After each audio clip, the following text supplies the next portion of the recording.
My name is Chen Huan, and it all started on that quiet night. I was standing by the window, smoking, watching the neon lights through the glass. Su Qian entered the room, exhausted after a long day. I looked at her, and realized that our marriage had long been falling apart. The words slipped from my mouth. "We need to get a divorce." She said nothing, just silently agreed. The next morning, we stood before the registrar, and despite his surprise, we signed the papers.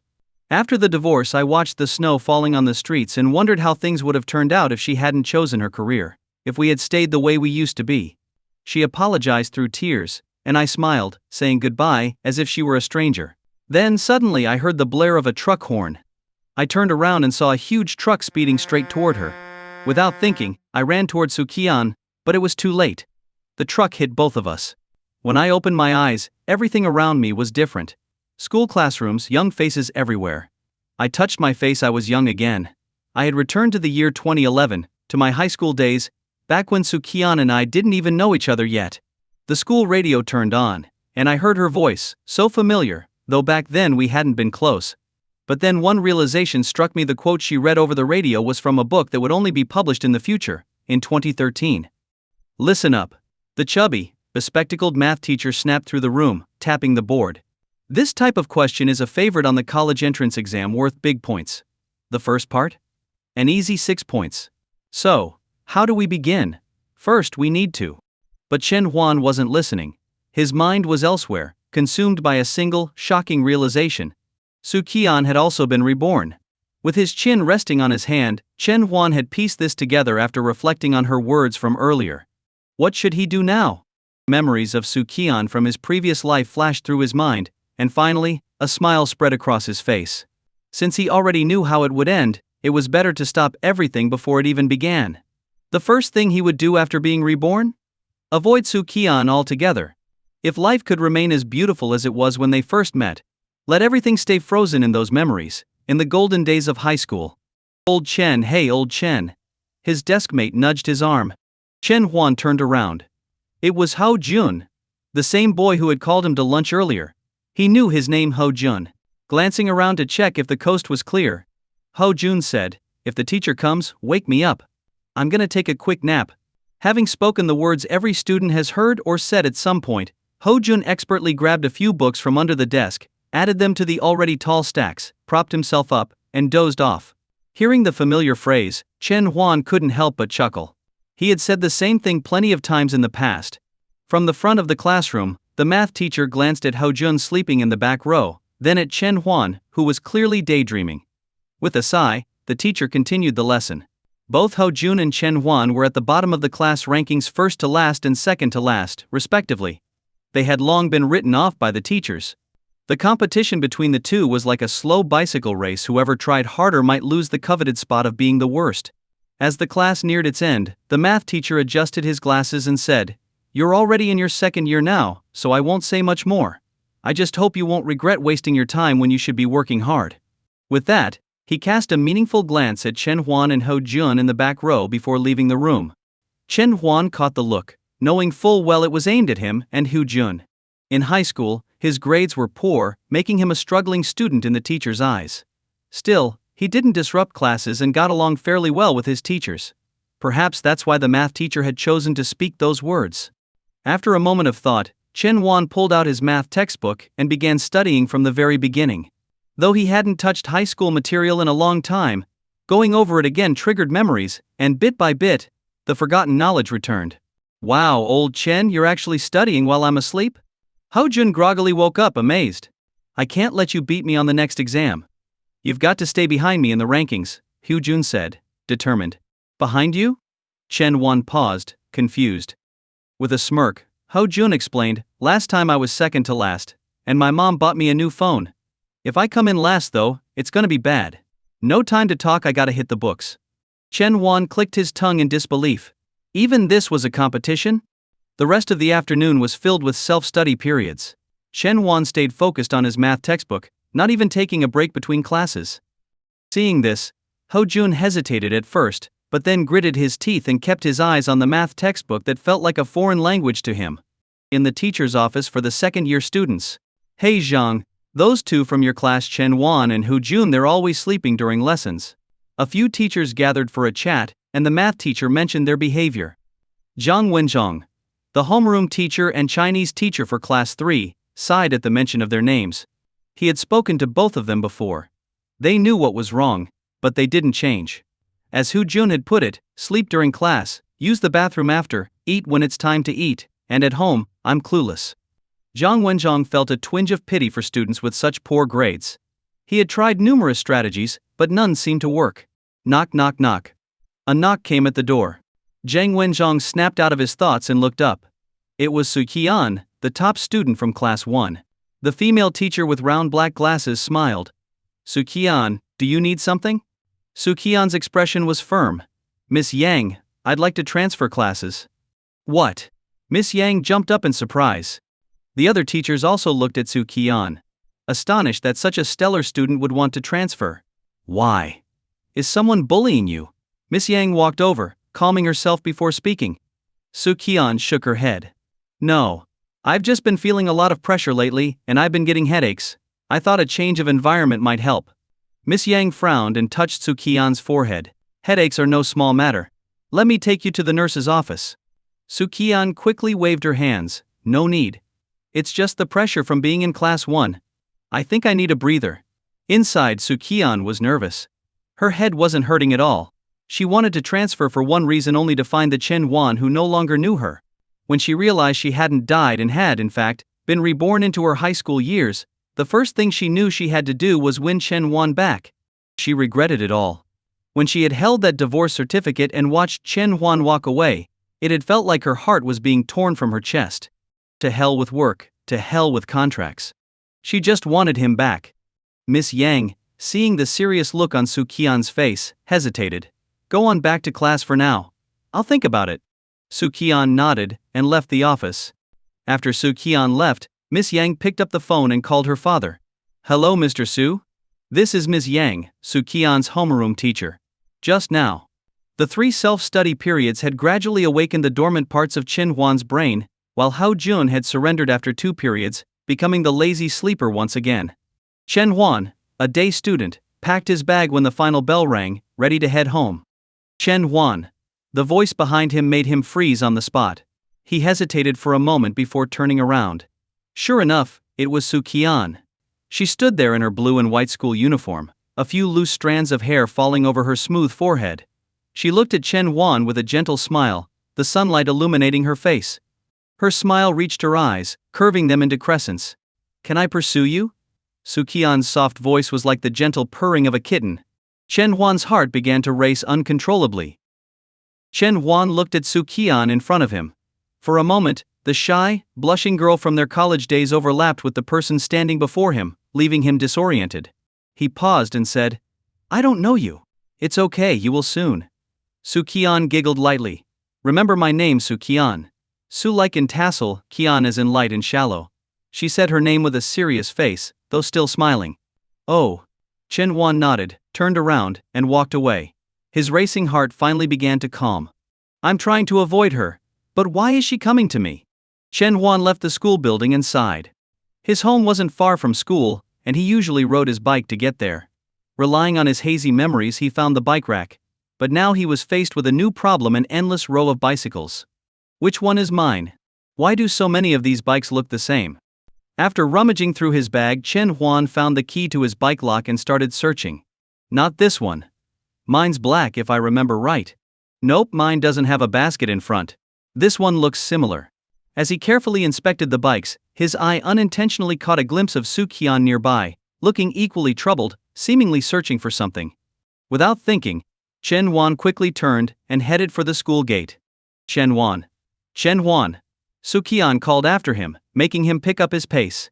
Su Qian jogged to catch up, her cheeks flushed, and her eyebrows slightly furrowed, clearly a little upset that he had ignored her. Why didn't you wait for me? She pouted. A little out of breath. Oh? Did you call me? Chen Huan replied, feigning confusion. I didn't hear you. Su Qian didn't seem to care about the excuse and asked, What's wrong? I saw you leaving the bike rack just now. My bike was stolen, so I'm walking home, Chen Huan said flatly. Su Qian's face lit up. Really? My bike got stolen too. Let's walk home together.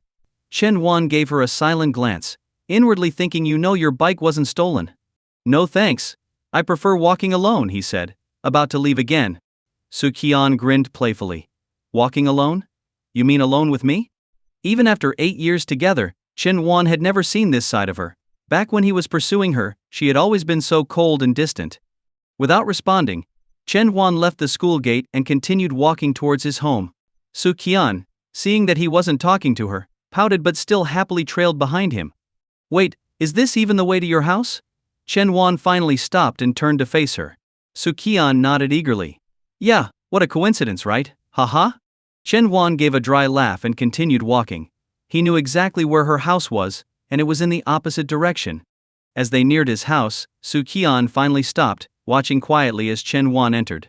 Mom, I'm home, Chen Huan called out cheerfully as he walked through the door. His mother, Liang Yulan, came out of the kitchen, wearing an apron and smiling warmly. Ah, Huan's home. Dinner will be ready soon. I've been craving your cooking, Mom, Chen Huan said with a grin. Liang Yulan chuckled. Silly boy, you eat my cooking every day. Chen Huan smiled, said nothing more, and put his school bag away in his room. When Liang Yulan went to close the front door that had been left slightly open, she noticed a pretty girl standing not far away, smiling at her. Puzzled, she closed the door. That night, Chen Huan ate with a rare appetite. Since his marriage, he hadn't had many chances to enjoy his mother's cooking. His father, Chen Guohua, had a bit of wine with dinner, his face flushed. Some people, when they drink, start saying the things they usually keep to themselves. Chen Guohua was one of those people. The midterm exams are coming up soon, right? He put down his chopsticks and asked. Liang Yulan shot him a glance. We're eating, why bring that up? But Chen Guohua seemed too tipsy to care, ignoring his wife's usual authority. Chen Huan nodded. Yeah, in 5 days. Your mother and I only have one son. We don't expect you to be a top student, but we do want you to be safe and sound. You've been mischievous since you were little. Chen Guohua rambled on, as much to himself as to Chen Huan. Chen Huan quietly listened. His father was usually a man of few words, but after a drink or two he became quite talkative. Back in high school, Chen Huan had hated moments like this, finding them annoying. Now though, they felt unexpectedly bittersweet. Dad, I'm going to improve my scores on this exam, Chen Huan said sincerely.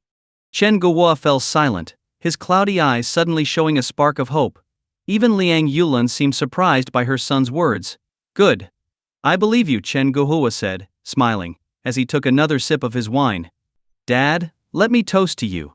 Chen Huan stood up, went to the kitchen, and came back with a glass, pouring himself a small amount of alcohol. Chen Guohua beamed. Good. Liang Yulan frowned. He's still young. Why is he drinking?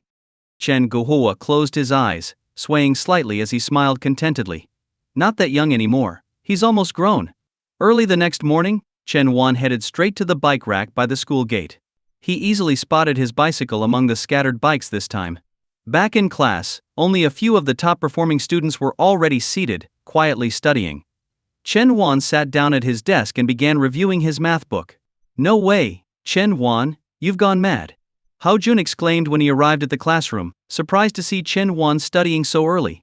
Usually Chen Huan would only arrive a little after the morning study session had started, but today he was early. Hao Jun had come 10 minutes early himself, thinking he'd have extra time to study. Who knew Chen Huan would already be there?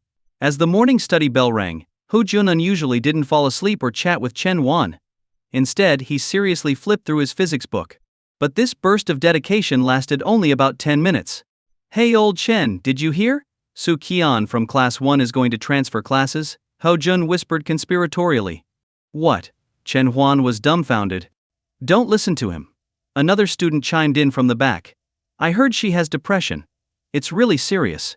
You're the one talking nonsense. She's dropping out, someone else added. Exactly. Chen Huan was completely confused now. Where did you guys hear all this? We just heard it somewhere, they all said in unison. As Chen Huan looked at their bewildered expressions, he could almost imagine how it had gone down. Su Qian's transferring. Pass it on. Su Qian's under too much pressure and needs to change classes. Pass it on. Su Qian has depression and wants to transfer schools. Pass it on. Su Qian has severe depression and is dropping out. Su Qian wanted to transfer classes. Chen Huan figured that this was how the rumors likely started.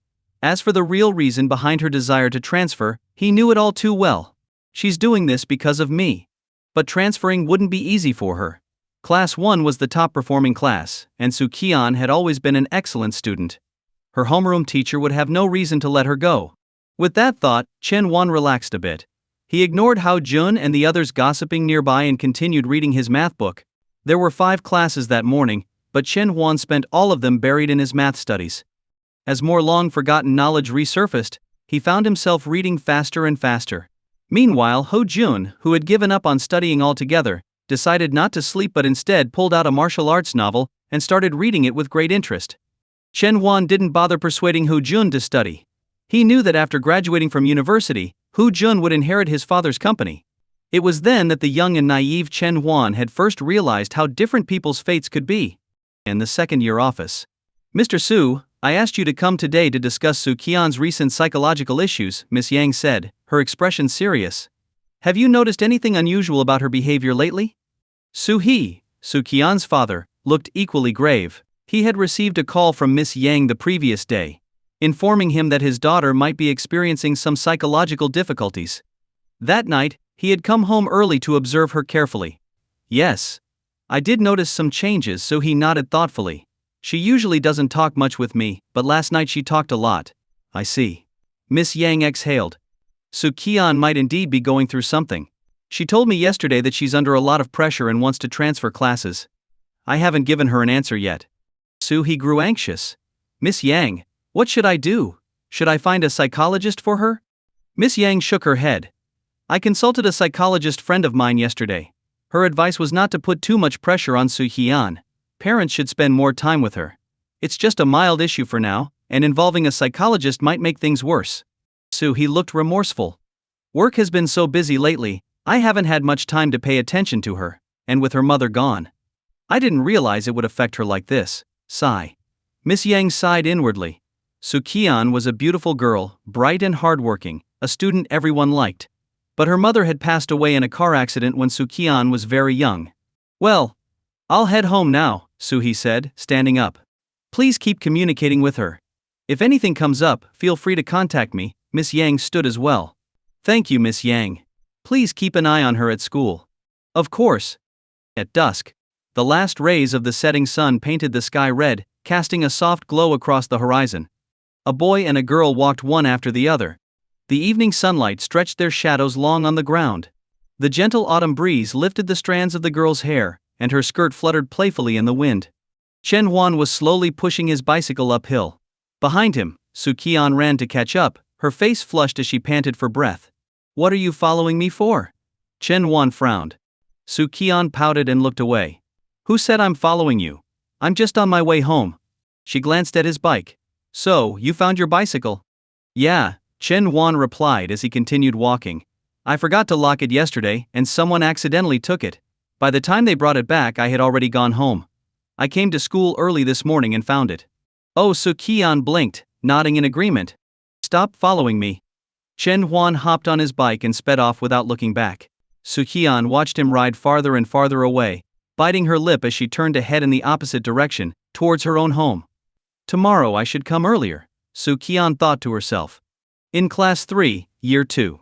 "You've all been through plenty of exams by now, so I won't repeat the rules. Make sure you've got everything ready for the exam," Zhang Wenzhong, the homeroom teacher with thick black-rimmed glasses, said gently. The desks in the classroom were arranged in 4 neat rows. Chen Wan sat in the very first seat of the first row, on the left. After all, he had come in last place during the last monthly exam. The first subject for the midterms was Chinese. Chinese had always been Chen Wan's best subject, well, relatively speaking, compared to his other subjects. Before his final year of high school, his scores in Chinese had always stood out a bit more from the rest. The exam began and lasted for 2.5 hours. Chen Wan carefully wrote his name and class on the answer sheet. He hadn't expected to find himself sitting in an exam room again, feeling that long-lost nervousness. Taking a deep breath, he picked up his pen and began the exam. The only sound in the room was the soft scratching of pens on paper. Chen Wan worked a little slower than usual, mostly because it had been so long since his last exam. He hesitated over some questions, unsure of certain details he had forgotten. By the time the last row was collecting papers, Chen Wan had just finished the final word of his essay. After Zhang Wenzhong and the other proctor left the classroom with the answer sheets, a few students immediately began comparing answers with each other. It didn't matter whether their grades were good or bad, comparing answers was something everyone enjoyed. The difference was just whether they'd guessed right or not. Haha. I guessed right on 4 multiple-choice questions. What about you, old Chen? How many did you get? Hao Jun grinned smugly as he asked Chen Wan. Chen Wan smiled. I don't bother comparing answers. Whatever happens, happens. Hao Jun shrugged and went back to his seat. The next exam was math. Since it was the midterms, most of the content focused on second-year material, with only a little from the first year. Chen Wan finished the parts he knew, guessed on a few multiple-choice questions, wrote something down for the long answer questions, and then spent the rest of the exam staring into space. In the afternoon, there were English and physics exams. English went all right, and Chen Wan managed to get through physics by relying on what he could remember. After the last exam bell rang, the whole class watched as the math teacher walked in with a stack of graded tests. Class rep, record the scores and hand out the tests, the math teacher said, placing the stack on the podium before leaving the classroom. Wow! They already graded them. That was fast. A crowd of students surged forward, eagerly searching for their test papers. Some were disappointed, others were thrilled. Chen Wan sat at his desk, watching everyone's reactions with an amused smile. No way, old Chen. All that studying paid off. Hao Jun exclaimed, walking over to Chen Wan with wide eyes. You got a 64, and I got a 32. He scowled. You doubled my score. And I studied too. Chen Wan wasn't surprised by his score of 64, but he was amused by Hao Jun's shameless attitude. You seriously don't realize how little you studied? Chen Wan laughed. Hao Jun blinked, then understood what Chen Wan meant. His eyes lit up as he sidled over to Chen Wan. Hey old Chen, how'd your math improve so fast? You scored even lower than me in the last monthly exam. Are you cheating? Come on, tell me what's your secret? Hao Jun whispered eagerly. Chen Wan glanced at him and replied quietly, there is one. Hao Jun's face lit up with excitement. Really? Tell me. If my mom buys me a new computer, I'll lend you my phone to play games. Chen Wan narrowed his eyes and smiled. Call me Dad first. It's well known that, in moments like this, most guys would just laugh it off or tell their friends to buzz off. But then, there are always exceptions. Seriously? Hao Jun hesitated. Chen Wan's grin grew even wider. Think about it. I've only been studying seriously for a few days, and my score jumped this much. Hao Jun remained silent for a moment, glanced around, then finally muttered under his breath, Dad. Dad. Good, good. Chen Wan laughed heartily. Now tell me. Hao Jun grumbled, watching Chen Wan's gleeful expression with a mix of frustration and hope. Chen Wan leaned closer, putting on a serious face. Don't tell anyone else about this. Hao Jun nodded furiously, excitement practically oozing from him. Chen Wan brought his mouth close to Hao Jun's ear, and Hao Jun leaned in, holding his breath in anticipation. The secret to my success is persistence and hard work, Chen Wan said slowly. Damn you. Hao Jun burst out, unable to hold back a curse. Chen Wan just laughed harder, realizing how lovable his high school friends were. In the second-year office, several teachers were huddled together, occasionally pointing at papers and discussing something. Miss Yang, the homeroom teacher for Class 1, was among them, looking particularly worried. This question isn't difficult. Why didn't Su Qian answer it? We had a similar question on the last monthly exam, and she got it right then. This time she only wrote the first part. She only got 7 out of 12 multiple-choice questions right. What's going on? Sitting at her desk, Miss Yang held Su Qian's math exam in her hands, her concern deepening as she listened to the other teachers' comments. The glaring red score of 71 on the answer sheet made it hard for her to believe. Su Qian had never scored so low before. She must have been completely blocked during the exam, unable to even solve the easier problems. It seemed Su Qian's mental health issues were worsening. With this thought, Miss Yang stood up, walked out of the group, and dialed Su-hee's number. Mr. Su, I think Su Qian really does need a change of environment. The next afternoon. By the time the final exam was over, all the tests were complete. Since it was an exam day, the afternoon classes were dedicated to self-study. Not long into the first period, their homeroom teacher, Zhang Wenzhong, walked in. Everyone stopped for a moment. I'd like to introduce a new student, Zhang Wenzhong said, smiling as he turned toward the classroom door. Hearing this, the entire class perked up, their curiosity piqued, and all eyes shifted toward the door. Standing there, smiling brightly, was a vibrant young girl. She was wearing the school's blue and white uniform, but somehow she made even that look elegant and stylish. Su Qian. Su Qian's the new student. No way. That's awesome. The class erupted into chatter. While the school didn't have official Most Beautiful or Class Beauty titles, most students had an idea of who the attractive girls were. Su Qian, with her combination of good looks and excellent grades, was already considered by many to be the school's unofficial beauty queen. The boys, especially, were the loudest. In this age of peak hormones, the appearance of a pretty girl was enough to stir up a lot of excitement. Old Chen. It's Su Qian. I can't believe she transferred to our class. Hao Jun exclaimed, grabbing Chen Huan's arm in excitement. Su Qian had actually transferred to Class 3. Miss Yang had really approved it. But what stunned Chen Huan even more was what their homeroom teacher, Zhang Wenzhong, said next. Hu Jun, you'll be moving to the seat near the podium. Su Qian, you'll sit with Chen Huan, Zhang Wenzhong said, adjusting his glasses. Chen Huan? Hu Jun? Su Qian? Su Qian hadn't requested to sit with Chen Huan, and though she noticed something odd in Miss Yang's gaze when she approved the transfer, she was happy with the outcome. Her transfer request had been granted. As for sitting next to Chen Huan? Well, that was just an unexpected bonus. Thank you, teacher, Su Qian said sincerely. Zhang Wenzhong nodded with a smile, pleasantly surprised by her gratitude and liking her even more. Meanwhile, Ho Jun's expression was one of tragic resignation. His prized seat, once a prime spot, now meant moving to a place right under the teacher's nose. Sleeping during class would be nearly impossible from now on. He was disappointed but didn't dare go against Zhang Wenzhong's decision. Teacher, I think Su Qian would be able to focus better if she sat near the front, Chen Huan said seriously. Now that's what I call a true friend, stepping up when needed, Hao Jun thought, feeling moved by Chen Huan's sudden support. The whole class turned to look at Chen Huan, especially the boys, their eyes wide with surprise and disbelief. Come on, man! You're missing an opportunity. Zhang Wenzhong hadn't expected Chen Huan to object to his arrangement, but he wasn't a strict teacher. He took Chen Huan's suggestion into consideration. Teacher, it's fine. I actually wanted someone to help me get to know my new classmates, Su Qian interjected just as Zhang Wenzhong was about to reconsider. Zhang Wenzhong nodded. All right, we'll stick with this arrangement then. Zhang Wenzhong had his reasons for seating Su Qian with Chen Huan. While the midterm results hadn't come out yet, he had already graded some papers and noticed that Chen Huan had made significant progress. His handwriting was much neater than before, and he had even scored 64 points in math, quite the improvement. This made Zhang Wenzhong feel reassured. Chen Huan had clearly been putting in real effort. Though Chen Huan's overall performance was still below average, his hard work was undeniable. On top of that, Class 3 had originally had 30 students, so with Su Qian joining, someone was bound to end up sitting alone. Zhang Wenzhong's plan was to pair Chen Huan with Su Qian, hoping that Su Qian's good habits would influence Chen Huan and keep him motivated. If he had kept Hu Jun next to him, Zhang Wenzhong worried that Chen Huan's newfound motivation might quickly vanish. As for Hao Jun, well, at least he wouldn't be able to nap in class anymore. Zhang Wenzhong spoke up, can a few of the boys help move Su Qian's desk and books over?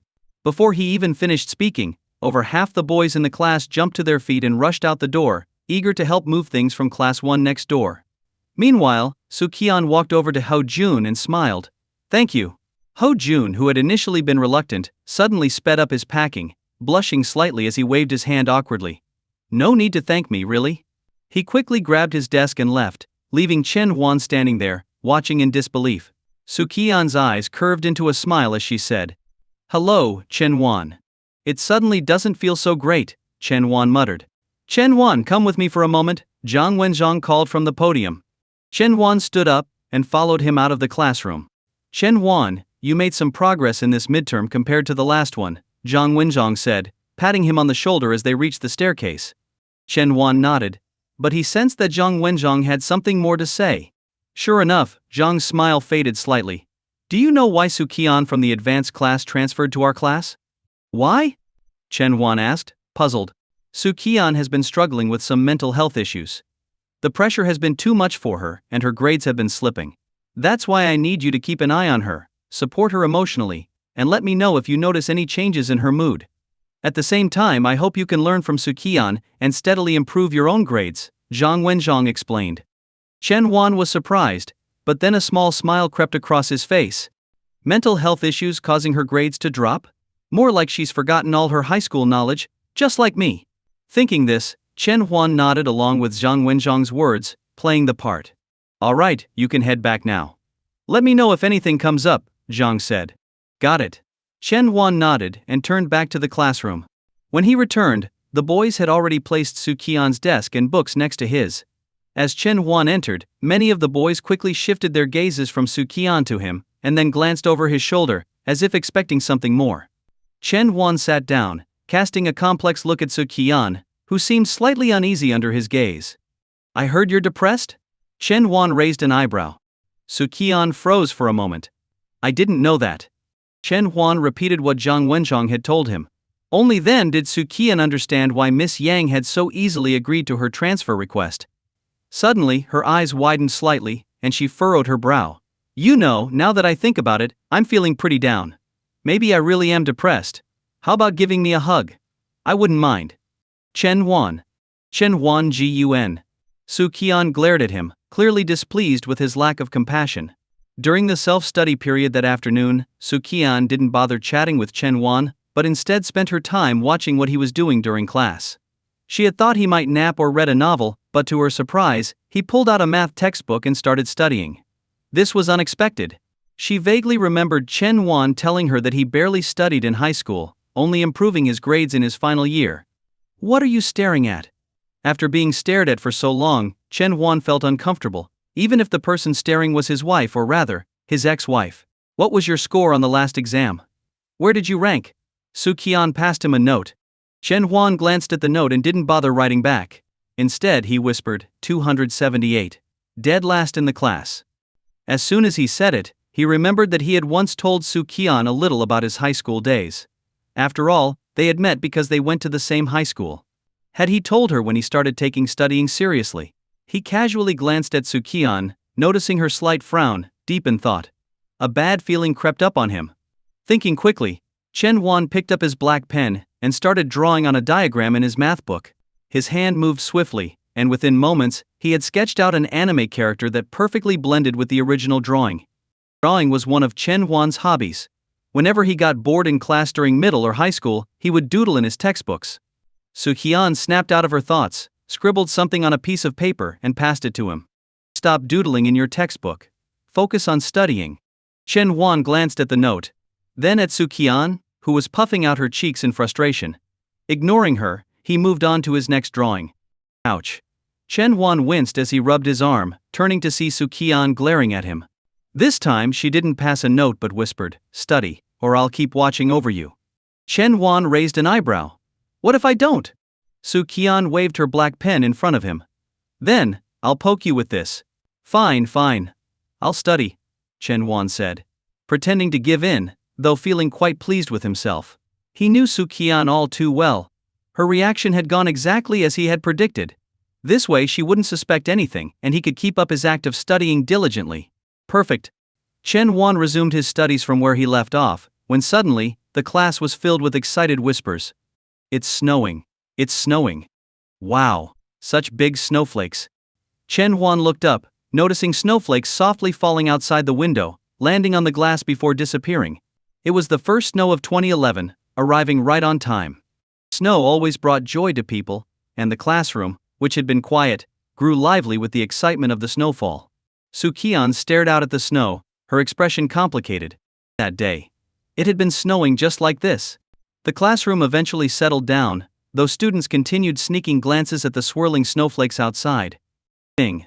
The bell rang, and a broadcast announcement followed. Due to the weather, the afternoon exercises are cancelled. Let's go outside. Let's go play. Yeah, let's go. Cheerful shouts erupted from classrooms all over the school.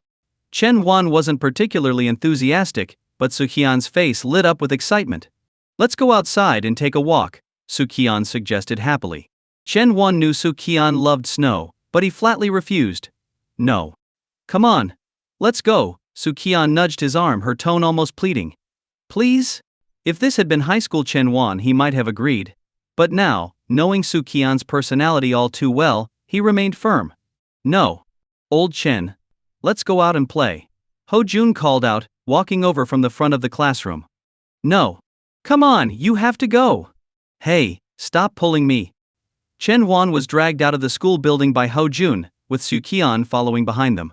Having a pretty girl walking alongside them made these two awkward teenage boys feel self-conscious, and the usual carefree banter seemed harder to manage. Ho Jun walked on Chen Huan's right, sneaking glances at Su Qian from time to time. She's really pretty. He couldn't help but think, while also wondering why Su Qian had decided to tag along with them. After all, she was a new classmate, and it felt awkward for Ho Jun to invite her to join their activities. Ho Jun. Chen Huan. Let's have a snowball fight. Some boys from their class called out to them. Ho Jun's face lit up, and he shouted back, coming. Coming. But before running off, he hesitated, glancing at Chen Huan and then at Su Qian. This time, he didn't grab Chen Huan's arm to bring him along. Ho Jun ran toward the boys, but as he neared them, his foot slipped, and he fell flat on the ground.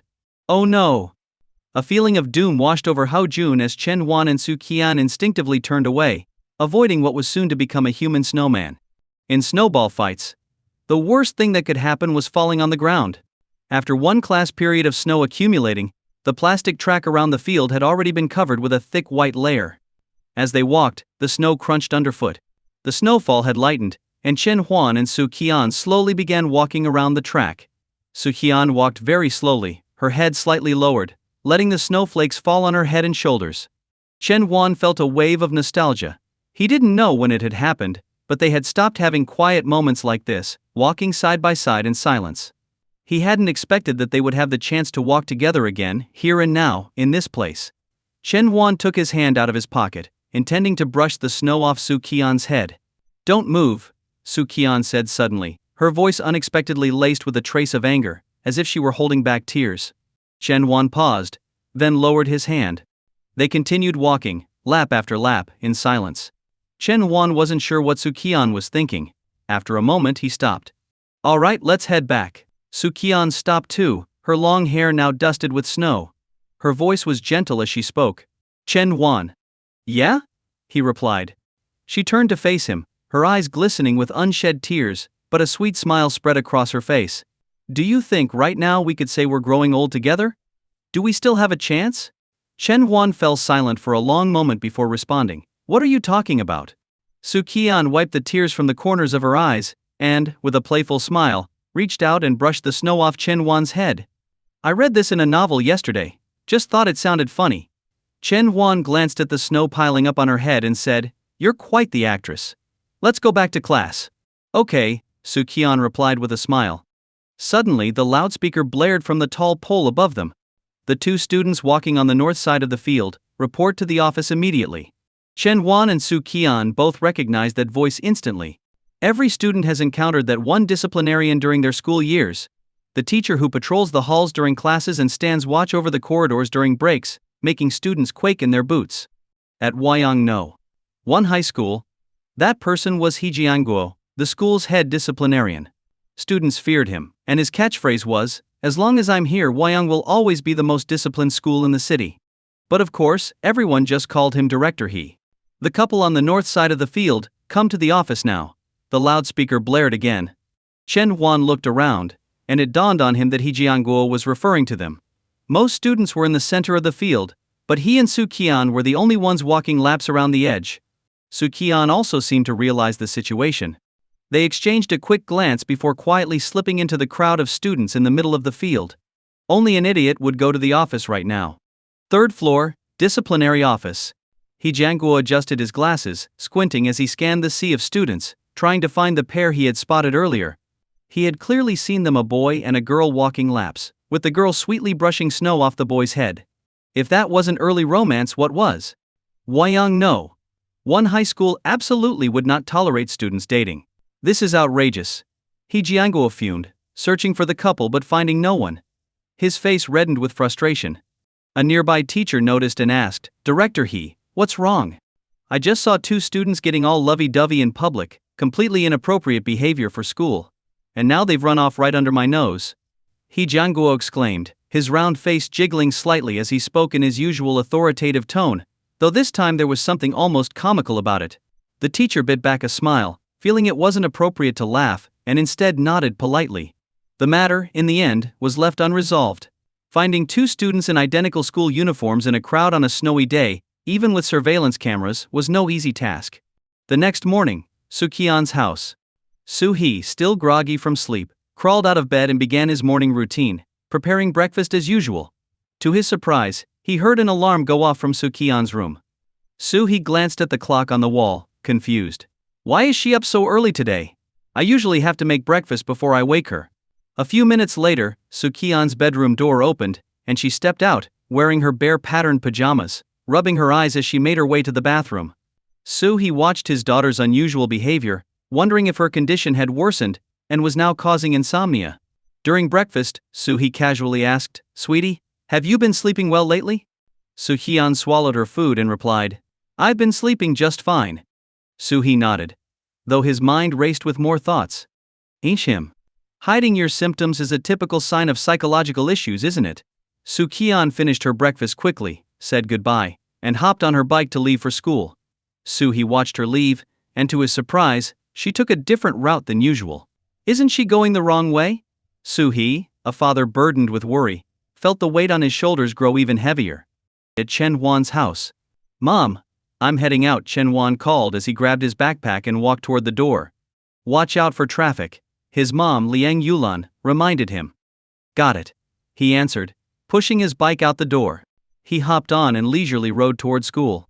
Suddenly he heard the clear sound of a bike bell behind him, followed by a familiar voice. "Hey Chen Wan, what a coincidence. Let's go to school together." Chen Wan turned to see Su Qian riding up next to him, her face beaming with joy. He couldn't help but feel a little exasperated. The entire ride to school, Chen Wan didn't say a word to Su Qian. He quietly pedaled his bike, while Su Qian, breathing heavily, had a slight blush on her face. She had taken a shortcut to meet Chen Wan near his house. Though she had a bike, the ride had been a bit tough, especially with the uphill stretch on the way to school. Chen Wan could hear Su Qian's breathing growing heavier, and unconsciously, he slowed his pace a bit to make it easier for her. Ding! Ding! The crisp sound of bike bells filled the air as they neared the school. Other students, also riding their bikes, could be seen heading in the same direction. Standing at the school gate, however, was a figure that made everyone tense up. It was Director He. He Jianguo stood there with his hands behind his back, his small eyes peering through his gold-rimmed glasses as he scrutinized every passing student. "Where's your school uniform? Come over here. Look at that hair. Tie it up, or what do you think this is? No uniform? Stand over there." His stern reprimand sent chills down the spines of everyone passing by. Chen Huan dismounted at the gate and pushed his bike toward the bike shed. Director He gave him a brief glance, then shifted his focus to Su Qian, who was following behind. Those two seem familiar somehow, Director He thought, squinting as he watched them walk away, a thoughtful expression on his face. Back in the classroom, Chen Huan set his backpack down on his desk and glanced at the clock on the wall. 6:40 a.m. 20 minutes, until morning self-study started. Ouch. Chen Huan winced as he felt a sharp pain in his arm, turning to see a slightly flushed Su Qian standing beside him. "What are you doing?" Su Qian was holding a pen in one hand and extending the other toward him. "Where's your homework? Let me see it." Chen Huan blinked in surprise. "You want to copy my homework?" Su Qian's tense expression immediately softened as she rolled her eyes. "I want to check your homework." "Oh." Chen Huan nodded. "Don't just nod. Where is it?" Su Qian pouted slightly and lightly tapped his shoulder. "Chen Huan." "What homework?" Su Qian. Chen Huan honestly didn't know what homework she was talking about. He hadn't kept up with the class's progress. Even if he did know what the homework was, he wouldn't be able to do it. "So, what do you even do at home?" Su Qian asked, clearly frustrated. She knew that Chen Huan had only started studying hard in his final year of high school and had quickly improved his grades. This proved that he had the potential to do well. But seeing how careless he was now made her furious. Chen Huan awkwardly scratched his head. He hadn't expected that one day, Su Qian would actually get mad at him for not doing his homework. To be honest, he was a little scared when she got angry. "I really don't understand the homework right now," Chen Huan admitted. Hearing this, Su Qian's anger instantly faded. She realized that Chen Huan was still struggling, far behind in his studies. Of course, a slacker wouldn't know how to do the homework. With this thought, Su Qian's tone softened. "In that case, I'll teach you. We'll start with the basics from the first year." "Ah. No need," Chen Huan quickly responded. Su Qian glared at him. I think you need it. Chen Huan. Am I any? What's with this sudden bossy CEO attitude? Chen Huan thought, staring at Su Qian's serious expression. He couldn't help but ask, are you really sure you can teach me? Su Qian hesitated for a moment before nodding confidently. I'm sure I can teach you. Chen Huan couldn't help but chuckle inwardly. She's acting all tough, but it's been ages since she last studied any of this stuff. Great, Chen Huan said, smiling. There's actually been a question that's been bothering me for a while. Su Qian, satisfied with his change in attitude, nodded happily. Which one? Let me help you with it. Still grinning, Chen Huan pulled out a math workbook from his backpack, flipped to a page, and pointed to the last problem. This one. Please teach me, Miss Su. Su Qian glanced at the problem. It was a function question from the first year of high school. She felt relieved. Compared to Chen Huan, she had a stronger foundation. After all, she had been a top student from the start of high school. So the material came easier to her. She didn't believe that a problem Chen Huan couldn't solve would be too difficult for her. Taking the workbook, Su Qian grabbed a pen and a sheet of scrap paper and started working on the problem. 1 minute. 2 minutes. 2 minutes. 5 minutes. 10 minutes. Chen Huan raised an eyebrow as he watched Su Qian still scribbling away on the scrap paper. Su Qian, maybe I should just try it myself. Su Qian ignored him and kept calculating. Chen Huan felt a bit smug. He thought, if Su Qian can't even solve this first problem, how is she going to teach me math? Got it. Su Qian suddenly exclaimed, a look of relief spreading across her face. You solved it? Chen Huan was surprised. He hadn't reviewed the material yet, and he hadn't expected her to figure it out.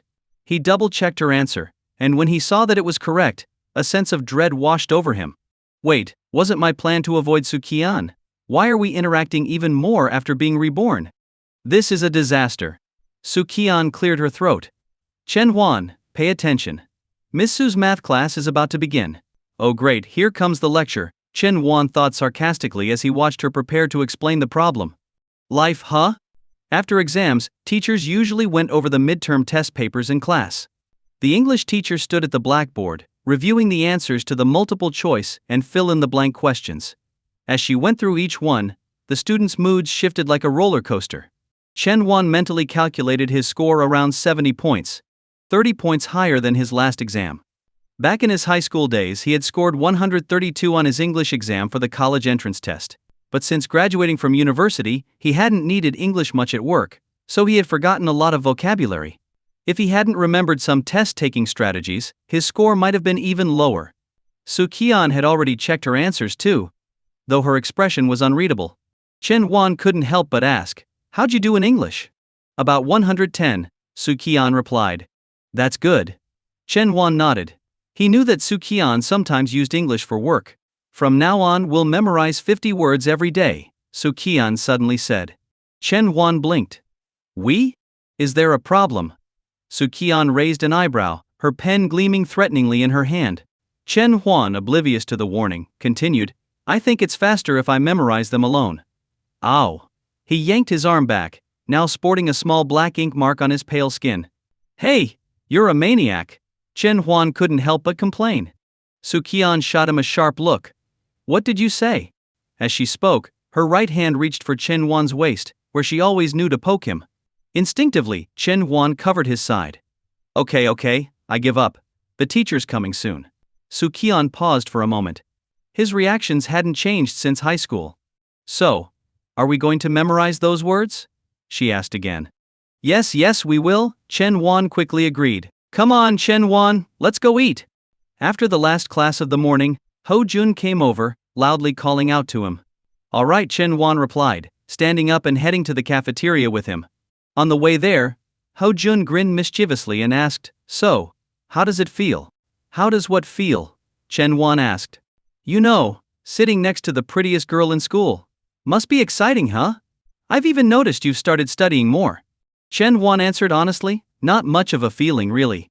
They were already like an old married couple, what was there to feel? Ho Jun shot him a look of disbelief. Yeah, sure. You might say that, but I can tell you're trying to play it cool. There was no way Ho Jun believed Chen Huan. Su Qian was too stunning. Her beauty stirred something in every guy in class, no matter how cool they tried to act.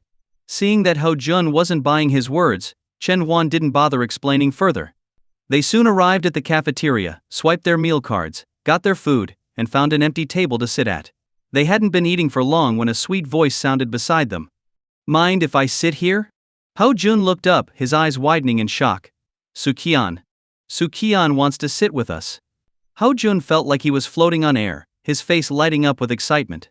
"We don't have any space left, maybe you should find another," Chen Huan started to say, but Hu Jun quickly slapped a hand over his mouth. "There's plenty of room. Plenty." Ho Jun hastily moved his tray closer to Chen Huan, making space for Su Qian to sit across from them. "Thanks," Su Qian said with a bright smile. "No problem." Ho Jun tried to act casual, but it was clear how nervous he was. Su Qian quietly ate her meal without saying much. Meanwhile, Ho Jun took small bites, chewing slowly, trying to maintain a gentlemanly image.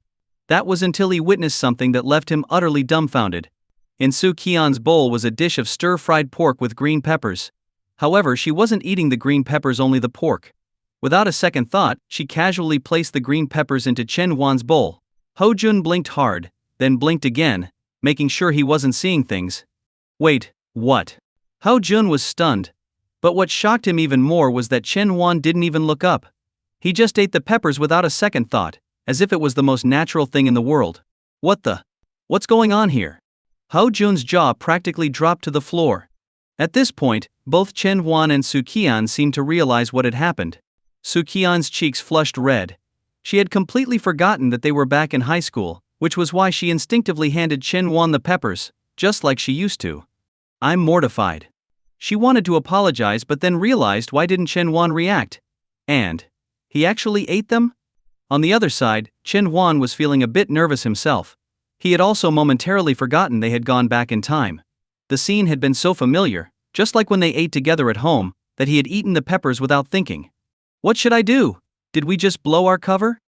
Chen Huan's mind raced, but then he quickly came up with a plan. Feigning casualness, he looked up with a bewildered expression and exclaimed, "Hua! Su Qian? When did you sit down here?" His sudden outburst left both the suspicious Su Qian and the shocked Hu Jun completely speechless.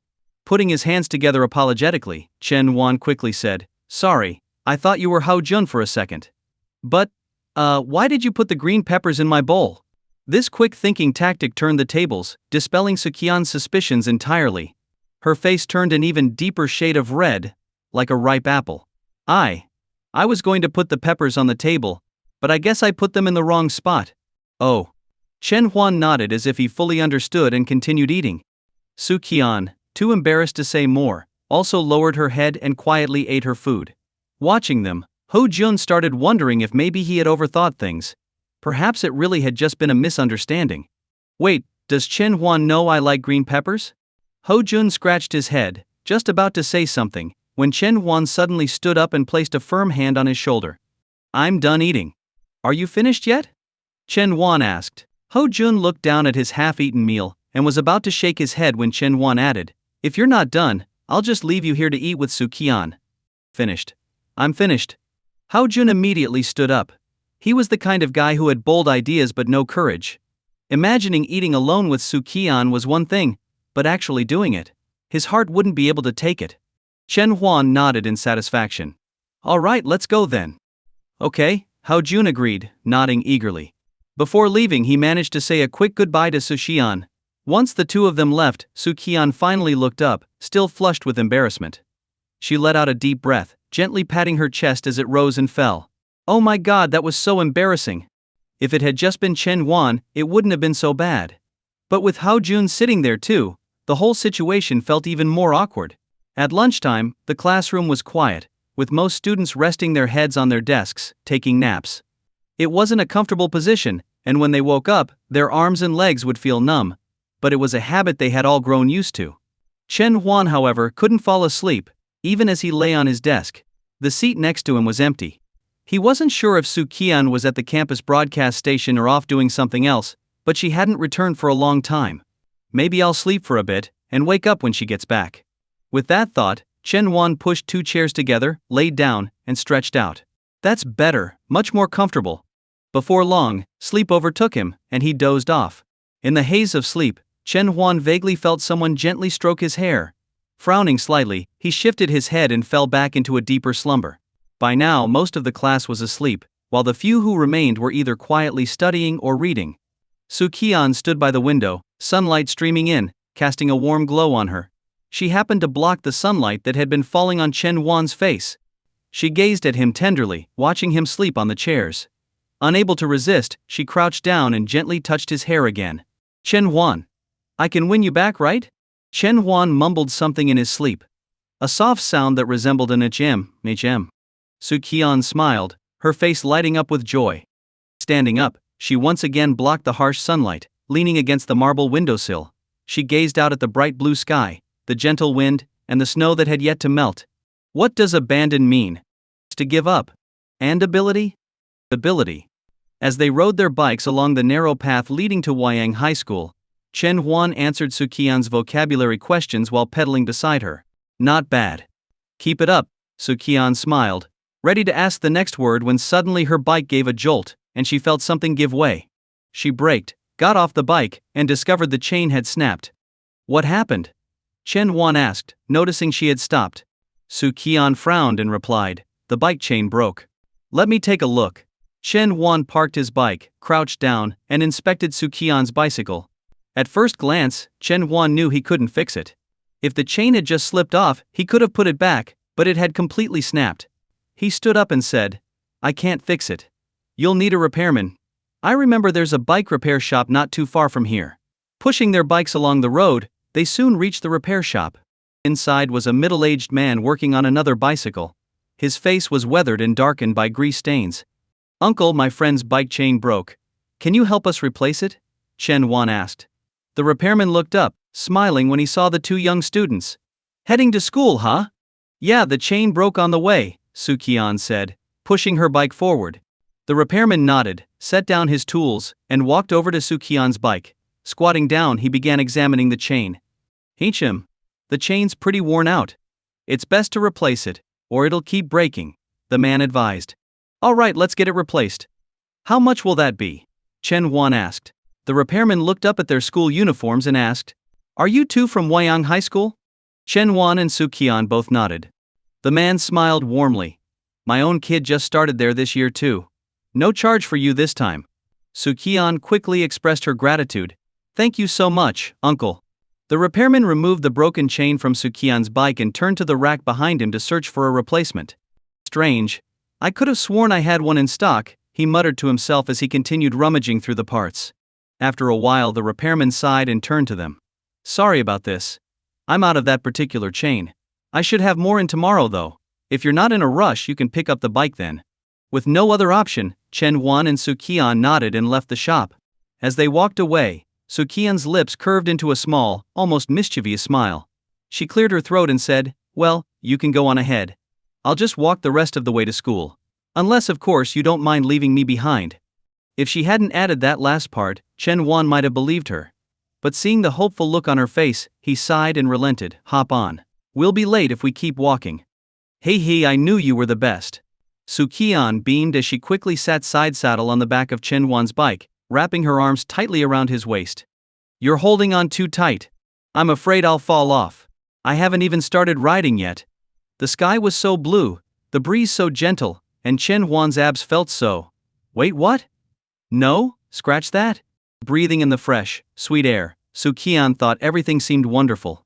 Even the usually stern and unapproachable director, he seemed a bit cute today. Wait, director, he. You two, stop right there. A furious shout yanked Su Qian out of her pleasant daydream. Director He Jianguo stormed toward them, completely ignoring the other students not wearing their uniforms. You! Get down! What do you think you're doing, clinging to each other like that? His scolding voice echoed across the school grounds. As he continued shouting, his voice faltered when he recognized Su Qian.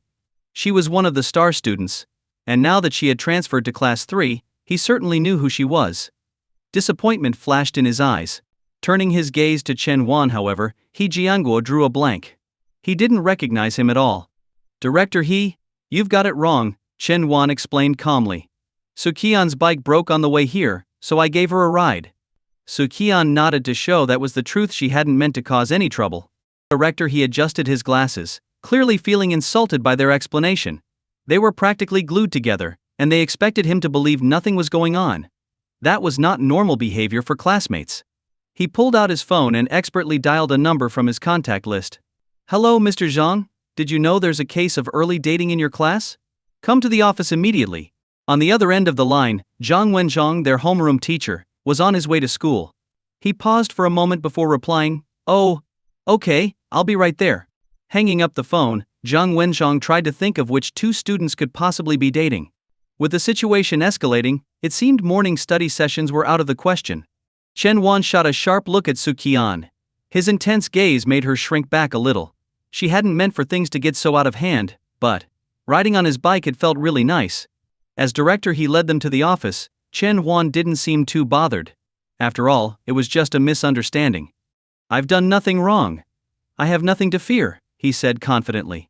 Su Qian echoed weakly, "I've done nothing wrong. I have nothing to fear." When Zhang Wenzhong arrived at the office, he was surprised to see who the dating students were. Chen Huan, Su Qian. Those two? Dating? How could they have progressed this fast? It's only been 2 days. Director He's voice was serious as he addressed Zhang Wenzhong. "Mr. Zhang, take a look at your two model students." Zhang Wenzhong turned to the pair and asked softly, "What happened?" Chen Huan explained the whole situation again. Zhang Wenzhong nodded, finally understanding what had really happened. That made sense. But was this really enough for Director He to get so worked up? With a smile, Zhang Wenzhong turned to Director He. "Director, this was just a classmate helping another classmate. I don't think this needed to be blown out of proportion." Director He scoffed, "Helping? They were practically holding each other. How is that normal?" Zhang Wenzhong looked back at the two students. Su Qian's face was still slightly red. "Chen Huan was riding too fast, and I was scared I might fall, so I held on." Chen Huan. "Ma shi nag Chen Huan." Zhang Wenzhong raised an eyebrow at Chen Huan, who could only nod helplessly. Zhang Wenzhong sighed and gestured at them. "I knew it. They've only known each other for 2 days. Su Qian only just transferred to our class. There's no way they're dating. You two should be more mindful next time. Now, apologize to Director He." In unison, Chen Huan and Su Qian said, "We're sorry, Director He. We'll be more careful in the future." Director He's expression softened a little. He realized it might indeed have been a misunderstanding. Waving his hand, he dismissed them. "Go back to your class for study session." When Chen Huan and Su Qian returned to the classroom, all eyes were on them. News traveled fast among students, and it wasn't long before the entire school knew what had happened. The rumor mill was in full swing. The school beauty Su Qian and the slacker Chen Huan were dating. As Chen Huan and Su Qian pushed open the classroom door, all eyes immediately turned toward them. The boys, in particular, glared at Chen Huan with sharp, dagger-like gazes. The kind of look that made Chen feel as if he had a thorn in his back. It was impossible to hide the envy in their eyes. As they passed Hu Jun's desk, Hu Jun leaned over and whispered, "You're killing it, brother." Chen Huan paused and looked seriously at his friend, who was practically radiating admiration. "There's really nothing going on between us." Hu Jun gave him a knowing look. "I get it. I totally understand." "You understand nothing," thought Chen Huan, rolling his eyes as he reluctantly returned to his seat. Not long after, their homeroom teacher, Zhang Wenzhong, walked into the classroom. He made his usual rounds, checking on what the students were up to. When he reached Chen Huan's desk, he patted his shoulder lightly, signaling for him to come outside. Chen Huan nodded and stepped out of the classroom. A moment later, Zhang Wenzhong joined him near the stairwell, a teasing smile on his face. "I asked you to keep an eye on Su Qian's mood, not to get so involved," he joked. "Huh?" Chen Huan was taken aback by the teacher's words. "But there's really nothing between us." Zhang Wenzhong chuckled. "Just kidding." "So, how's Su Qian doing lately?" Chen Huan answered honestly, "She seems fine. She's happy every day." "Good to hear." Zhang Wenzhong nodded approvingly. "Keep an eye on her for a little longer though. We need to make sure everything's okay for a while." Chen Huan nodded in agreement. After a brief conversation about Chen Huan's midterm exam results, Zhang Wenzhong let him return to class. As soon as the morning study period ended, Hao Jun came rushing over from the front row, waggling his eyebrows and patting Chen Huan on the shoulder. "Chen Huan, I didn't see this coming. You owe us lunch after this." "Get lost," Chen Huan sighed, clearly exasperated. Hao Jun pouted but couldn't help sneaking a glance at Su Qian, who was sitting nearby. With a grin, he added, "Sister-in-law, I'll be off now." "What? What nonsense are you talking about?" Su Qian pretended to be angry, though she secretly felt delighted by the comment. He's good with words, he should say more, she thought. The rumor about Chen Huan and Su Qian dating became the hot gossip of the morning, though many students still found it hard to believe. After all, they'd only known each other for a short time.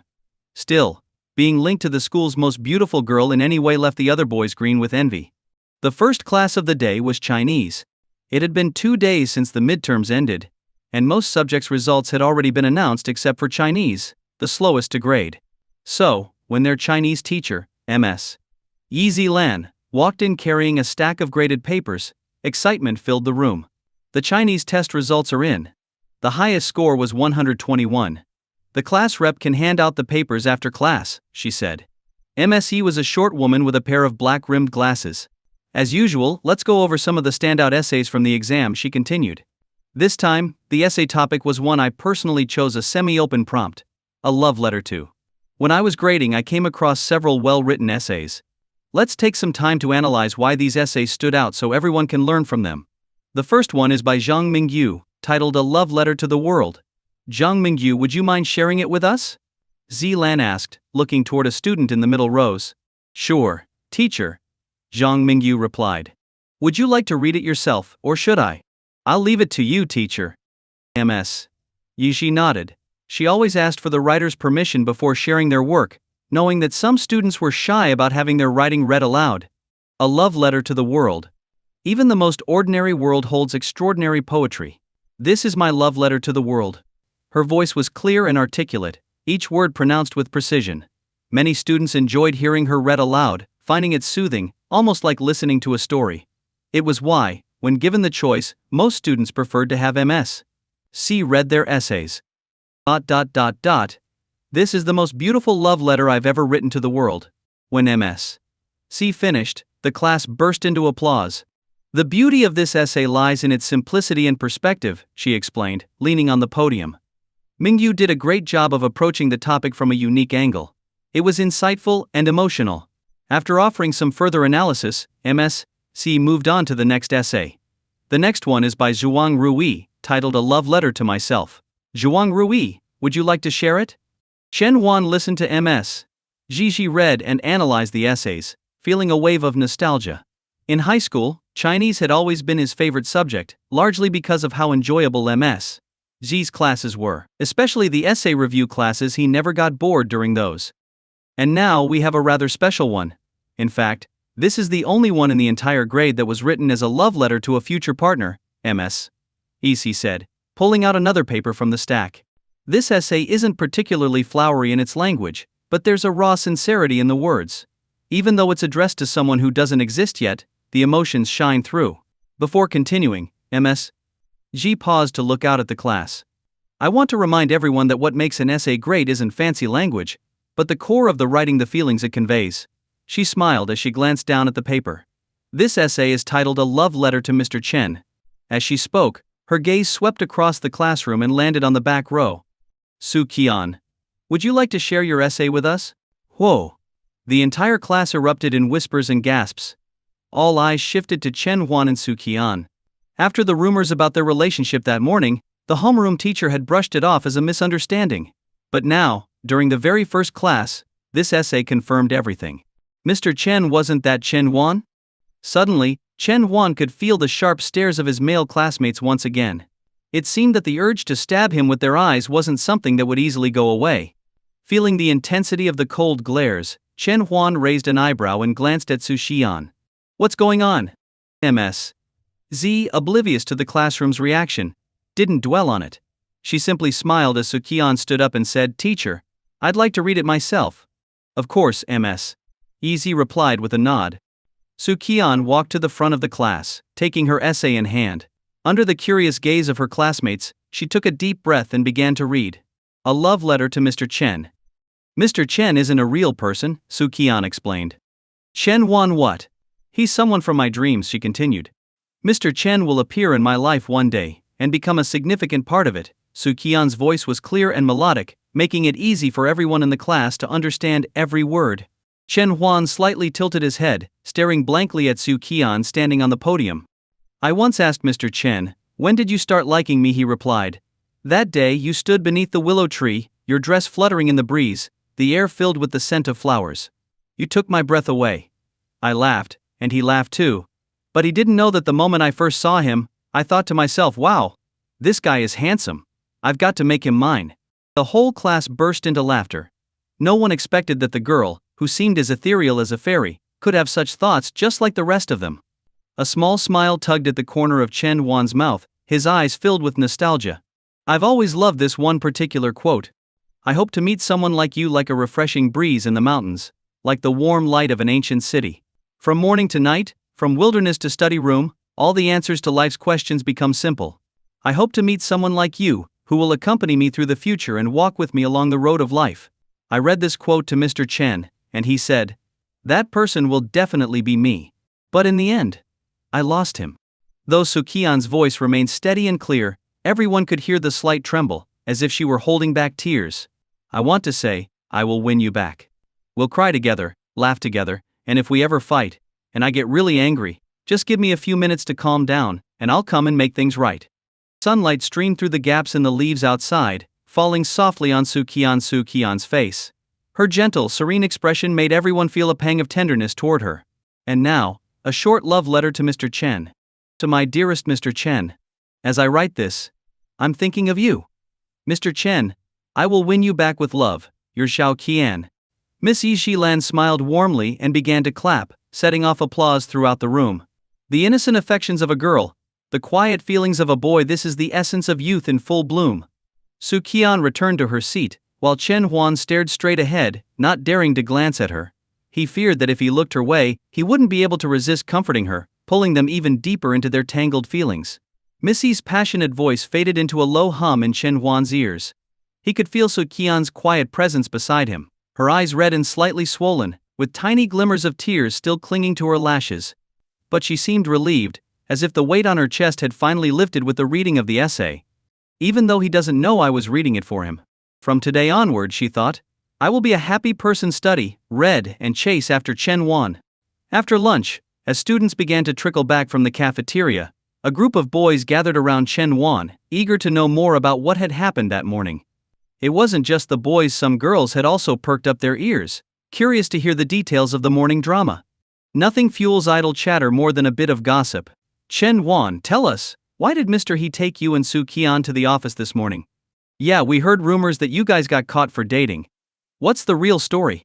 Chen Huan looked around at the expectant faces surrounding him, feeling a bit helpless. It really was just a misunderstanding. A few boys nodded, their expressions showing some understanding. But then, the school's PA system crackled to life. Hello everyone, I'm Su Qian from class 2 to 3.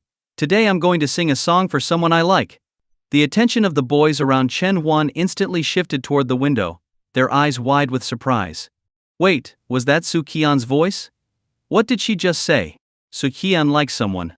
The entire class was thrown into a frenzy, not just class 3, but the whole school. Everyone who heard the broadcast was buzzing with excitement. Windows were thrown open, and students began leaning out, trying to catch a glimpse of what was happening. In a matter of moments, the entire building had its windows open, with heads sticking out in anticipation. The sight was quite a spectacle. The school's most beautiful girl had just admitted she liked someone.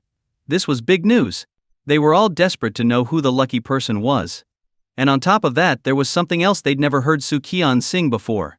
Some had speculated that although Su Qian was pretty, maybe she couldn't sing, which is why she had never performed at any school events. But that hadn't dampened the students' enthusiasm for her. Every year, many boys eagerly looked forward to seeing Su Qian's name on the performance list for events like the New Year's gala. But every year, without fail, her name was absent. Meanwhile, in the office of the second-year teachers, they had also heard the broadcast. Hey Zhang, isn't that Su Qian from your class? One teacher called out. Zhang Wenzhang, of course, had heard it. He stood up and opened the window to hear more clearly. Across from him, Miss Yang was equally surprised. In her memory, Su Qian wasn't the type of student to do something like this. She walked over to stand behind Zhang Wenzhang, waiting to hear the song as well. In the administration office, Mr. He was busy reviewing some documents when the broadcast caught his attention. He frowned, putting down his pen and walking over to the window. Turning to one of the other teachers in the office, he said, Mr. Yu, go get her out of there. This is inappropriate. Everyone was waiting. Back at the broadcasting room, Su Qian sat on a chair, holding a guitar borrowed from the music classroom next door. Beside her was another girl, a bit plump with a few freckles dotting her face, but her voice was clear and pleasant. Su Qian, is the microphone in the right spot? Sing Huan asked softly. Su Qian nodded, smiling. Thank you, Xiao Huan. Sing Huan smiled back and took a seat beside her, looking at Su Qian with admiration.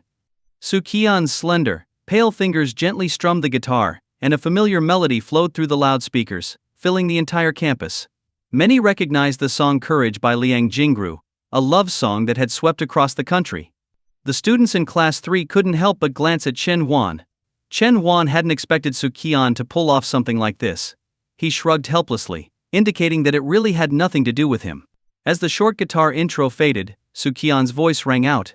I've finally made this decision. No matter what others say, I don't care. As long as you feel the same way. The simple guitar accompaniment, the imperfect quality of the PA system, and the invisible stage, all these things didn't seem to matter.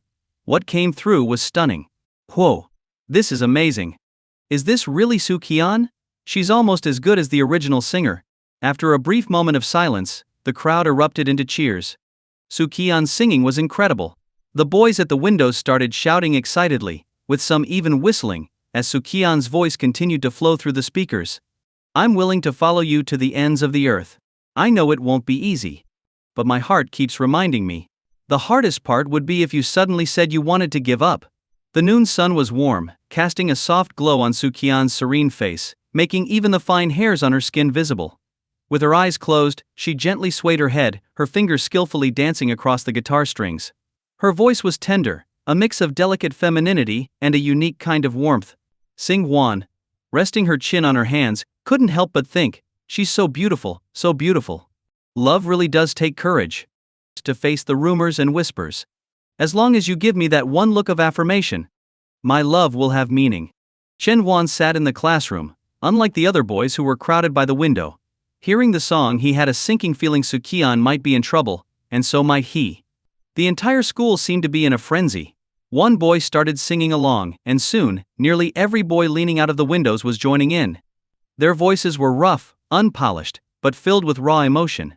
Most of the singers were boys, but eventually, the enthusiasm spread to some of the girls as well.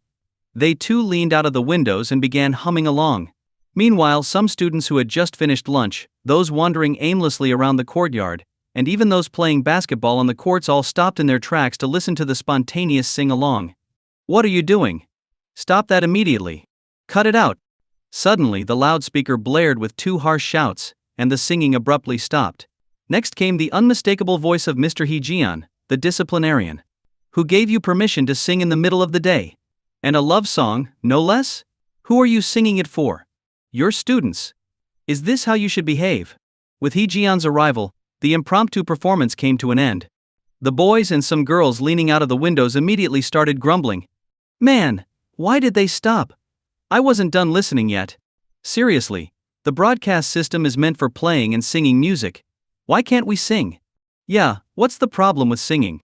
If it had only been one or two people complaining, it wouldn't have mattered. But when everyone crowded at the windows began voicing their dissatisfaction, the entire building became a hubbub of noise.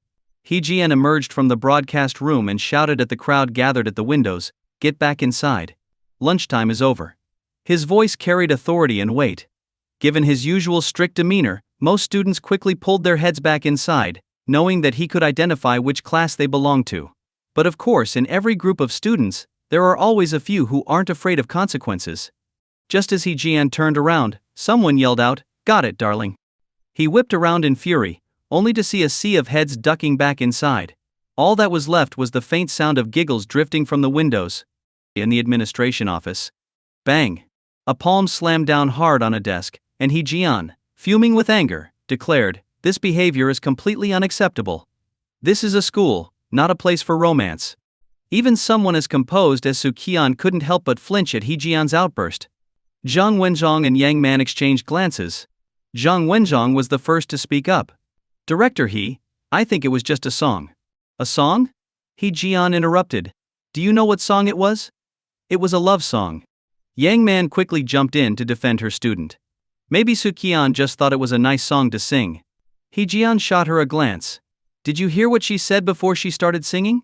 "Hey, she said she was dedicating it to someone she likes." Who does she like? At her age, should this be what she's focusing on?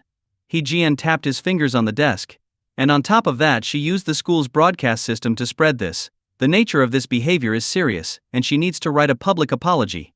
Just as He Jian finished speaking, the office door swung open. Su He, still dressed in his suit, had clearly rushed over directly from his workplace. Director He, Mr. Zhang, Miss Yang. Su He greeted the three as he glanced briefly at his daughter. Mr. Su, you're aware of the situation, correct? He Jian asked. Su He smiled, his tone polite. Yes, Mr. Zhang gave me a brief rundown when I got the call. I agree, it's out of line, and I apologize on her behalf. I assure you, Su Qian won't make the same mistake again. He Jian nodded, his expression softening slightly. Given that Su Qian was a top student, he didn't want to escalate the issue too much. She'll need to give a public apology at Monday's flag-raising ceremony, He Jian added. No problem, Su He replied with a smile. On the track, Su He and Su Qian walked slowly, father and daughter side by side. The afternoon was peaceful, with only the sounds of a distant gym class breaking the quiet. So, you have someone you like? Su He asked gently. Su Qian nodded. Yes. Su He didn't say anything further. He simply walked with her in silence. Aren't you going to ask me who the boy is? Su Qian asked, puzzled. Su He smiled, patting her gently on the head. My daughter's grown up now. I trust that you're mature enough to make sound decisions. If you don't want to tell me, I won't press. Su Qian pouted slightly. Dad. Su He chuckled. You know your mother and I met on campus too. My mom? Su Qian asked, surprised. Yep. A tender expression crossed Su He's face. It was my senior year. I secretly had a crush on your mom. I used to follow her around, always asking her questions. I must have annoyed her so much that she started avoiding me. Su Qian giggled. And then? Then, we ended up attending the same university. I stopped pestering her with questions and started pursuing her directly. Eventually, we got married, and we had you. I told your mother this story once. She laughed at me, but I was happy. If I hadn't followed her around asking questions, I probably wouldn't have gotten into college, and none of this would have happened. Su Qian suddenly stopped walking. Dad, I understand why you're telling me this. Su He smiled warmly, patting her head once again. I believe in you. All right, go back to class.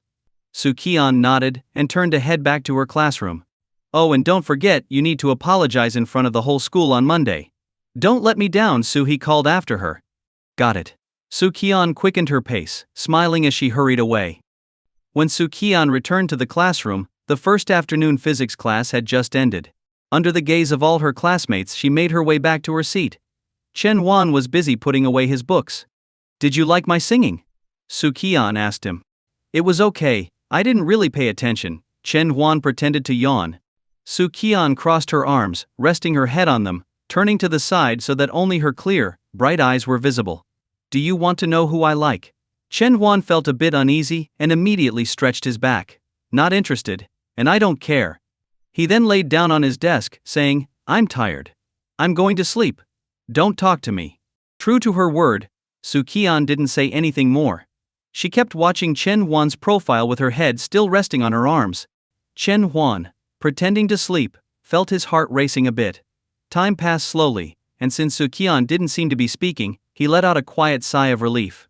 But then, he suddenly felt a warm breath tickling his ear. His body stiffened, and he resisted the urge to scratch his ear. I like you, my boy, Su Qian whispered softly. This is torture. Chen Huan screamed internally, keeping his eyes shut tight and continuing to fake sleep. The bell rang, signaling the start of the next class. Chen Huan maintained his sleeping position, fearing that Su Qian would realize he had been faking it. It wasn't until the chemistry teacher walked in and Su Qian nudged his shoulder that he finally sat up. Class went on as usual, studying, taking notes. Everything felt so natural, as if the words Su Qian had spoken hadn't been said, and as if he hadn't heard them at all. During the last period, which was a study session, the classroom was filled with soft whispers here and there. After an exam, everyone was more relaxed, and the atmosphere became lively. Chen Huan was working on math problems when a folded note from Su Qian landed on his desk. He glanced at her, then unfolded the note. Su Qian, you have to take me home after school today. Chen Huan, why? Su Qian, my bike is broken, so you're responsible. Chen Huan, it's not my fault your bike broke. Su Qian, it's indirectly, if not directly, related to you. So, you're responsible. Chen Huan. When the dismissal bell rang, Chen Huan reluctantly agreed to her unreasonable demand. He realized that if he didn't, Su Qian might cling to him even more, which would inevitably attract the attention of their classmates. That would just make things worse, Chen Huan thought. Let's go, he said. As soon as they stepped out of the classroom, Chen Huan noticed several students lingering outside, peeking in as if they were waiting for something. Quickly, Chen Huan turned back, startling Su Qian. What's wrong? Su Qian asked, confused. Chen Huan thought for a moment. It's cold outside. You should wear your scarf and hat.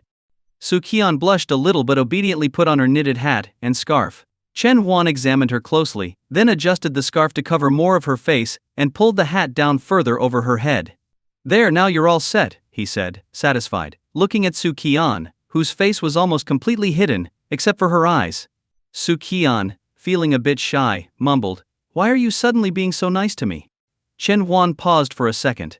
Classmates should help each other, right? Su Qian smiled, feeling like they were getting closer.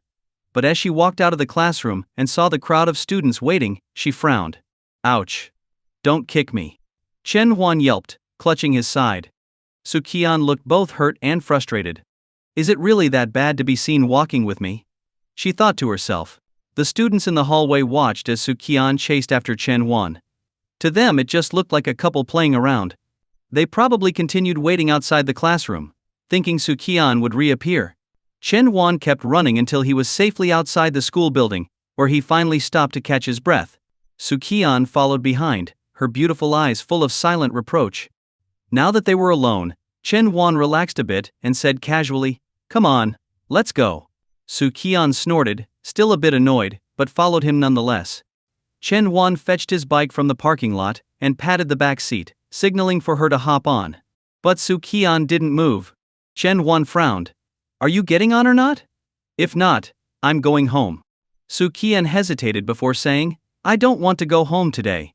I'm going to my uncle's house. Uncle? What uncle? Chen Huan was momentarily confused. After being married for years, he was pretty sure he would know if Su Qian had an uncle. Then it hit him, and his expression shifted as he looked at Su Qian with a knowing smile. Wow. Turning your dad into your uncle. You're a clever one. Fine, Chen Huan sighed. Hee, Su Qian giggled, hopping onto the back of the bike. This time, instead of hugging his waist, she gently held onto the edge of his coat. Off we go. Su Qian cheered. With a push of his leg, Chen Huan pedaled, and the two of them slowly rode in the direction of Su Qian's house. He sat on the couch, holding a family photo in his hand. It was a picture of the three of them together: He, his wife, and a young Su Qian, around 6 or 7 years old. Even at that age, she was already a little beauty. Gently rubbing the photo, He's expression softened. Our daughter's all grown up, Xiao Wan. Suddenly, the alarm he had set rang. Glancing at the time, he figured Su Qian would be home in about half an hour. Standing up, He decided to head to the nearby market to pick up some groceries before she got back. He hadn't walked far when he noticed a boy on a bike approaching from a distance. At first he didn't pay much attention, but as the bike got closer, he noticed the girl on the back seat looked an awful lot like his daughter. Squinting his eyes for a better look, He quickly realized it was indeed Su Qian. Chen Huan saw He ahead and let a small, barely noticeable smile curl at his lips as he continued pedaling. Su Qian. Su, he called out.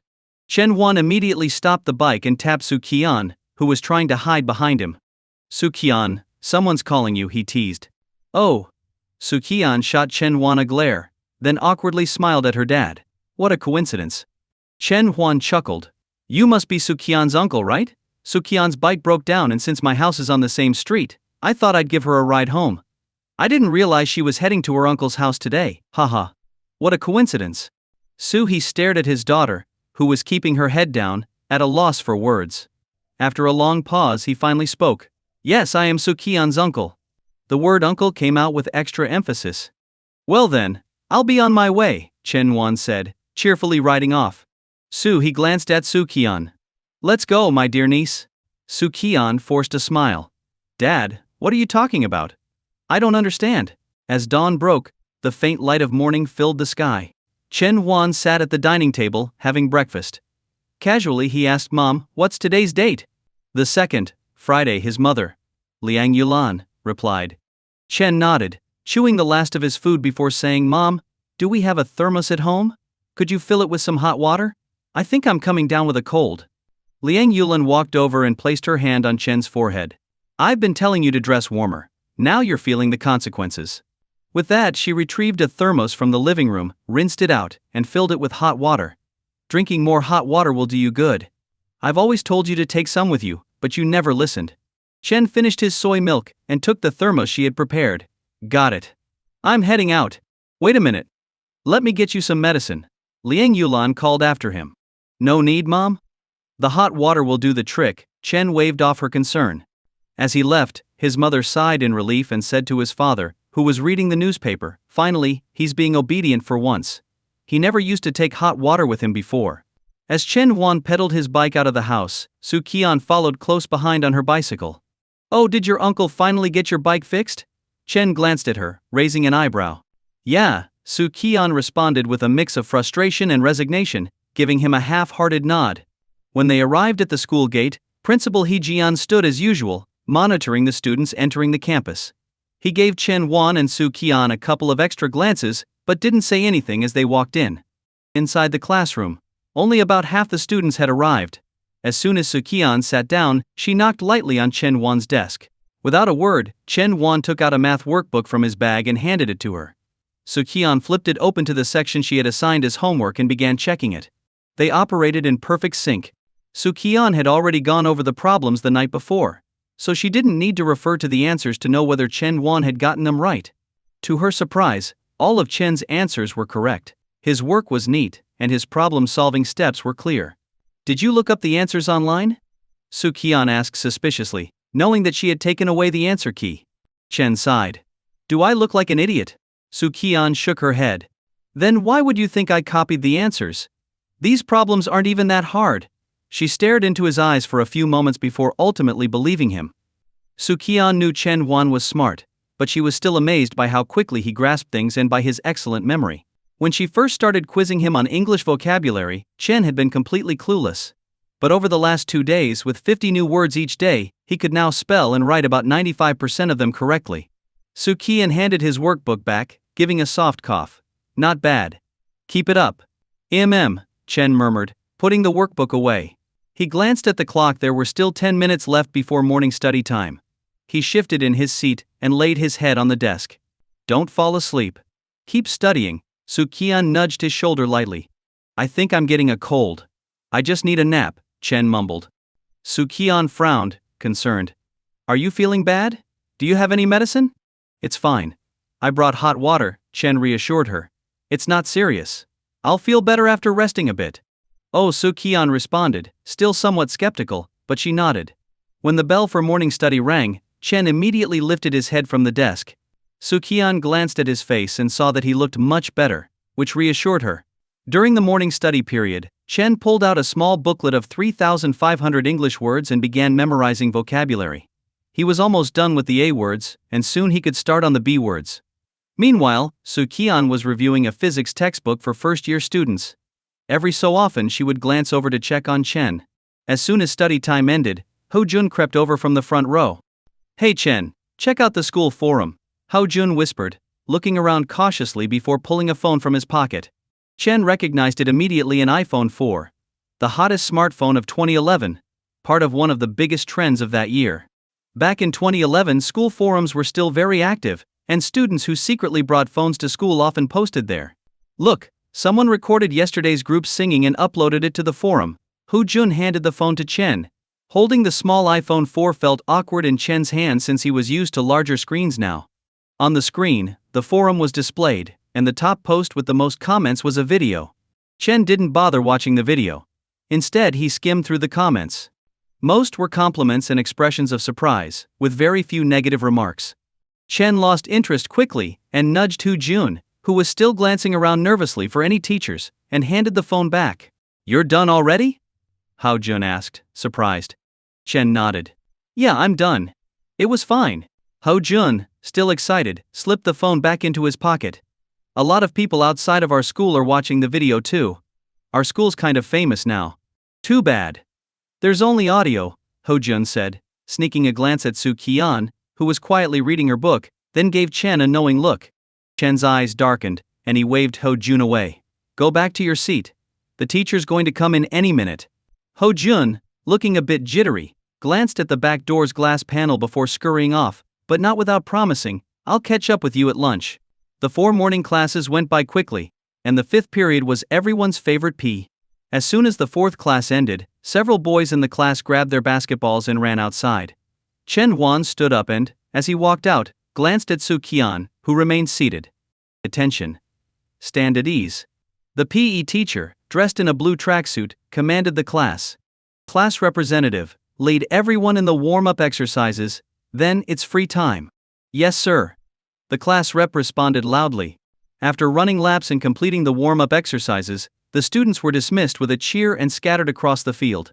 Come on, let's play. The class rep shouted, holding a basketball. Chen, join us. Hao Jun called out to Chen Huan, who was distracted, looking around.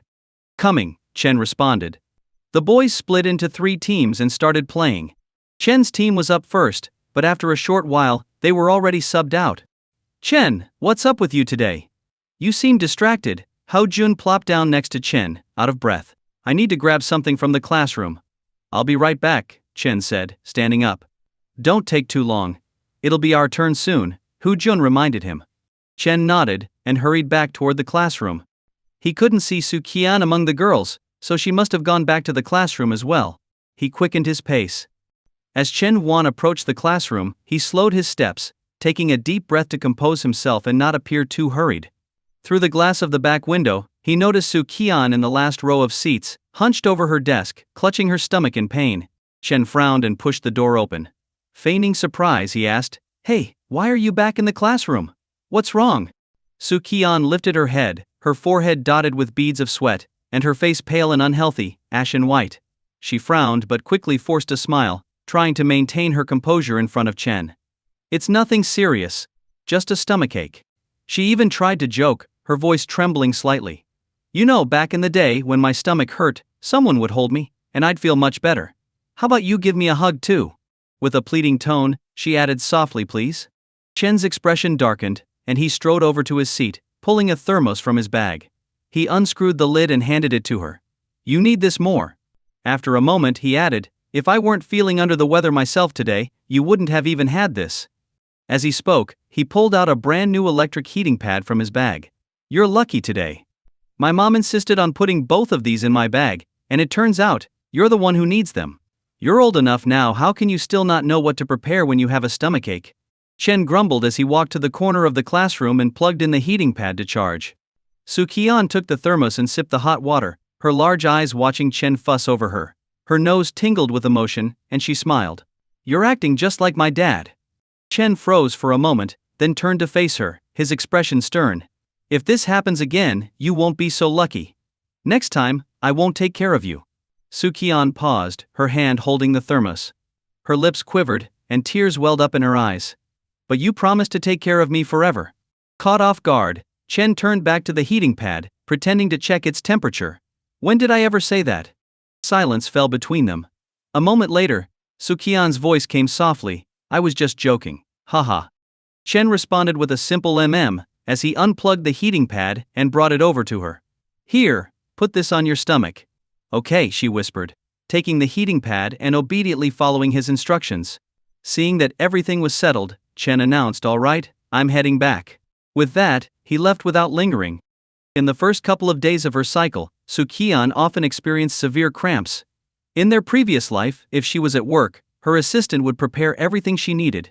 If she was at home, Chen Huan would always have things ready for her. Over time, Chen knew that Su Qian's occasionally forgetful nature would lead her to overlook such things. And sure enough, he had predicted this right. Chen. Hurry up, what took you so long? Hao Jun called out as Chen finally returned to the basketball court. It took me a bit to find something. Let's go, Chen replied with a smile. Back in the classroom, the warm steam from Su Qian's thermos gently drifted upwards. She held the heating pad against her abdomen with one hand and the thermos in the other. The pain in her stomach had eased considerably. It turns out that the advice to drink more hot water was exactly what she needed in times like this. Through the window, Su Qian could clearly see Chen Huan's figure on the basketball court. He really hadn't changed. The high school version of Chen Wan looked just like the one she remembered from before. His expressions, even when he was angry, were exactly the same. He hadn't changed at all. When Chen had said earlier that he wouldn't take care of her again, it had scared her. She was terrified that she might lose him again. But then she realized that right now, Chen Wan was just a regular high school student. "I'll do what you said. I'll remember every word you've ever told me until I win you back," she whispered to herself. The fifth period being P had another advantage. It allowed the students to reach the cafeteria earlier than those in the teaching building, meaning they didn't have to wait in long lines. Because they didn't have to queue, Chen Wan and Hu Jun finished their lunch rather quickly. As they ate, Hu Jun excitedly talked about the viral video from the school's forum. He was thrilled that their school had gained some attention. Chen couldn't help but think that if short video apps existed at that time, the video would have gone viral even faster. His mind wandered. It was during her second year of university, after singing at an event, that Su Qian had been scouted by an agent due to her stunning looks and vocal talent. She had smoothly transitioned into becoming a singer. But in this life, things had changed. He had met Su Qian earlier in high school, and they had become deskmates. Su Qian had also gained a bit of fame for her singing performance. Some things had changed, yet others seemed inevitable. Some events were bound to happen, whether sooner or later. Chen had never wanted to change Su Qian's choices. In relationships, there must be room for mutual understanding. And if that understanding was no longer possible, perhaps letting go would be the best option. "Hey Chen, what's on your mind? Let's go." Ho Jun's voice snapped Chen back to the present. "Nothing much." "Let's go," Chen replied. When Chen returned to the classroom, Su Qian was already fast asleep. Her complexion had improved significantly, and her long eyelashes fluttered softly, like a sleeping kitten. It was only then that Chen noticed his thermos was sitting on his desk. Picking it up to put it back in his bag, he realized it was heavier than usual. He unscrewed the lid and found it filled with hot water. Beside the thermos were 2 pills and a small note, written in Su Qian's delicate handwriting. "Don't forget to take your cold medicine. I got the hot water from the nurse's office. And I'm holding on to the heating pad for now." At the end of the note, she had drawn a small heart. Chen smiled wryly as he looked at the 2 pills. He wasn't even sick. But the weather was cold, and after playing basketball, he had worked up a sweat. It wouldn't hurt to take the medicine as a precaution. Without hesitation, Chen downed the 2 pills with a gulp of water from the thermos. Not bad. The taste was all right. 5 minutes before the first afternoon class, literature. Standing at the front of the classroom, Zhang Wenzhong smiled warmly at the students. "In less than a month, it will be New Year's Day. As always, our class is expected to put together a performance for the New Year's gala." As soon as he said that, the entire class erupted with excitement. The New Year's gala was one of the biggest events at Wyang High School each year, and it was a favorite among students. Every year, the gala was a chance for some of the girls to show off their figures, usually hidden beneath their loose school uniforms, causing quite a stir among some of the boys. According to tradition, both first and second year classes were required to contribute a performance, while third year classes were exempt from this. Zhang Wenzhong noticed the lively discussion in the class and smiled, asking, "Does anyone have any ideas?" "Teacher, I suggest Su Qian sings for the performance." Someone quickly proposed. "That's a great idea." Several others immediately chimed in. Zhang nodded. "Besides that, any other suggestions?" The class fell silent for a moment. During their first year, many had been interested in performing at the New Year's gala skits, dancing, singing, and so on. However, this year, everyone seemed to agree on one thing. Zhang Wenzhong glanced towards the back row at Su Qian. "What do you think, Su Qian?" All eyes turned to Su Qian. In previous events, she had never participated, so the question lingered: would she agree this time? "I'm fine with it," Su Qian said, standing up with a smile. Wow. The class erupted in excitement. It was really happening. Su Qian was going to sing at the New Year's gala. If she were still in class 1, they might have been surprised by the news, but they wouldn't have been this ecstatic. Why? Because now they felt a sense of belonging and pride in being part of class 3. Having the school's acknowledged beauty represent their class made them feel especially thrilled. Of course, some were also secretly excited to show off. Imagine walking by when others are talking about Su Qian, and casually saying, "Oh, she's from our class." Just thinking about it felt great. Zhang Wenzhong stood at the podium with a pleased smile. His original plan had been to ask Su Qian to represent the class at the gala, but he wanted to consider the students' opinions first. Now it seemed like things had turned out perfectly. "All right then, Su Qian, you can start thinking about your performance. If you need anything, let me know, and the class funds can cover the costume rental costs, Zhang said. Okay, Su Qian nodded. After a moment she added, Teacher, I have one more request. Zhang asked, What is it? I'd like to have someone help me, she replied. Zhang nodded, his gaze shifting toward the class president, but before he could say anything, Su Qian spoke again. Teacher, I think Chen Yuan would be a good choice. Chen Yuan? Zhang Wenzhang? The entire class? Zhang hesitated for a moment, about to suggest she pick someone else, but Su Qian continued. I think since Chen Yuan is a boy and I'm a girl, we can combine our taste to find something that suits everyone's aesthetics. Plus, we're deskmates, so we're more familiar with each other. Her reasoning made Zhang Wenzhang pause. After all, Su Qian had only recently transferred to Class 3 and wasn't very close to anyone else. Alright Chen Yuan, you can work with Su Qian on this, Zhang agreed. Before Chen Yuan could respond, Su Qian's hand reached under the desk and gave him a light pinch on the waist. With a bright smile and her big eyes blinking innocently, Su Qian looked at him. Do you have anything you'd like to say? Chen Yuan. Make him. Zhang Wenzhong cleared his throat. Let's get back to class. Take out your chemistry papers, and we'll continue reviewing them. As the sun set and the sky turned a deep red, Su Qian waved at Chen Yuan from a distance, calling out, Don't forget, you promised to go shopping with me tomorrow. Yeah, Chen Yuan responded reluctantly, grumbling to himself about being taken advantage of, and thinking of phrases like misusing power and a tiger in trouble being bullied by dogs. The sound of bicycle bells echoed, and Su Qian's figure gradually disappeared into the distance. Did you see her? That girl who's been walking home with our son lately? Chen Yuan's mother, Liang Yulan, whispered from behind the curtains, peeking out of the window. Yeah, I saw, replied Chen Guohua, standing beside her. Do you think they're dating? She asked hesitantly. Our son's just like I was in high school. Back then. Chen Guohua began, reminiscing with a smile. Liang Yulan suddenly turned to glare at him. Why don't I know about this? How come you never told me? Chen Guohua, weren't we talking about our son? I think he is dating. We should have a good talk with him. Chen Guohua quickly changed the subject. Actually, I just remembered I have some work to finish in my study. As he turned to leave, Liang Yulan's voice trailed behind him. Honey, didn't you tell me when we got married that I was your first love? Chen Guohua froze in his tracks. When Chen Yuan stepped inside the house, he heard the faint sound of an argument coming from his parents' room. He didn't think much of it, they had been arguing for years. But their relationship remained strong. I'd better sleep early today, tomorrow's going to be a long day, he thought. On a bustling commercial street. It was a Saturday, so the street was packed with people. As Chen Yuan scanned the crowd, Su Qian spotted him first. Chen Yuan, over here. Su Qian waved energetically and made her way over to him.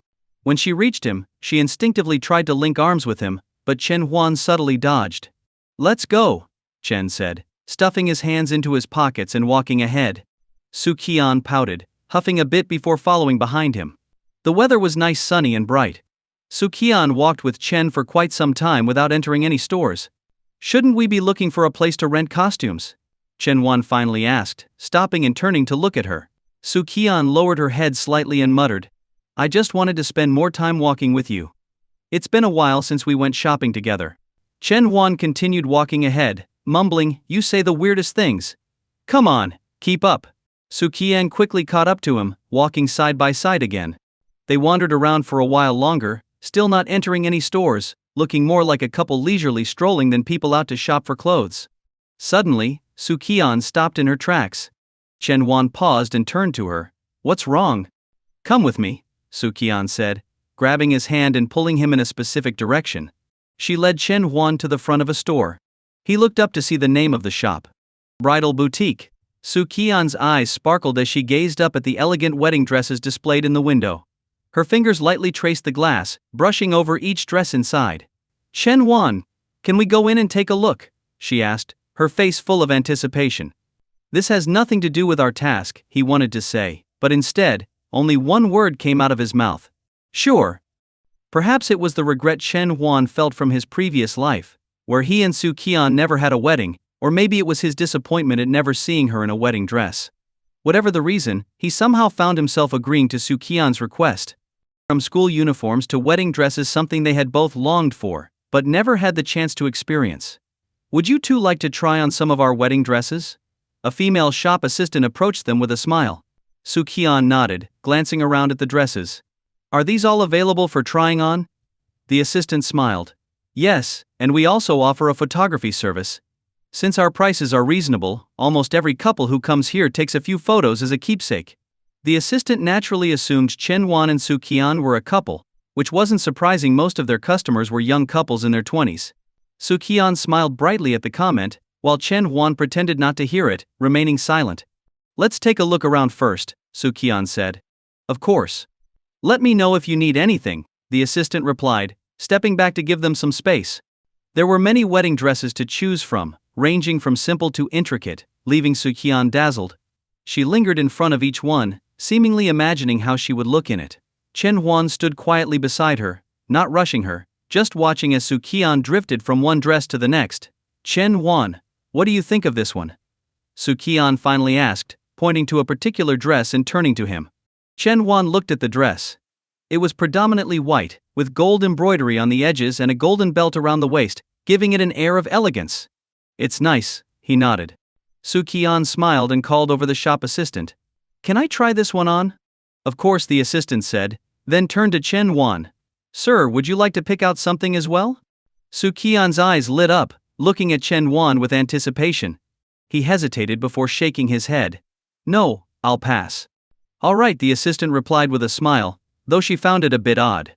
The shop also offered men's formalwear, and most couples would pick outfits together and take photos as a keepsake. Su Qian's face showed a hint of disappointment. Although she had expected this response, a small part of her had hoped otherwise. After all, they had never taken wedding photos together. Miss, please follow me. The assistant gestured for Su Qian to follow. Once Su Qian was in the changing room, Chen Huan slowly walked over to the dress she had chosen, studying it carefully. Next to the wedding dress was a matching men's suit, clearly meant to be worn as a pair. Chen Huan stared at the two outfits, imagining what they would look like wearing them for wedding photos. Su Qian would likely have the brightest smile, he thought. About 30 minutes later, Su Qian finally emerged from the changing room. Her clear, bright eyes, delicately arched brows, and long eyelashes fluttered gently. Her radiant complexion glowed with a hint of pink.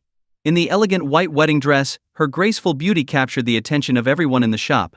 Only then did Chen Huan realize that she had also applied light makeup, which had taken up the extra time. Some boys in the store were so mesmerized that they received painful pinches from the girl standing beside them. Feeling a bit shy, Su Qian lifted the hem of her dress and twirled in front of Chen Huan. Do I look nice? She asked with a smile. Chen Huan gave her a once-over and smiled back. You look beautiful. Su Qian beamed, her cheeks flushing with a girlish blush as she giggled softly. The shop assistant, watching the scene, couldn't help but feel a bit envious. Would you like to take some photos to remember this moment? Our photographer is quite well known, she offered. Su Qian's smile faded slightly as she thought for a moment, then smiled again. We'll wait until the right time to come back and take photos. Her words carried a subtle hint of hope, and the shop assistant understood immediately. Chen Huan understood too, though he didn't say anything. Su Qian was wearing a wedding dress, and he decided to let her enjoy the moment. Both Chen Huan and Su Qian seemed to forget the original purpose of their outing that day. They didn't go to the clothing rental shop but instead spent the day wandering around like an ordinary couple, laughing and joking together. Though Su Qian occasionally reached out for physical affection, most of her requests were small, and Chen Huan obliged. He knew he was falling deeper into something he shouldn't, but today, just for today, he decided to be Su Qian's boyfriend. Yes, only for today. By dusk, Chen Huan and Su Qian were walking down a quiet path together. They both enjoyed the silence, walking side by side without feeling the need to talk. The evening wind was brisk, unlike the gentle warmth of the afternoon. As they walked, Chen Huan suddenly felt a pair of cold hands slip into his coat pocket, touching his warm palm. He turned to Su Qian. What are you doing? My hands are cold, she replied, her big eyes looking up at him pleadingly. Don't you have your own pockets? Chen Huan asked, a bit exasperated. Su Qian giggled. Yours are warmer. Chen Huan sighed and pulled his hand out of his pocket. Since his pants didn't have pockets, he let his hand hang by his side. Won't your hand get cold? Su Qian asked, concerned. I'm fine, he said. Su Qian immediately launched into a lecture. You know, frequent exposure to cold can lead to joint problems like arthritis, and it can also affect your nerves. Chen Huan, bewildered by the sudden onslaught of medical advice, interrupted her. What are you trying to say? Well, Su Qian cleared her throat. I was going to say my pocket is actually quite warm. Chen Huan gave her a long look and sighed. You just said your pocket was cold. Su Qian feigned innocence. Did I? You must have heard wrong. Without waiting for a response, she grabbed his hand and stuffed it into her coat pocket, then slipped her own hand into his jacket pocket, giggling. As the sun set, their shadows stretched out in front of them, gradually overlapping under the fading light. Come closer. Don't walk so far away, Su Qian urged. I don't like being too close, he grumbled. Come on. Just a little closer. Or should I put my hands in my own pockets? Fine, this is good, he replied, relenting. He noticed that his daughter Su Qian had been going out more frequently lately and staying out longer than usual. She would leave early in the morning and not return until late in the evening. While Su Qian had gone out with friends before, she typically returned by the afternoon and never spent 2 consecutive days away. Could it be that she's in love? The thought lingered in Suhi's mind. It wasn't impossible. His daughter was beautiful, and after singing that song in front of the entire school, it wasn't far-fetched that the boy she liked might have been moved by it. Dad, I'm heading out with some friends. Su Qian called from the doorway. All right, don't come back too late, Suhi responded. Got it, she replied before leaving. As Suhi watched his daughter walk out, he wondered whether he should take a look at her little boyfriend. No, that's too much. Following his own daughter? It seemed wrong.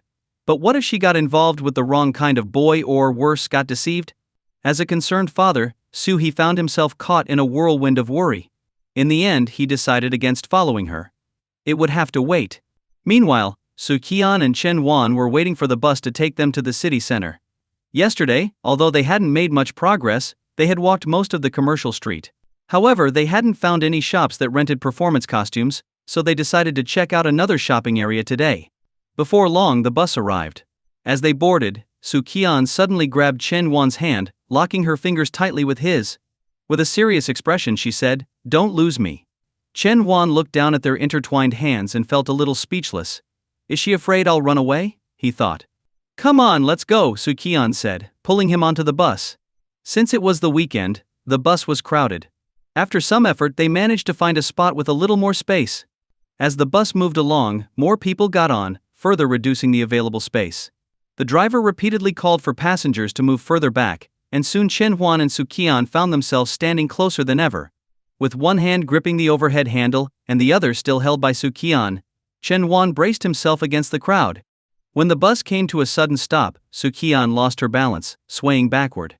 Fortunately, her other hand grabbed onto a rail, preventing her from falling.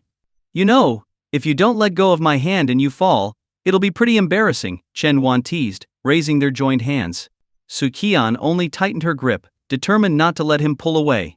Sighing, Chen Huan shifted his hand from the overhead handle to a nearby pole, positioning himself so that if Su Qian lost her balance again, she would fall into him instead of the ground.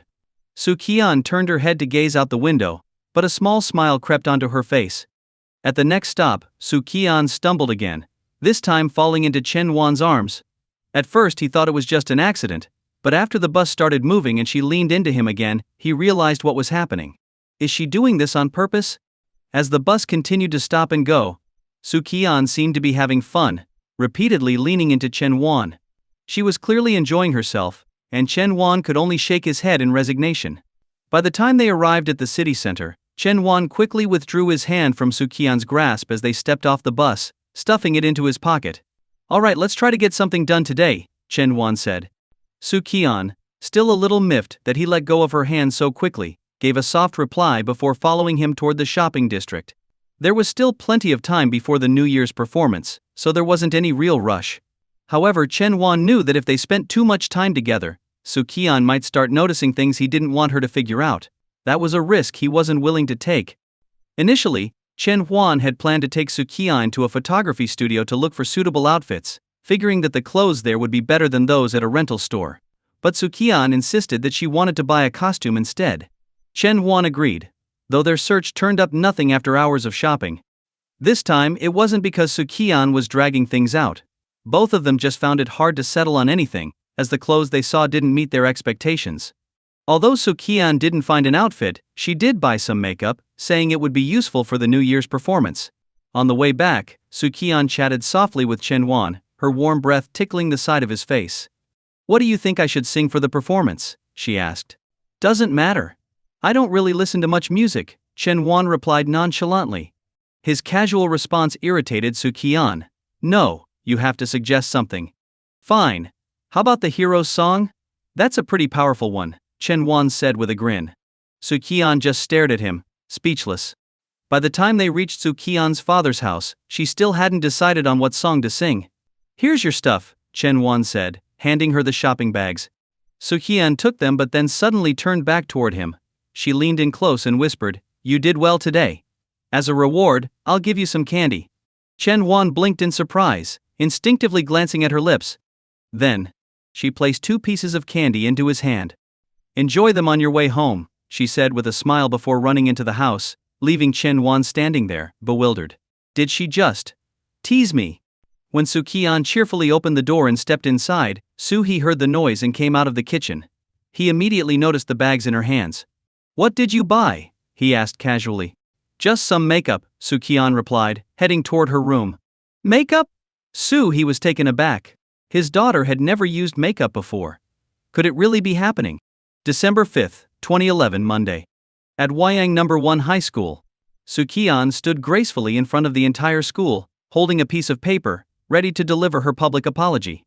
This was the first time in her life that Su Qian, who had always been a top student since elementary school, had to apologize in front of the whole school. Strangely, she wasn't nervous at all, but rather found it a bit novel. The flag-raising ceremony had just finished, and He Jianguo was on stage summarizing the previous week's disciplinary issues. However, most of the students' attention was focused on Su Qian, who stood below, waiting her turn. Wow, this is rare. A top student like her making a public apology. Well, that incident last week really blew up. By the way, does anyone know who Su Qian likes? No idea. But can He Jianguo hurry up and finish? I want to hear Su Qian already. Whispers and murmurs spread across the crowd, growing louder and louder, making He Jianguo frown from the stage. Quiet down, everyone. Now for the final matter. Last week, an incident occurred at our school that had a very negative impact, He Jianguo announced. Fortunately, Su Qian has shown a good attitude by accepting her mistake and is willing to apologize in front of the entire school. Let's now invite Su Qian to come up and speak.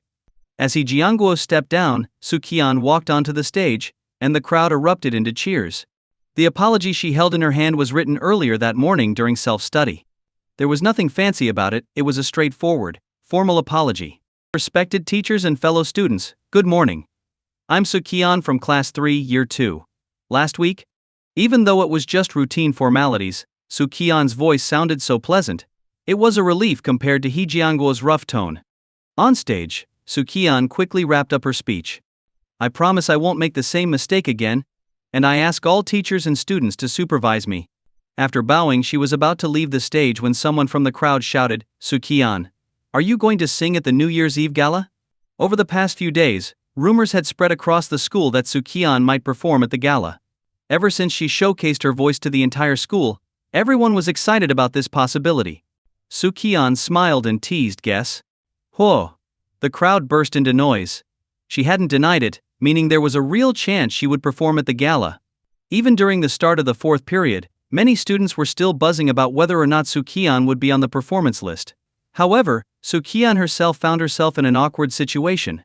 Teacher, I don't know how to solve this problem, Su Qian said. Her math teacher, Wang Zhonghua, was surprised. He hadn't expected Su Qian to admit she didn't know the answer. All right, sit down, Wang Zhonghua said with a wave. Does anyone know how to solve the problem on the board? He knocked on the blackboard and asked the class. The room fell silent. Wang Zhonghua felt a bit disappointed. The problem wasn't too difficult, it just required a different approach to solve. In his previous class, about 7 or 8 students had managed to figure it out. That was why he had called on Su Qian, assuming she would know the answer. But she didn't. I'll give you all 5 minutes to think it over. This problem requires a change in perspective, Wang Zhonghua said, dusting the chalk off his hands. The classroom quickly filled with chatter. Some students discussed the problem, while others took the opportunity to chat about unrelated topics. Su Qian fiddled with her pen, one hand resting on her chin as she stared at the problem on her notebook. Out of the corner of her eye, she noticed Chen Huan doodling on his scratch paper, surprisingly well. She nudged his arm. "Why aren't you working on the problem?" Chen Huan replied. "I've already solved it." Su Qian was surprised. "So fast? Wait, you already knew how to do it from the start, didn't you?" Chen Huan nodded. He remembered this problem from a practice book he had bought for himself. Back in the second semester of his third year, he had come across a similar question during a study session. The reason he remembered it so well was because, in college, his cousin had asked him a similar problem, and it had taken him an hour to figure it out just to save face. That embarrassment had stuck with him. "Then why didn't you say anything earlier?" Su Qian asked, confused. "I didn't feel like it," Chen Huan replied. Su Qian. Could you explain it to me then?" she asked. Chen Huan glanced at her. "What did I just say? Repeat it back to me." Su Qian blinked, confused for a moment. "You said? You didn't feel like it?" Chen Huan nodded. "Exactly." Realizing he was teasing her, Su Qian shot him a playful glare, her frustration showing in her expression. "Alright, does anyone know the answer?" Wang Zhongguo asked as he returned to the front of the room, tapping the blackboard to regain the class's attention. Su Qian shot her hand up in the air. Wang Zhongguo smiled in relief. As expected, Su Qian was the first to figure it out. "Alright, Su Qian, go ahead," he said. Su Qian stood up. "Teacher, I don't know how to solve this problem, but I do know that Chen Huan can." "What?" Wang Zhongguo was stunned, and so was the rest of the class. Chen Huan looked at Su Qian in shock. After all these years, he hadn't expected her to be this cunning. As the saying goes, the prettier they are, the more trouble they cause. "Wait, you're saying Chen Huan knows the answer?" Wang Zhongguo asked in disbelief. Su Qian nodded firmly. "Yes, he told me just now." Wang Zhongguo turned to Chen Huan. "Chen Huan, have you solved the problem?" Chen Huan slowly stood up. "Yes, I have." "Whoa!" The entire class gasped in unison. A student who had consistently ranked at the bottom of the class had somehow managed to solve a problem that no one else could. The most surprised of all was Chen Huan's former deskmate and close friend, Hao Jun. His jaw dropped as wide as an egg. "Weren't we supposed to fail together?" Wang Zhongguo was genuinely impressed. "Alright, Chen Huan, come to the front and explain the solution to the class." Chen Huan sighed and walked to the board, giving Su Qian a glare as he passed her, who was now giggling to herself. "This problem can be solved using a proof by contradiction. First, we assume."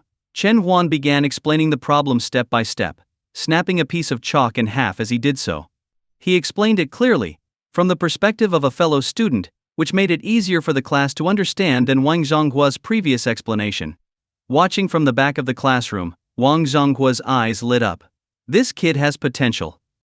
"The steps to solve the problem are as follows," Chen Huan said as he stepped away from the blackboard, now covered with detailed explanations. In his hand, he held the small remainder of a piece of chalk, which he flicked neatly into the tray. "Well done." Wang Zhongguo clapped, clearly impressed. His gaze toward Chen Huan had changed entirely, now filled with admiration and surprise.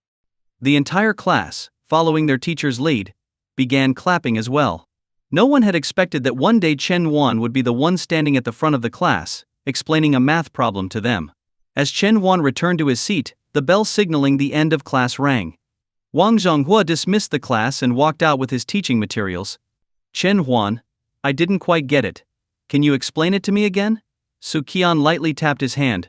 Chen Huan looked at her, surprised. "You? There's no way you didn't understand." Su Qian pouted. "I really didn't get it."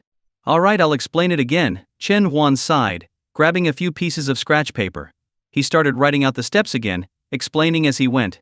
Su Qian sat next to him, watching. In truth, she had understood the problem the first time when Chen Huan wrote the initial step on the blackboard. But that explanation was for the whole class.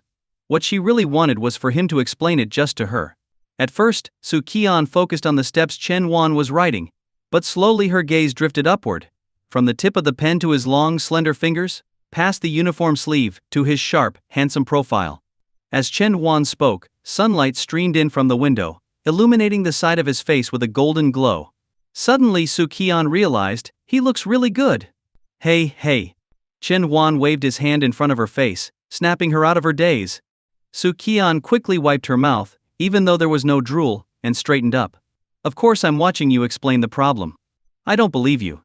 Chen Wan chuckled and tapped her lightly on the head with his pen. I'm only explaining this one last time. Su Qian quickly nodded, pretending to focus on the notes. Chen Huan sighed and began explaining again. But even without looking directly at her, he could feel that Su Qian's attention wasn't on the paper. He stopped writing and turned to her. Su Qian's eyes were bright, reflecting the sunlight, making them sparkle with life. I'm not explaining it anymore. You can figure it out on your own. Before he could finish his sentence, Su Qian interrupted him with a sudden statement. Chen Huan, you're really good looking. After a brief pause, Chen Huan responded, I know. You're so shameless. Su Qian muttered, rolling her eyes. Weren't you the one who said it first? Chen Huan thought, amused by the strange logic of girls. Later that evening, Chen Huan pedaled his bike slowly toward home, with Su Qian riding behind him. By now Chen Huan had gotten used to her always following him after school. He had tried to lose her a few times, but Su Qian clung to him like glue, always catching up. Eventually he gave up trying to shake her off. As they neared his house, Chen Huan dismounted his bike. Su Qian waved at him from her bike. See you tomorrow. See you tomorrow. Chen Huan waved back, watching as Su Qian rode off into the sunset. For some reason, an unsettling feeling tugged at his heart, as if something bad was about to happen. Shaking off the thought, Chen Huan wheeled his bike into the courtyard. Meanwhile, Su Qian hummed a little tune as she pedaled her bike down a shortcut she had recently discovered. It was a secluded path but cut down on her travel time significantly. Well, isn't this the famous beauty from Huayangno? One high school? What brings you here? A teasing voice echoed through the narrow alley, followed by a few chuckles. Su Qian's brows furrowed as she brought her bike to a stop. It wasn't her choice to stop, there were people blocking her path. Without hesitation she turned her bike around to leave, but a group of 5 or 6 people quickly surrounded her, one of them grabbing the back of her bike. Su Qian got off the bike and faced the group coldly. Among them, she recognized one familiar face, Wang Long, a former student who had been expelled for fighting and had since become a local troublemaker. Move, Su Qian said, her voice steady but with a clear hint of disgust. One of the boys beside Wang Long laughed. Ooh, feisty. I like that. Wang Long smacked him on the head. Watch your mouth, idiot. Then, turning to Su Qian with a sly grin, he said, Come on, Su Qian. Join us for a drink, and I'll make sure you get home safe afterward. Her eyes filled with disdain and a hint of fear, Su Qian tried to walk around them, but 2 of the boys blocked her path. Just as she began to feel trapped, a familiar voice called out. Harassing someone in public and causing trouble is against the law, you know.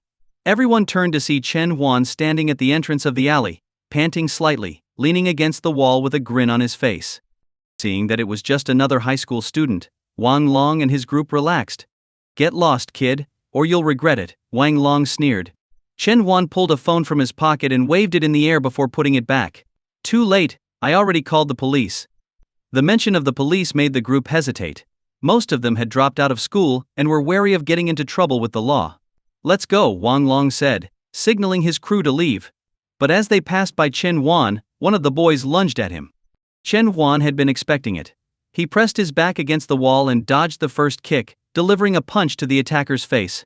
But there were too many of them. Soon, Chen Huan was overpowered, knocked to the ground, and kicked repeatedly as he curled up, protecting his head. One of the boys picked up a brick from the ground and smashed it against Chen Huan's leg before taking another swing at his head. Are you crazy? Put that down, Wang Long shouted. Chen Huan's vision blurred, the world around him fading. Damn! These guys hit hard.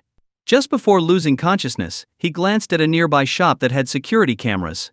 His last memory was hearing Su Qian's panicked voice calling his name. Chen Huan's head felt heavy, and so did his eyelids. When he finally managed to open his eyes, the first thing he saw was a stark white ceiling. This is a hospital? Chen Huan looked around, quickly figuring out his surroundings. It was a 3-person hospital room, but the other 2 beds were empty.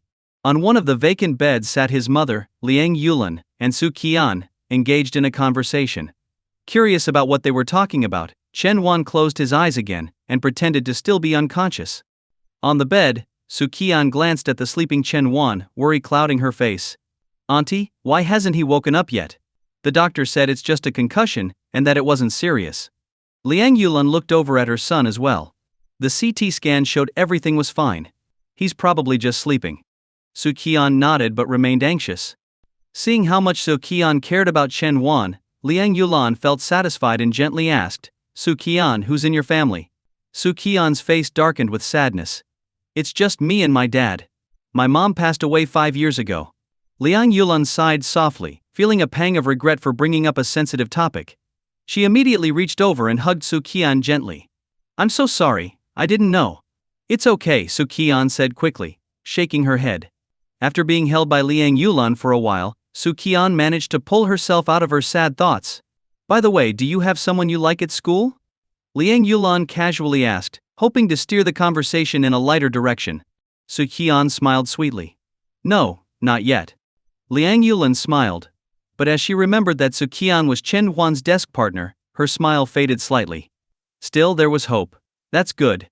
High school isn't the right time for dating anyway. My son never takes his studies seriously, so I hope you can help keep an eye on him. Su Qian squinted playfully, her smile never fading. Don't worry, auntie. I will. After a moment of silence, Liang Yulan glanced over at Chen Wan's bed and asked, So, what do you think of our Chen Wan? Su Qian giggled. Chen Wan always teases me. You should really talk to him about it, auntie. Surprised, Liang Yulan exclaimed, Really? Wait until he wakes up. I'll definitely have a word with him. At that moment, Chen Wan, who had been pretending to sleep, suddenly coughed twice and slowly opened his eyes. The sound of his coughing immediately caught the attention of both women, who rushed over to him. How are you feeling, dear? Liang Yulan, who had been talking about scolding him just a moment ago, now looked at him with nothing but concern. Chen Huan shook his head slightly. I'm okay. Is there any water? My mouth feels dry. Su Qian quickly grabbed a cup of warm water from the nearby table and handed it to him. Chen Huan drank it all in one gulp, feeling much better afterward. Where's Dad? He asked. Liang Yulan's face showed a flash of anger. Your father is handling everything with Su Qian's dad. We already reported the incident to the police, and the street cameras caught the faces of those punks. The police will make sure they pay for what they did, so you don't need to worry. Chen Huan nodded. I'm going to step out and give your father a call, Liang Yulan said before walking out. As she left, she shot Chen Huan a look of encouragement. Sitting on the hospital bed, Chen Huan found his mom's gesture a bit exasperating. He glanced at Su Qian and noticed a slight swelling on her forehead. A faint red mark stood out on her otherwise pale skin. What happened to your forehead? Chen Huan asked, concerned. Su Qian blushed and hesitated. Well, remember how you got hit with a brick that day? I, found a brick too. Chen Huan raised an eyebrow. You went to get revenge for me? Embarrassed? Su Qian admitted. No. I hit myself with it. Chen Huan almost laughed. Su Qian's lips twitched into a smile, but her voice trembled as she said, I just wanted to know how much it hurt for you. Looking up at him, her eyes glistened with tears. It hurt a lot. Suddenly Chen Huan couldn't bring himself to laugh anymore. You're really something else, he said softly. I know, Su Qian replied with a tearful yet radiant smile, as a single tear slid down her cheek. Hey, what's going on here? Liang Yulan said as she walked back into the room, catching sight of Su Qian's red, swollen eyes. She immediately shot Chen Huan a sharp look. She didn't know what had happened, but it was clear he had something to do with it. Feeling helpless, Chen Huan decided to get up and go to the bathroom. Don't move. Both Su Qian and Liang Yulan shouted in unison, startling Chen Huan. What? What's wrong? He asked, confused. You hurt your leg too, Liang Yulan explained. The doctor said it's not a fracture, but it's better if you don't move around too much for now.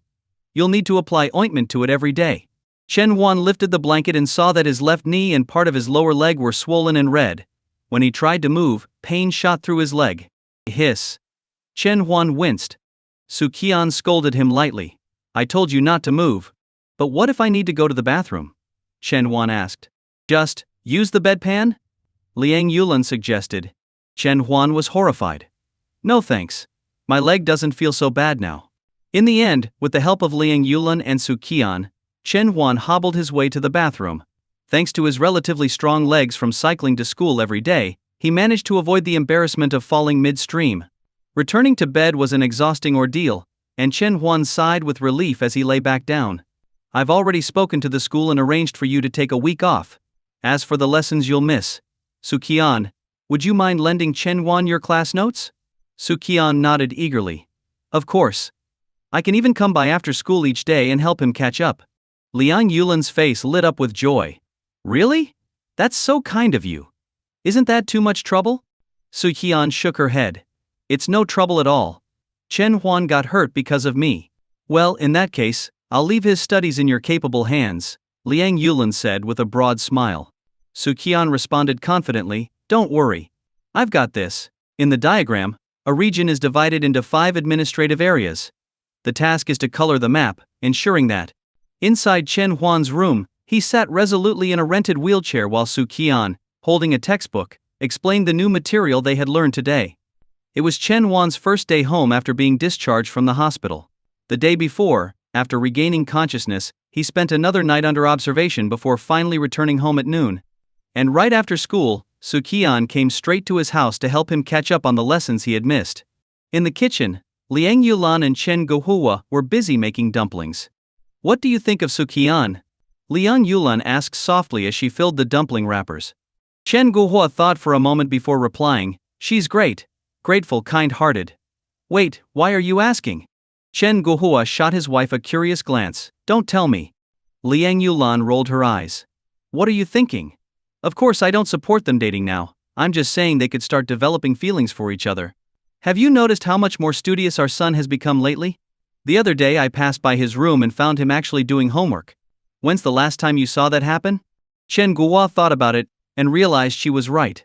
He hadn't seen his son doing homework before. So, you think it's because of Su Qian? That he's working hard because of her? Liang Yulan smiled with satisfaction and nodded. She had noticed how much Su Qian cared for her son these past few days. But Chen Guohua wasn't so sure. But our son doesn't seem interested in her. He barely talks to her. Liang Yulan's eyes flashed with frustration. Who said that? If he didn't like her, why would he be so motivated to study? Obviously he wants to go to the same university as Su Qian. Chen Guohua considered protesting, wondering why it wasn't possible for Chen Huan to work hard for his own sake, but seeing his wife's expression, he wisely decided to remain silent. That's the power dynamics in his household. Meanwhile, in Chen Huan's room, Su Qian and he had made surprisingly fast progress. In less than an hour, they had gone through all the lessons from that day. Su Qian had been skeptical at first, but when she asked him a few questions and he answered them all correctly, she was convinced. After putting away her books, Su Qian didn't leave. Instead, she wandered around his room. She had never seen what Chen Huan's room looked like in high school. There wasn't much in the room, but what caught her attention were the posters on the wall and a few sketches placed near the bed. The posters were of NBA players. Su Qian knew Chen Huan enjoyed watching basketball, and over time, even she had become familiar with some of the players. She moved to the bed and picked up a rolled-up sheet of paper. Unfolding it, she saw a detailed sketch of a person. She immediately recognized it was Hu Jun, their mutual friend. Chen Huan's sketches were quite good. Su Qian remembered receiving a beautiful portrait for her birthday during university, but she hadn't realized that even in high school, he was already so skilled. You know, you could become a famous artist one day, Su Qian commented while admiring the drawing. Chen Huan shook his head. A hobby is just a hobby. If I turn it into a career, I might stop enjoying it. Su Qian was taken aback. His words sounded far more mature than what she would expect from a high school student. Was Chen Huan always this wise back then? She shook her head, put the sketch down and opened another one. This time it was a drawing of their entire class, seen from the back row. Every student was depicted, with those closer to the front drawn in more detail and those further away sketched more loosely. But the more Su Qian looked at the drawing, the more her brows furrowed. She carried it over to Chen Huan, holding it out with a serious expression. Do you realize something's missing? She asked. Chen Huan glanced at her, puzzled. Did I draw something wrong?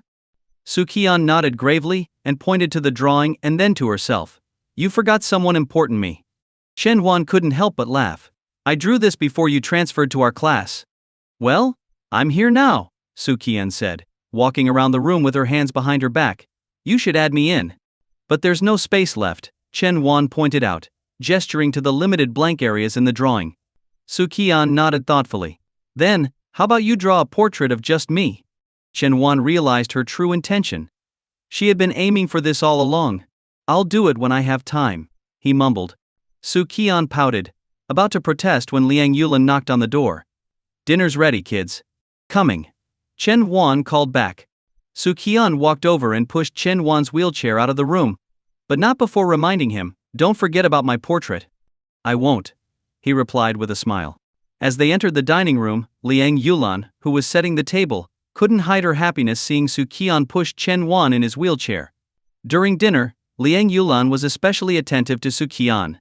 Sit down, Su Qian. You don't need to help with anything. Chen Wan, just because your leg is hurt doesn't mean your hands are. Help out a little, she said, half jokingly. Chen Wan just smiled quietly. As they began eating, Liang Yulan noticed Su Qian didn't have any soy sauce for dipping her dumplings. The bottle was right next to Chen Wan, and Liang figured Su Qian was too polite to ask. She gave her son a pointed look. How could he not notice? Would he ever manage to find a wife with this lack of awareness? She nudged his foot under the table and said, Chen Wan, pass Su Qian the soy sauce. Without looking up, Chen Wan replied, she doesn't dip her dumplings in soy sauce. Su Qian nodded. That's right. Oh! Liang Yulan was about to let it go when it hit her. How did her son know Su Qian's preferences so well? Most people in the north preferred dipping dumplings in soy sauce or vinegar. How could he be so attentive? As Chen Wan was about to take another bite of his dumplings, he noticed something was off. Glancing up, he saw that Su Qian, his mom, and his dad were all staring at him. Crap.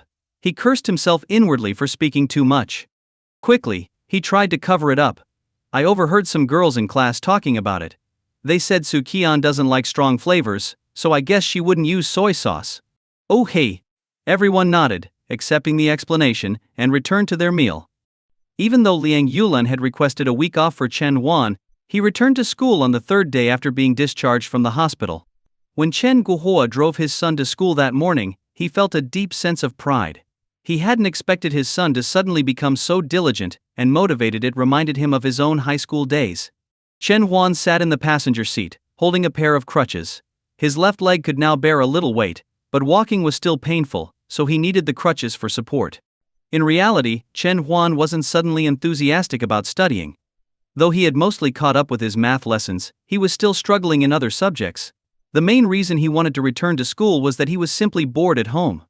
He didn't have a phone, as day students like him weren't supposed to have one. On the day he rescued Su Qian, he had only pretended to have a phone by grabbing an empty phone box from the garbage near the alley and tearing off a side with a picture of a phone to fool the thugs. That's why he quickly stashed it away, fearing they would realize he was bluffing. Although the TV and computer at home were available, he grew tired of using them. After a while he felt a sense of emptiness, as if nothing could really hold his interest. That's when he decided he wanted to return to school. When the car stopped at the school gates, Chen Guohua got out to help his son, but Chen Huan waved him off. His classroom was on the first floor, so he didn't need to climb any stairs and insisted he could manage on his own. Chen Guohua nodded but didn't leave right away. He stood there, watching his son hobble toward the school entrance. As usual, the head of discipline, He Jianguo, was stationed at the gate, hands behind his back, eyes sharp and commanding. Suddenly he noticed Chen Huan limping into the school. Chen Huan? Didn't he get a week off? He Jianguo was puzzled. Being the head of discipline, he was well aware of the situation. In fact, he had gained some respect for Chen Huan after what had happened. Although the boy wasn't academically strong, his actions during the incident were commendable. He Jianguo called out to him, Chen Huan. Chen Huan turned around. His first thought was to check himself. School uniform? Check. Zipper? Done. Hair? Not too long. Nothing wrong here. Then He Jianguo's second question put him at ease. Why are you back at school so soon? How's your leg? Relaxing a little, Chen Huan answered. Walking is still a bit tough, but I'll be fine in a few days. I was bored at home and thought I'd rather come to school. He Jianguo patted him on the shoulder. That's good. Keep up the good work. Chen Huan was not used to receiving such kindness from the head of discipline and awkwardly replied. Thank you, sir. As he continued walking toward the teaching building, Chen Huan glanced back at the gate and saw He Jianguo still watching him, giving him a wave before resuming his duties. This small gesture warmed Chen Huan's heart, and he hurried off to his classroom. When he entered the building, the clack of his crutches caught everyone's attention. They all recognized him immediately. Isn't that Chen Huan? The guy who fought off 7 people the other day? Yeah, that's him. He's a legend. He saved Su Qian. What a hero. Several students whispered as they passed by, and a few even came out of their classrooms just to get a glimpse of him. Chen Huan hadn't expected to become a school celebrity, and to be honest, he felt a bit embarrassed. Fighting off 7 people sounded great, but in reality he had just been beaten up. He picked up the pace, hoping to avoid the attention. When he pushed open the door to his classroom, Ho Jun, seated in the front row, immediately noticed him. Ho! Chen Wan! Ho Jun exclaimed in surprise. With Ho Jun's shout, the entire class turned their attention toward the door. Woohoo! Our hero is back. The boys in the class rushed over to surround Chen Wan. Yeah, it's him! It's him! Our hero Chen Wan against 7 Wan. The slightly melodramatic nickname made Chen Wan laugh. What's with Chen Wan against 7 Wan? Hao Jun replied. That's the title we awarded you for heroically protecting our class flower, Su Qian. Exactly. Another boy chimed in. Alright, let's get him a seat and let him rest. The class president's voice cut through the excitement, and the boys quickly made space for him. Let's give a round of applause to welcome our hero back, Ho Jun shouted, and the whole class burst into applause. Despite having thick skin, Chen Wan felt a little embarrassed under all the attention. Alright everyone, back to your seats, a familiar voice called from the doorway. It was Mr. Zhang, their teacher. He had known Chen Huan would be returning to school today, and had come by to check on him, only to witness the scene. The class quieted down and returned to their seats. Zhang Wenzhang walked up to the podium and said, I know you're all aware of what happened to Chen Huan. So from now on, I don't want to see any of you troublemakers messing with him. If any of you cause him to get hurt again, the whole class will be upset with you. Understood. A few lively boys shouted in response. Zhang Wenzhong nodded, then fell silent for a moment, a look of pride crossing his face. When I first heard what happened, I was both worried and relieved. After visiting Chen Wan in the hospital, that relief grew stronger. I've always believed that a teacher's role isn't just to teach knowledge, but to cultivate character as well. I'm proud of Chen Wan for having the courage to step up when Su Qian was in danger. His words and the emotion in his eyes brought a solemn stillness to the class. Alright, that's all I wanted to say. Let's get back to study hall. Mr. Zhang walked around the classroom once before stopping by Chen Wan's desk to check on his leg, then left the room. The rest of the morning passed quickly. Each teacher who came into the class couldn't help but make a joke about Chen Wan's new status as a school hero, and each time the class erupted into laughter. When the bell rang for lunch, Hu Jun came over to Chen Wan's desk. Do you want me to bring lunch to you? Chen Wan shook his head, pulling a thermos out of his bag. No need, I brought my own. You go ahead. Alright, see you later. Hao Jun nodded and left for the cafeteria. A girl from the class called Su Qian over to join her for lunch. Su Qian stood up but glanced at Chen Huan's thermos before heading out, lost in thought. Many people quickly lose interest in something after the initial excitement fades. When Chen Huan hobbled back to class on crutches for the second day, the curious stares had already lessened by more than half. Chen Huan was perfectly happy with that. Morning self-study, classes, watching the students running laps outside, it all began to return to normal. That is, until just before the 5th period's P class. Because of his leg injury, Chen Huan was excused from PE. Meanwhile, Su Qian, sitting next to him, was rummaging through her backpack for something. Su Qian, come on. It's time for class, Class President Jiang Qian called from the doorway. Su Qian looked up and replied, You go ahead. I'll be there in a minute, just need to find something. Okay, but hurry, class is starting soon, Jiang Qian said, as she left. With Jiang Qian gone, only Chen Huan and Su Qian remained in the classroom. After a quick glance around to ensure no one was watching, Su Qian pulled out a pink thermos box from her bag and placed it on Chen Huan's desk. Ahem! This is for you, Su Qian said, her expression somewhat anxious. For me? You brought lunch? I already brought my own, Chen Huan replied. Su Qian nodded, her voice quiet. I made it. Wait! What? Chen Huan widened his eyes in surprise. You made it? Since when do you know how to cook? Blushing, Su Qian responded. I just learned recently. Chen Huan, still puzzled, asked, Why the sudden interest in cooking? With a slightly shy look, Su Qian said, Because someone once told me that I should learn to cook for myself. So, I started learning. That's pretty good, Chen Huan nodded approvingly.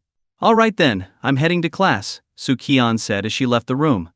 After she was gone, Chen Huan reached for the pink thermos on his desk and opened it. A wave of warmth greeted him.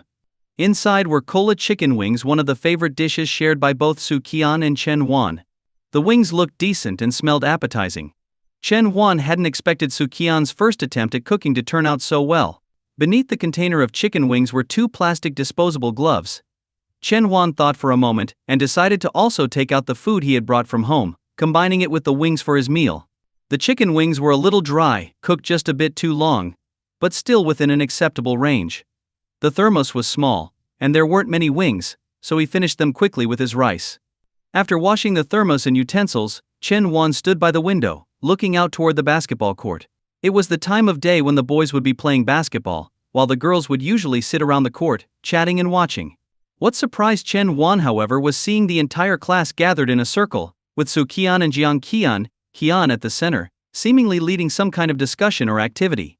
Are they playing a game today? Sometimes the PE teacher organized small games for the class, but most of the time, it was free activity. After watching for a while, Chen Huan laid his head down on the desk for a nap. When the classroom gradually began to fill with students returning from PE, the increasing noise roused Chen Huan from his sleep. Chen Huan, who knew you had such a girly side, Hu Jun teased as he passed by, throwing away some trash. Huh? What are you talking about? Chen Huan, still groggy, hadn't fully woken up. Ho Jun smirked and pointed at the pink thermos box on Chen Huan's desk. Chen Huan opened his mouth to explain but stopped. That's mine. Got a problem with it? A voice cut in. Ho Jun turned around to see Su Qian standing behind him, hands on her hips. Oh, it's yours. Ho Jun scratched his head, then paused as something dawned on him. Wait, did you bring lunch for Chen Huan? Ho Jun's voice, naturally loud, immediately drew attention from the surrounding students. Yes, I brought it, Su Qian confirmed. Wow, a chorus of voices rang out from the girls nearby, making Su Qian blush a little. At that moment, Ho Jun, still full of drama, exclaimed, Man, I wish the class beauty would bring me lunch too. Someone nearby laughed. Ho Jun, if I break your legs, maybe Su Qian will bring you lunch. Get lost. Ho Jun glared, and the classroom erupted in laughter. It was just a small, amusing moment during lunch. By about 12:40, students started preparing for their afternoon naps. Chen Huan, having already napped for about half an hour, wasn't feeling tired anymore. Su Qian, who was also not sleepy, lightly tapped his arm and whispered, How was it?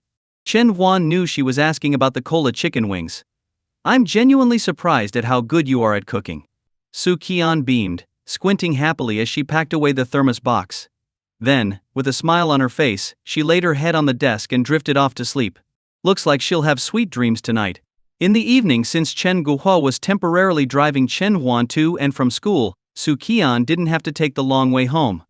When Su Qian walked into her house, she didn't hear the usual sounds of cooking coming from the kitchen. She assumed her father Su He was busy with work and hadn't come home yet. He often worked late, especially when she wasn't struggling with her mental health. But today was different. As she entered the living room, she saw Su He sitting on the sofa, playing with his phone. Dad, I'm home, Su Qian called out. Su He put down his phone and headed toward the kitchen. You're back. Wash your hands and get ready for dinner. Su Qian placed her backpack in the living room, puzzled. Dinner this early? Su He smiled as he uncovered 2 dishes on the dining table. How could we let the food my daughter worked so hard to make this morning go to waste? That morning Su He had woken up to the sounds of cooking in the kitchen. When he went to check, he was surprised to find Su Qian cooking. At first he thought she was just hungry, but to his surprise, she was preparing actual dishes. Su Qian's cheeks flushed as she glanced at the 2 large plates of cola chicken wings on the table, chuckling awkwardly. One plate was so burnt that most of the wings were unrecognizable, just a blackened mess. The other plate looked much better, though the taste was probably off. The batch she had brought to school was from her 3rd attempt that morning.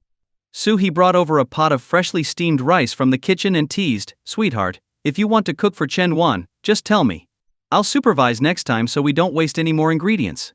You know that old saying, every grain of rice comes with hard work. Su Qian stomped her foot playfully. Dad. All right, let's eat, Su He laughed. After spending the weekend recovering, Chen Huan was finally able to walk without crutches, although his left leg still hurt a little when he put too much pressure on it. Despite his injury, the responsibility of preparing for the New Year's Eve performance had been shifted from him to Jiang Qian, the class president, who had taken over the planning alongside Su Qian. Chen Huan, for the most part, was off the hook. There were still about 2 weeks left before the New Year's Eve event, and around the school, students were already busy rehearsing. Wherever there were groups of girls practicing their dance routines, there would inevitably be a crowd of onlookers, mostly boys, which caused a noticeable drop in the number of students taking midday naps. This prompted their homeroom teacher, Zhang Wenzhong, to give them a word of caution before the afternoon class. Remember, even though the New Year's Eve event is coming up soon, it's important to stay focused. The end of term exams are just around the corner. If you mess up the exams, don't expect to have a happy holiday. This reminder quickly doused the excitement of many students. After all, poor exam results would be directly sent to their parents, and that could mean a long winter break filled with extra tutoring. During the break, as the rhythmic sound of the school's running exercises played in the background, Chen Wan stood by the window, watching the students jogging around the track. He felt a sense of relief for not having to join them. Bang! The classroom door flew open as Hu Jun and 3 other boys from their class carried in 2 large cardboard boxes. "What's all this?" Chen Wan asked, confused. Ho Jun replied, "These are the supplies for the New Year's Eve show." "So much stuff?" Chen Wan stepped closer, curious to see what was inside. But Ho Jun quickly shifted his body to block Chen Huan's hand. "Hey, don't touch! These are all sealed. If I open them now, Jiang Qian will kill me." Chen Huan clicked his tongue and pulled his hand back. After placing the boxes at the back of the classroom, Hao Jun and the other boys leaned against the windowsill, happily watching the students run outside, content with their small victory of not having to participate. That's how simple high school happiness can be. Out of the blue, Hao Jun turned around and asked, "Hey Chen Huan, what's the deal with you and Su Qian?" The other 3 boys stopped watching the track and looked at Chen Huan, eager for an answer.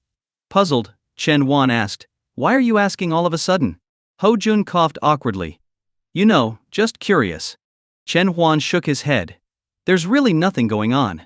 Ho Jun didn't seem convinced. "Come on, as your former deskmate and good friend, don't lie to me. She seems to care about you a lot. Don't worry, it's just the 5 of us here. No one's going to spread any rumors." The other boys nodded in agreement. Chen Huan, looking serious, glanced around, signaling them to come closer. Hao Jun and the others, thinking they were about to hear something juicy, eagerly leaned in. When they were close enough, Chen Huan whispered, "Su Qian and I really have nothing going on." "Damn it." Hao Jun cursed, and the other boys, though they didn't say it out loud, clearly felt the same frustration.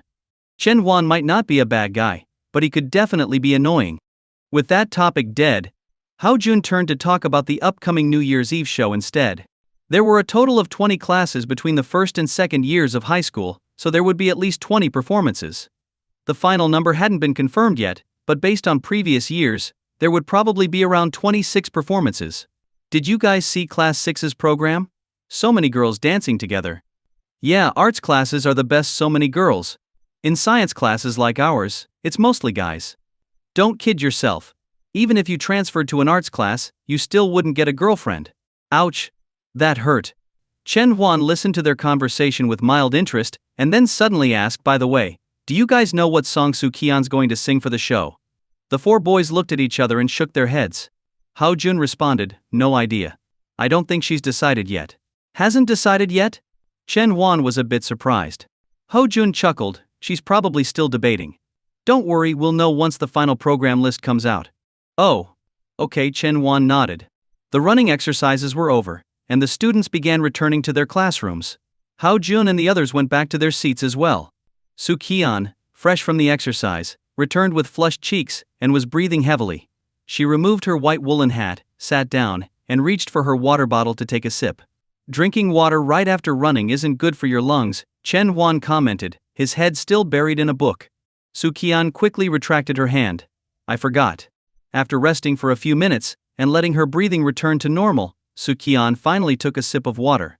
"Oh, by the way, I've already picked out my outfit for the New Year's Eve show. Want to see it?" she suddenly asked. Chen Huan, intrigued, nodded. Su Qian had a sharp sense of style, so whatever she picked was bound to be impressive. "Yeah, I'd like to see it." Su Qian giggled. "You'll find out at the show." "Chen Huan, you're impossible." Su Qian smirked. "If you collapse, you'll be all mine." Chen Huan decided to stop responding. As the weather grew colder, the excitement for the New Year's Eve show only intensified at Shanghai. Finally, the day of the event arrived. The show was set to begin at 4 p.m., but many students' minds had already drifted away by the time the first afternoon class started. Wang Zhonghua, their math teacher, was well aware of what his students were thinking. Instead of giving a lecture, he started telling them funny stories from previous New Year's Eve events. For the second period, Zhang Wenzong, their homeroom teacher, announced that they'd have a free study session, which was met with loud cheers. By this time, students from other classes who were involved in performances had already started getting their makeup done and changing into costumes.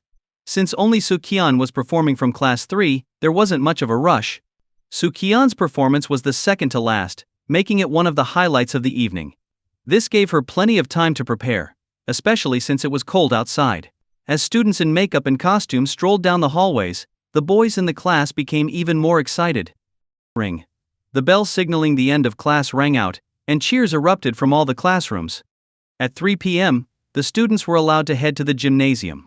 Zhang Wenzhong stood at the front of the class and waved his hand. "Let's go to the gym. Don't forget to bring your seat cushions and dress warmly. Jiang Qian, lead the class to our section. Su Qian, you should start getting ready too." Su Qian nodded. "Got it."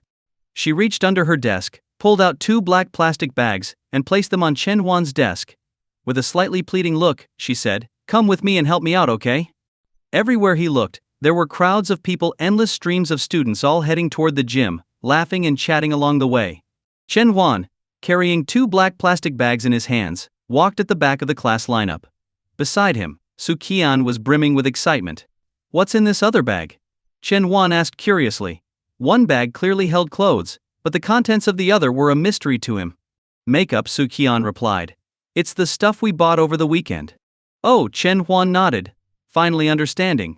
The class soon arrived at the gym, and they lined up to enter. Jiang Qian, the class president, stood at the front, leading them to the designated seating area for class 3. "Chen Huan, over here." Ho Jun, who was already seated at the front, waved at him and pointed to a seat left open. Chen Huan was just about to head over when he paused, handing the 2 bags to Su Qian. "Here, take these." Su Qian blinked but didn't take them. "Just hold on to them for now."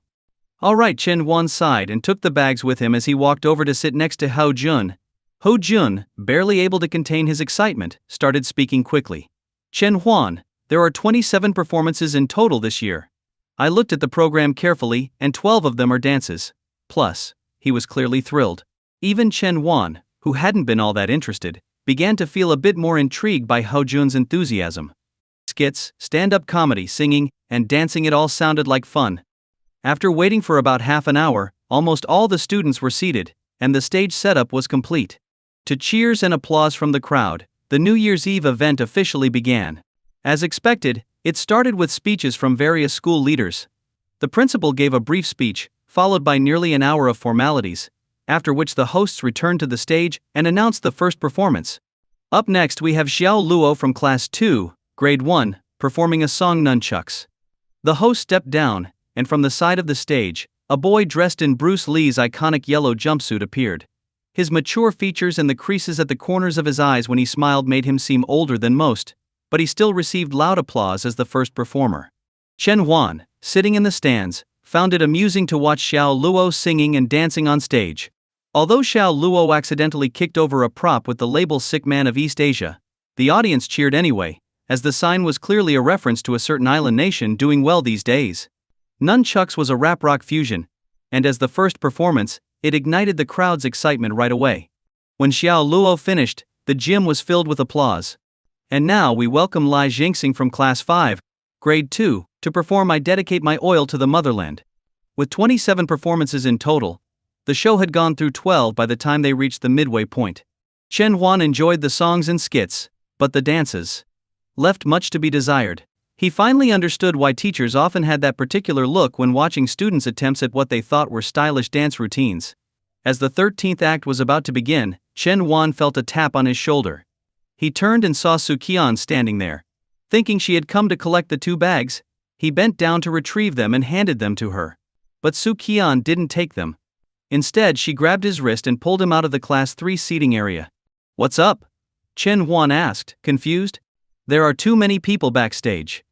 I need you to watch over my stuff," Su Qian explained as she led him away. Chen Huan thought about it for a moment and nodded. After all, it wasn't like he cared much about the next performances anyway. They walked to the area near the restroom, where Su Qian took the bag with her clothes from Chen Huan and went inside to change. Chen Huan waited outside. Before long, Su Qian stepped out, dressed in her new outfit. "Chen Huan," she called, and when he turned around he was stunned. Su Qian had impeccable taste. She was wearing a blue tulle dress adorned with tiny star-like embellishments. A light blue sash cinched her waist perfectly, showing off her graceful figure. Chen Huan also noticed that she had swapped her regular shoes for glittering heels, completing the look of a princess straight out of a fairy tale. "We should do my makeup now," Su Qian said with a smug smile, clearly pleased with Chen Huan's reaction. She and Jiang Qian had scoured numerous shops before finally settling on this dress. Even after finding it, they had made some alterations to suit Su Qian's vision perfectly. "All right," Chen Huan agreed. He glanced around and realized there were no mirrors in the gym restrooms, just empty frames hanging above the sinks. Su Qian frowned in confusion. "I'm sure there were mirrors here during the rehearsal. How about we go back to the classroom building to do your makeup?" Chen Huan suggested. Su Qian shook her head. "No, it's too far. And I can't walk fast in these heels and this dress." She suddenly looked at Chen Huan with a mischievous glint in her eyes. "Why don't you do my makeup?" "Me?" Chen Huan was taken aback. Su Qian didn't seem concerned and laughed lightly. "It's fine. I trust you." Once Chen Huan had helped her draw her eyebrows, and surprisingly, he had done it quite well. Maybe he just had a good sense of aesthetics. Still, Chen Huan wasn't sure about this. After all, his experience with makeup was limited to drawing eyebrows. "You're great at drawing, right? Makeup is kind of the same thing," Su Qian encouraged him. Chen Huan hesitated but eventually nodded. "All right, I'll give it a try." Su Qian beamed. They found a small room where Su Qian sat in a chair, and Chen Huan laid out the makeup products on a nearby table, following her instructions. "Start with the foundation. It's the first one on your left." "Okay." Chen Huan followed her directions and began applying the makeup.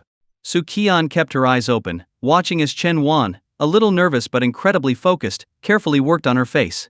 His warm breath lightly brushed against her skin, making her cheeks flush. "Ah. Did I do something wrong?" "Your face is turning red," Chen Huan asked, worried. "No, it's fine. That's normal," Su Qian reassured him. "Oh, okay." With one hand gently holding her head and the other carefully applying powder, Chen Huan was so absorbed in the task that he didn't notice how close their faces had become. He moved on to shaping her eyebrows, adding eyeshadow, eyeliner, and finally lipstick. Chen Huan wasn't sure if he was doing things in the right order, but since Su Qian hadn't complained, he kept going. "Done." Finally, he let out a sigh of relief. "Are you done?" Su Qian asked, feeling a bit disappointed. She regretted not buying more makeup, thinking she would have prepared better if she had known earlier. "Yes, I'm done," Chen Huan repeated. Su Qian stood up and began packing away the makeup on the table. "Aren't you going to check how you look?" Chen Huan asked. Without looking up, Su Qian replied, "It doesn't matter. Whether I look pretty or not doesn't really change anything." "Because you were the one who did my makeup," she thought to herself, but didn't say it out loud. Chen Huan hummed in response and helped Su Qian tidy up the makeup. On stage, a monotonous poetry recital dragged on. It had already been over 2 hours since the New Year's Eve event began, and naturally, the excitement of most students was starting to fade. However, the atmosphere in the gymnasium was reaching an unprecedented level of anticipation. The next act was Su Qian's. The stands were filled with whispers of anticipation. Everyone had already heard Su Qian sing once before, during a sunny afternoon when her voice flowed like a gentle stream. Though she had only sung half a song that day, it was enough to make her performance the most anticipated act of the night. "Oh my God! Why is this recital taking so long? I can't wait any longer. He, no way old he can stop her this time." Exactly. As everyone eagerly waited, the long, dull recital finally came to an end. When the host returned to the stage, the energy in the gym began to build. Next, from Class 3, Grade 2, we have Su Qian, performing a song titled The Waltz of Love. "Yeah." The gym erupted into thunderous applause, so loud it seemed like it would blow the roof off, with the male students shouting the loudest. All the stage lights suddenly went out, plunging the space into darkness. From the stands, the students could only make out a faint figure walking to the center of the stage. The music began to play the cheerful strumming of a guitar, and the lively melody soon eased the tension from the previous performance. The gym fell silent as everyone waited, just like that sunny afternoon before. The stage remained dark. Up on tiptoe, I lift my skirt. As my hand gently rests on your shoulder. As Su Qian's voice began, a single spotlight beamed down on her, illuminating her figure in the center of the stage. While the entire student body gasped in amazement. Her blue tulle gown sparkled under the light, reflecting tiny star-like specks. Her slender waist was the envy of every girl in the audience. Aside from her stunning dress, something else caught everyone's attention. Su Qian was wearing a crystal, silver tiara on her head. The silver-white tiara contrasted beautifully with her long, black hair, making her look even more radiant. Even the school leaders sitting in the front row nodded approvingly at Su Qian's appearance. Now this is how the girls in our school should look, they thought. Not like those earlier acts, with their oddly colored costumes and overly pale makeup. Indeed, Chen Huan's artistic talent had come through. His sense of aesthetics was spot on. Su Qian's delicate features were perfectly complemented by the light makeup, giving her a natural, fresh look. On stage, Su Qian stood in the spotlight, holding the microphone and singing. Step by step, I draw closer to you. Round and round, my heart moves with you. Like a shooting star dancing in the night sky. Her voice was sweet, like she was holding a piece of candy in her mouth, making listeners smile unconsciously. Unlike when she sang Courage, where her voice was soft and gentle, her tone in this song was incredibly sweet. The contrast left many people pleasantly surprised, and the male students went wild, cheering even louder. No one fits me better than you. No one else could give me the comfort you do. Sweetness, happiness, spinning round and round. At that moment, Su Qian truly looked like a princess crowned, slowly walking across the stage as if she were surveying her kingdom. The spotlight followed her every move, and each time she turned toward a different section of the crowd, cheers erupted from that area. Smiling, she waved and gently swayed her head to the beat of the music. Confident and beautiful. No one fits me better than you. No one else could give me the love you gave. Our future is the most beautiful thing we could have. As the song ended, all the lights on stage came back on. After a brief moment of stunned silence, the audience exploded with applause. The cheers and clapping lasted for a full minute. Even the school leaders seated in the front row, including the principal, applauded in approval. The host did not step onto the stage immediately but waited for the applause to die down. Only then did she walk up gracefully to announce the final performance. The last act was from the teachers, serving as the grand finale. Meanwhile, backstage, Su Qian walked off the stage with a proud smile, spotting Chen Huan waiting with her clothes in hand. Hey, were you surprised? She asked cheekily. You really love singing, don't you? Chen Huan remarked. It's like how you love drawing, Su Qian nodded. Alright, put your jacket on and change back into your school uniform, Chen Huan said, handing her the coat. Su Qian removed the tiara from her head and carefully placed it in a bag. Then, she put the school jacket on over her dress. No need, I'll change when we get back. Let's head back to our seats, she said. Okay, Chen Huan agreed. When they returned to their section, Chen Huan noticed that Ho Jun wasn't in his seat. Where's Ho Jun? Chen Huan asked one of the boys nearby. The boy laughed. Oh, he had a stomachache and went to the bathroom. Don't worry about him. Chen Huan nodded, sat down and began watching the teacher's performance. 5 minutes later, the show ended, marking the official close of the New Year's Eve event. As the host took the stage to deliver the closing remarks, some students started slipping out early. Chen Huan considered leaving too since he was a day student and many of his classmates stayed in the dorms. He looked around to ask Su Qian how she planned to get home but couldn't find her anywhere. Where did she go? Confused, Chen Huan glanced around the room and noticed that nearly half of his classmates had already left. Chen Huan, hey Chen Huan. One of his classmates called out. What's up? He asked. The homeroom teacher said we need to head back to the classroom after the event. He's got something to tell us, the boy explained. Chen Huan nodded, signaling that he understood. As soon as the principal officially declared the event over, Chen Huan followed the remaining classmates back to the classroom. Why does everyone seem so weird today? Pushing open the door to the classroom. Bang! Surprise! Happy birthday, happy birthday! As soon as Chen Huan pushed open the door, 2 confetti poppers went off, showering colorful pieces of paper all over his head and shoulders. Chen Huan stood there, stunned at the entrance, while his classmates crowded around him, ushering him into the room. The classroom had undergone a complete transformation. The desks and chairs had been pushed to the sides, leaving a clear space in the middle. Colorful balloons were stuck to the walls, and streamers adorned the windows and doors. On the blackboard, written in bright chalk, were the words Happy Birthday, Chen Huan. Chen Huan was taken aback, a mix of surprise and emotion welling up inside him. He had never been one to remember his own birthday. Before he got married, his mom, Liang Yulan, would cook him a bowl of longevity noodles in the morning and prepare a special meal at night. After marriage, it was Su Qian who kept track of the date, always making an effort to finish her work early on his birthday so she could come home and help him prepare dinner. That morning, Liang Yulan had made their usual breakfast, and Chen Huan hadn't realized that today was his birthday. Looking around the classroom, he saw Zhang Wenzhong and a few other classmates, probably the ones who had prepared everything. With a smile and eyes tinged with emotion, Chen Huan asked, "How did you guys know today was my birthday?" Zhang Wenzhong stepped forward. "Su Qian told us.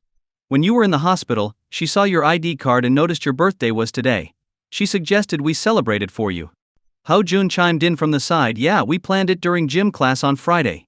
Suddenly, everything made sense to Chen Huan.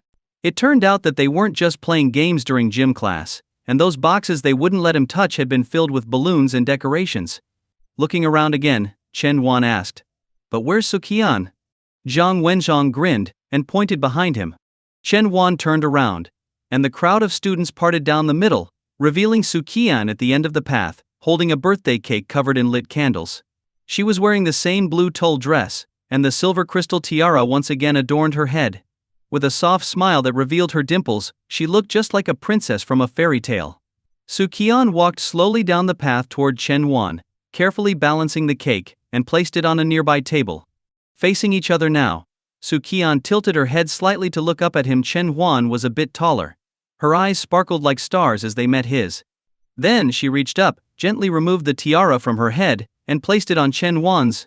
The princess had taken off her crown and placed it on her prince. Su Qian mouthed something, but the applause from the surrounding crowd was too loud. Still, Chen Huan heard her words clearly. "Happy birthday, my boy." Chen Huan's eyes shimmered with emotion, while the crowd around them erupted into cheers. Hug. Hug. The chant started quietly at first, hidden beneath the applause, but soon the entire class was shouting it in unison. Chen Huan hesitated, but Su Qian stepped forward and lightly embraced him. After a moment of hesitation, Chen Huan wrapped his arms around her too. The cheering grew even louder. "Thank you, my girl," Chen Huan thought to himself. At that moment, all the confusion in his heart melted away. He finally understood why Su Qian had taken the New Year's Eve performance so seriously, even spending a whole week choosing the perfect dress. It was all for this moment. After they let go, Hao Jun and a few other boys pulled Chen Huan over to the birthday cake. Closing his eyes, he made a wish. "Happy birthday to you. Happy birthday to you." The entire class sang the birthday song, clapping along in rhythm as Chen Huan blew out the candles on the cake. In the midst of wild cheers and playful shouts, someone smeared frosting across Chen Huan's face. Following the unspoken rule that the birthday boy must be thoroughly embarrassed, it didn't take long for Chen Huan to become a frosting-faced prince. By the time Class 3 had wrapped up the celebration, it was close to 8 p.m. Su He, knowing Su Qian would be out late, had driven over to pick her up. Chen Huan, however, declined Su He's offer for a ride home, opting instead to ride his bike back alone. When he got home, he was greeted by the delicious smell of food. Liang Yulan was in the kitchen, finishing the last dish of the evening, while Chen Guohua was setting the table with the prepared dishes. "Mom, I'm home," Chen Huan called out. Liang Yulan turned off the stove, dished up the food, and came out of the kitchen with a smile. "Son, did you have a good time today?" Chen Huan smiled. "Yeah, it was great." Liang Yulan chuckled. "A few days ago, Su Qian told me your class was going to throw you a birthday party tonight. She even made me promise not to remind you that today was your birthday." She added teasingly, "How did Su Qian know you never remember your own birthday?" Chen Huan casually replied, "Maybe she just guessed." Liang Yulan hummed in acknowledgement, uncovering a bowl on the table to reveal steaming hot longevity noodles. "Come on, since you missed out on your noodles this morning, you'll have them tonight," she said, waving him over. Chen Huan tossed his school bag onto the sofa, smiling as he made his way to the table. "I've been craving this." Now that the New Year's event is over, it's time for everyone to buckle down. There's less than 2 weeks left before the final exams, so make sure you're studying hard. During the morning study session, Zhang Wenzhong stood at the front of the classroom, addressing the class. It was something he always said after a big event, and the students of Class 3 had heard it so many times they were practically numb to it. "Chen Huan, come with me for a moment." Zhang Wenzhong looked around the room, satisfied that most of the students were studying diligently, then walked over to Chen Huan's desk. Chen Huan followed him to the office. Zhang Wenzhong gestured for Chen Huan to sit down. "You've been studying really hard lately, and all your subject teachers have mentioned it to me. That's why I'm hoping to see some improvement in your final exam scores this time." Last time you got 311 points. Think you can reach 350 this time? Chen Wan felt slightly underestimated. No problem, he replied confidently. Zhang Wenzhong smiled. Good. I'll be waiting to see your results. Watching Chen Wan leave the office, Zhang Wenzhong couldn't help but feel a sense of pride. This boy was finally motivated. But why had Chen Wan suddenly gotten serious about his studies? For the first time, a thought crossed Zhang Wenzhong's mind that had never occurred to him before. Could it be that something really was going on between Chen Wan and Su Qian? When the final school event of the semester ended, the campus seemed to fall into a quiet lull. There were no more whispered conversations during self-study periods, and at lunchtime, there were hardly any students outside the teaching buildings. Everyone knew that the final exams were just around the corner. Class 3's self-study sessions were also exceptionally quiet, so much so that the only sounds were the soft scratching of pen on paper, and the occasional rustle of pages being turned. Chen Wan sat in the back row, holding a small booklet titled Summary of Key Concepts in High School Biology. Modes of cell division: mitosis, amitosis, and meiosis. Cell division is the basis for an organism's growth, development, reproduction, and inheritance. Biology was one of the easiest subjects to score well in within the science section, so Chen Wan made a habit of dedicating at least one self-study period each day to reviewing biology concepts. When the bell rang for the end of class, the room didn't erupt into noise as it usually did. Some students opted to rest their heads on their desks for a nap, while others quietly continued reading or headed to the bathroom. Chen Wan set his booklet down and rubbed his eyes. How many points do you think you'll get on this final? Su Qian, sitting next to him, put down her pen and asked softly. Chen Wan thought for a moment. Scoring 700 might be tough. Maybe over 300. Su Qian gave him a disapproving look. How about this: if you score between 350 and 400, I'll give you a reward. Chen Wan raised an eyebrow, intrigued. What kind of reward? Su Qian grinned mischievously. I'm not telling you yet. EFFT. Boring. Chen Wan turned away, laid his head on the desk, and promptly pretended to sleep. Su Qian huffed and pretended to ignore him out of spite, but after a short while she gently tapped his shoulder again. So, do you have any plans for the break? She asked. Chen Wan continued pretending to be asleep, stubbornly refusing to respond no matter how much Su Qian nudged him. Frustrated, Su Qian muttered, "Pighead," and stopped bothering him. That evening, Chen Wan sat at the dinner table with his parents. Chen Guohua seemed like he wanted to say something, but each time he tried, he was stopped by a look from Liang Yulan. Chen Wan put down his chopsticks and asked, "Dad, what's going on?" After a glance at Liang Yulan, Chen Guohua finally spoke up. Your teacher called today. He told your mom that you've been doing really well at school, and that we should expect a big improvement in your grades. Hearing this, Liang Yulan turned to Chen Wan, her eyes full of expectation. Chen Wan nodded. I think I'll do better on this exam than I did last time. Both Chen Guohua and Liang Yulan lit up with joy. Although they had always been content with Chen Wan simply living a peaceful life, seeing their son strive to improve made them happy nonetheless. Do you think you can score 350 this time? Liang Yulan asked hesitantly, remembering Chen Wan's past grades. Chen Guohua chimed in, it's okay if you don't. 330 would be fine. You can improve gradually. Liang Yulan nodded in agreement, realizing her initial number might have been a bit high given his previous scores. Yes, 330 is good enough. Chen Wan sighed internally. Was this the impression everyone had of him? Don't worry, I've got this, he reassured them. Chen Guohua and Liang Yulan exchanged pleased smiles. For the final exam, Zhang Wenzhong wasn't the one invigilating. Instead, it was the math teacher Wang Zhonghua and the physics teacher. Wang Zhonghua stood at the front, meticulously reading the exam rules aloud. The second exam is mathematics. You have 120 minutes. The exam includes multiple choice questions, fill-in-the-blank questions. No talking during the exam. Begin. The moment Wang Zhonghua declared the start of the exam, the bell rang, signaling the beginning of the test. Chen Wan quickly scanned through the questions, gaining a sense of the exam structure. He started with the multiple choice section. There were 12 questions in total. The first 6 were relatively easy, and he breezed through them. It wasn't until he reached the 8th question that he had to slow down and think more carefully. In the third row, Su Qian stole a glance at Chen Wan in the back row. Seeing him hard at work, she smiled softly and went back to answering her own questions. Her foundations were more solid than his, so she was already on the 10th question. After 2 hours, the exam came to an end. The back row students began collecting the papers, and after verifying the submissions, Wang Zhonghua and the physics teacher left the classroom. On her way past Chen Wan's desk, Su Qian sneakily peeked at his answers, comparing them with her own. A satisfied smile appeared on her face as she walked out of the classroom. The next afternoon, when the bell rang to signal the end of the biology exam, the final subject, students across the school let out a collective cheer. The tension from the exams was released in an instant, and the once quiet corridors buzzed with life again. Zhang Wenzhong nodded to Wang Zhonghua and the physics teacher as they left after collecting the papers, then entered the classroom. Now that you're on break, take a couple of days to relax, but don't slack off too much. Remember, you're already in your second year of high school, and the college entrance exams are only a year and a half away.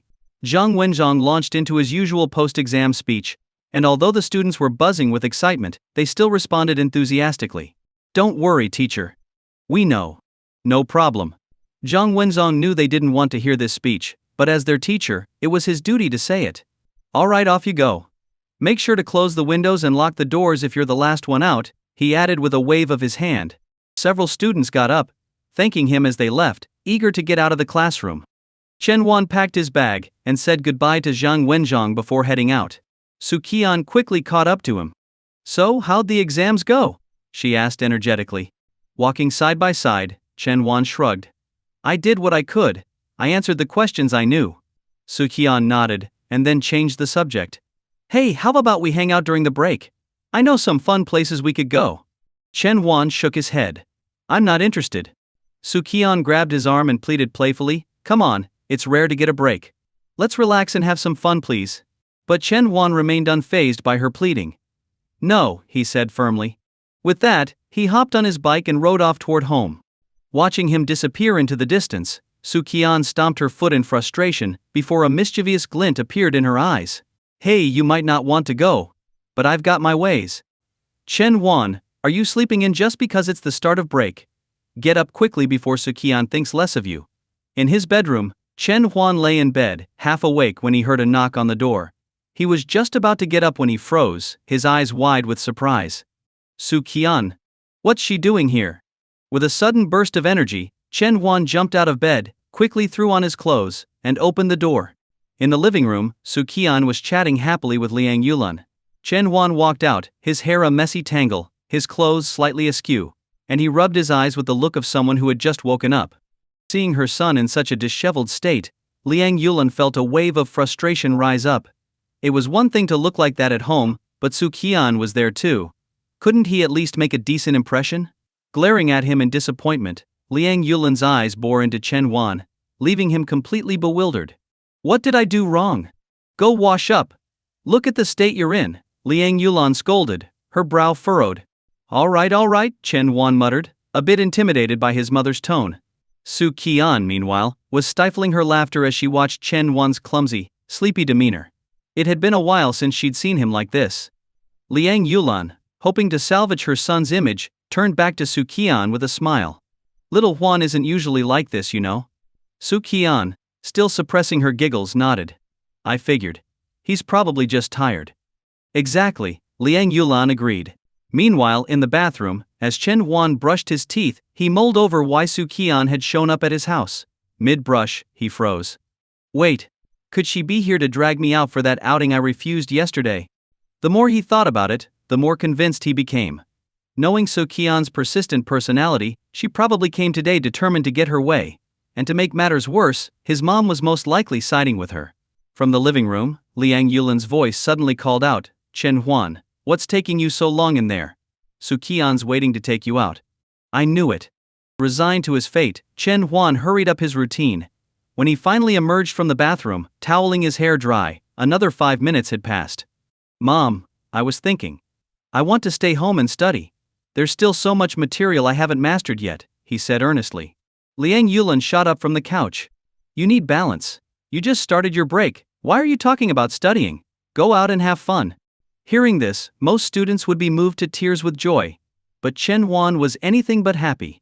Mom, I'm in my second year of high school now. I can't afford to waste time anymore, he said seriously. A little rest won't hurt.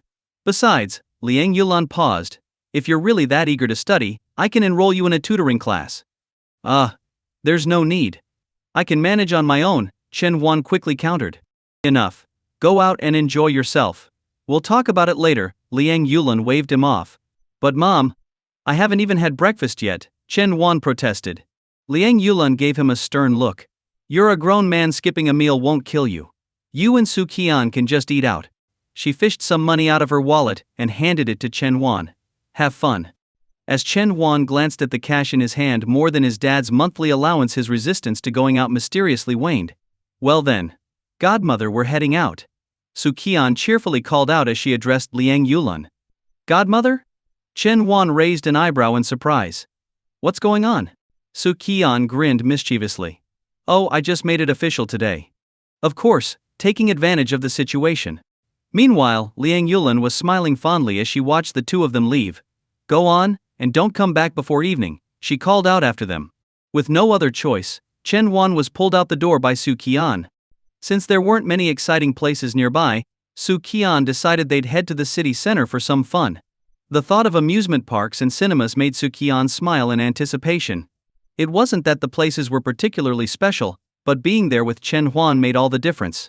As they sat on the bus, Su Qian couldn't stop smiling to herself, while Chen Huan, feeling a bit embarrassed, turned his head away, pretending not to know her. Suddenly, the bus jerked to a stop. Caught off guard, Su Qian stumbled forward and fell straight into Chen Huan's arms. This time she really hadn't been prepared at all. Her body lurched forward, and she let out a small yelp as she tumbled. When she finally straightened up, she realized that half the passengers were staring at her. Her face flushed red, and she quickly grabbed onto the handrail to avoid zoning out again. Chen Huan glanced at her chest area, his expression unreadable. Huh. This time, it didn't hurt as much as last time. The rest of the journey passed without incident, and soon enough, they arrived at the city square. Once they stepped off the bus, Su Qian eagerly grabbed Chen Huan's hand and led him toward the nearby amusement arcade. The square was bustling with people, especially with many students on break. Unsurprisingly, the arcade was even more crowded. Let's go play that, Su Qian pointed to a claw machine not too far away. Though not particularly interested, Chen Huan shrugged. Sure. But halfway there, Su Qian suddenly stopped.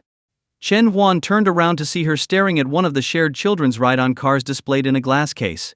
I want to ride that, she said, turning her head away in embarrassment. If Chen Huan hadn't seen her lips move, he wouldn't have believed it was her speaking. That's for kids, Chen Huan pointed out. Su Qian blinked innocently. Well, I'm your little kid. No, you're not. Yes, I am. And so, after a few rounds of playful back and forth, Chen Huan finally gave in. He glanced at the sign on the case, noting the 40 kg weight limit, and then eyed Su Qian. Do you have your phone? He asked.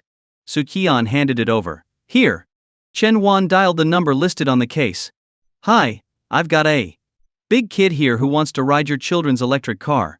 Is that allowed? How big? The staff member on the other end asked. She's about 90 pounds, Chen Huan replied. That's fine. Thanks. Hanging up, Chen Huan turned to Su Qian with mock seriousness. All right, little one, you can go play now. Su Qian giggled and opened the glass case, letting Chen Huan help her take the ride-on car down. Though Su Qian wasn't overweight, the toy car was clearly designed for much smaller children. When she sat down, half her body stuck out of it. With a laugh, Su Qian started the car, and it actually moved forward. She drove around, laughing gleefully, until a real child, probably around 7 or 8 years old, came into view, also driving a toy car. The boy's expression was one of sheer confusion, clearly wondering why this kid was so much bigger. Su Qian felt a bit awkward, while Chen Huan was already laughing so hard he could barely stand straight. Let's go, Su Qian said softly to Chen Huan, who had just finished returning the toy car. Her face was flushed, with a slight pink hue spreading to her ears, giving her a look that made you want to pinch her cheeks. Clearly, she was still recovering from the embarrassment of earlier. After playing a few more games, Su Qian suggested they grab some lunch. Chen Huan, who hadn't eaten breakfast, felt his stomach growling. What should we eat? He asked. How about hot pot?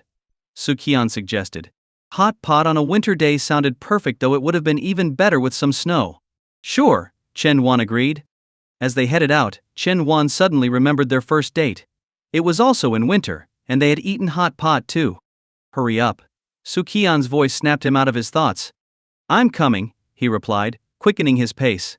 The area around the amusement center was packed with restaurants, many of them hot pot places. In winter, these places were especially popular. When Chen Huan and Su Qian entered one, the place was almost full, with steam rising from the bubbling hot pots at each table. The spicy aroma of chili oil filled the air, making the restaurant feel warm and lively. A waitress greeted them with a smile. "Are you here for lunch? We have one table available." "Yes." Su Qian quickly nodded. "Great, please follow me," the waitress said, leading them to a table and handing them menus. Chen Huan took the menu but didn't bother looking at it. He noticed Su Qian was browsing through the options with concentration. "Aren't you going to order?" Su Qian asked curiously. "Whatever you want is fine. I can eat anything," Chen Huan replied casually. Su Qian thought for a moment, then nodded and started ordering. "Let's get beef slices, some tripe." She ordered a mix of dishes, some were her favorites, and others were Chen Huan's. For the hot pot base, she chose a yin-yang pot, one side mild, the other spicy, perfectly accommodating their different tastes. "I know a great dipping sauce recipe. I'll show you," Su Qian said, pulling Chen Huan toward the condiment station before the food arrived. Chen Huan was surprised. He didn't remember her being particularly skilled with sauces. Holding a small bowl, Su Qian began to explain as she mixed. A little sesame oil, a spoonful of garlic paste, some oyster sauce. Listening to her, Chen Huan realized with a start that this was the very recipe he had taught her. He hadn't expected her to remember it so well. Su Qian beamed with pride after finishing her creation. "You're going to love it." Chen Huan nodded, amused. Of course he'd like it, it was his own recipe, after all. Su Qian also made herself a sauce, though she left out the chili oil. Back at their table, the food began to arrive, and soon the pot was bubbling away. Steam rose from the broth, tinting their faces a soft red. Chen Huan picked up a slice of tripe from the mildly spicy broth, dipped it into the sauce, and took a bite. "Hold still," Su Qian suddenly said. Chen Huan froze mid-bite as Su Qian grabbed a napkin from the table, leaned in, and gently wiped away a splash of oil from his cheek. For a moment, Chen Huan's eyes widened. As the steam swirled around them, he couldn't tell if the face in front of him belonged to Su Qian or to the Su Qian from their past. That's when it hit him. Su Qian was pursuing him just like he had once pursued her. The same winter day, the same hot pot restaurant, even the same gestures. It felt like the universe had come full circle. Suddenly, Su Qian's phone pinged with a notification. She took it out and gasped, "The final exam results are out." Chen Huan blinked in surprise. "Already?" He stood up and joined Su Qian as she looked at the group chat for their class's results. First place Jiang Qian, 561 points. 7th place Su Qian, 501 points. 15th place Chen Huan, 425 points. 31st place Hu Jun. Chen Huan wasn't too surprised by his own score, but what shocked him was how far ahead Su Qian was. How had she managed to score so much higher, even though they both had the advantage of being reborn? Then he looked closer and realized the difference. Su Qian had scored 131 in English, while he had only managed 94. That, along with small differences in other subjects, had led to the gap in their scores. While Chen Huan was pondering Su Qian's impressive performance, Su Qian herself was marveling at his progress. 425 points. That was a huge improvement. In the midterms, Chen Huan had barely scored over 300, but now he had improved by a whole 100 points in such a short time. After checking the results, Chen Huan returned to his seat and continued eating. Sure, grades were important, but food came first. Su Qian put her phone away, sneaking a glance at Chen Huan. "So, how about we go see a movie after lunch?" Chen Huan nodded absent-mindedly as he dipped a piece of beef into his sauce. This was the exact same pattern he had followed back then: hot pot first, then a movie. A classic routine. After they finished eating, Su Qian pulled 2 movie tickets from her bag and waved them at him. Chen Huan glanced at the title "You Are the Apple of My Eye," a classic love story. The theater was packed. Romance films like this rarely attracted solo viewers. Most of the audience were couples, holding hands as they passed by Chen Huan and Su Qian. Su Qian glanced enviously at the couples, then shot a glance at Chen Huan. Seeing him with his hands stuffed in his pockets, showing no intention of holding hers, she pouted. Inside the theater, almost all the seats were filled with pairs. Chen Huan and Su Qian found their seats and waited for the movie to start. Su Qian sat quietly, not fidgeting or causing a fuss. Finally the lights dimmed, and the screen lit up with the familiar opening logo. In theaters, especially for romantic films, It wasn't really about the movie itself but the atmosphere it created. As the darkness enveloped them, Chen Huan noticed Su Qian's hand resting near his. It was cold and seemed to be intentionally brushing against his. He sighed inwardly. This was too familiar. He had been in Su Qian's shoes once. Back then she had only teased him slightly for it, leaving her hand where it was. But Chen Huan wasn't going to give her the same chance. Without a word he crossed his arms, making it clear he wouldn't be played with. Chen Huan, Su Qian whispered. Do you remember I promised you a reward if you scored over 400? Reward. What kind of reward? Before Chen Huan could finish his sentence, he suddenly felt a soft, warm sensation on his right cheek.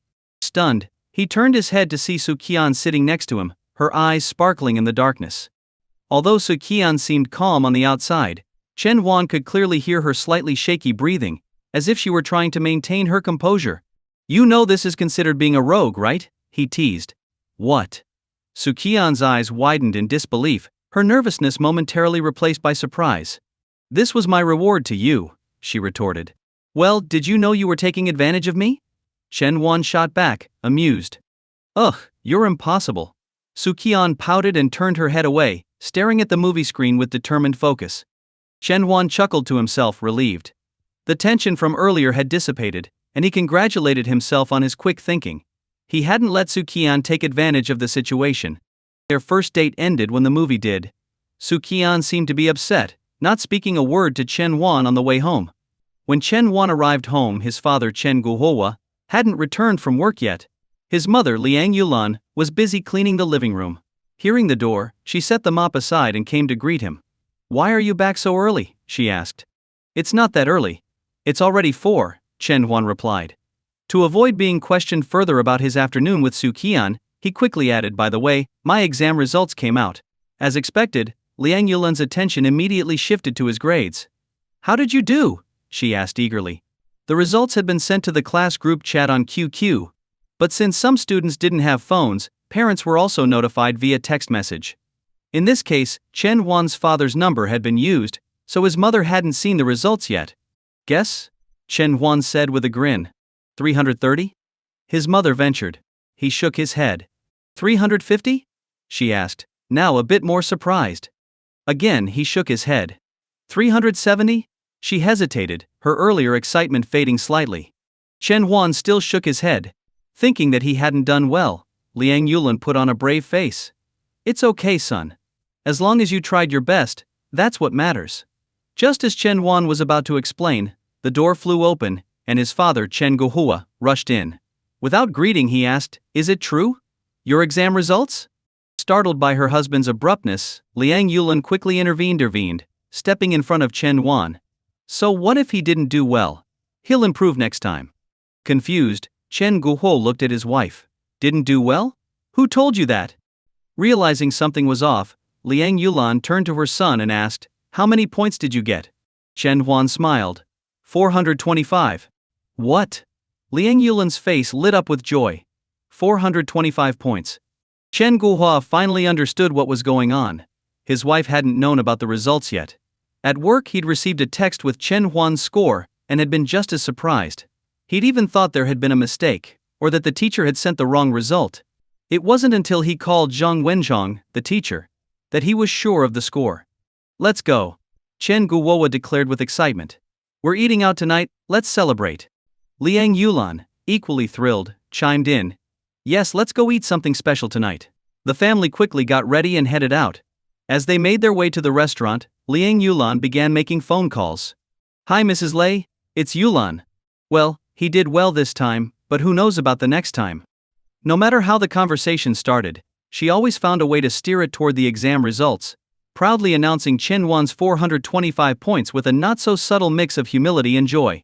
Chen Huan couldn't help but feel a little awkward at his mother's obvious pride, though deep down he was happy to make her so proud. Chen Guohua glanced at his wife through the rearview mirror, smiling as she made her calls. All right, that's enough bragging for one night, he said, chuckling. But Liang Yulan only shot him a playful look. I'm proud of my son. After a few more calls she turned to Chen Huan and asked, by the way, how did you find out about your score so early? Didn't it get sent to your dad's phone? I saw it on Su Qian's phone, he replied casually. Oh I see, she nodded. Then from the driver's seat Chen Guohua chimed in, Let's buy you a phone after dinner. It'll be more convenient for you to stay informed in the future. Liang Yulan agreed with the idea. Chen Huan was growing up, and it was about time he had his own phone. They trusted him not to let it distract him from his studies. The dinner was a happy one. Liang Yulan even had a bit of wine to celebrate, while Chen Guohua stayed sober since he had to drive. After eating, Chen Guohua took his son to a nearby phone store and bought him a smartphone. They also set up a new SIM card before heading home, all feeling content and satisfied with the day. Once in his room, Chen Huan set up a QQ account and gave Hao Jun a call. Hao Jun had used the same phone number for years, and Chen Huan remembered it well. However, Su Qian had changed hers after high school, so Chen Huan didn't know her number. Hello? Who is this? Hao Jun's voice came through the phone. It's me. I just got a phone. Add me on QQ and get me into the class group, Chen Huan said. Hao Jun immediately recognized his voice. Oh hey, sure thing. My QQ number is 49921. Add me, and I'll pull you into the group. Got it. Talk later. Chen Huan hung up. He logged into QQ, added Hao Jun, and couldn't help but laugh at his friend's username Tears of Deception. Such a typical melodramatic teen nickname. Chen Huan's own username was plain Chen Huan. Soon enough, Hao Jun pulled him into the class group. Tears of heartbreak. Whoa. Chen Huan's here. Welcome, man. Silent despair. Chen Huan finally got a phone? Nice. Chen Huan gave his number. Pure white love, I added you. Accept my request. As he scrolled through the various usernames, Chen Huan couldn't help but remember a phrase I've always felt out of place, because I was never as cool as you guys. As soon as Chen Huan joined the class group chat, his phone started pinging with multiple friend requests from his classmates. He accepted them one by one. Ding. Su Qian wants to add you as a friend. While casually responding to greetings from his classmates, the notification popped up at the top of his screen. Su Qian? Bayan? Chen Huan clicked and accepted the friend request. Su Qian, what's your phone number? Chen Huan 1512352. Lying barefoot on her bed, Su Qian playfully kicked her feet in the air, her face showing a trace of worry as she typed on her phone. Su Qian, I'm going to my grandma's place in the countryside tomorrow, and I won't be back until after the new year. Chen Huan delighted really. Su Qian pouting, why do you sound so happy about it? Chen Huan, you're imagining things. Have fun in the countryside. Su Qian, I don't believe you. JPG. New Year's Eve. Today marked the 12th day since Su Qian had gone to visit her grandmother, and Chen Huan was in a great mood. Even though she frequently sent him updates about life in the countryside via QQ, Chen Huan made sure their conversations stayed within the bounds of polite, casual exchanges between classmates, sometimes even coming across as a bit dismissive. Chen Huan, come help put up the Spring Festival couplets. His mother Liang Yulan called from the living room. Putting down his pen, Chen Huan stretched and called back, coming. In the living room, Liang Yulan had already prepared the glue and laid out the red couplets with black characters. Here, take this, she said, handing him a small bowl of glue along with one of the couplets. I'll make sure it's straight. As Chen Huan got ready, he asked, where's Dad? He went out to buy a few things. He'll be back soon, she replied from behind him. All right, time to get started. Chen Huan dipped a chopstick into the glue and carefully applied it to both the couplets and the wall, then climbed onto a stool to paste the first one. A little to the left. No, now the bottom part needs to go to the right. Okay, perfect. The atmosphere in 2012 seemed so much more festive, at least compared to the past few years before his rebirth. Looking at the Spring Festival Gala program for that year on his phone, Chen Huan felt a mix of nostalgia and familiarity as the show titles appeared before him. In recent years, people always seemed to criticize the gala, claiming each one was the worst ever. But Chen Huan didn't mind. In fact, he was looking forward to revisiting the 2012 gala one he remembered fondly. Ding. Another message notification popped up on QQ. Chen Huan opened it and found a generic New Year's greeting from a classmate, clearly copy-pasted. He casually replied with a quick Happy New Year and went back to reviewing the program list for the evening show. After a while, he slipped his phone into his pocket and wandered outside to see if there was anything else he could help with. Hey, it's snowing. Good. A good snow means a bountiful year ahead, he heard his mother muttering cheerfully to herself near the door. Stepping outside, Chen Huan saw large, fluffy snowflakes gently falling from the sky. It was the biggest snowfall of the year, just as he vaguely remembered. His mother was right. A good snowfall was indeed a sign of prosperity. As evening approached, and with just a few hours left before the gala began, Chen Huan's family gathered around the table to make dumplings stuffed with a delicious 3-flavor filling. His mother, true to tradition, carefully wrapped a coin inside one of the dumplings, believing whoever found it would have good luck in the coming year. It brought back memories for Chen Huan. Ever since he got married in his previous life, they had stopped putting coins in the dumplings during New Year celebrations. His phone kept buzzing with New Year's messages, many of them clearly copy-pasted, but a few had personalized notes attached. He quickly glanced through them, then put his phone away, focusing on the dumpling making. By 8 p.m., the Spring Festival Gala began. The whole family sat together, eating dumplings while watching the show. Outside, fireworks were starting to light up the sky. The streets and alleys were already blanketed in a thick layer of snow, and the children who had been playing outside earlier had been called in by their parents. New Year's Eve. There was something about the way it used to feel, something that was always better in the past. As midnight approached, the gala began its countdown to the new year. The chimes of the clock rang out. 2012 had officially arrived. Ding. Another message appeared on Chen Huan's phone. It was from Ho Jun. "Hey Chen, Happy New Year?" Chen Huan smiled as he read it. That was the kind of genuine New Year's greeting he appreciated. He quickly typed back, "Happy New Year, old Ho." Just as he sent the message, his phone began ringing with an unfamiliar number flashing on the screen. He answered. "Hello? Hey Chen Huan, it's Su Qian." Her voice was soft, trembling slightly, and Chen Huan could hear the faint sound of wind in the background. "Happy New Year," he said, a smile tugging at the corners of his mouth. Hee, Su Qian giggled on the other end, but instead of replying directly, she said, "Chen Huan, look out your window." Confused, Chen Huan walked to the window. Through the glass he spotted a girl standing in the snow, bundled up in a white hat and puffy coat, phone in hand, lightly stomping her feet to keep warm. "You." Chen Huan's eyes widened. "I thought you were spending the new year in the countryside." Su Qian exhaled a puff of white breath into the cold air. "Happy New Year, Chen Huan." At that moment, several fireworks simultaneously lit up the sky, exploding into brilliant colors. Su Qian stood there in the snow, shivering but smiling up at him. Chen Huan frowned, rushing outside, but before he could say anything, Su Qian's voice stopped him. "Don't come out. It's freezing. The driver is waiting for me, I have to go." With a quick wave and a playful smile, she turned and ran off into the snowy night. Chen Huan watched her retreating figure, letting out a sigh. He was about to head back inside when something caught his eye near the entrance to his house. There, right by the door, were two small snowmen nestled together. He stepped closer. The snowmen weren't large, but their heads were purposefully leaning against each other, resembling two people huddled close. On the ground in front of them were a few words etched into the snow. Chen Huan Su Qian, a New Year's gift from Su Qian. Chen Huan stood there for a moment, staring at the snowmen. They weren't expertly made. Su Qian had never been very skilled with her hands. After a while his fingers began to feel numb from the cold.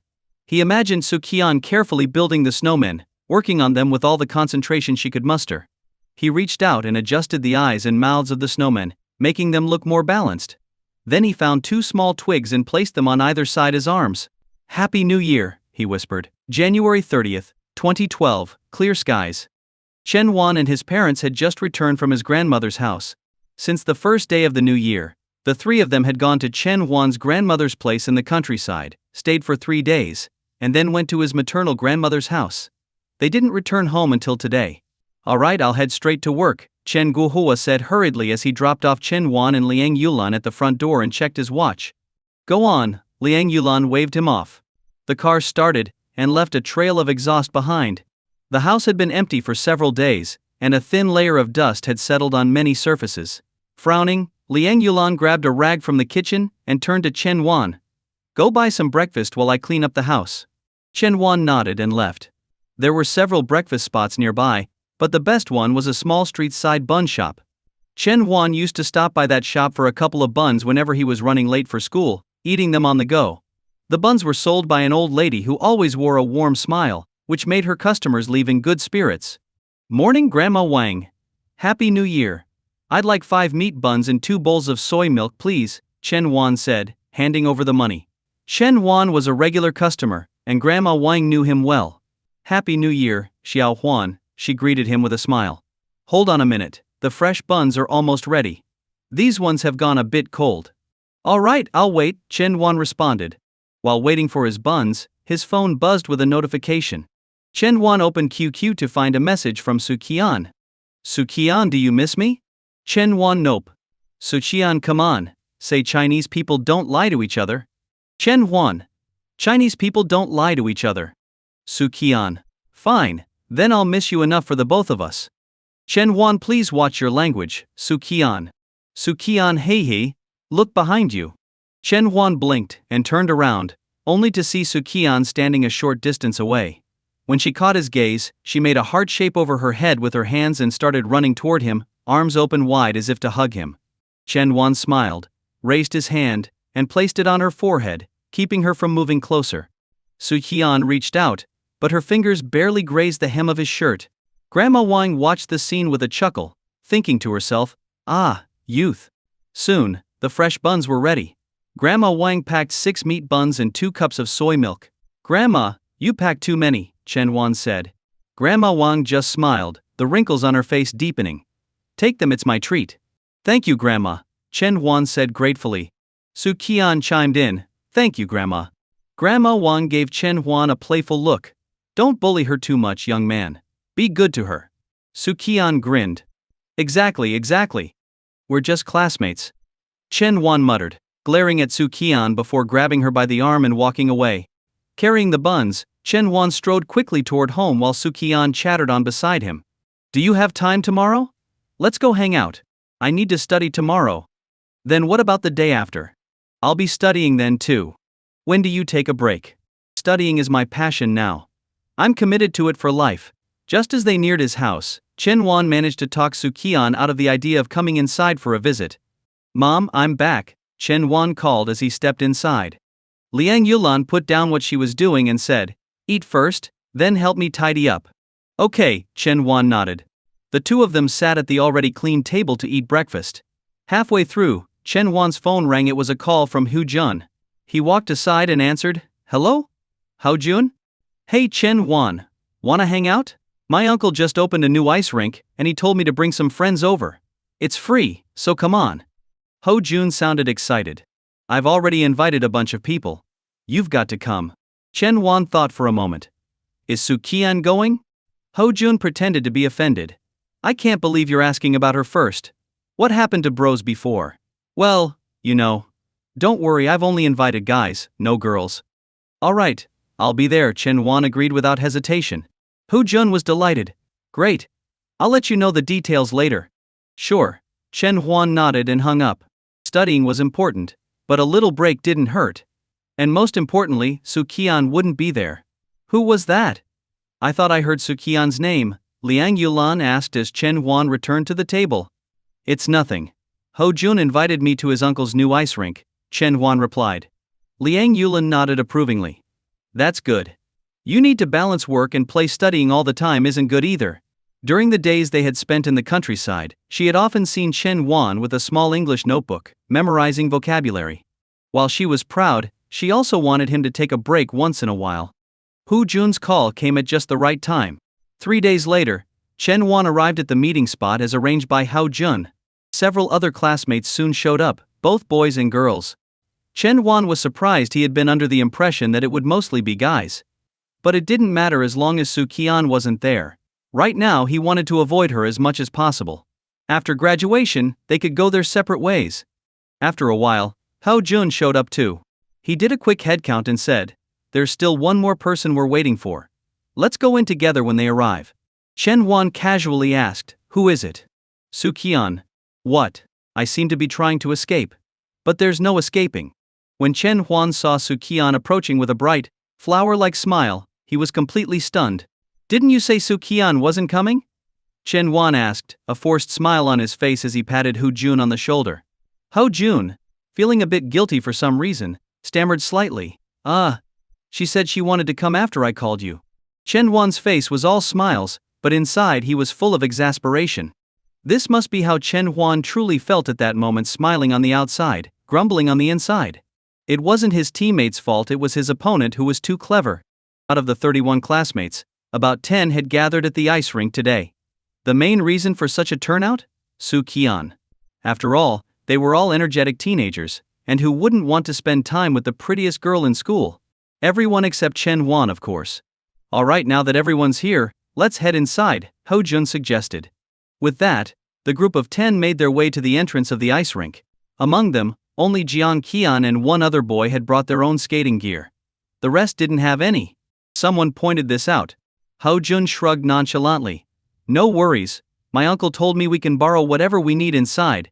Once they had their equipment sorted out, they faced another big issue. Almost none of them knew how to skate.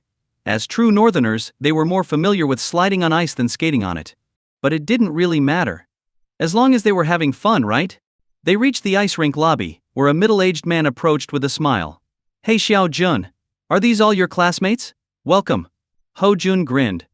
Uncle, a few of them don't have their own skates. The man laughed. No problem. I've already arranged it. You can pick whatever gear you need. Thanks, uncle. We'll head in now.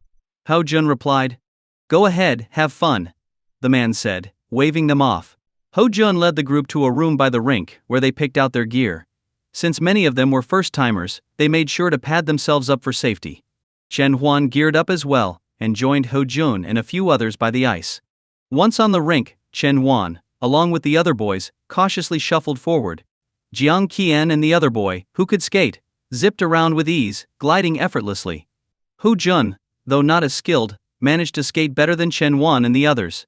Come on over. Just walk around a bit, you'll get the hang of it, Ho Jun called from a short distance, laughing. One of the boys near Chen Huan took a tentative step forward, immediately losing his balance and almost falling, which sent Ho Jun into fits of laughter. Watching him laugh only made the others clench their fists tighter in frustration. This is so annoying. Hang in there, the coach will be here soon, Ho Jun reassured them. Since Ho Jun's uncle owned the rink, they had the luxury of a private coach, which was usually charged by the hour, but today it was free. Maybe because it was a new rink, there weren't many people around, even though it was the weekend. While waiting for the coach, the boys began cautiously experimenting on the ice. Su Qian and a few others skated over to teach some basic moves. Chen Huan gripped the railing as he slowly moved forward, trying to maintain his balance. After a while, feeling more confident, he let go of the railing with both hands. Whoa! But after just a few steps he started falling backward. Before he could hit the ground, two hands steadied him from behind, restoring his balance. Thanks, Chen Huan exhaled in relief, grabbing the railing again as he turned to see who had helped him. Su Qian stood there, smiling at him warmly. I can teach you, Su Qian offered, gracefully gliding beside him. Watching her skate so smoothly, Chen Huan suddenly remembered Su Qian knew how to skate.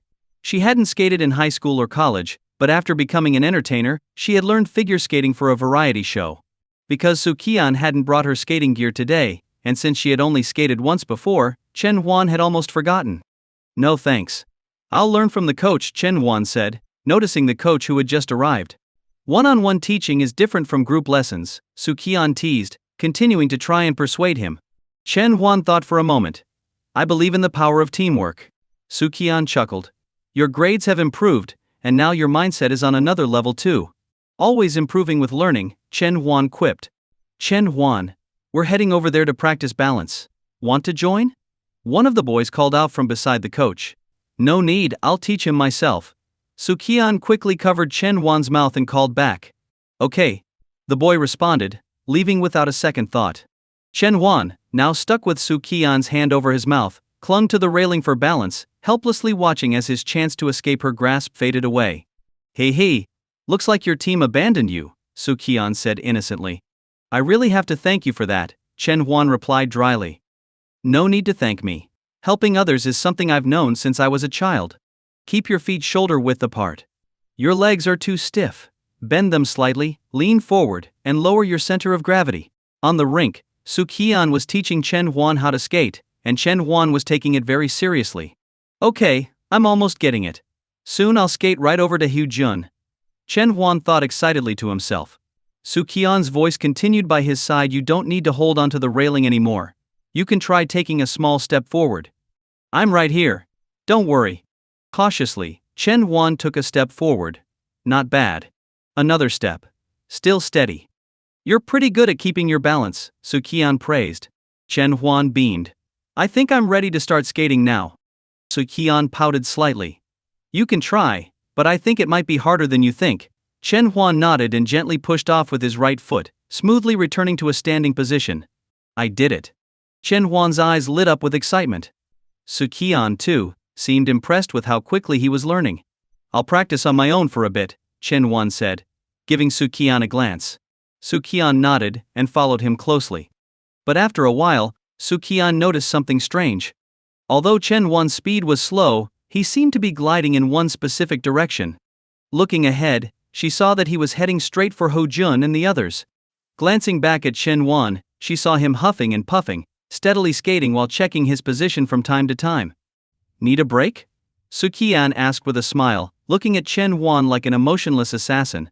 Completely unaware, Chen Huan casually replied, no need, I'm almost there. Su Qian squinted her eyes mischievously, pushed off with her feet, and quickly skated ahead of him. She stopped abruptly, standing like a traffic cop, pretending to direct traffic. Roadblock ahead. Please turn back, she said, waving her hand, signaling that the path was closed. Chen Huan glanced at Su Qian's playful pose and silently tried to skate around her. Oh no, you're surrounded, Su Qian said with a grin as she easily blocked him again, moving much faster than Chen Huan's slow, shaky attempts. Seeing that Chen Huan wasn't giving up, Su Qian decided to take matters into her own hands. She grabbed his arm with one hand and his waist with the other. Hold on tight. If you fall, it'll hurt a lot, she teased, grinning as she gently guided a defeated-looking Chen Huan back to the starting point. Come on, don't be upset, Su Qian smiled cheerfully. How about I show you some of my figure skating moves? Chen Huan raised an eyebrow. He had only ever seen Su Qian perform figure skating on TV, and had never seen her do it in real life. Noticing the change in his expression, Su Qian's smile widened. Since her clothes were a bit bulky and restricted her movements, Su Qian took off her jacket, handed it to Chen Huan, and stood in a light blue sweater that highlighted her slim figure. Chen Huan stood off to the side, waiting for her to start. Taking a deep breath, Su Qian picked up speed and suddenly leaped into the air, her body stretching out gracefully. Wow! Her moves immediately caught the attention of everyone around them. The exclamations, along with some colorful language, perfectly captured their shock. Even the classmates who had been listening to the coach's instructions were drawn to the commotion. From where they stood, they couldn't see everything clearly, but Hou Jun, recognizing Chen Huan's posture from a distance, realized that the crowd's attention was focused on Chen Huan's direction. Wait, isn't that where Chen Huan is? What's going on? Hou Jun wondered aloud. Just as he spoke, they saw a figure in a light blue sweater soar gracefully through the air, like a bird in flight. That looks like Su Qian, Jiang Qian said, still uncertain. I'm going over to check it out, Hou Jun said, unable to resist, and skated toward the growing circle of onlookers. Jiang Qian followed suit. I'll come too. Another classmate chimed in, me too, as he glided along with them. The few classmates who weren't as skilled on the ice were left standing awkwardly, knowing they wouldn't make it over without stumbling. Hey, let's go watch from the top, one of them suggested, pointing to an elevated viewing area near the rink's exit. Good idea. It's higher up, so we'll have a clearer view, another agreed. The increasing crowd had blocked their view, so they decided to move. Graceful as a flying swan, smooth as a flowing dragon. Everyone who watched Su Qian's performance on the ice couldn't help but think of these poetic phrases.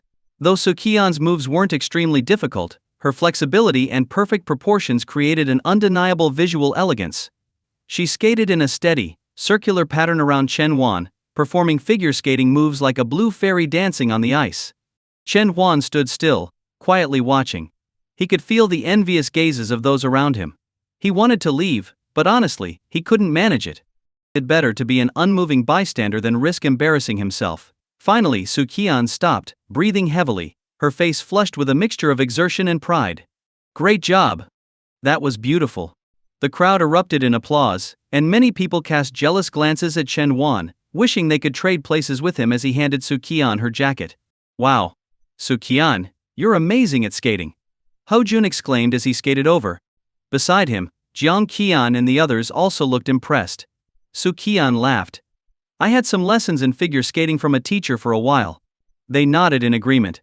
The moves she performed weren't something that could be learned easily on one's own. As the crowd slowly dispersed, Hou Jun and the others chatted briefly with Chen Huan and Su Qian before parting ways. Was I beautiful? Su Qian asked, batting her eyes playfully. Chen Huan replied cautiously, your skating was very impressive.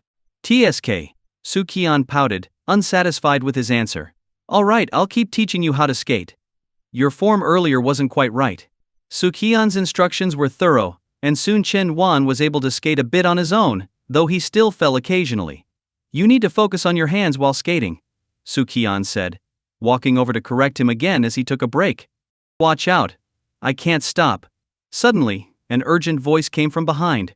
Chen Huan instinctively turned around and saw a boy in a red jacket barreling toward him. Crap. Since Chen Huan was new to skating, he had no way of moving out of the way quickly.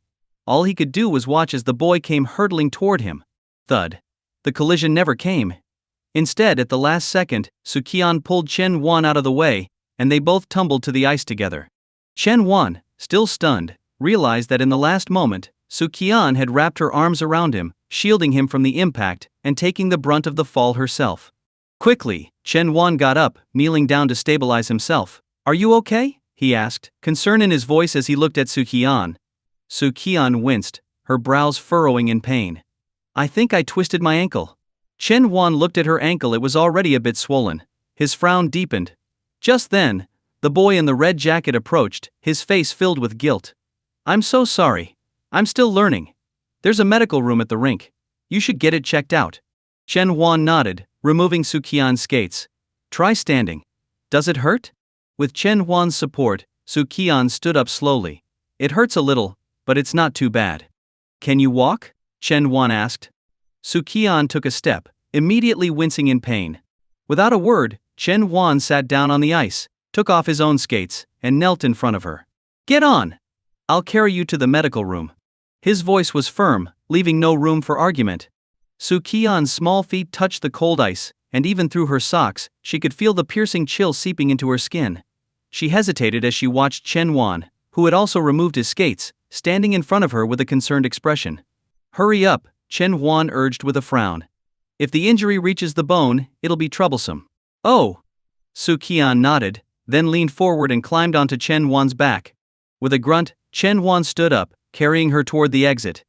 The boy in the red jacket, who had caused the accident, looked on in surprise as Chen Huan walked barefoot on the ice. He reached down and touched the ice himself. Yikes! That's cold. Seeing Chen Huan walk further away, the boy quickly picked up their skates from the ice and hurried after them. Chen Huan walked quickly but steadily on the ice, and soon they were out of the skating rink. He finally let out a deep breath and turned to the boy. Where's the medical room? I'll take you there, the boy replied. The two of them reached the medical room, where a female doctor in a white coat approached. Sprained her ankle? The doctor asked after a glance at Su Qian, who was still on Chen Huan's back. Chen Huan nodded. Yeah, her ankle is a bit swollen. She can stand, but walking hurts.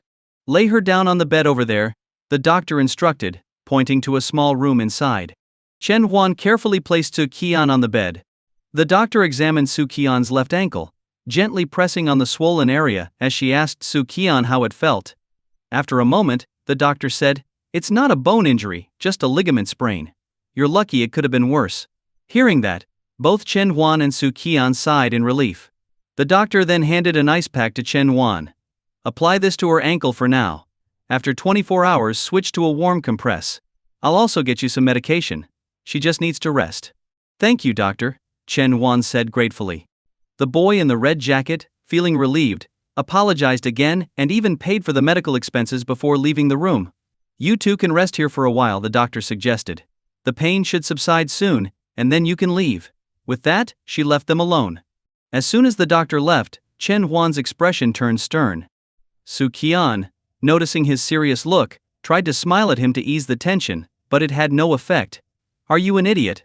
Chen Huan began, his voice sharp and fast. You acted like a cushion to break my fall. Do you realize how small and fragile you are? This time it's just a sprain, but what if it had been a broken bone? His words came in rapid bursts, leaving Su Qian cowering on the bed. Seeing his tone soften slightly, Su Qian tried to offer an appeasing smile. I didn't want you to get hurt. Her soft and sweet voice only made Chen Huan more frustrated. He glared at her, though he couldn't bring himself to say, But what about your pain? Eventually he sighed and stood up. I'm going to call your dad. Chen Huan walked out of the room and dialed the number from memory. Hello? Is this Su Qian's father? This is Chen Huan, her classmate, Chen Huan said as soon as the call connected. Su Qian's father, Su He responded. Oh, it's you, Chen Huan. What's going on? Chen Wan explained. Su Qian injured her left ankle. It's not serious, no bone damage. Su He immediately asked, what happened? Where are you? We're at the skating rink. Here's what happened. Chen Wan quickly summarized the events, and Su He replied, alright, I'll come pick her up right away. After hanging up, Chen Wan turned around to see his classmates, Hu Jun and Jiang Qian, rushing into the medical room. They had been far away when the accident happened, so they didn't notice Su Qian and Chen Wan's absence until much later. After asking around, they learned Su Qian was injured. How's Su Qian doing? Jiang Qian asked. Chen Wan replied, she's fine. It's just a ligament sprain, she'll recover with rest. Relieved, Jiang Qian and the others entered the room and started chatting with Su Qian. About 30 minutes later, Su He arrived at the medical room. Since Chen Wan had already informed him about Su Qian's condition, he wasn't too panicked. But he was still puzzled. When did his daughter learn to skate? Dad, Su Qian greeted him with a smile as he entered the room. Su He nodded and thanked the classmates who had been with Su Qian. Chen Wan handed over the medicine the doctor had given him and said, here are the meds. I've labeled which ones are for internal use and which are for external application. I also wrote down the dosage and instructions for use. Su Qian coughed lightly and teased, you already told me all that. Chen Wan gave her a look that said, as if you ever remember to take your medicine on your own. Su He accepted the medicine and looked at the paper. Chen Huan's handwriting was neat, with the dosage numbers written in a clear script, and the instructions such as when to switch to heat were detailed and thorough. Su He glanced at Chen Huan with a strange expression. Wow. This guy's more attentive than I am as her dad. In the end, Su He took Su Qian home, while Chen Huan and his group, having lost the mood to continue skating, decided to call it a day and go their separate ways. Su Qian's injury meant she wouldn't be able to hang out with Chen Huan for a while.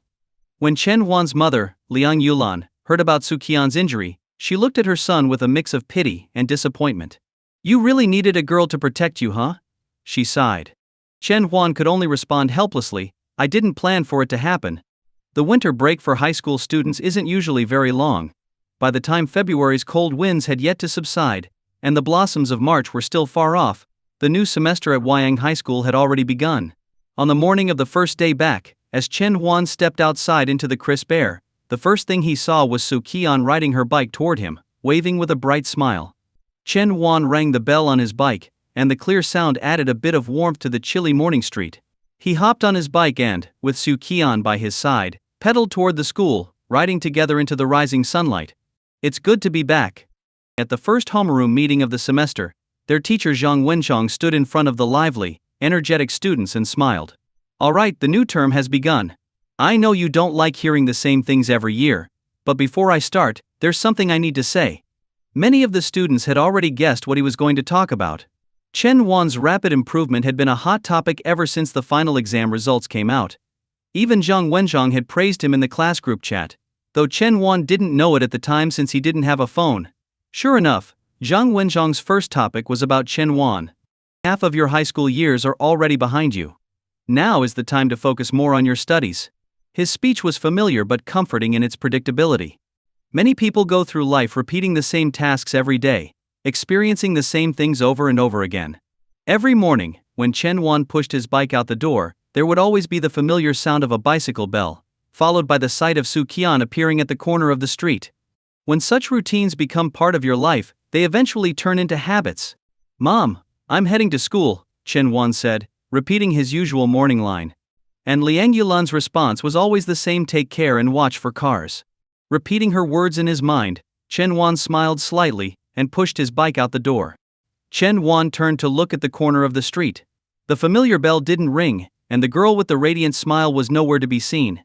He stood at the door waiting for a moment, but when his mother called out to him again, he reluctantly got on his bike and started pedaling slowly toward school. After riding for a short while, he suddenly stopped and turned his bike around, speeding off in the opposite direction. There was only one route Su Qian usually took past his house, so Chen Wan didn't hesitate in choosing the path where there were more pedestrians. She didn't message me yesterday, didn't call either. There's no reason she wouldn't come. She probably didn't run into any trouble, maybe she just got delayed by something. Chen Wan pedaled harder. Finally he spotted the familiar figure and let out a sigh of relief, slowing down. Su Qian was crouched on the roadside next to her bike, doing something on the ground. What are you up to? Chen Wan pretended to pass by casually, stopping his bike next to her. If Su Qian had thought about it, she might have realized Chen Wan was deliberately looking for her. But her attention was entirely focused on what she was holding, so she didn't give it much thought. She turned her head, revealing a dirty but cute orange kitten cradled in her arms. "Look, Chen Wan, its leg is hurt." Chen Huan crouched down and noticed that the kitten's back leg had a cut, likely from something sharp, and the wound was already infected. If left untreated, the poor thing might end up permanently disabled. The kitten looked weak but stayed still in Su Qian's arms, gazing up at them with big, pitiful eyes. Chen Huan frowned. "I'll go buy some supplies for it nearby, but we're going to be late if we stay too long." After a moment of thought, Su Qian ran over to her bike and took out her books, handing them to Chen Huan. "Hold these for me." Chen Huan reluctantly took the books and stuffed them into his own bag. Meanwhile, Su Qian carefully placed the little kitten inside her backpack, leaving the zipper slightly open so it could breathe. "All set. Let's go," she said, hopping on her bike with a smile. With a sigh, Chen Huan mounted his bike and rode alongside her toward school. As they neared the school gates, Su Qian glanced nervously at Mr. He Jianguo, the school security guard. "Please, don't make a sound." Her heart raced, fearing that the kitten would meow at the worst possible moment. Luckily, the kitten behaved and stayed silent as they passed by the guard.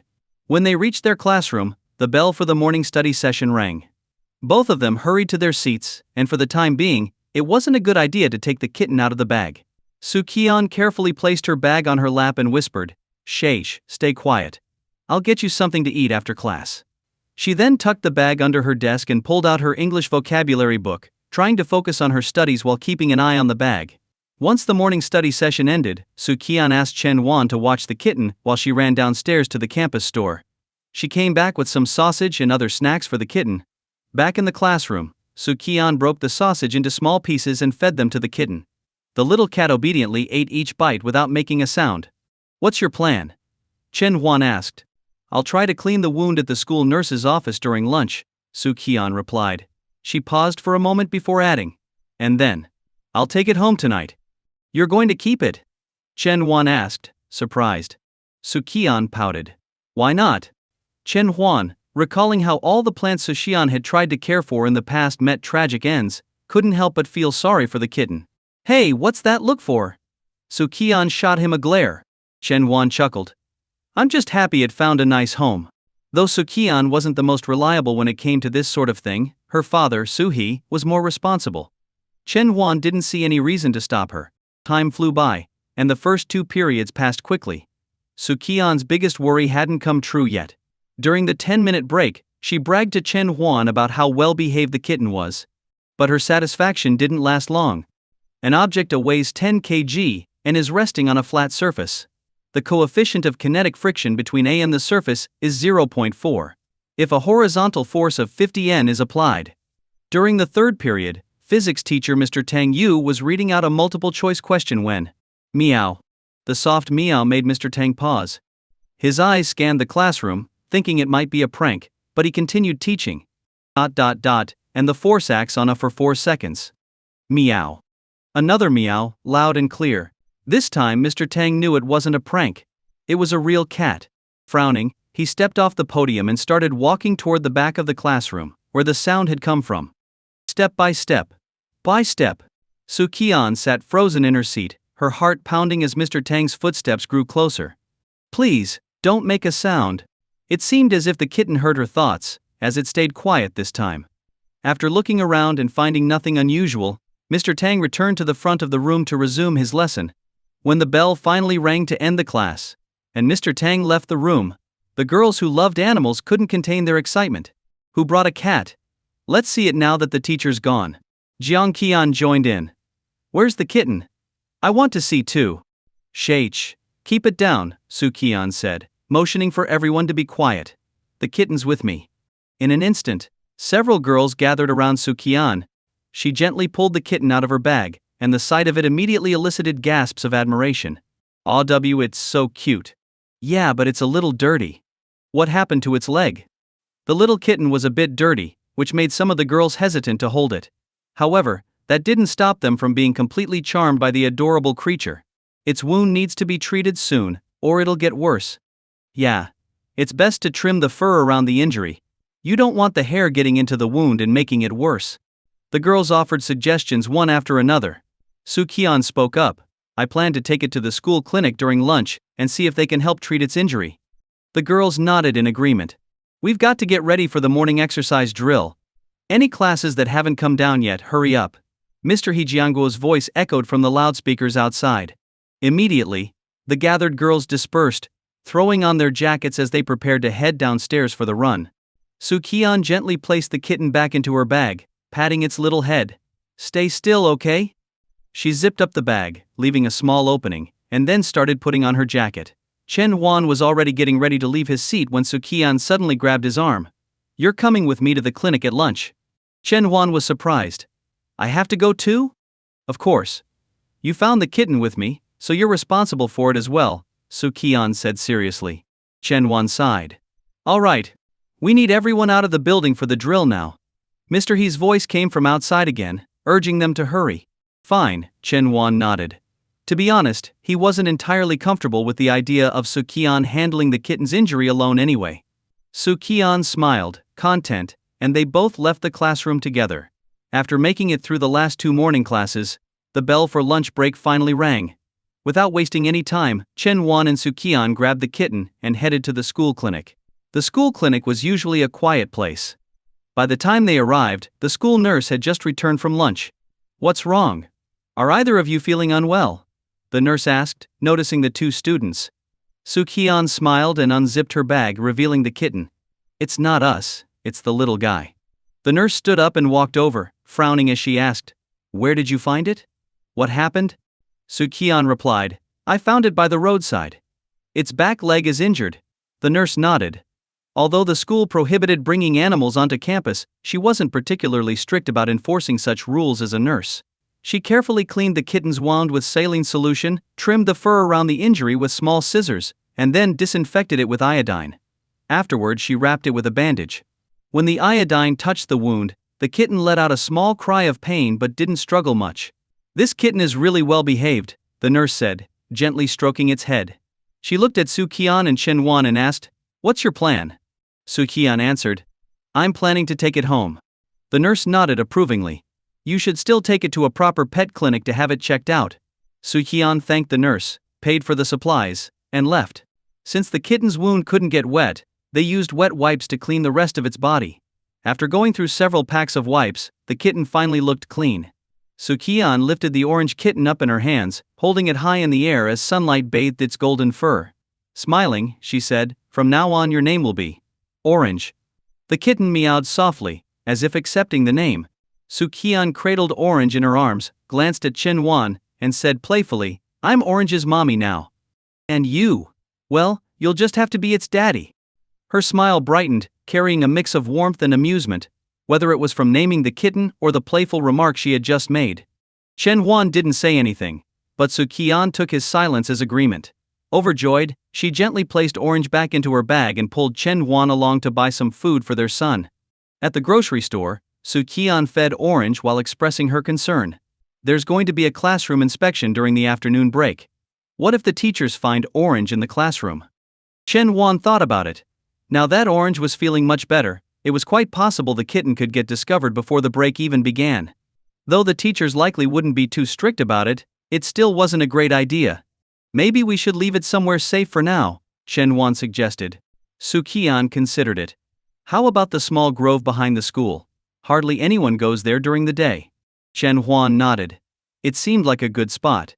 Though the area was often visited by couples at night, it was pretty deserted during the daytime.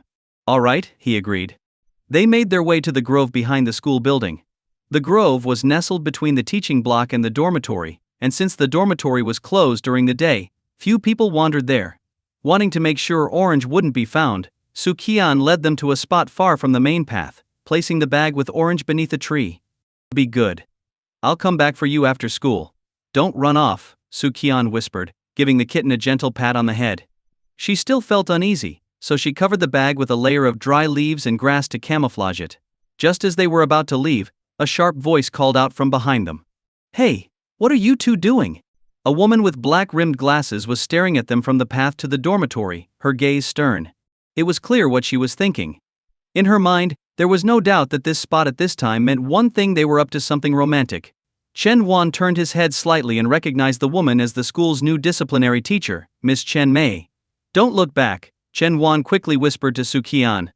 We've got two options here.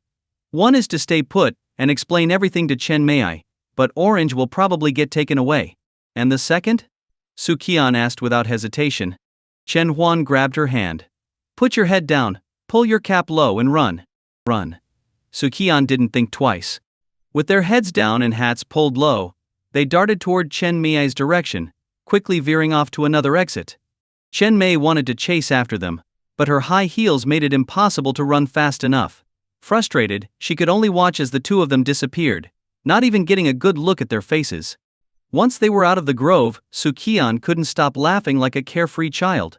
Her heart was pounding, and the rush of adrenaline had left her feeling exhilarated. Thinking back to how Chen Huan had grabbed her hand, Su Qian secretly wished that Chen Mei had stayed a little longer. In the evening, Su Qian came home with her backpack bulging at the front. A tiny head peeked out, wide round eyes curiously observing its new surroundings. She pulled out the house key and opened the door. This will be your new home from now on. Su Qian smiled warmly as she turned on the light and pulled the little orange kitten out from under her school uniform. Orange meow. He hadn't returned from work yet. They would have to wait until the weekend to take Orange to the pet clinic. That meant 2 more days of waiting. Cat litter, a litter box, cat food, and iodine, bandages. Su Qian started making a mental list of all the things she'd need for the kitten, jotting them down with a pen. Having little experience herself, she also looked up some essential cat care tips online. Xiao Qian, I'm home. Guess what goodies I brought with me? Su-hee's cheerful voice echoed from the living room. Su Qian put her pen down, her eyes brightening as an idea formed. She wanted to give Su-hee a little surprise. She held Orange close and tried to figure out the best way to hide it. Covering the kitten was too obvious, but she didn't want to hurt it by holding it too tightly either. After a moment's hesitation, she decided to slip the kitten into her shirt collar, gently tucking its tiny head inside. Stay hidden, she whispered. To prevent Orange from slipping out, she kept one hand under her shirt to support the kitten. In the past, Su Qian might not have needed to be so careful, but now she knew better. Orange couldn't stay still for long. Meanwhile, Su-hee stood in the living room with a bag in hand, puzzled by the lack of response from Su Qian's room. Why hasn't she come out yet? Is she not home? But the lights are on. Just as he was mulling it over, Su Qian opened her bedroom door. Her shirt looked unusually puffed up, and she was holding the hem of it with one hand. Her face was filled with excitement. Dad, I have a son now. Can you guess what it is? Thud. The plastic bag in Su-hee's hand dropped to the floor. Boom. It was as if a thunderclap went off in Su-hee's mind. His world went dark, and he stood frozen in place. When did this happen? Su-hee stammered, his voice shaky. Su Qian, puzzled by his reaction, simply replied, It happened today. With that, she pulled Orange out from her shirt. Su-hee's vision cleared as he saw the little orange kitten in Su Qian's hands. His lips trembled. You were talking about this, son? Su Qian tilted her head. What else would I mean? Dad, what were you thinking? Huh. My bad, Su-hee laughed, wiping the cold sweat from his forehead as color returned to his world. His name is Orange, Su Qian explained, telling Su-hee how she found the kitten on her way to school earlier that morning. After listening to the whole story, Su-hee hesitated a little. Xiao Qian, you really need to think carefully about keeping a pet. Su Qian nodded eagerly. Don't worry, I've thought it all through. Su-hee sighed. All right then. We'll take it to the pet clinic this weekend. For now, let's go buy what we need for Orange. Got it. I already made a list of everything we need, Su Qian said, running back to her room and handing Su-hee a piece of paper. Su-hee looked over the list and nodded. All right, let's leave Orange at home for now and we'll go get the supplies. Okay. Su Qian grinned, clearly overjoyed. The next morning. Chen Huan, when are you coming over to see our son? Su Qian teased as she rode her bicycle alongside him. Su Qian loved referring to Orange as our son whenever she was around Chen Huan. But Chen Huan, as usual, didn't play along. Maybe when I have time, Chen Huan responded half-heartedly. How could you just abandon us like this? Doesn't your conscience hurt? Su Qian pouted dramatically, looking at Chen Huan with exaggerated sadness. Chen Huan. When they entered the classroom together, the sports representative, Sun Ming Liang, was already standing on the podium with a sheet of paper, calling out, sign-ups for the boys and girls basketball teams are now open. If you're interested, Come and see me to sign up. The annual basketball competition was always held in May as a prelude to the sports festival. For the boys, sign-ups were always easy. But for the girls' team, it was always a headache for Sunming Liang to find enough participants. In no time, several boys gathered around to sign up, but not a single girl came forward. Aren't you going to sign up? Su Qian nudged Chen Wan. Nah, I'm not as good as some of the others. Chen Wan shook his head. He wasn't lying. His basketball skills were decent, but there were better players in the class. Since the team only needed 6 people to compete, there was no need for him to join. Okay, Su Qian nodded thoughtfully. Come on, girls. It's not that hard, Sunming Liang called out, growing desperate as the number of boys signing up kept rising while the girls' list remained empty. I'll join, said Jiang Qian, the class monitor, raising her hand. Sunming Liang's face lit up, and he quickly wrote down her name and student number. But that still left 5 more spots to fill. His brief moment of joy was quickly replaced with frustration. 5 more players, 5 more saviors needed. I'll join too. Another girl's voice called out. Sunming Liang, almost moved to tears, looked up in surprise to see who it was. His eyes widened. Su Qian. Seeing Su Qian sign up for the girls' basketball team, all the boys' eyes lit up with excitement. The girls' basketball games were often more popular than the boys', not necessarily because of the game itself, but because of the spectacle of it. Many boys, who normally didn't care for basketball, would show up just to watch the girls play. Especially when someone like Su Qian was involved. Not to mention, the allure of seeing the girls running around the court, their legs on full display, made the games even more enticing. No wonder she's the school beauty, some of the boys thought to themselves. She always steps up. Sunming Liang, overjoyed, quickly wrote Su Qian's name on the list. Su Qian stood up and said, "But I don't really know how to play basketball. I'll need someone to teach me." Of course. You can ask anyone. No guy would say no. Sunming Liang eagerly agreed to her request. With a sweet smile, Su Qian turned to her deskmate, batting her eyelashes. So Chen Wan, would you help me out? Chen Wan, haha. The whole class, attention. Stand at ease and stand straight. Sunming Liang, the sports representative, stood in front of the class, guiding everyone through the warm-up exercises. First, head exercises. 1, 2, 3, 4, 5, 6, 7, 8. The class followed Sunming Liang's lead, though not everyone's form was exactly correct. All right, gather around. At his command, everyone moved to the right, lining up properly. The gym teacher waved Sunming Liang over to fetch some basketballs from the storage room, while he stepped in front of the group. The basketball tournament is coming up soon. Both boys and girls should practice their skills. Girls who don't know how to play can ask the boys for help. The tournament standings will contribute to the overall sports event scores, so take it seriously. And for those interested in long-distance running, you can start doing laps around the track to get in shape. Okay, dismissed. The gym teacher announced loudly. With a clap of hands, the class dispersed. Sunming Liang quickly returned with several basketballs. He left one for the boys and handed the rest to the girls. At this point, the girls' basketball team only had 3 members: Jiang Qian, Su Qian, and another girl Sunming Liang managed to recruit the day before. After handing out a basketball to each of them, he placed the remaining ball in the middle. You can try practicing a bit, it's simple. With that, Sunming Liang headed over to join the boys in a 5v5 game. Meanwhile, Su Qian grabbed a basketball in one hand and dragged a reluctant Chen Wan with the other to an empty half-court. Su Qian tried bouncing the ball a few times, but within moments, it flew off her toes and rolled away. She jogged after it, scooping it up before walking back to Chen Wan with a pout. "Teach me." Chen Wan sighed and took the ball from her. "Don't use your palm when dribbling. Use your fingertips and the base of your fingers." He demonstrated how to dribble smoothly. Thump, thump, thump. The basketball obediently bounced between his hand and the ground. Su Qian watched closely, nodding thoughtfully. Chen Wan handed the ball back to her. "Now you try." Su Qian mimicked his stance, placing one hand under the ball and attempting to dribble like he did. The ball, however, failed to return to her hand as expected. "Let your arm follow the movement of the ball and find a rhythm," Chen Wan advised. After about 10 minutes of practice, Su Qian was able to dribble in place without losing the ball. "Good. Now, let's move on to shooting," Chen Wan said. "Wait. I haven't even mastered dribbling while moving." "I can only dribble in place," Su Qian protested. "That's okay," Chen Wan replied. "In the game, just hold the ball, take 2 steps, dribble once, and then keep going." Su Qian looked puzzled. That doesn't sound like what I see when I watch basketball games. Chen Wan noticed her confusion and reassured her, the referees won't care.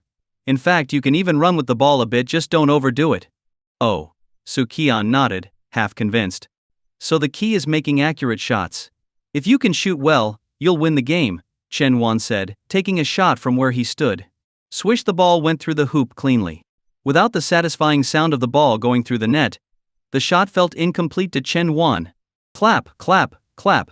Su Qian gave him an encouraging round of applause, boosting his confidence just a little. Alright, I'll teach you how to shoot. Forget three-pointers for now. Let's focus on mid-range shots.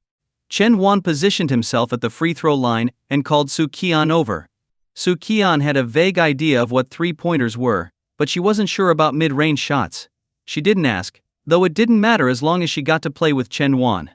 On the small half-court, the boy watched the girl's awkward attempts at shooting, with the ball often missing entirely, while the girl laughed, not the least bit embarrassed by her failures. Let's switch to push shots, Chen Wan suggested. Why? You don't have enough strength for normal shots, it'll be hard to aim accurately.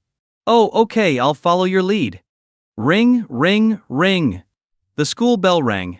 Since the physical education class wasn't the last period of the day, students didn't rush to the cafeteria. Some went back to their classrooms, while others headed to the store for drinks and snacks. Zhang Qian and Su Qian went to the store, while Chen Huan and the boys returned to the classroom. 3 bottles of water, please. No ice, Su Qian requested at the counter. Standing next to her, Zhang Qian teased. Hey, is that extra bottle for Chen Huan? Su Qian casually responded. Just a little thank you for teaching me basketball. Zhang Qian dragged out her response in a playful tone. Really? Su Qian's cheeks flushed slightly, and she firmly replied, of course it's true. Zhang Qian smirked knowingly. Back in class 3. After the intense exercise, the excitement was wearing off, leaving many students feeling tired and drowsy. Chen Huan, who had mainly been picking up basketballs during the game, still felt quite awake and used the time to review some vocabulary. Here. This is for you. Su Qian placed a bottle of water on Chen Huan's desk. Chen Huan turned to look at her. A reward for teaching me basketball, she said. Without hesitation, Chen Huan grabbed the bottle.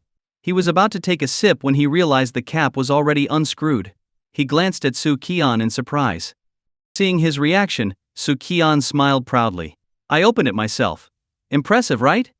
Chen Huan appreciated Su Qian's gesture of not bothering him, or even lessening his burden. He nodded in approval, giving her a thumbs up. Impressive. When the campus was blanketed with April's falling willow seeds, the much-anticipated basketball tournament finally arrived. That afternoon, fewer boys took naps than usual. The area around the school gymnasium was packed with students, eagerly awaiting the start of the girls' basketball games, the highlight of the day. Wow! Why are there so many people here for the basketball game this year? You didn't hear? Su Qian is playing in the tournament this year. For real? I need to get my glasses. Save my spot. Inside the gym, more and more boys were flooding in. Compared to yesterday's boys' basketball match, the number of spectators had multiplied several times. Referee Yu Lei stood at center court, a little dumbfounded by the crowd, but there wasn't much he could do at this point. With only 10 minutes left until the game, Yu Lei checked both teams' rosters. None of the players had shown up yet. Players from Class 2 and Class 3, please report to the court for the girls' basketball game. Yu Lei announced through his megaphone. In the locker room, 12 girls from Classes 2 and 3 were getting ready, putting on their jerseys. Upon hearing the referee's call, they stood up and walked out onto the court. Woo-hoo-hoo. They're coming out. Wow, look at those legs, so long, so fair. As each girl in their basketball uniforms walked into the gym, the male spectators erupted in cheers. And when Su Qian stepped out, the cheering grew even louder. Dressed in the same blue basketball uniform as the rest of her teammates, Su Qian's long, pale legs were on full display. Her hair was tied up neatly behind her head, giving her a refined and gentle look. All 12 girls on the court had one thing in common: pale legs that dazzled the boys in the stands. This was the real appeal of the girls' basketball game. Who would actually be watching the basketball? Players, take your positions. Yu Lei blew his whistle, signaling the start of the game. The 6 girls from Class 2 and Class 3 faced each other at center court, shook hands and prepared for the tip-off. On the sidelines, in the Class 3 section of the stands, Ho Jun and Chen Wan sat quietly, waiting for the game to begin. Tweet. With a long whistle, the game officially started. A girl from class 2 caught the ball and immediately began running with it. No whistle from the referee. Su Qian from class 3 tried an awkward layup, shuffling her feet. Still no whistle. The ball went out of bounds. Finally a whistle. This back and forth mess of a game continued for nearly 10 minutes, and neither team had managed to score a single point. Though the sight of the girls' legs was captivating, the painfully slow pace of the game was beginning to frustrate the audience. That was, until the ball ended up in Su Qian's hands. Su Qian held the ball and took 2 steps forward, stopping to dribble just as Chen Wan had taught her. Step by step, she dribbled her way to the free throw line. A girl from class 2 came over, trying to block Su Qian from advancing further. Su Qian stopped, took a deep breath, and with both hands, she pushed the ball toward the basket. Thump. Swish. The ball hit the backboard and bounced into the hoop. Finally. Someone scored yes. Awesome. As the crowd burst into cheers, Su Qian did something that left everyone stunned. She jogged a few steps toward a particular section of the crowd and raised her hands above her head, forming a large heart. Ho ho ho ho! Su Qian just made a heart for me. Get lost. It was for me. The boys in the stands across from Su Qian went wild, shouting and bantering, even though they knew full well it wasn't directed at any of them. That didn't stop them from joking around though. Ho Jun watched this scene unfold and thought to himself that Su Qian, like any player, would instinctively look toward the person they liked after making a shot.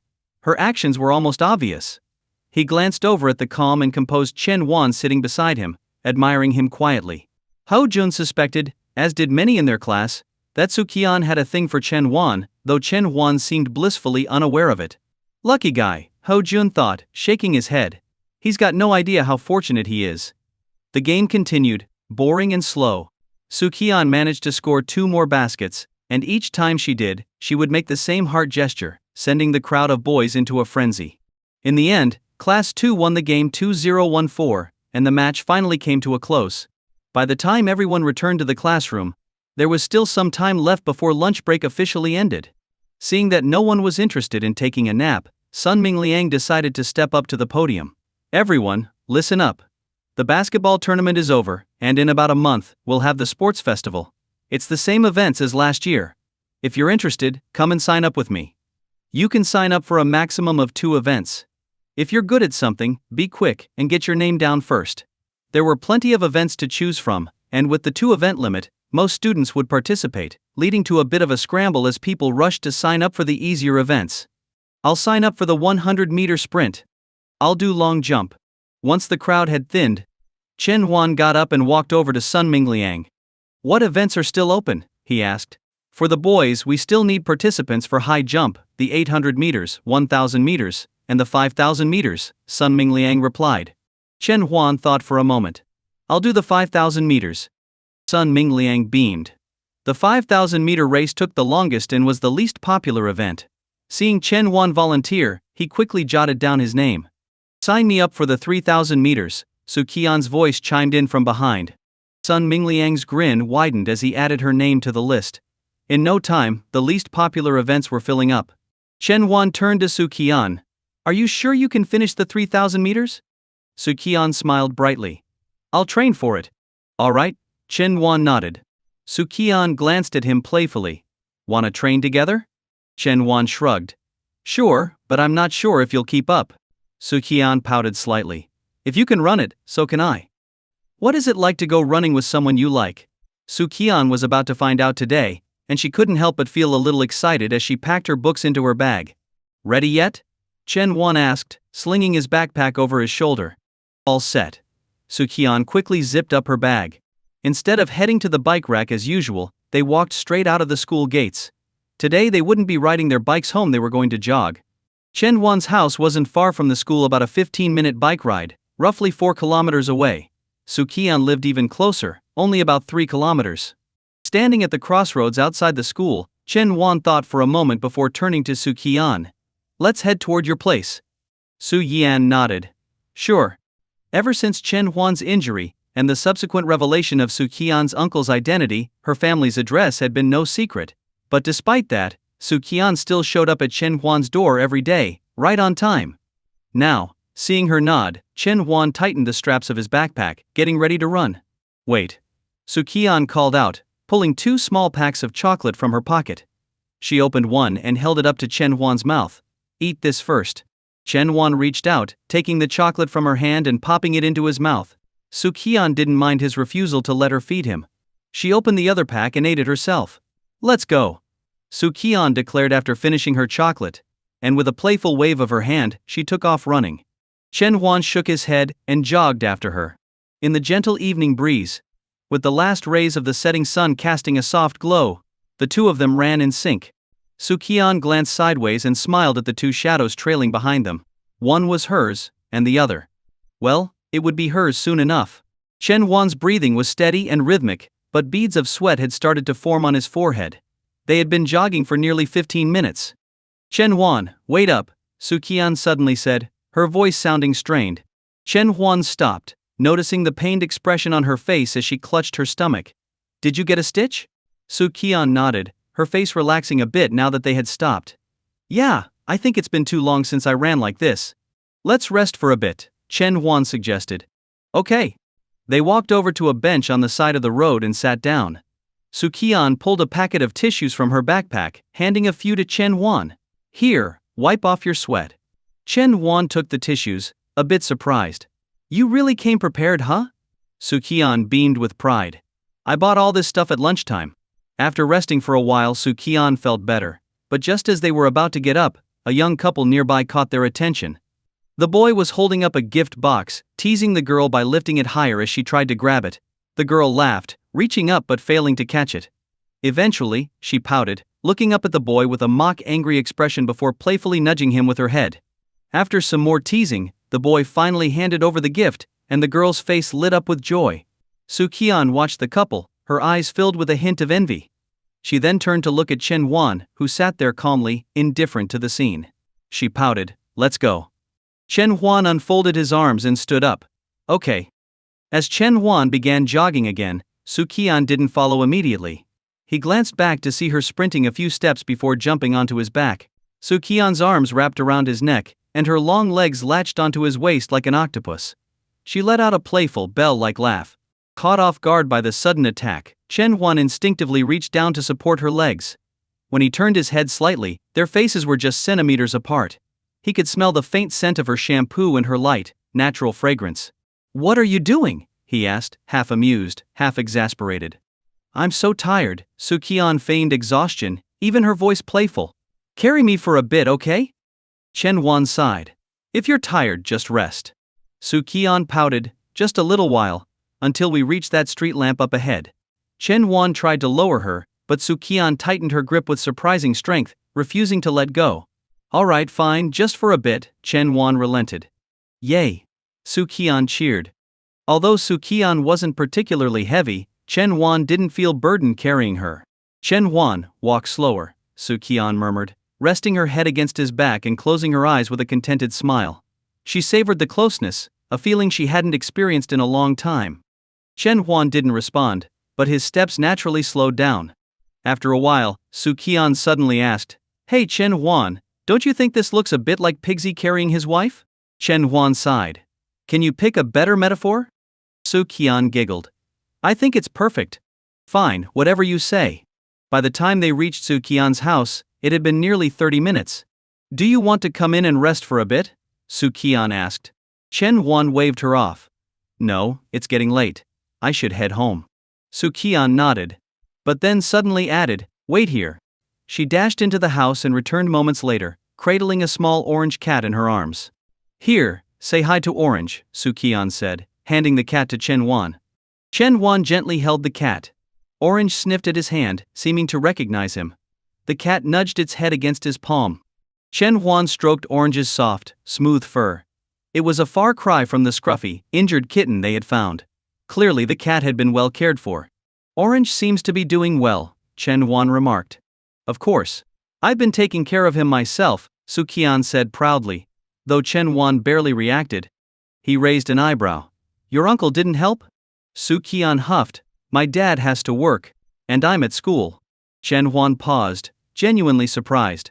Wait, so you've been doing everything? Su Qian pouted. Yep. I feed him, change his litter, it's been exhausting. Impressed by her newfound responsibility, Chen Huan offered a rare compliment.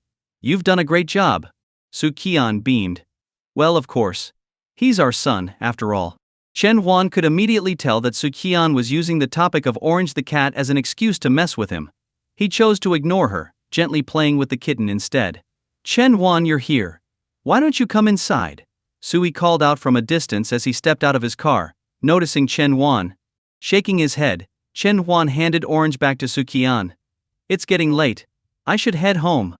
Seeing this, Su-hee nodded. "All right, take care." Chen Huan said his goodbyes and jogged off into the evening. As Chen Huan disappeared around the corner, Su Qian remained standing at the doorway, gazing after him. Su-hee sighed quietly, waving a hand in front of her face. "Sweetie, he's already gone. Let's head inside." Snapping out of her daze, Su Qian responded. "Oh right. Let's go." The next morning, Chen Huan walked out of his house, still chewing on a half-eaten bun. Since he hadn't ridden his bike home the day before, he woke up earlier to jog to school instead. Su Qian probably won't show up today, he thought to himself as he swallowed the last bite of his breakfast and started his jog toward school. But suddenly, Su Qian's voice rang out from behind him. "Chen Huan." "Chen Huan." Startled, Chen Huan turned around to see Su Qian running toward him from a distance. As she got closer, he stood still, waiting for her to catch up. "You ran all the way here?" Chen Huan asked, surprised. Su Qian rolled her eyes. "Are you stupid? I'd be exhausted if I ran all the way. My dad dropped me off. Your house is further from mine than it is from the school." "You could have just gone straight to school," Chen Huan remarked dryly. Su Qian glared at him, stomping her foot in frustration. "Why do you care?" Since Su Qian was already there, the two of them began jogging toward the school together. The streets were quiet in the early morning, and the sight of Chen Huan and Su Qian jogging side by side created a picturesque scene. Naturally, Su Qian was the picturesque part, Chen Huan was just the background. They arrived at the classroom just as the bell for morning study rang. The two quickly settled into their seats. With 5 classes in the morning and 4 in the afternoon, high school life seemed to pass quickly, yet the repetitive daily routine made it feel dull to many students. But some things, like a sudden spring rain, had a way of stirring excitement among them. "It's raining. Wasn't there no rain in the weather forecast? You still trust the weather forecast?" A group of students stood at the entrance to the school building, some grumbling as they looked up at the sky. The commuters were frustrated that the rain was making it harder to get home, while the boarding students were annoyed they couldn't make it to the cafeteria as easily.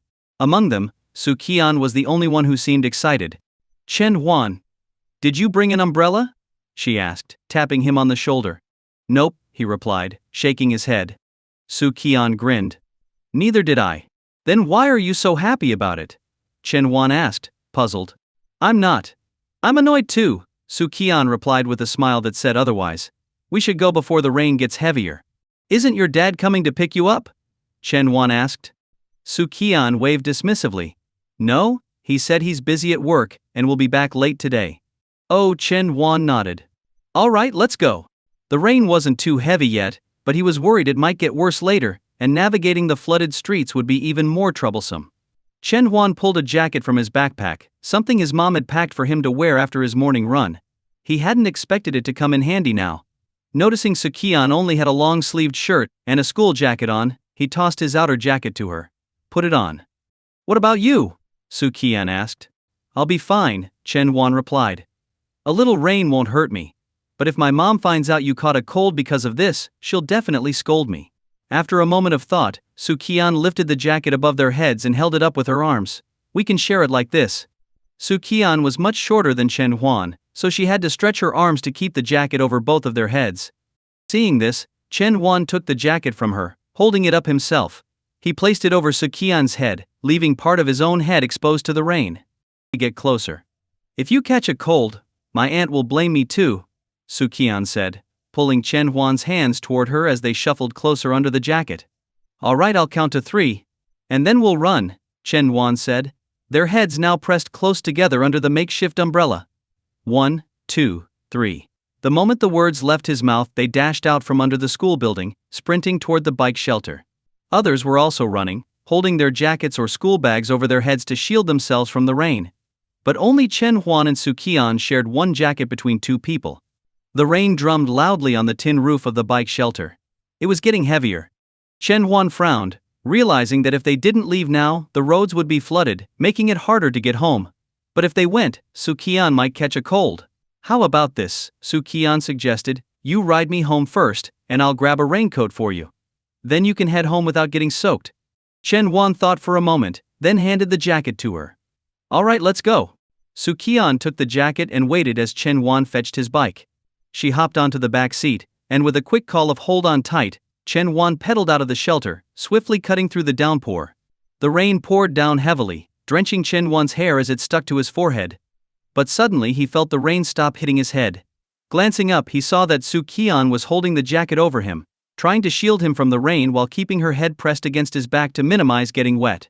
Chen Huan, how about I sing you a song? Su Qian called out from the back seat. Go ahead, Chen Huan replied as he pedaled. Your eyes are so charming. Your smile, even more so. Su Qian began singing a classic Cantonese love song, her voice full of joy rather than sorrow, as she cheerfully belted out the lyrics. Even without any music, her singing was sweet and melodious. Hold my hand, and let's dream together. Just like yesterday, when it was you and me. Not far from the school gate, Su-hee sat in his car, watching as his daughter passed by, singing and laughing as she clung to Chen Huan's back. He didn't call out to her. With a sigh, Su-hee started the car, ready to head home. Just then, the car in front of him honked twice.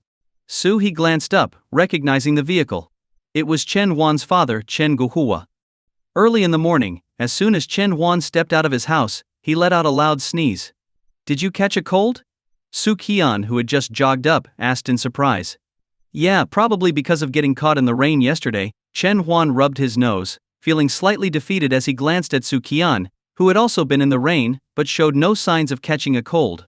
It used to be Su Qian who would fall ill in these situations, but now the roles were reversed.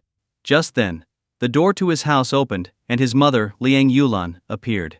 She smiled warmly at Su Qian, then turned to Chen Huan, her face stern. Why didn't you take the hot water from the table? And have you taken your medicine? Chen Huan nodded quickly. Yeah, don't worry. I already took it. Before she could say more, Chen Huan quickly waved goodbye, hopped on his bike, and pedaled away from the house. After riding a short distance, he turned to see Su Qian still standing near his door, lost in thought. Come on, let's go, or we'll be late for school, he called. Snapping out of it, Su Qian waved goodbye to Liang Yulan and quickly caught up to Chen Huan, hopping onto the back of his bike. The morning air felt particularly fresh after the rain the previous evening. The streets were still damp, but no puddles remained. Su Qian, seated on the back, quietly clung to the back of Chen Huan's jacket, unusually silent. Achoo! Another sneeze from Chen Huan caused the bike to wobble slightly. Without a word, Su Qian adjusted her grip, wrapping her arms around his waist more tightly and resting her head against his back. Feeling a bit uncomfortable, Chen Huan remarked, I don't think my riding is that unstable. From behind, Su Yian's soft voice replied, I'm just scared you'll leave me behind. Since she wouldn't let go, Chen Huan simply continued pedaling toward school. After about 15 minutes, they arrived at the school. In the bike shelter, Chen Huan locked up his bike and glanced at Su Qian, who stood nearby, waiting quietly. He asked, Are you feeling sick too? Su Qian shook her head, No. Chen Huan raised an eyebrow, Then why are you so quiet today? It's kind of unsettling. Su Qian's eyes widened slightly. So you think I'm too noisy normally? Chen Huan quickly backpedaled. I didn't say that. With Su Qian back to her usual self, Chen Huan felt relieved. However, his cold didn't seem to be getting better, it was getting worse. Feeling groggy during morning self-study, Chen Huan ended up resting his head on the desk and napping for a while. It wasn't until the bell rang that he slowly sat back up. Feeling any better? Su Qian asked softly from her seat beside him. Chen Huan rubbed his face, trying to shake off the drowsiness, and nodded. A little better. Su Qian reached out and touched his forehead with her cool hand, which brought a bit of comfort to Chen Huan. After feeling her own forehead for comparison, she frowned slightly. You're still running a bit of a fever. Chen Huan waved it off. It's not a big deal. I'll rest a little longer, and I'll be fine. Su Qian nodded. I'll tell the teacher you're not feeling well. You can rest in the classroom during the long break. Chen Huan didn't argue. All right. After the third class, Su Qian went to the office to ask for leave on his behalf, but she didn't return for quite some time. Assuming she had already gone downstairs with the rest of the class, Chen Huan was about to lie down again when Su Qian suddenly burst into the classroom, carrying a thermos. I bought a new thermos, and it's already cleaned. There's hot water inside. Drink it, okay? Su Qian was slightly out of breath as she placed the thermos on his desk, quickly giving her instructions before dashing out again. Chen Huan looked after her retreating figure, then opened the thermos. The warm steam rose up, gently brushing his face. He took a cautious sip, finding the water still a bit too hot, and after blowing on it a few times, he slowly drank more. The warmth spread through his body, making him feel more relaxed. By noon, Chen Huan's cold had mostly subsided. You always nag at me to take care of myself, but look at you now, Su Qian scolded him lightly, though Chen Huan could see she was actually worried about him. Chen Huan scratched his head. In this moment, Su Qian looked just like his mother Liang Yulan when she was upset. He even wondered if Su Qian had secretly picked up some tips from her. Su Qian. Sun Mingliang, the sports committee member, walked over, looking a bit hesitant, as if he was interrupting something. Su Qian turned around. What's up? Sun Mingliang spoke up. Well, there's only about a month left until the sports day. We're still short a lead for the closing ceremony procession for our class, and I was wondering if you'd be willing to take on that role? Sure, no problem. Su Qian responded with a smile. Sun Mingliang was visibly relieved. Great. Can you wear the outfit you wore for the New Year's performance last time? Of course, Su Qian replied. Happy with her agreement, Sun Mingliang left, feeling quite pleased. Su Qian was not only pretty, but she was also easygoing, saving him a lot of trouble. As Sun Mingliang left, Su Qian turned back to Chen Huan with a mischievous glint in her eyes. Okay, I'll take better care of myself from now on, Chen Huan said, preemptively giving in. Satisfied, Su Qian nodded. Good. I'll be keeping an eye on you. A month later, an hour before the opening ceremony of Wyong High School Sports Day. Though school rules were usually strict under Director He, events like the sports day were a time when the school atmosphere became more relaxed. The opening ceremony was one of the highlights, and each class would always come up with something creative to showcase. Chen Huan, you just need to bring that box over. We'll take the tables down now, and you can follow later, Ho Jun called from the back of the class where Chen Huan was packing up. Got it. I'll be there in a bit, Chen Huan replied. After gathering up the remaining decorations and balloons, Chen Huan hoisted the box and made his way toward the track field, where Class 3 of the sophomore year had their spot. Hey, you dropped something, a raspy voice called out behind him. Chen Huan turned around, confused, only to see someone in an adorable mascot costume standing there. He looked around the ground, perplexed. I didn't drop anything. A soft chuckle came from inside the costume. You left me behind. The mascot head was removed, revealing Su Qian's smiling face. The large mascot costume made her look even smaller. Oh, so this is the outfit for the opening ceremony, Chen Huan realized. Jiang Qian and the class officers had mentioned that the front row of their class procession would be wearing rented mascot costumes, but they only arrived today for the event. Yeah. Isn't it cute? Su Qian made a heart gesture above her head. Chen Huan nodded. It's cute with the head on. Su Qian pouted. It's even cuter without the head. Raising an eyebrow, Chen Huan carried the box and started walking away. Hey, wait for me. Don't leave me behind again, Su Qian called, hurrying to catch up. Leaders, athletes, referees, teachers, and students, good morning. Today we are gathered here for the grand opening of Wyong High School's 2012 Sports Day. On the stage, the principal, with his slight beer belly, was reading his speech, while the students below the stage grew increasingly impatient. No matter the event, the speeches from the school leaders always seemed so dull and dry. In the lineup of Class 3, Su Qian was wearing a mascot costume. The costume wasn't very breathable, and the lack of air circulation was making her feel especially hot and uncomfortable. But as the lead of Class 3, holding the class sign and standing right in front of the stage, she knew all the school leaders had a clear view of her every move. This made it impossible for her to casually take off the costume to cool down. Su Qian leaned toward the boys' lineup and whispered, Sun Qian, switch places with Chen Huan for me. Sun Qian understood immediately and quickly swapped places with Chen Huan. Standing in the front row now, Chen Huan looked confused. What's going on? With a pitiful voice, Su Qian replied, sounding a bit distressed, Chen Huan, I'm so hot. Glancing at Su Qian in her stuffy mascot outfit, and then at the few classmates who had discreetly taken off their own costumes, Chen Huan said, just take it off. I'll hold the class sign for you. All right. Su Qian nodded. They quickly switched places, and Su Qian moved to the back of the group to take off her mascot suit. Before Su Qian could return to her spot, the principal announced the start of the sports day, and everyone was dismissed. So, Su Qian simply stood in place, holding the giant mascot costume. Chen Wan, come with me back to the classroom to put this away, Su Qian said, glancing at him as he held the class sign. Sure, Chen Wan replied. After placing the sign at the front of their class's section, Chen Wan took the mascot costume from Su Qian, and they walked side by side toward the school building. Wait a second, your shoelace is untied, Su Qian suddenly pointed out. Chen Wan looked down and saw that, indeed, his shoelace had come undone. Can you hold this? Before he could finish his sentence, Su Qian had already knelt down to tie his shoelace. Chen Wan opened his mouth to say something but stayed silent. Alright, let's go. Su Qian stood up as if nothing had happened. Thanks, Chen Wan said. Su Qian pouted a little, clearly not pleased.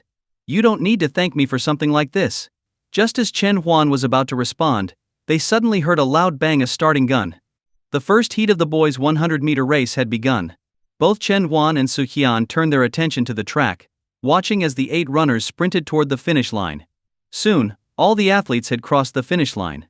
Chen Huan was ready to continue walking, but Su Qian remained standing still, staring at the finish line. What's up? Chen Huan asked, following her gaze. At the finish line, the boy who had just come in first was hugging a girl who had been waiting for him, and cheers erupted from the surrounding crowd. When you're racing, I'll wait for you at the finish line too, okay? Su Qian said softly, still gazing at the couple. Chen Huan hesitated for a moment. Whatever you want. Suddenly, Su Qian turned to him, her eyes sparkling. Then, when I'm racing, can you wait for me at the finish line? After a few seconds of silence, Chen Huan replied, sure. Su Qian beamed, her bright smile so contagious that Chen Huan couldn't help but smile back. When they returned to their class section, they put the mascot costume in a large bag at the back, then took their seats. Hey old Chen, come join us in a game. Ho Jun called out to Chen Huan. During sports day, students were allowed to bring their phones, so most classmates sat around playing on their devices, only putting them down to cheer for their class's athletes. Chen Huan had his phone with him, but had no games installed besides the default ones. Nah. I'll pass, Chen Huan waved him off. Both the boys' 5,000-meter race and the girls' 3,000-meter race were scheduled for the afternoon, which meant Chen Huan had nothing to do for the time being. He opened a web novel called Reborn. My Wife Chased After Me First, and soon found himself caught up to the latest chapter. Damn, this author updates so slowly, he muttered, checking the time. It was almost noon. Lunchtime. Come on, I need a few guys to help pick up the food, Sun Mingliang called out from behind the sunshade. Chen Huan put his phone away and, along with 2 other boys, followed Sun Mingliang to the school gate to pick up the lunch. 3 p.m. Will the athletes for the boys' 5,000-meter preliminaries please report to the check-in area? The loudspeaker blared. Old Chen, it's your turn. Go get him. Hearing the announcement, Hu Jun immediately thought of his close buddy. By this point, Chen Huan had already changed into his running shorts and shirt. He jumped up and down in place to loosen up. Go Chen Huan. You can do it. Some classmates clapped and cheered loudly, trying to pump him up. Chen Huan waved to them before heading to the check-in area with Hao Jun by his side. Su Qian wasn't under the sunshade, likely changing her clothes since the girls' 3,000-meter race would follow the boys' 5,000-meter event. After registering at the check-in area, Chen Huan was placed in the second heat, which meant he had about 30 minutes to wait. He and Hao Jun found a shady spot under a tree to pass the time. Before long, Su Qian, now dressed in her running gear, arrived and sat beside them. Her long, pale legs immediately drew the attention of several male athletes watching the race. The 3 of them chatted casually as they watched the ongoing races, making the time pass quickly. All athletes in the second heat of the boys' 5,000-meter preliminaries, please gather here, a referee called out through a loudspeaker. Chen Huan stood up, stretched his arms and legs, and prepared to head over. Wait, Su Qian called after him. He stopped, and Su Qian quickly hugged him, whispering in his ear, here's a little motivation. I'll be waiting for you at the finish line. All right, Chen Huan replied. Standing nearby, Hao Jun, feeling a bit left out, spread his arms wide, as if to give his buddy a hug for support as well. But Chen Huan simply reached out, shook Hao Jun's hand, patted his shoulder, and said with a smile, don't worry, I've got this. Hao Jun stood there, speechless. You traitor. Hao Jun thought bitterly as he watched Chen Huan walk away, feeling completely abandoned by his friend.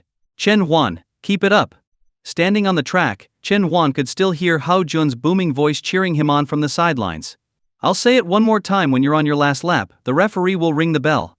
Pay attention to the sound, the referee at the starting line, wearing a cap, shouted to all the athletes in the group. Got it, a few of the runners responded. All right, get ready. The referee raised his hand. Ready, go. As soon as the referee dropped his hand, everyone surged forward. Chen Huan started in the middle upper pack. Since the race had just begun, everyone was still full of energy, so the group hadn't spread out too much yet. It was only in the second half of the race that the real gaps would appear. The runner currently in the lead was one of the school's track athletes. This was their moment to shine, and he wasn't about to miss the opportunity to show off. Chen Huan, go for it. Keep going, Chen Huan. As Chen Huan passed near Class 3's shaded area, cheers erupted from his classmates. He glanced briefly in their direction but kept his focus on running forward. The inside lane of Wyong High School's track was 400 meters long, meaning the 5,000-meter race required 12.5 laps. By the 9th lap, Chen Huan was in 4th place. It had to be said, the sports students were truly impressive in this kind of event. The student who had been in first place during the first lap was still in first and had already opened up nearly half a lap of distance from Chen Huan, while also catching up to the last place runner. Chen Huan's breathing remained steady and rhythmic. The month he had spent running home had gradually accustomed him to this kind of long-distance running. The 10th lap. The 11th lap. By the time the first-place athlete reached the 12th lap, the referee at the finish line rang the bell loudly, signaling the final lap. Chen Huan licked his dry lips and picked up his pace. In the grassy area inside the track, Hao Jun, who had somehow snuck onto the field, started running alongside Chen Huan. Come on, Chen Huan, push harder. Look at the guy in front of you. He's running out of steam. Chen Huan glanced ahead and noticed that the third-place runner hadn't sped up. In fact, he seemed to be slowing down. Gritting his teeth, Chen Huan pushed himself to run even faster. With 100 meters left to go, Chen Huan could already see the first-place runner crossing the finish line, and he was now less than 10 meters away from the third-place runner. At 50 meters, Chen Huan overtook the third-place runner. However, the remaining distance wasn't enough for Chen Huan to move up another position. As he crossed the finish line in third place, he was immediately embraced by Su Qian, who had been waiting for him at the end. Wow! The crowd erupted in excitement. Su Qian, standing at the finish line, had already drawn plenty of attention, and now, seeing her rush to hug a boy who had just finished running, many were taken aback. Given that this was the boys' race, the stands were filled with male students, and this scene undoubtedly sparked a wave of envy. Standing nearby, Hao Jun, who had planned to approach, wisely decided to step back and just watch the show. The first and second place runners, both athletes, exchanged sour looks and simultaneously released the hands they had been using to support each other. Damn! They may have won the race, but they had clearly lost out in life. Ahem. All students who have finished their race, please clear the finish area. The first heat of the girls' 3,000-meter race is about to start. The referee at the finish line coughed, glancing at Su Qian and Chen Huan as he made the announcement. Let's go, Chen Huan said, still somewhat taken aback by Su Qian's boldness. He had expected her to help him by holding his arm, or at most, placing a hand on his waist, but a full-on hug had caught him off guard. Su Qian released him, and together they started walking toward the basketball court. After running a 5,000-meter race, it was best to keep walking for a bit before resting. Back at the finish line, Hao Jun stood in stunned silence, watching Chen Huan and Su Qian leave. Damn it! That jerk Chen Huan forgot all about me. I was just running with him moments ago. Overwhelmed with frustration, Hao Jun stormed back to his seat. Where's Chen Huan? Why didn't he come back with you? Jiang Qian asked, puzzled. Hao Jun let out a bitter laugh. He doesn't need me. He'll come back on his own. Looking at Hao Jun, who was radiating an aura of resentment, Jiang Qian was completely confused. What on earth had just happened? At the basketball court, after walking for a while, Chen Huan suddenly looked back toward the finish line. What's wrong? Did you forget something? Su Qian asked. Did we leave Hao Jun behind? Chen Huan realized. Su Qian was silent for a moment before shrugging. We can apologize later. Let's just keep walking. Deciding not to dwell on it, Chen Huan and Su Qian continued strolling around the court. Chen Huan chose not to bring up the hug, acting as though nothing had happened, while Su Qian remained quiet as well. Behind them, the first heat of the girls' 3,000-meter race had already begun. The two of them continued walking in silence. Near the school store, Su Qian suddenly dashed inside. returning moments later with a pencil in hand. What's the pencil for? Chen Wan asked, confused. Su Qian giggled and pouted a little. I want you to help me put my hair up. With this? Chen Wan pointed at the pencil in her hand. Su Qian nodded. Yup, I think it'll work. Alright, turn around, Chen Wan said, taking the pencil from her. Su Qian obediently turned her back to him, letting him gather her long hair, twist it up, and secure it in place with the pencil. Done? Su Qian asked softly. Done, Chen Wan replied. Su Qian reached up to gently touch her hair, now neatly pinned up, and smiled brightly. Let's head back, Su Qian suggested. Okay. Feeling mostly recovered, Chen Wan nodded. When they returned to the check-in area, the first heat of the girls' 3,000-meter race was still underway, and the referee was already gathering the second group of runners. Give me some motivation, Su Qian said playfully, her big eyes locking onto Chen Wan's. Before he could respond, Su Qian wrapped her arms around him in a quick hug. It's all right, I can motivate myself. Chen Wan gave her a light pat on the back. Good luck. Su Qian nodded, then, just as she was about to leave, she turned back. I'll see you at the finish line, right? Her eyes sparkled in the sunlight, her face radiant and beautiful. Yeah, Chen Wan answered. He, Su Qian giggled and jogged over to the referee, raising her hand. Teacher, Su Qian reporting in. Great, everyone's here. Let me go over a few important things. Bang. The sound of the starting gun signaled the beginning of the race. Chen Wan stood at the edge of the track, quietly watching Su Qian running. The daily jogs to and from school had clearly helped her, and without any athletic students in the race, Su Qian had managed to take the lead. This not only excited the students from Class 3, but also caught the attention of the other classes. Damn, Su Qian's running fast. Will she run out of energy by the end? Who would have thought Su Qian was so good at running? Su Qian maintained her lead, and the gap between her and the second-place runner grew wider and wider. The race was 3,000 meters 7.5 laps around the track. As the final lap approached, Su Qian had already created nearly a 100-meter gap between herself and the runner behind her. Her face was flushed, and she was breathing heavily, but she followed the running techniques that Chen Wan had taught her, pacing herself steadily. To be honest, this kind of race felt different from their regular jogs to school. It was exhausting, truly exhausting. Her legs were starting to ache, and each step required more and more effort. Ring, ring. The bell sounded. Final lap. The referee shouted to remind Su Qian. She glanced at the finish line and immediately spotted Chen Wan, still in his sports gear, calmly watching her from the sidelines. A smile spread across her face as she paused for a moment and made a heart shape above her head with her hands, directed at the finish line. Woohoo! The boys near the finish line erupted in excitement, and more eyes turned toward Chen Wan. They knew that when he finished his race, Su Qian had hugged him. As for what their relationship was, everyone had a pretty good idea now. After making the heart gesture, Su Qian quickly resumed her pace. Meanwhile, Chen Wan couldn't help but think that Su Qian was becoming more and more daring. Strange? This is really strange, he thought to himself, as the excitement around him continued to build. When he came back to his senses, Su Qian was already just dozens of meters away, her figure approaching the finish line at full speed. Su Qian crossed the finish line and headed straight for Chen Wan. Chen Wan immediately knew what she intended to do, but he didn't move out of the way. He noticed her steps were shaky, and she seemed about to collapse. With her last burst of strength, Su Qian jumped into Chen Wan's arms. He caught her, supporting her with both hands, while she wrapped her arms around his neck, laughing softly. All around them, students stared wide-eyed Grandpa on the subway looking at his phone.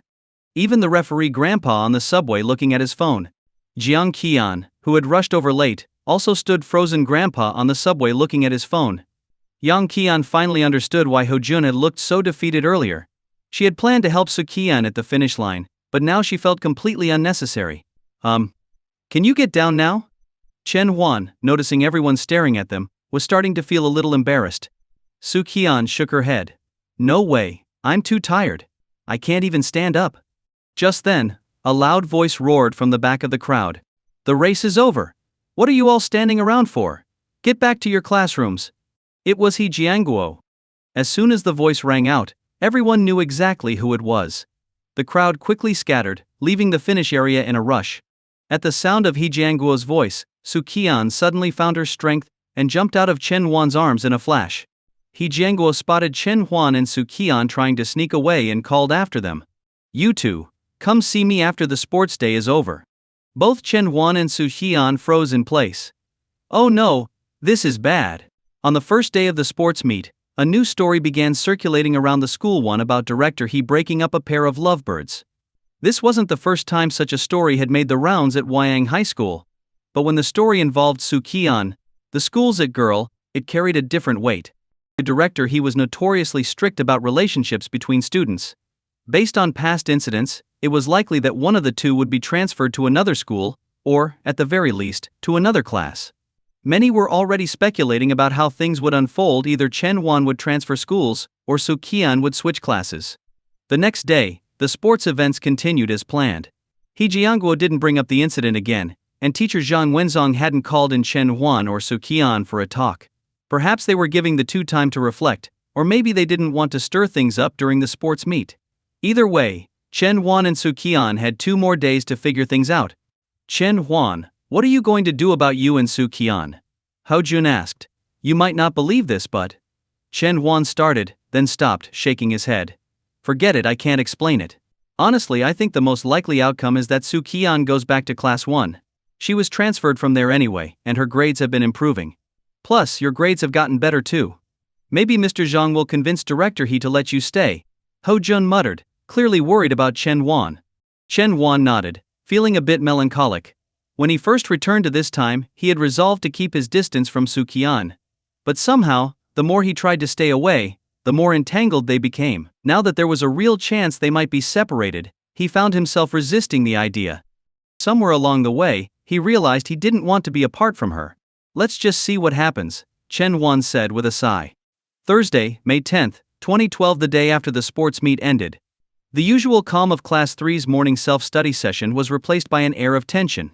Every now and then, students would glance at the two sitting in the back, Chen Huan and Su Qian, who seemed perfectly at ease, as if nothing had happened. But, as expected, the inevitable soon arrived. The door opened, and Zhang Wenshang stood at the entrance, speaking softly. Chen Huan, Su Qian, come with me for a moment. Everyone in the class paused, lifting their heads to watch the two rise from their seats and head toward the door. All right everyone, continue with your self-study, Zhang Wenshang reminded the class, noticing the attention they were receiving. After speaking, he quietly closed the door behind him. Zhang didn't lead them directly to the office. Instead, he stopped by the stairwell, away from the classrooms, to have a private word. When you two speak with Director He, make sure your attitude is sincere, and admit your mistakes. The best I can do is try to arrange for one of you to transfer classes, Zhang said. Both Chen Huan and Su Qian nodded, acknowledging that they understood. With that, Zhang Wenshang gave a slight nod and led them toward the administrative office. As they walked, Su Qian lightly bumped Chen Huan's hand. When he glanced at her in confusion, she winked playfully. Zhang Wenshang led Chen Huan and Su Qian into the office. As soon as they entered, they were met with a stern, tense atmosphere. Zhang was the first to speak. Director He, Chen Huan and Su Qian are here. He Jianguo, already seated and waiting, slammed his hand on the desk with a loud bang. His voice thundered with anger as he addressed the two students. Look at you two. Hugging and holding each other in public, what kind of behavior is that? Do your parents send you to Wyang High School to date? His words were sharp, filled with rage. You're in high school now. Instead of focusing on your studies, you're wasting time with romantic nonsense. Do you think this is what your parents would want? He Jianguo's booming voice echoed through the room as he vented his frustration, his hands slapping the desk with every heated remark. When are their parents arriving? He Jianguo turned his attention to Zhang Wenshang. They should be here any moment, Zhang replied. Nodding, He Jianguo took a sip of water to soothe his throat. Zhang Wenzong subtly gestured to Chen Huan and Su Qian, signaling them to apologize and de-escalate the situation. Su Qian understood the hint and spoke up first, even before Chen Huan could say anything. Director He, I'm really sorry. We shouldn't have been hugging in public, and I understand that it set a bad example for the school. We'll make sure it doesn't happen again. She rambled on, apologizing profusely, but Chen Huan's expression grew more puzzled with each word. Not once did she admit they were in a relationship. She's really good at dodging the main point, Chen Huan thought, watching her with a mix of amusement and disbelief. Enough. He Jianguo slammed his hand on the desk again, his face flushing with anger. You're still not admitting to anything. He was shocked. He had always considered Su Qian a model student. Although she had struggled with her grades during her mental health challenges, she had bounced back quickly, and her academic performance had improved significantly. He had been proud of her progress. But now, just as they were approaching the critical final year of high school, she was getting involved in a relationship and still refusing to repent. Do you think early romance will help you? How many students have ruined their futures because of this? You're about to enter your most important year, senior year. He Jianguo punctuated his words by forcefully tapping the desk. Just then, the door to the office opened. Su He and Liang Yulin walked in together, having bumped into each other at the school gate. Without wasting any time, Liang Yulin immediately apologized. Director He. I'm so sorry. The kids were thoughtless. She had already been briefed by Chen Wan about the incident. When she first heard about it, her initial reaction was one of excitement. After all, she liked Su Qian a lot. Su was pretty kind-hearted, and had a great relationship with her son. In her eyes, Su Qian was perfect daughter-in-law material. But her second reaction was concern. She didn't want them to be distracted by a relationship during such an important time. After talking with Chen Wan and hearing that he wasn't interested in pursuing anything until after graduation, she had felt relieved. Her goal now was to minimize the damage from the situation. As Liang Yulan apologized, Su He, who wasn't used to such fast-paced conversations, simply nodded in agreement, not finding an opportunity to speak up himself. All right, He Jianguo interrupted, unable to take more of the apologies. You both understand how serious early dating can be, don't you? With senior year just around the corner, this could have a lifelong impact on their futures. He hesitated for a moment, then continued, I think it would be best if Su Qian transferred back to Class 1. Although He Jianguo had considered transferring one of them to another school, he refrained from doing so. Zhang Wenzhong had already told him earlier that Chen Wan had become a dedicated student. Plus, he had developed a bit of a soft spot for Chen Wan after the incident, where he had gotten hurt protecting Su Qian. However, both of them will receive a formal warning, and they'll need to write self-reflections, he added. This was a relatively mild punishment, and both Liang Yulin and Su He nodded in agreement, deferring to the director's judgment. Just as everyone thought the issue was settled, a firm but calm voice cut through the room. I'd prefer to stay in Class 3, Su Qian said. Everyone in the room froze. He Jianguo furrowed his brows, anger creeping back into his expression. Why? Staying in Class 3, what's your goal? You should be focused on getting into a good university, making your father proud, and repaying the school. Su Qian's face remained serious. I admit that I have feelings for Chen Wan. But I don't know how he feels about me. She glanced at Chen Wan as she said this, catching him off guard. He Jianguo's simmering anger flared again. He had never had a student speak so boldly to him before. Su Qian continued, when I transferred to Class 3 due to mental health issues, it was Chen Wan who helped me recover. He supported me and helped me adjust quickly. Now, all eyes turned to Chen Wan, who could only nod dumbly in agreement. The room fell silent as everyone listened to Su Qian. Later, when Chen Wan got injured protecting me, I started helping him with his studies. I checked his homework every day and tested him on English vocabulary while we walked to and from school. We're not in a relationship, and I've never confessed my feelings. I want to maintain this close friendship until after the college entrance exams. I don't think this has harmed our studies. In fact, both of our grades have improved significantly. Chen Wan's scores have risen from 300 to 400 to 425. He Jianguo glanced at Zhang Wenzhong, who nodded in confirmation. He was visibly surprised.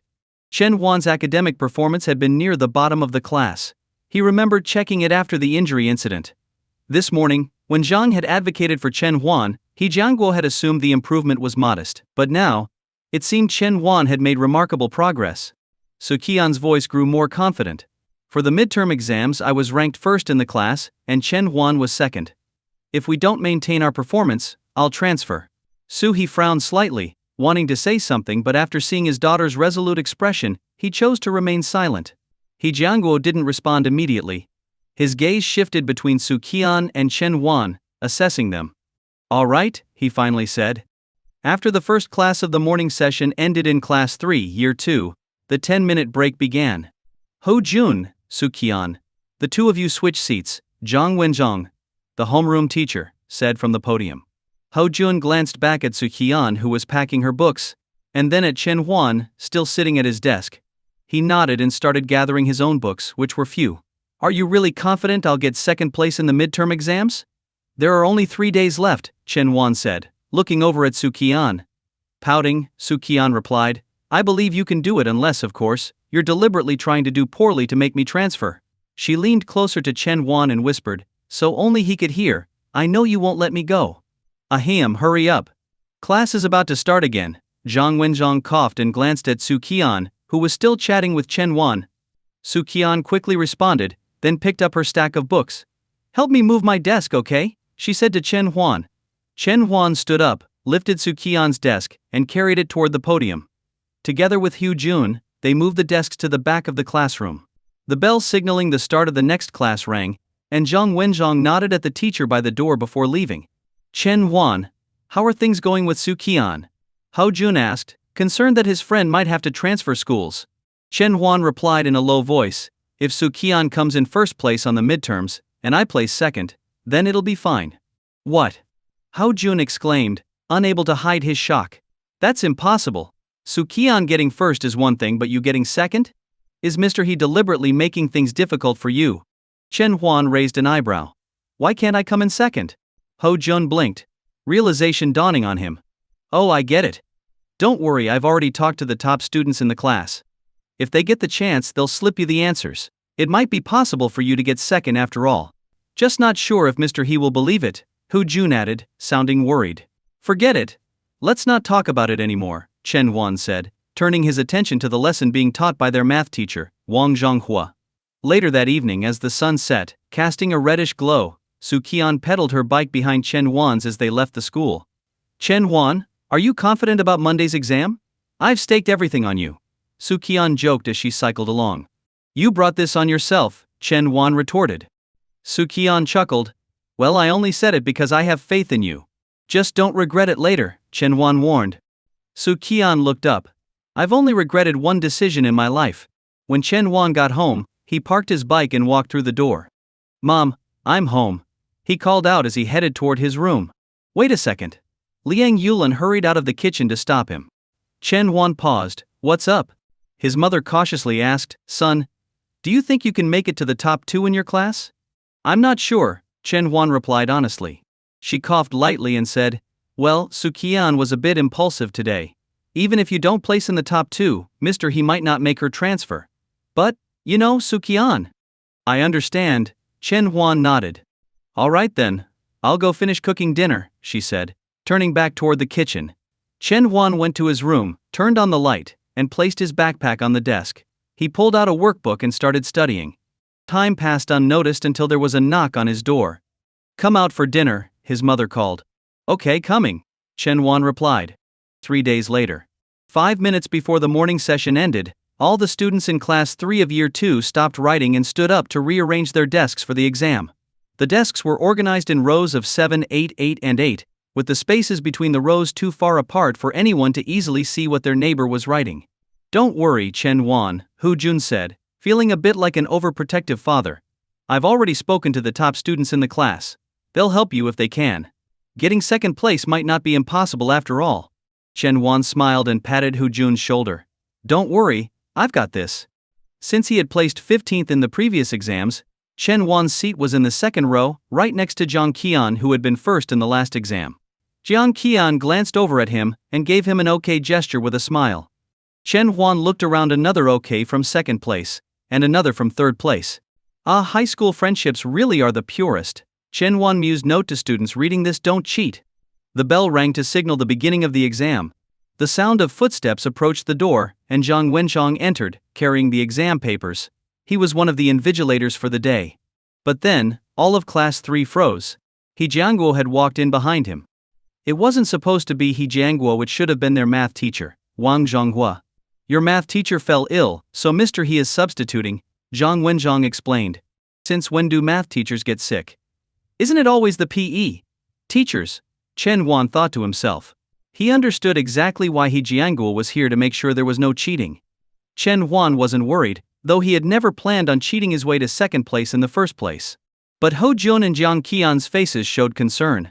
While Zhang Wenzhong handed out the exam papers, He Jianguo stood at the front of the room and said, I'll be invigilating all the midterm exams. Any small tricks, don't even think about it. With the warning delivered, the papers were handed out. He Jianguo took his seat at the front, while Zhang Wenchong sat in the back. From his seat, Chen Huan could see He Jianguo's stern expression, his sharp eyes constantly scanning the room. It felt as if He Jianguo was silently telling him Don't even think about cheating. Ring. The bell signaled the start of the exam. He Jianguo's watchful eyes kept roaming the classroom, often landing on Chen Wan. But each time he saw that Chen Wan was diligently working through the exam questions. The first subject was Chinese. Whether you knew the material or not, you could always write something. He Jianguo wasn't too concerned yet. His main objective was to ensure no one passed answers to Chen Wan. He wasn't planning on letting Su Qian transfer either. He just wanted to see if Chen Wan's academic improvement was genuine. Everything would be revealed after the midterm results. Midterm exam, second subject mathematics. The classroom was dead silent, with only the soft sounds of pencils scratching paper and pages flipping, creating an almost oppressive atmosphere. The steady ticking of the clock at the front of the room seemed to heighten the tension for many students. Damn, these math problems are tough. Jiang Qian, seated in the front row, glanced cautiously at Mr. He Jianguo, who was stationed at the podium. He was staring intently at Chen Wan, who was working quickly through the exam questions with his pen. Chen Wan? I really wish I could help, but I'm powerless here, Jiang Qian thought, shaking her head slightly as she refocused on her own test. Up on the podium, He Jianguo continued to watch Chen Wan without blinking, his expression filled with disbelief. Chen Wan was working quickly, too quickly. If He Jianguo hadn't been personally watching, he might have assumed Chen Wan was copying someone else's answers.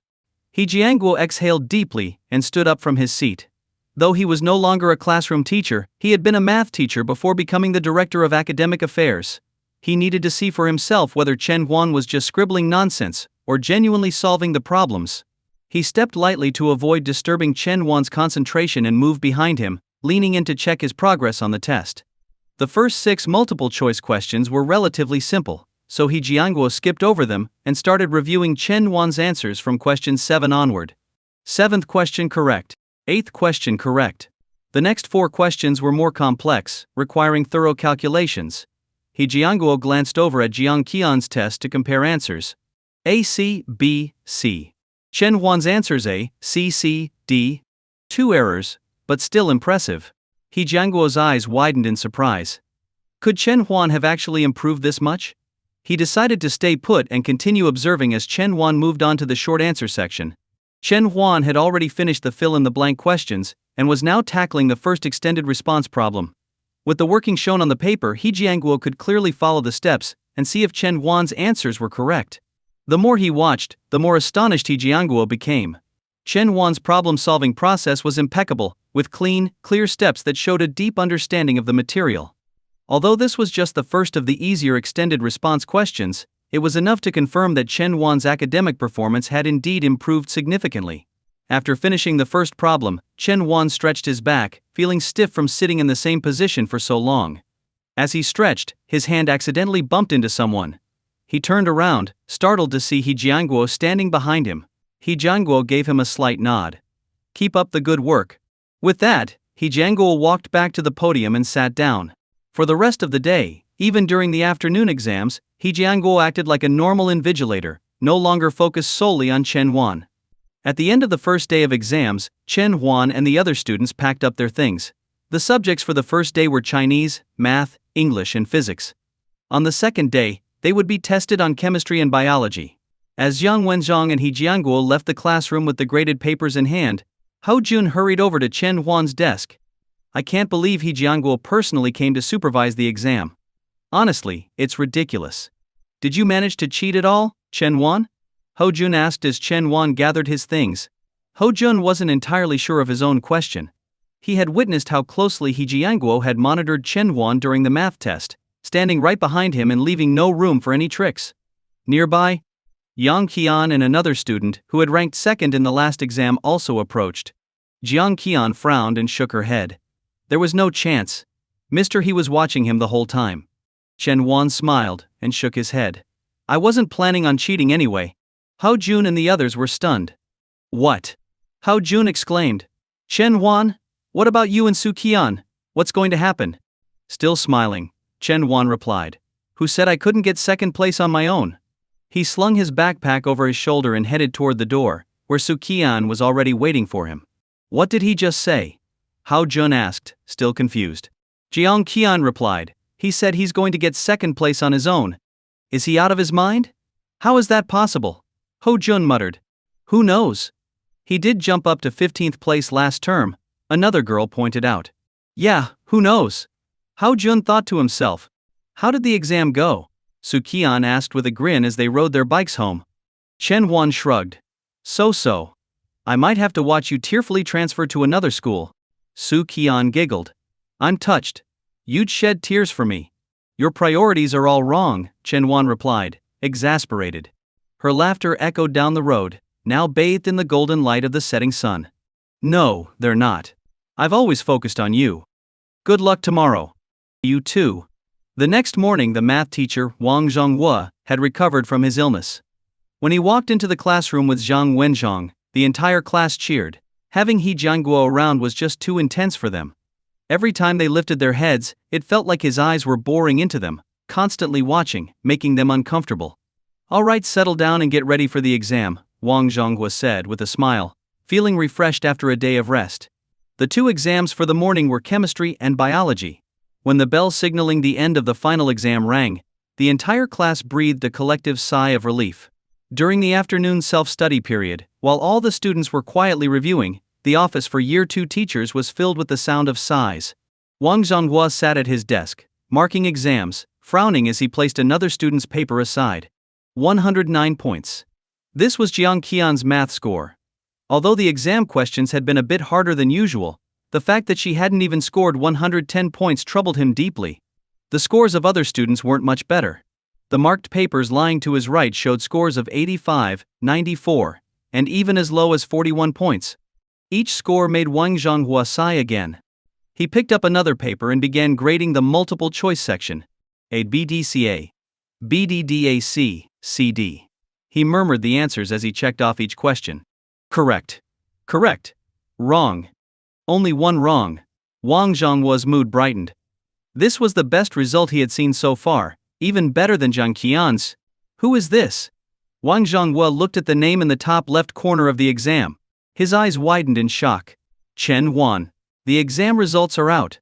Yang Qian walked into the classroom holding a few sheets of A4 paper, and with just those words, the entire class erupted into a frenzy. Wow, give me a copy. I want to see. I need one too. Let's all take a look together. Jiang Qian carefully held onto the last copy of the results sheet, while distributing the extra prints to the students crowding around her. This one goes on the bulletin board at the back of the class, Jiang Qian announced as she put it up. The results are out, Chen Huan. Want to go take a look? Hao Jun asked, turning to Chen Huan.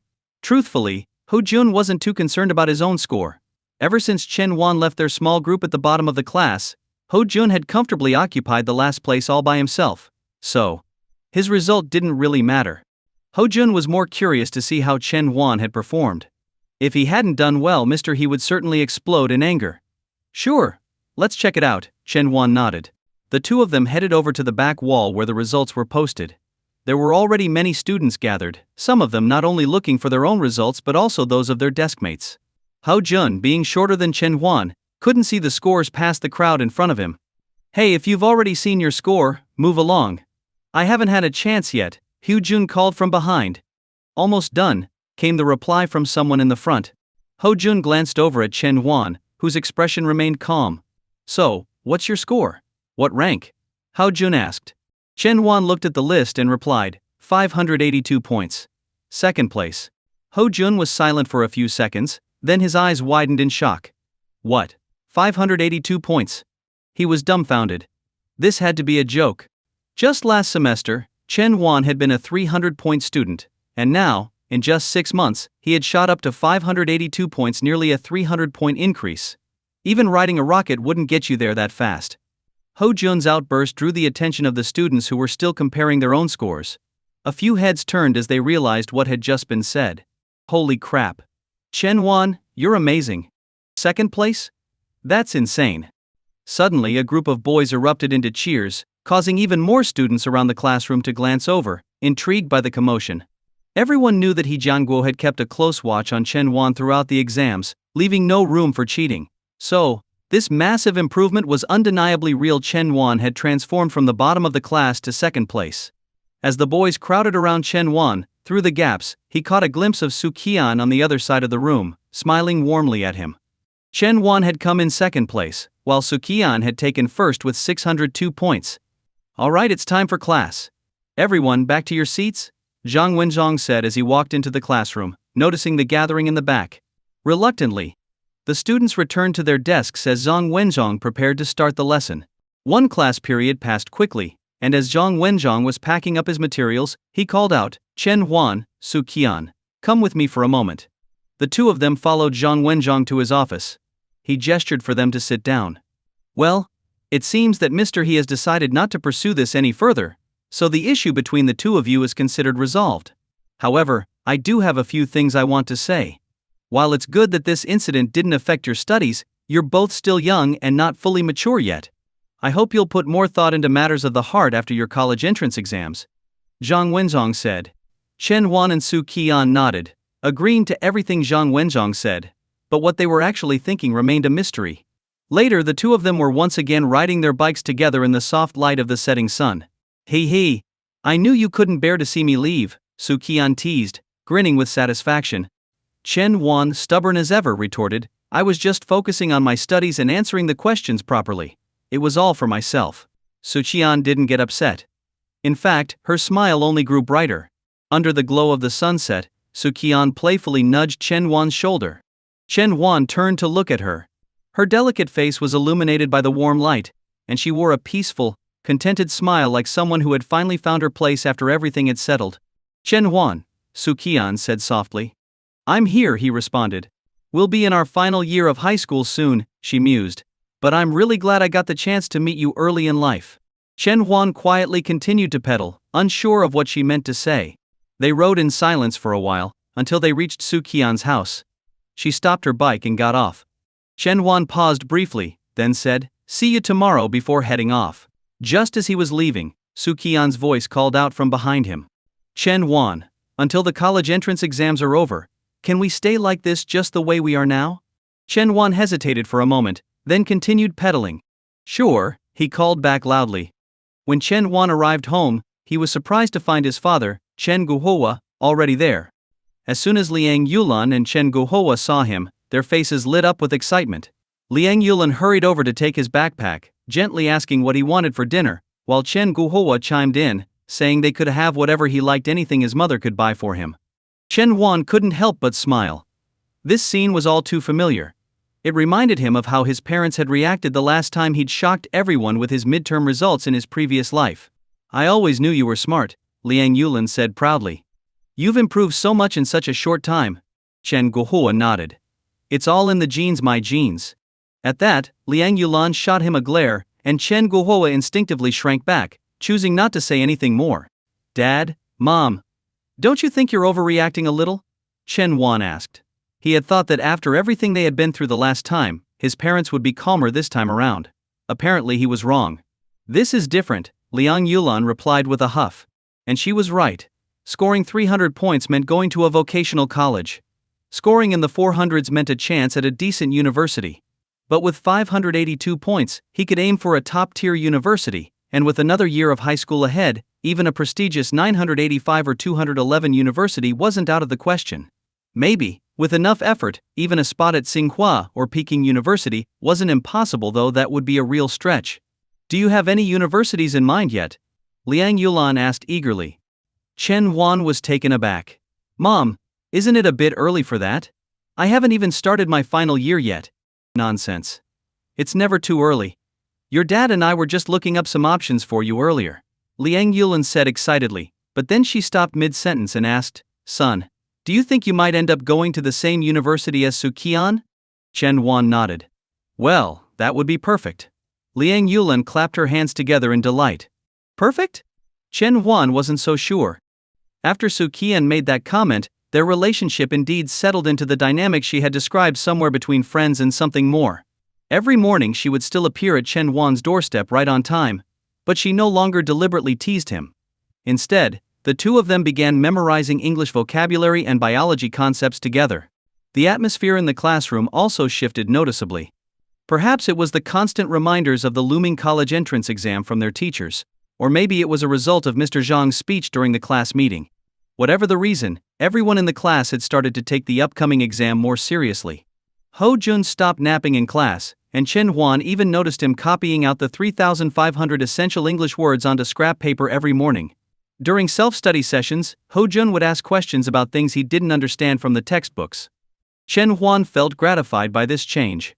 He remembered that in his previous life, Ho Jun had scored just over 400 points on the exam and ended up attending a mediocre university. People like Chen Huan, who had once struggled but made drastic improvements, were rare. During the final exams, Su Qian maintained her top spot, with Chen Huan right behind her in second place. Jiang Qian, who had previously been first, slipped to third. The summer break before senior year was shorter, less than 20 days. Gone were the days of hanging out with friends during vacations. Most students spent their time at tutoring centers, and hard work became the defining theme of senior year.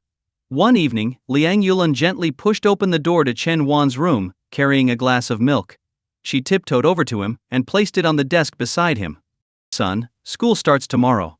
Try to get some rest early tonight," she said softly. Chen Huan glanced at the clock on his desk. It was 9:30 p.m. "All right, I'll finish this set of problems and then go to bed," he replied with a nod. "Okay, but don't push yourself too hard," Liang Yulan said, her eyes filled with a mix of pride and concern. "I won't," Chen Huan assured her. With that, Liang Yulan left the room. Outside, a full moon hung in the sky, while inside, Chen Huan continued scribbling away at his desk. After what seemed like an eternity, he finally yawned and stood up to stretch. Click! The light went out. The next day marked the start of senior year at Wyangno 1 High School. In the Class 3 classroom, Zhang Wenzhong entered, followed by Jiang Qian, who was carrying a small box. "Everyone, pause for a moment.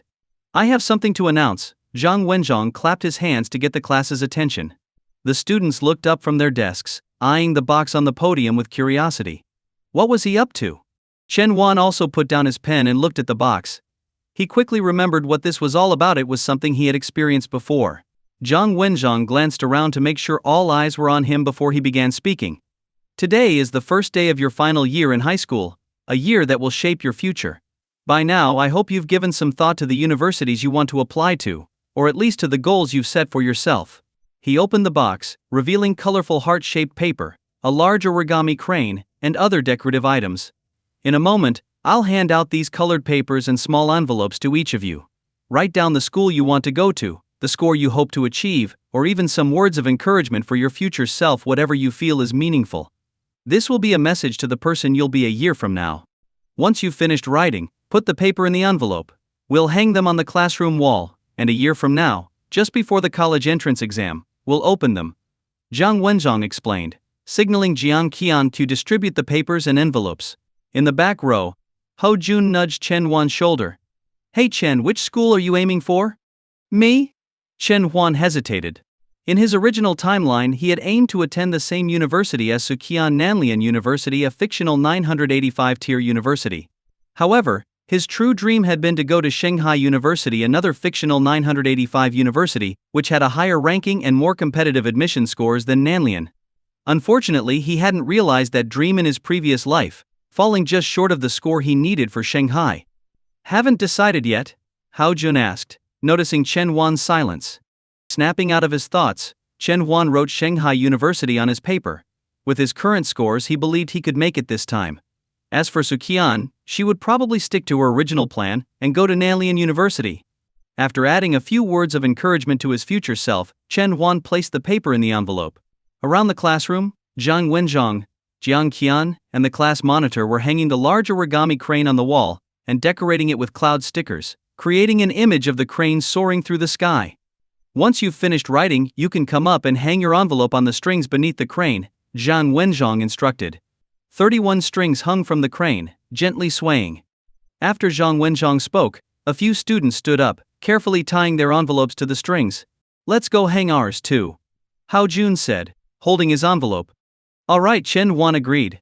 They found 2 open spots on the wall, hung up their envelopes, and returned to their seats. Across the room, Su Qian had also finished writing her note. She approached the crane but paused for a moment, scanning the other envelopes. When she found Chen Huan's, a satisfied smile spread across her face as she hung hers beside his. Gradually, everyone finished hanging their envelopes, and Zhang Wenzhong gave a short motivational speech before dismissing the class for the day. On their way home, Su Qian asked cheerfully, "Chen Huan, Which university did you write down on your paper? Chen Huan shook his head. I'm not telling. That would spoil the surprise. Su Qian pouted playfully. Even if you don't tell me, I already know. Chen Huan glanced at her smug smile and suddenly had the urge to rewrite his paper. He quickly shook off the thought and refocused his mind. They pedaled their bikes in silence until they reached Chen Huan's house. Wait, Su Qian called out just as Chen Huan was about to head inside. Him? Chen Huan turned around, watching as Su Qian quickly rummaged through her backpack and pulled out a pair of headphones. Here, these are for you, she said, handing them to him. Chen Huan looked at her, puzzled. What's this for? You'll find out when you use them while studying tonight, Su Qian replied with a mysterious smile, then added more seriously, but don't listen to them ahead of time, okay? Though slightly confused, Chen Huan nodded. Alright, I'll see you tomorrow, Su Qian said, waving as she rode off on her bike. Later that evening, after dinner, Chen Huan returned to his room. After reading on his phone for a while, he plugged it in to charge, grabbed his backpack, and sat down to study. Suddenly, his eyes landed on the headphones Su Qian had given him earlier. After thinking it over for a moment, he decided to put them on and hit play. A soft hiss came through the headphones, likely background noise from a recording made on a phone, not professional equipment. After a moment, Su Qian's voice rang out. La la la, it's me. Her voice carried a hint of excitement she couldn't hide. Chen Huan paused, setting down his pen, and listened quietly. Surprised, aren't you? I recorded these messages during the holidays when I had some free time. Each one is about 5 minutes long, and I talk about fun things that happened, or thoughts I had when I was thinking about you. I thought of doing this one day when I realized you must feel a little lonely studying in your room by yourself. So, here I am, keeping you company. A small smile tugged at Chen Huan's lips. With his chin resting on his hand, he listened to Su Qian's gentle rambling, and it felt as if there was a joyful girl sitting beside him, chatting away happily in the quiet room. Alright, that's it for today. I don't know if you followed my instructions and listened to this before studying, but if it's bedtime, good night. If not, keep going and work hard. Su Qian's voice ended playfully, wrapping up the recording. Chen Huan removed the headphones, suddenly feeling more energized. Looks like I'll be able to tackle 2 practice exams tonight. He stretched his wrist, picked up his pen, and swiftly began working through his science exams. In Su Qian's bedroom, she glanced at the clock, wondering if that fool had actually listened to her and followed her instructions. If he hadn't listened all the way through to hear her final words. No, I'll remind him again tomorrow. She pressed her pen against her lips, pouting thoughtfully. Did you follow my instructions? 1 recording a day, no more than that. Su Qian wasted no time asking as soon as she saw Chen Huan on their way to school. Chen Huan nodded earnestly. I got it, 1 recording a day, no more. Seeing his serious expression, Su Qian smiled in satisfaction. Good, that's what I like to hear. Now, let's test your biology knowledge. What's the essence of gene segregation? In a heterozygous organism, alleles located on homologous chromosomes act independently. As they pedaled their bikes, they quizzed each other on biology concepts until they reached the school gate. From a distance, He Jianguo, the head teacher, spotted them writing together. As they got closer, he could overhear them exchanging study questions. His face remained stern, but deep down, he felt both comforted and slightly amazed.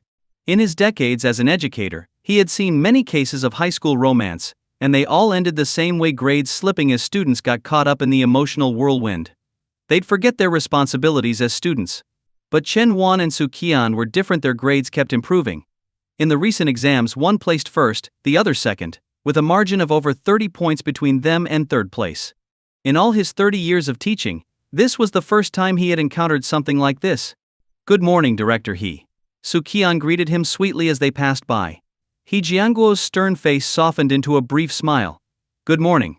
They went to their classroom, where each settled at their desks, preparing for self-study. Most of their courses were now complete, and they were diving into their first round of review. When the bell rang for their first math class, everyone took out their compulsory math textbooks. On the podium, Wang Zhonghua looked serious. Today is the official start of your senior year, and also the beginning of our first review phase. I'll be focusing on foundational topics during this round of review, so those of you struggling with grades need to pay extra attention. Chen Huan listened to these familiar words with a sense of nostalgia. He had heard them once before and had thrown himself into studying, creating a miracle at this very school in just 1 year. Wang Zhonghua, having finished his opening remarks, opened the textbook and began teaching. Chapter 1 of Compulsory Mathematics Sets. First concept sets and elements. Hao Jun explained this to the class. Wang Zhonghua glanced at the final exam results from their second year and called on Hao Jun. Hao Jun stood up immediately and began reading from the book. Generally, a set is a collection of specified objects, and the objects in a set are called elements. Wang Zhonghua nodded, signaling for him to sit down before continuing the lecture. Each time he introduced a concept, he would randomly call on a student to read it aloud, ensuring everyone stayed focused. The topic of sets and logical expressions was relatively simple, and usually appeared as the first question on the college entrance exam's multiple choice section. After completing his explanation of the first chapter, Wang Zhonghua wrote a question on the board. Given that point P is not on lines L or M, prove that there are infinitely many planes through P such that the line. Once the question was written, he turned to the class. Su Qian, please answer this one.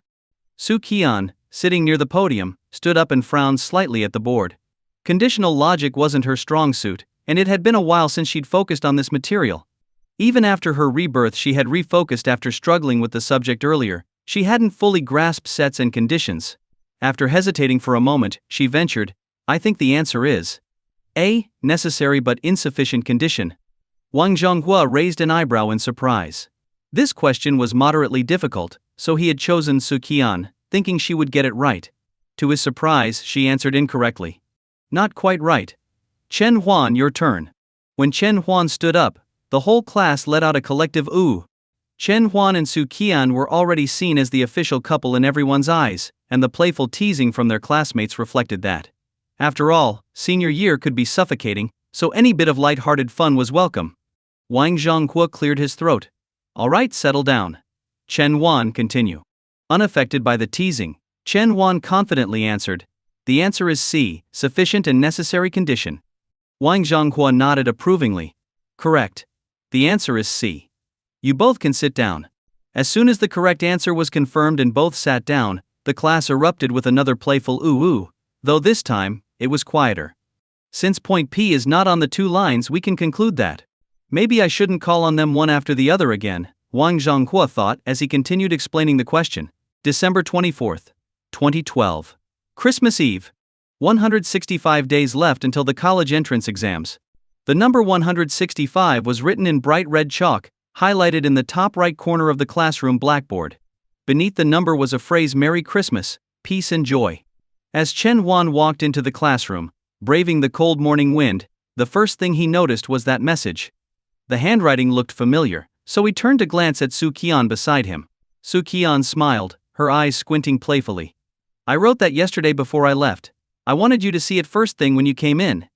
Chen Huan nodded, realizing why she had taken so long to pack her bag the day before, insisting that he go ahead and she'd follow shortly. It had been for this. It looks really nice, he remarked. Su Qian grinned proudly. I think so too. They were among the first to arrive in the classroom. Only 8 other students were there. Slowly, the classroom began to fill up as more students trickled in. Some boys entered carrying brightly wrapped peace apples, gifts wrapped in colorful cellophane paper, traditionally exchanged on Christmas Eve for good luck. They laughed as they handed the apples to their friends. Merry Christmas. One boy said, offering an apple to Chen Huan. Merry Christmas, and may all your wishes come true, Chen Huan replied, accepting the gift with a smile. The boy grinned and moved on, distributing the rest of his apples to a few girls nearby. Chen Huan watched with amusement as the boy continued to hand out the apples. When he finally approached a girl sitting in the corner, quietly working on her assignments, there was only one apple left in his hand. Merry Christmas, the boy said, his voice softer now. The girl smiled shyly. Thank you. Merry Christmas.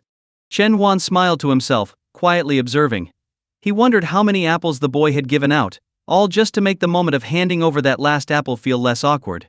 Students, when facing their secret crushes, always acted with such caution.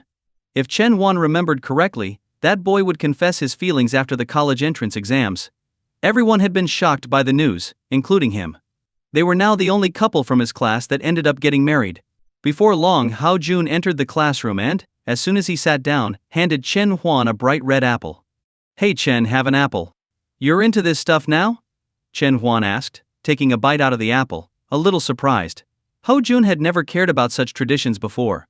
My mom forced it on me, Hao Jun admitted, biting into his own apple. She said it's supposed to bring good luck. Chen Huan chuckled, That sounded more like the Ho-jun he knew. By the way, Ho-jun whispered conspiratorially, did Su Qian give you a peace apple? Chen Wan shook his head. No. Really? Ho-jun looked surprised. And you didn't give her one either? Another shake of the head. I don't get you too. Ho-jun muttered, clicking his tongue in mock disbelief. During morning self-study, Jiang Qiangxi and a few class officers placed simple apples, bought with class funds, on the desks of their teachers.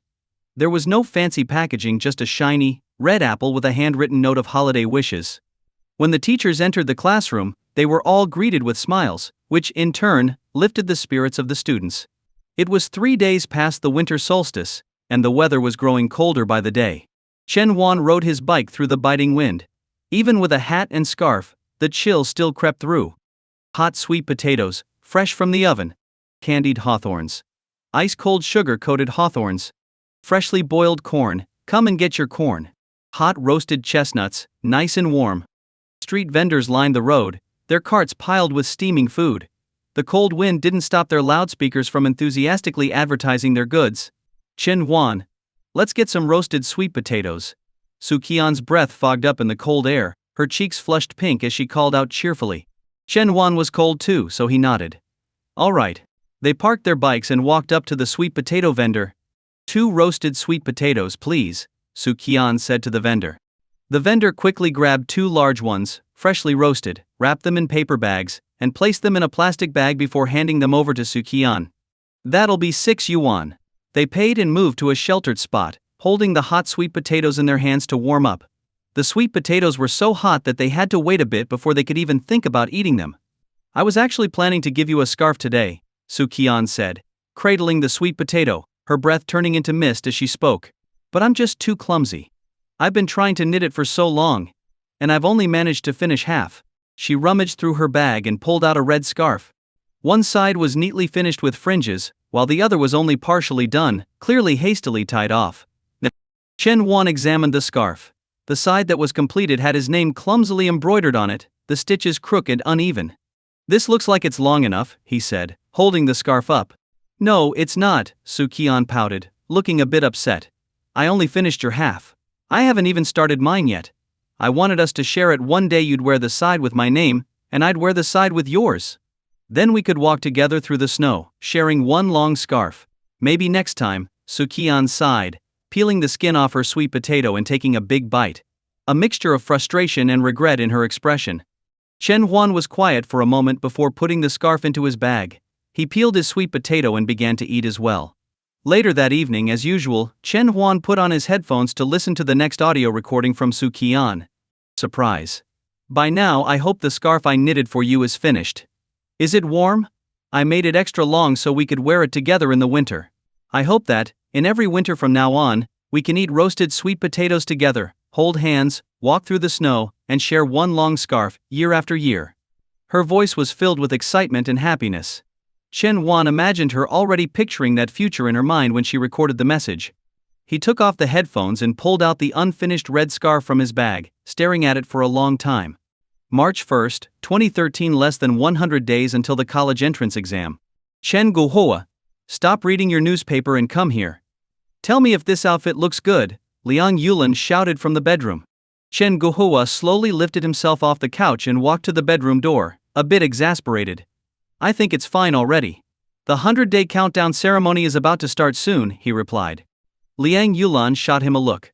Of course I'm taking this seriously. It's the 100-day countdown. This day is so important for our son. I need to dress well to make sure he looks good in front of everyone.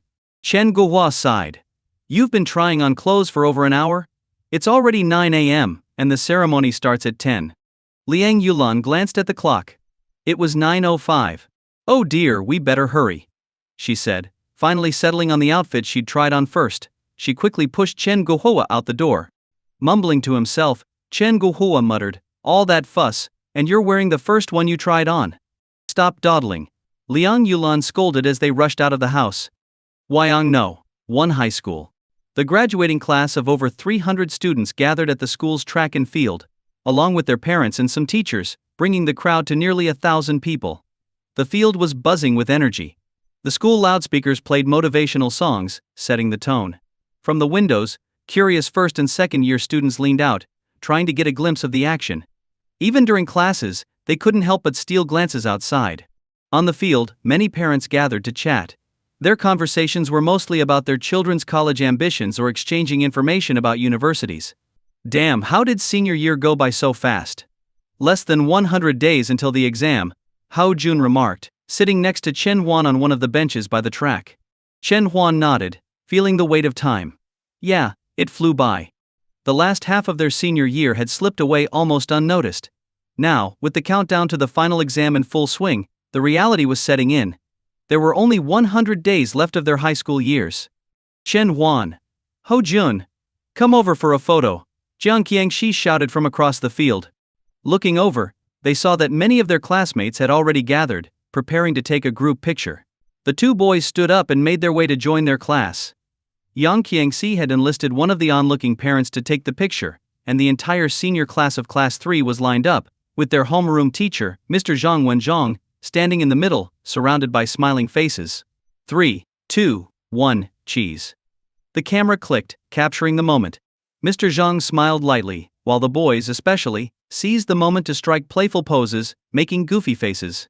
Later, when Mr. Zhang saw the picture on his phone via QQ, he couldn't help but laugh. Hu Jun, what's with those eyebrows? Wang Peng, why is your tongue sticking out so far? As he scrolled through the photo, Mr. Zhang found himself smiling more. But as he looked at the faces of his students, a wave of melancholy washed over him. 3 years. He had spent more time with these students than their own parents had. The realization hit him hard. 3 years of shared experiences were about to come to an end. Shaking off the feeling, Mr. Zhang put away his phone and clapped his hands.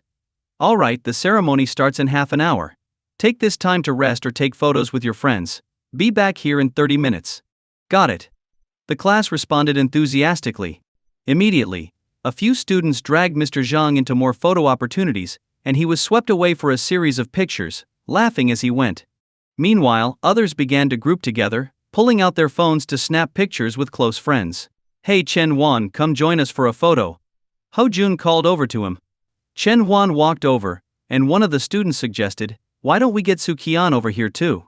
Everyone's eyes turned to Chen Huan expectantly. Sighing, Chen Huan called out to Su Qian, who was across the field taking photos with some friends. She finished up and made her way over, only to be nudged next to Chen Huan by the group. They posed for a picture, smiling for the camera. Let's take one more, with a different pose. Hao Jun suggested. No one objected. This time, Chen Huan stood on the left, Su Qian on the right, with Hao Jun and a few others in between. 3, 2, 1. At the count of 1, Hao Jun and the others suddenly crouched down, leaving Chen Huan and Su Qian standing alone, looking directly at each other. Click. The camera captured the moment of their surprise. Perfect. This one's great. Hao Jun clapped his hands, proud of his spontaneous idea. Around the field, many parents paused their conversations to quietly watch the students taking pictures with their friends. Their eyes reflected nostalgia and warmth. Chen. Seeing them reminds me of my own school days. I miss those times, Liang Yulin said wistfully.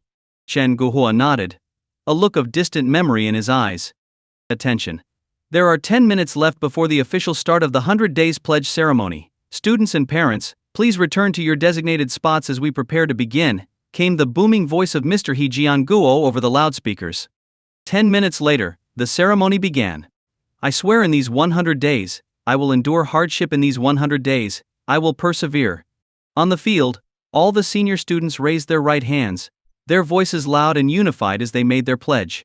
After the final line was spoken, they released the balloons they had been holding in their left hands, each bearing their dreams of their ideal university and target scores.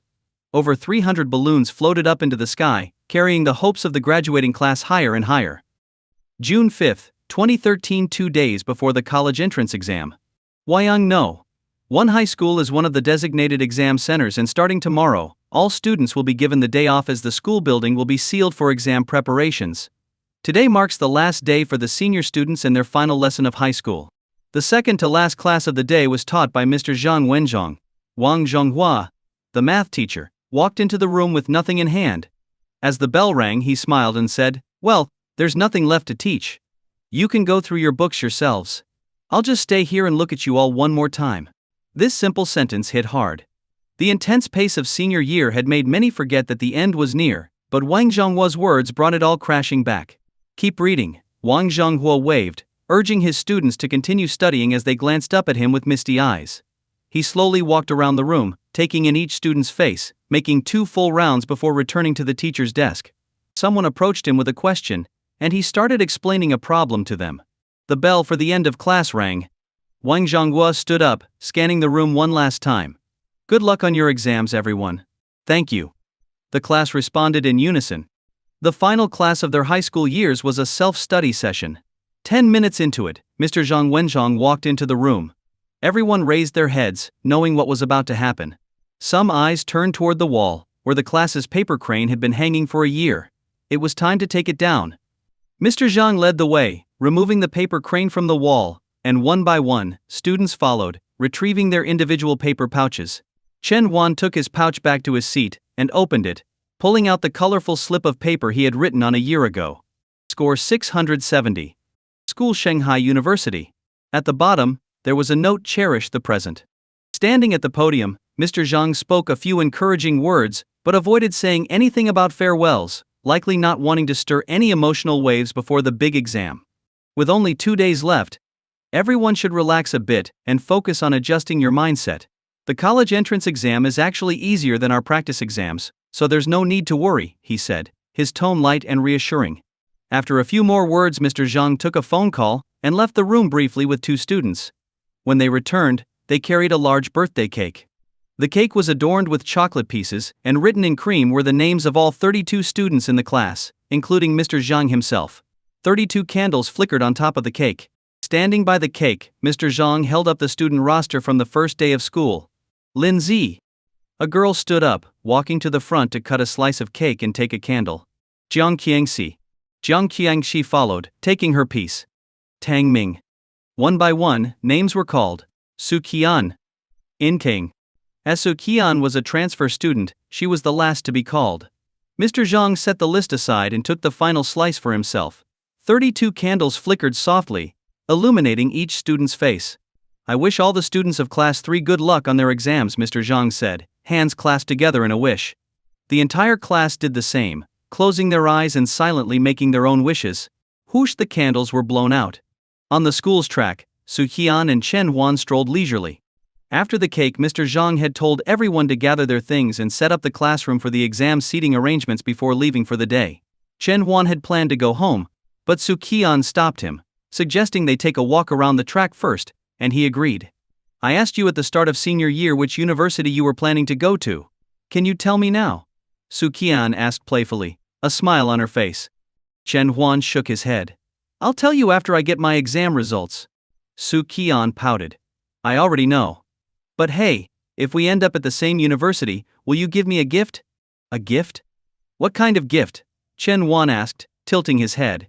Leaning closer, Su Qian whispered into his ear, how about you give yourself to me? Chen Huan raised an eyebrow. And if we don't go to the same university? Su Qian giggled. Then I'll give you a gift myself. After saying that, she squinted her eyes mischievously and added, but I'm sure I won't guess wrong. Chen Huan looked at her, his expression complicated. You won't guess right. Su Qian, being a reincarnator, likely assumed that Chen Huan would follow the original path and apply to Nalian University. But things had changed. He sighed. Do as you please. Su Qian smiled but said nothing more. They retrieved their bikes from the rack and, as usual, headed toward home. When they reached Su Qian's house, Chen Huan stopped her. What's up? She asked, puzzled. You once mentioned that the class portrait didn't include you and asked me to draw one. I said I'd do it when I had time, and now I've finished. Chen Huan took out a framed sketch from his bag and handed it to her. Consider it a graduation gift. And a thank you gift. For everything you've done for me, Chen Huan thought. Su Qian was surprised as she accepted the drawing and carefully examined it. It was a pencil sketch of Su Qian herself, half-length, with her hands behind her back and a gentle smile on her face, her eyes curved in joy. Chen Huan had deliberately added a beam of sunlight that illuminated her smiling face, making her look even more serene. Can I pursue you? Though the figure in the drawing couldn't speak, Su Qian ran her fingers over the girl's face, as if she could hear her say those words. Su Qian smiled brightly, just like the girl in the sketch, warm and graceful. If I were to ask you that question right now, What would your answer be? Su Qian asked suddenly, looking up at Chen Huan. Chen Huan shrugged. Well, I don't think my answer would make much of a difference to you. Su Qian grinned smugly. Exactly. No matter your answer, I'll still work hard to win you over. Alright, I'm heading out, Chen Huan said, hopping onto his bike and waving goodbye as he pedaled away into the distance. Everyone has someone who becomes the white moonlight in their heart, someone they'll never forget. For Chen Huan, that person was Su Qian. Goodbye, my white moonlight. As the sun set, Su Qian hugged the sketch tightly to her chest, watching as Chen Huan disappeared down the road. Her smile bloomed like a flower. June 7, 2013, the day of the college entrance exam. There were 30 minutes left before the Chinese exam started. Most of the students were already waiting outside the exam site near the safety barriers. Since Woyang No. 1 High School was their own school, the students seemed more relaxed. In contrast, students from other schools, though they had already familiarized themselves with the exam site, still appeared a bit uneasy. Most of the students from Class 3 of the third year were gathered together, chatting and joking. Very few were reviewing any study material. It was partly because they couldn't focus anymore and partly because there was no need. Since they didn't have to wear school uniforms, many took the opportunity to dress up a bit. Among them, Hu Jun, in his bright purple shorts, stood out the most. Hu Jun, what on earth are you wearing? Chen Huan asked, pointing to Hu Jun's purple shorts, puzzled. Hu Jun raised an eyebrow. You don't know. This is called purple for victory, even my underwear is purple. He then extended his leg, showing off his gray socks. And I'm wearing gray socks. It means performing beyond expectations. Brilliant. Chen Huan gave him a thumbs up. To be honest, there were quite a few students like Hu Jun around the exam site, but most of them were parents and teachers there to cheer on their students. Mothers, in particular, were often seen wearing kipeaos, symbolizing sure success. Some even held sunflowers, symbolizing achieving first place. Besides these, the most common sight was people wearing bright red clothes. Near the school gate, many parents were sitting under the shade provided by the school, but their hearts were far more anxious than those of the students taking the exam. Old Chen, have you seen our Huan? Liang Yulan nudged Chen Guohua's arm at the school gate. Chen Guohua squinted, scanning the crowd for their son, Chen Huan. No, too many people. It's hard to spot him. Liang Yulan frowned and said, Be careful not to let him see us. He'll get nervous. Indeed, Chen Huan didn't want his parents to come. He said it was because he would feel anxious, but in reality he just didn't want them standing outside in the scorching heat. Though it was only June and not yet the hottest part of summer, the temperature was already quite high. There were sunshades outside, but with so many parents present, every year, a few would faint from heatstroke.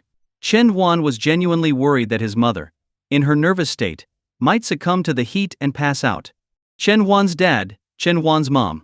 Just as Chen Guohua and Liang Yulan were stealthily searching for their son, someone nearby called out to them. They turned to see Su He. Seeing them hiding behind the stone lions at the gate, Su He asked, What are you two doing here?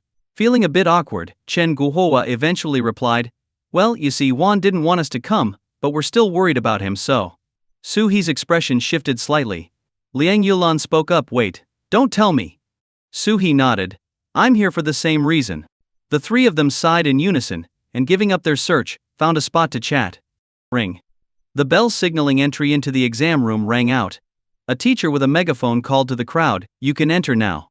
The security line opened, and the students outside started heading into the exam site with their belongings. Dressed in red, Zhang Wenshang shouted to his class, Make sure you check if you have everything: exam admission ticket, ID, pencil case. The students of Class 3 of the third year began checking their items, and once confirmed, they moved with the crowd toward the teaching building. Chen Huan's exam room was number 36, on the third floor. Su Qian's exam room was number 15, on the second floor. As they walked up the stairs, Su Qian made a heart shape with her fingers to Chen Huan. Good luck. Chen Huan smiled, and waved back before continuing to the third floor. After passing the inspection by the proctor, Chen Huan found his seat, according to the seating chart posted on the blackboard, and sat down, waiting. The Chinese exam required students to enter the exam room 40 minutes early, so Chen Huan had to sit there idly for half an hour. 30 minutes later, when the bell rang, all the students picked up their pens and began their exams. Before starting, Chen Huan had quickly skimmed through the test paper during the distribution time. As for the essay topic, he had no memory of it, but that was to be expected. After all, considering the 2 years since his rebirth, it had been nearly 10 years since his last college entrance exam. The sky was blue, the clouds light, and the students were furiously writing away. The 2013 college entrance exam had officially begun.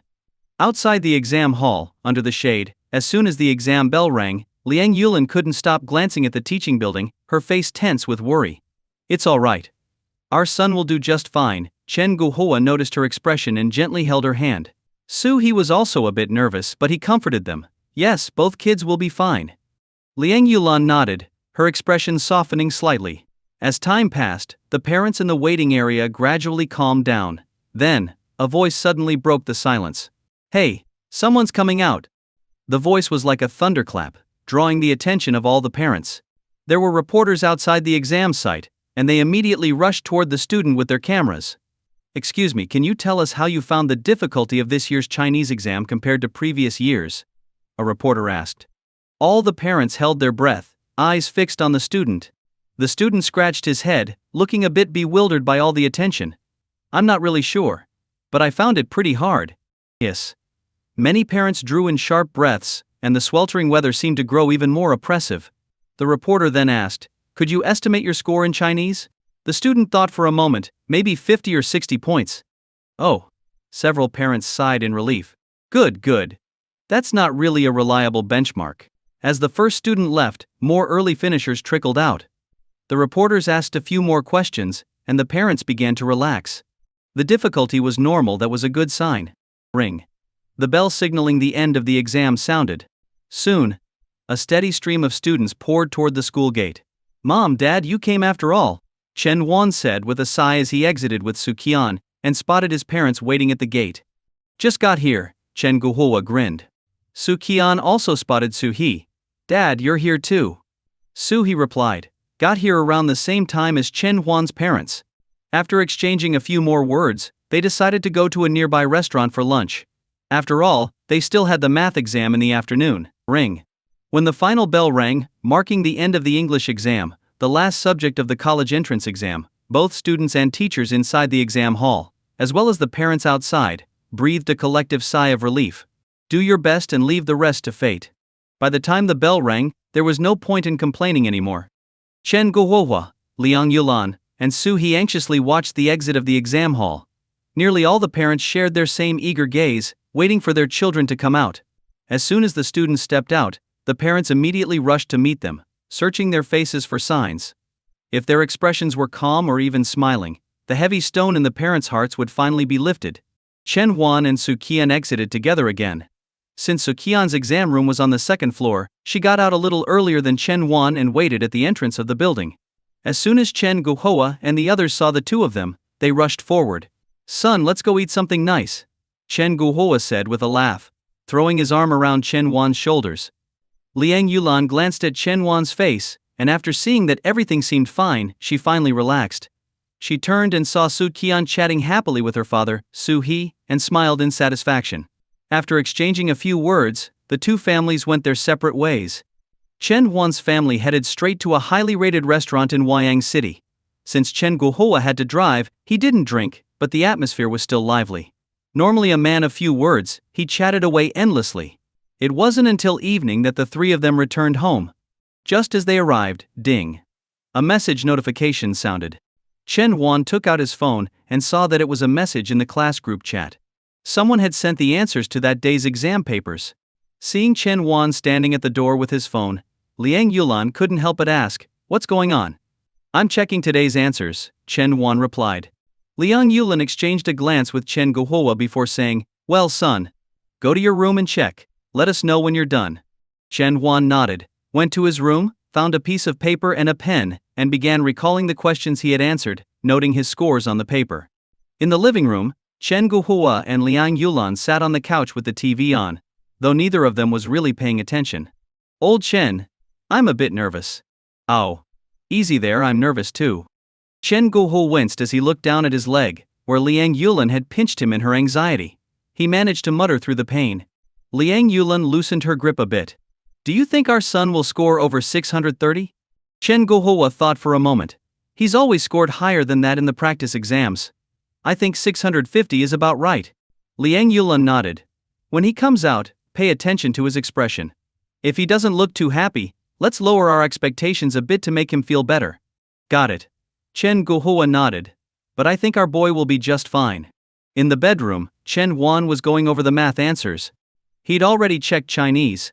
The essay was hard to judge, but based on his usual performance, he estimated about 120 points. In math, all his multiple choice and fill-in-the-blank answers were correct. He'd likely lost 8 or 9 points on the rest, so he estimated around 140 points. For English, he expected 135 points. And in science, 275.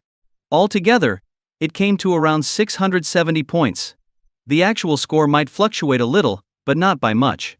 Chen Huan closed the document. The class chat had gone silent since the answer file was shared. Everyone was likely busy checking their scores. Just as he was about to get up and report his estimated score to his parents, a new message popped up at the top of the screen. It was from Su Qian. Su Qian, did you check the answers yet? Chen Huan just finished. Su Qian, how many points? Chen Huan, around 670. Su Qian, me too. The class chat gradually became lively again, though not many people were talking about their scores. Most were discussing which universities or cities they hoped to go to. Zhang Wenzhong, their teacher, sent Chen Huan a private message asking about his score estimate. After Chen Huan told him, Zhang Wenzhong replied, "Well, it looks like our school's top student is going to be either you or Su Qian." Chen Huan sincerely thanked Zhang Wenzhong. No matter how he had performed, Zhang had never given up on him, even when he was considered a poor student. After handling everything, Chen Huan put down his phone, took a deep breath, and opened his bedroom door. "Dad, Mom," he called out to his parents sitting on the couch. Chen Guohua and Liang Yulan turned around, their faces full of both anticipation and a little fear. 670, Chen Huan said with a smile. "Really?" A wave of joy spread across their faces. Chen Huan nodded gently. "Really?" Tears welled up in Liang Yulan's eyes as she walked over and hugged him tightly. "Son, you worked so hard." Chen Huan had been studying late into the night every day since the second semester of his second year, and Liang Yulan had witnessed it all. Did it break her heart? It broke her heart completely. But which senior student doesn't have to go through this? Fortunately, all the hard work had finally paid off. Chen Guohua felt a lump in his throat too, but as the head of the family he held back his tears. "By the way, son, how did Su Qian do? Did you ask?" Liang Yulan, calming down a bit, asked as she let go of Chen Huan. "She got a similar score to mine," Chen Huan replied. Liang Yulan raised an eyebrow. "Does that mean that two of you could go to the same university?" Chen Huan mumbled a response while his parents, full of excitement, began discussing potential universities for him. Looking at them, Chen Huan relaxed. With this score, there weren't too many universities to choose from, so the one he wanted to go to, Shanghai University, naturally ended up on their list. Seeing this, Chen Huan finally felt at ease. After the exam, some students were happy, and some were disappointed. But before the results were announced, most high school graduates enjoyed a brief period of freedom. "Jiang Qian, let's have a farewell party on the 17th. When Jiang Qian, the class president, posted this message in the QQ group, it was immediately met with approval from the others. "Heartbroken drunk sounds good, sounds good. Pure white love, I agree. Let me be quiet. Let's invite Mr. Zhang too." Qian, I've already invited him, he'll be there. Everyone who can make it on the 17th, let me know in the group. I'll keep track of the numbers. Qian 1. The class reunion was tentatively set. The exact location would be decided by the class officers, but many students were already looking forward to it. After all, it might be the only time after the college entrance exam that most of them would gather in one place. The entrance to Wyong No. 1 High School was bustling with activity today, attracting the attention of the elderly security guard, who stood by the gate, watching the students who kept glancing inside. "You all just graduated, didn't you?" the guard asked. He recognized a few of the day students. "Yeah, we're having a class reunion today, and decided to meet here," replied Hu Jun, who stood at the front of the group. The guard smiled. "Do you want to go inside and take a look?" "No," Ho Jun waved his hand. "Our classmates will be here soon."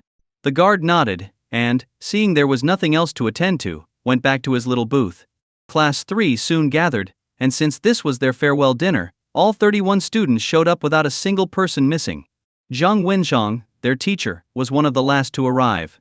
Once everyone was there, the group headed off to the restaurant in high spirits.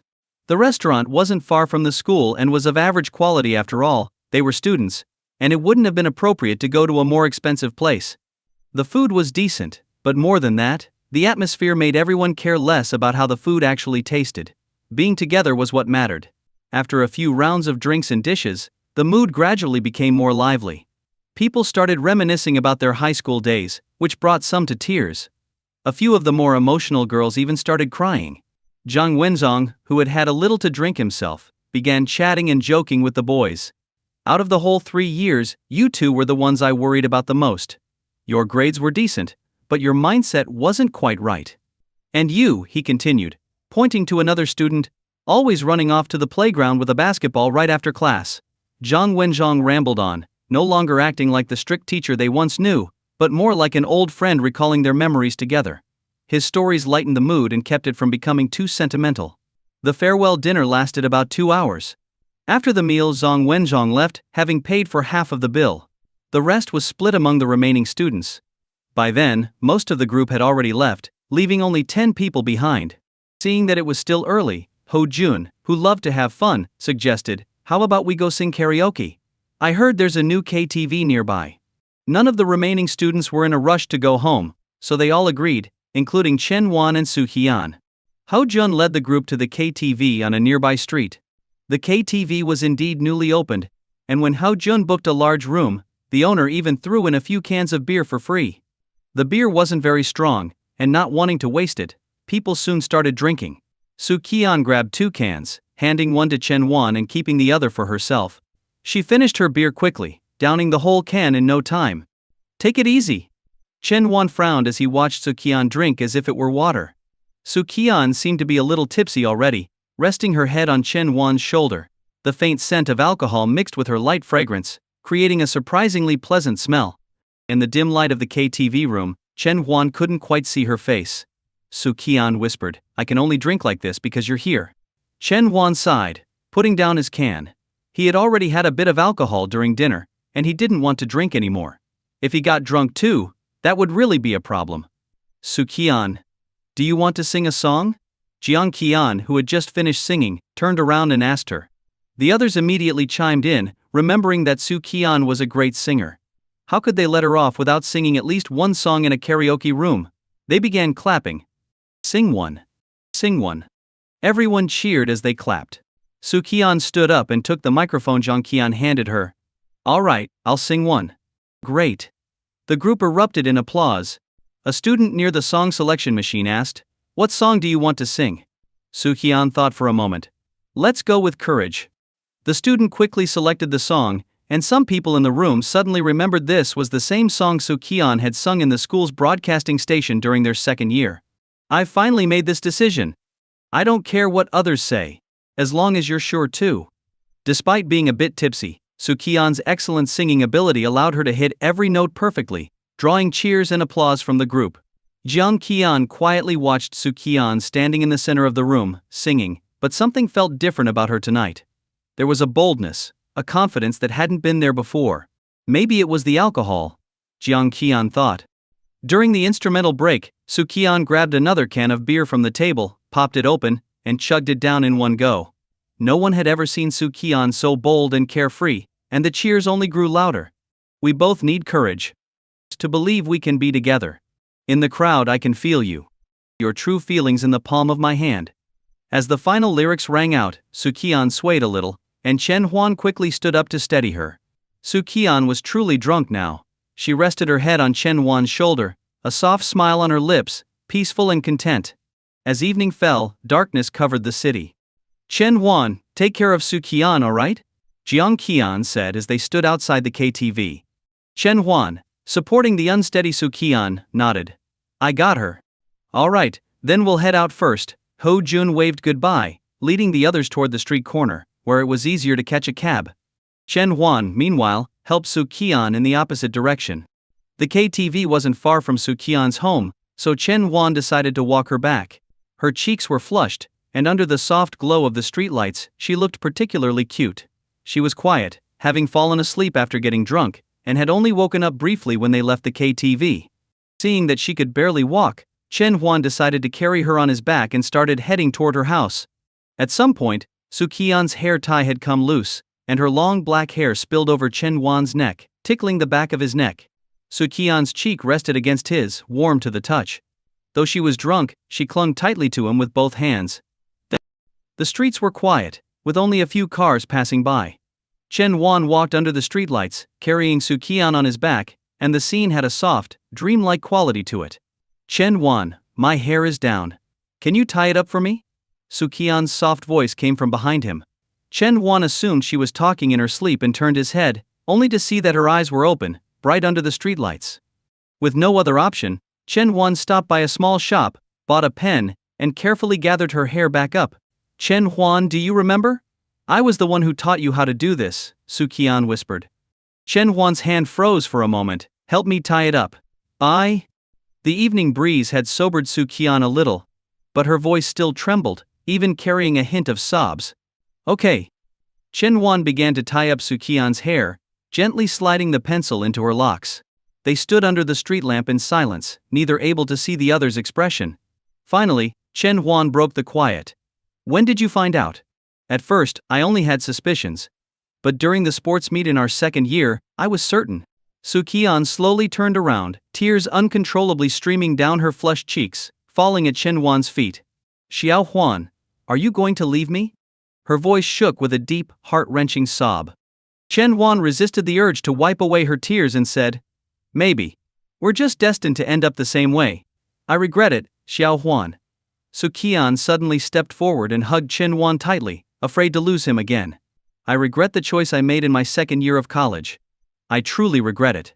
I naively believed that we would be fine no matter what, that it wouldn't affect us. But when I finally realized it, I was trapped. I worked frantically, completing all the tasks the company assigned me, hoping to come home early and be with you. But every time, more work awaited me. Xiao Huan, I'm so tired.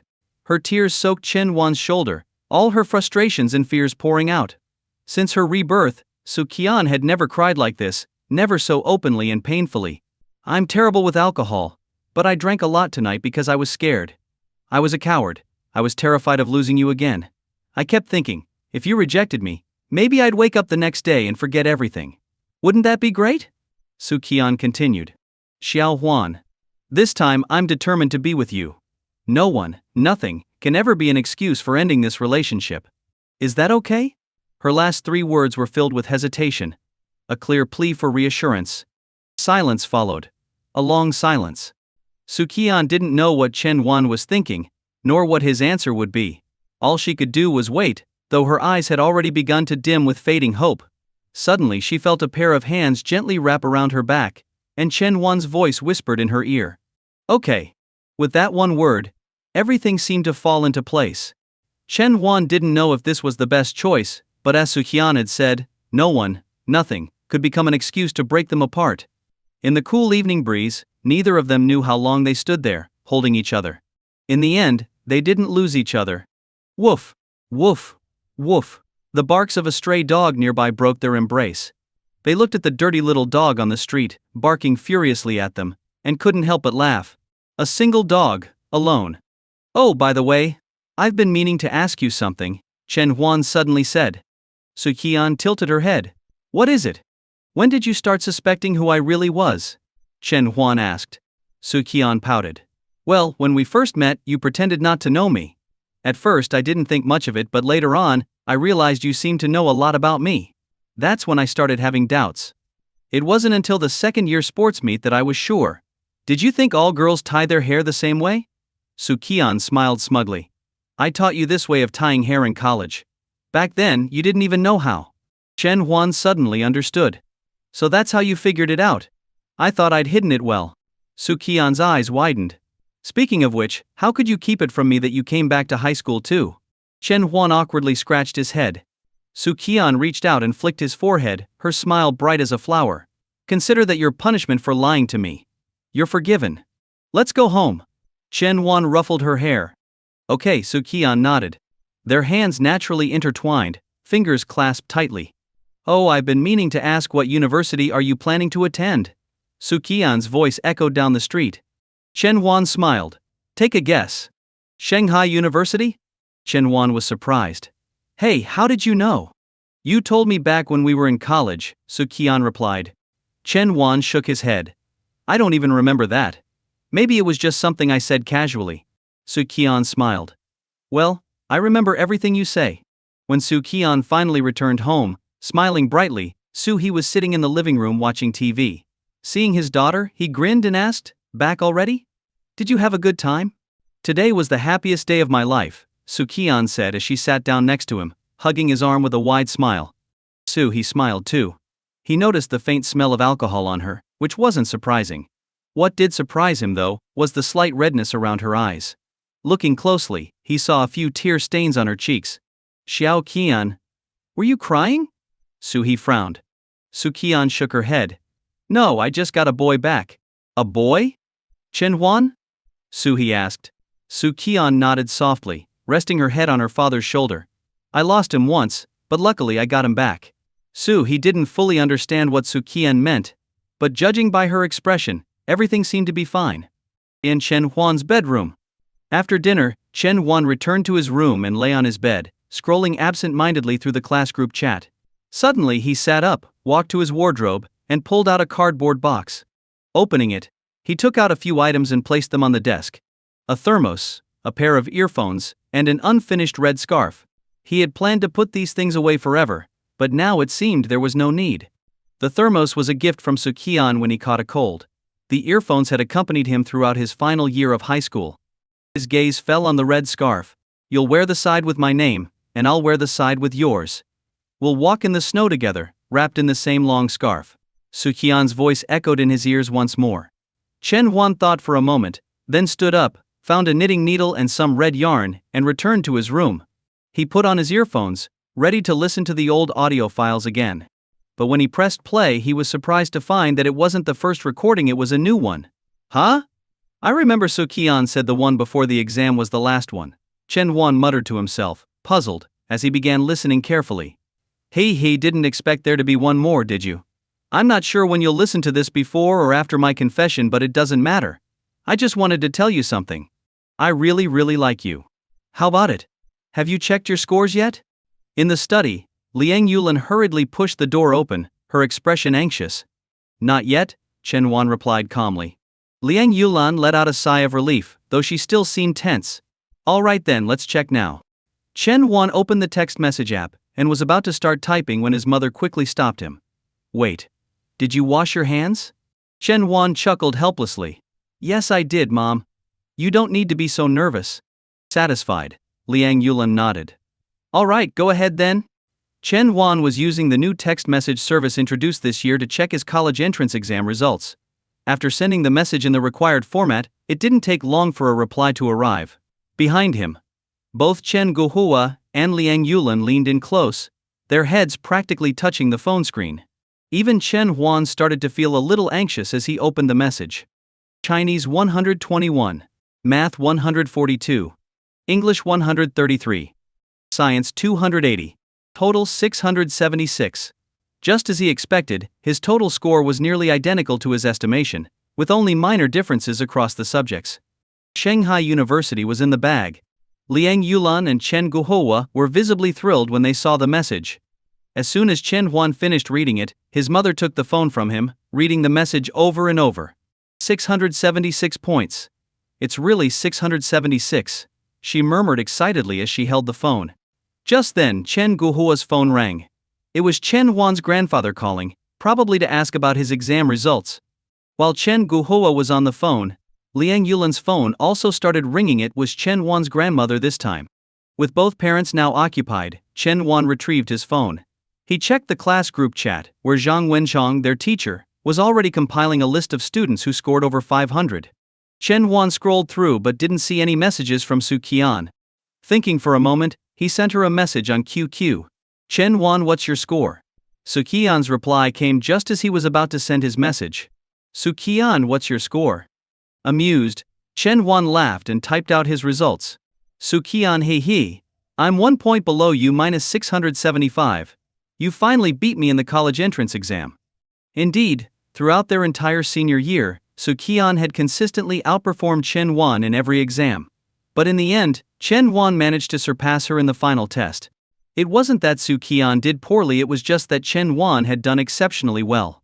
In the Class 3 group chat, Zhang Wenzhong had already seen Jiang Qian's score. She had earned 600 points, an impressive achievement for her. But he still hadn't received scores from Chen Wan or Su Qian, and he couldn't help but feel a little worried. Could it be that they hadn't done well? Just then, a notification popped up. It was from Su Qian. Su Qian Chen Huan, 676. Su Qian, 675. Great. Zhang Wenzhong, sitting in his study, slapped his desk with excitement. Chen Huan had not only ranked first in the class, he was first in the entire school.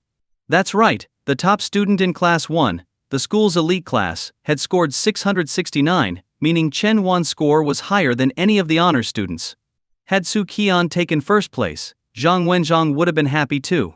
But he wouldn't have been this thrilled, since Su Qian had transferred to his class from Class 1. After praising the students in the class group chat, Zhang Wenzhong casually mentioned the results in the grade-level teachers' chat. Too bad neither Su Qian nor Chen Wan managed to score over 680. One missed by 4 points, the other by 5. Such a pity. His subtle bragging was masterfully understated. The group responded with mock disdain for Zhang Wenzhong's humble brag, but they couldn't resist asking for more details. Seriously? Chen Huan actually outscored Su Qian? Wow. These two must be in love or something. How else could their grades improve so quickly? At home, another teacher, He Jianguo, saw the messages in the chat and fell into deep thought. This was a good thing, of course, but it also completely defied his 30 years of teaching experience. How strange. After receiving their exam results, the next step was to fill out their college applications. Chen Huan proposed that both he and Su Qian apply to Shanghai University. His parents, Liang Yulan and Chen Guohua, were fully supportive of the decision. After all, it was his choice, and Shanghai University was already on their shortlist of suitable schools. Based on this year's scores and rankings, Chen Huan didn't have the freedom to choose any major he wanted, but he had access to most of them without issue. Their first choice was Shanghai University, followed by schools with slightly lower admission thresholds. To be safe, Chen Huan and Su Qian submitted identical applications, listing the same schools in the same order. It was settled. Once Chen Huan reviewed his application one last time and submitted it, he finally let out a long breath of relief. Ding! His phone buzzed with a message from Su Qian. Su Qian Chen Huan, come outside and meet your girlfriend. Chen Huan, you're at my house? He stood up, walked to the window, and peeked outside. Sure enough, Su Qian was standing on the path near his door, smiling and waving at him. Chen Huan quickly told his mother and headed outside. The moment he stepped out the door, Su Qian opened her arms for a big hug. After a while, Chen Huan, still holding her, asked, "Weren't you supposed to head to the countryside tomorrow? Shouldn't you be packing?" Su Qian grinned. "I couldn't wait to see you, so I rushed over." "Oh, right. I brought you something." She suddenly remembered and pulled a small bag of dried apricots from her pocket. She popped one into Chen Huan's mouth, her eyes twinkling. "Is it sweet?" Chen Huan chewed and smiled. "Tastes a bit more sour than sweet." Su Qian tiptoed and gave him a quick peck on the lips. "How about now?" "Sweet." Chen Huan chuckled. "Very sweet." "All right, I have to go now." "One more hug," Su Qian said, pouting slightly as she opened her arms again. Chen Huan smiled and stepped forward, pulling her into his arms once more. Inside the house, Chen Guohua and Liang Yulan were secretly watching from the window. "See? I told you our son was meeting Su Qian," Liang Yulan whispered proudly. Chen Guohua nodded, watching the couple outside with a nostalgic smile. "Ah, youth, it's a beautiful thing." Ever since the college application process was completed, Chen Huan's life had become rather mundane. Su Qian frequently sent him messages on QQ, sharing interesting stories about her time in the countryside. She seemed even more clingy than when they first started dating. "Son, are you busy right now? If not, come with me to buy some groceries. I'll make something delicious tonight." Liang Yulan knocked on Chen Huan's bedroom door. Chen Huan put down his pencil and responded, "All right, I'll be out in a second." They headed to a nearby supermarket, bought 2 big bags of groceries, and were ready to go home. Normally Liang Yulan wouldn't buy this much, but now that Chen Huan had free time, it made sense to stock up on supplies. As they were leaving the supermarket, Liang Yulan suddenly slapped her forehead and said, "Oh no, we're almost out of soy sauce at home. Wait here for a moment, I'll go grab a bottle." Chen Huan nodded, holding the 2 large bags as he stepped to the side. Ding! His phone buzzed in his pocket. He put down the bags and checked his phone. Su Qian, do you miss me? Chen Wan, if I'm not mistaken, you already asked me this question earlier today. Su Qian, fine, let me rephrase it. Do you miss me a lot, or do you miss me a lot, a lot? Chen Wan smiled to himself, about to reply when Su Qian called him directly. As soon as he answered, her soft, playful voice filled his ears. Xiao Huan, did any girls ask you out while I was gone? Chen Wan laughed. No. Really? None at all? Really? Ishim. You poor thing. No one wants you. Well, I guess I'll have to take pity on you and keep you. Chen Wan grinned. I'll be counting on you from now on, Su Qian. After giggling for a bit, Su Qian suddenly said, by the way, we've got a lot of free time during the break. Should we go out and do something fun? There's a new movie coming out soon. We could go see it. Oh, and I heard from Jiang Qian that there's a new hot pot place near the square. Supposedly, it's really good. Should we try it? And one more thing. Chen Huan listened quietly to her excited chatter, and couldn't help but interrupt her gently. Xiao Qian. What's up? Su Qian's soft voice responded. I really miss you, Chen Huan said earnestly. Su Qian's voice softened, in that case. Xiao Huan, stand still. Chen Huan blinked, confused by what she meant. Just as he was wondering, he felt a tap on his shoulder. Turning around, he found Su Qian standing there, hands behind her back, smiling brightly. When did you get back? Chen Huan asked, surprised. Su Qian didn't answer right away. Instead, she opened her arms and said, hug me first. Chen Huan stepped forward, but Su Qian suddenly jumped up, wrapping her legs around his waist. Caught off guard, Chen Huan quickly steadied himself and managed to catch her. I just got back today. When I passed by here and saw you, I told my dad to go home without me, Su Qian said with a playful grin. Chen Huan nodded, about to respond when he noticed his mother, Liang Yulan, walking out of the supermarket. He cleared his throat. Maybe you should get down now. Nope, I'm staying like this, Su Qian pouted, tightening her grip around his neck and giving him a quick peck on the cheek. Chen Huan laughed. All right, Mom, I'll head home later. You can go on ahead. Whoosh. Before Chen Huan could even finish, Su Qian jumped down at lightning speed, standing sweetly next to him. Hello, Auntie. Ah, hello, Liang Yulan replied with a warm smile. After greeting Su Qian, she turned to Chen Huan. I'll head home first. Give me those bags, I'll carry them. Chen Huan waved her off, no need. I'll bring them back later. Liang Yulan gave him a playful glare and took the bags from his hands. You two will have your hands full. I'll take these, you enjoy your time together. As she walked away with the groceries, Su Qian puffed her cheeks and glared at Chen Huan. You did that on purpose, didn't you? Chen Huan raised an eyebrow. How could I? I gave you a heads up. You definitely did it on purpose. Su Qian stomped her foot in frustration, seeing the mischievous smile on his face. Chen Huan thought she looked adorable and couldn't help but pinch her nose affectionately. I feel so embarrassed now, Su Qian muttered, pouting. Chen Huan chuckled. Don't worry, you'll get used to it. Su Qian huffed and grabbed his arm, pulling him along as they walked away together. It was around 3 p.m., and instead of going anywhere special, they decided to take a stroll in the nearby park. Since it was a weekend, the park was full of families with children and young couples enjoying the day. Hand in hand, Chen Huan and Su Qian walked along the park's gravel paths. Today I watched the snow fall in the cold night. With a heart that has long since grown cold, drifting far away. As they reached the center of the park, they heard singing coming from a nearby open space. Chen Huan glanced in that direction and saw a street performer playing a guitar and singing. He was singing Boundless Oceans, Vast Skies, a classic Cantonese song. Perhaps because the park was busier than usual, the street performer had chosen this spot. Chen Huan turned to leave, but then he noticed Su Qian staring intently at the singer. After a moment, the song ended, and Su Qian seemed to snap out of her trance. She tugged on Chen Huan's hand and said, "Let's go."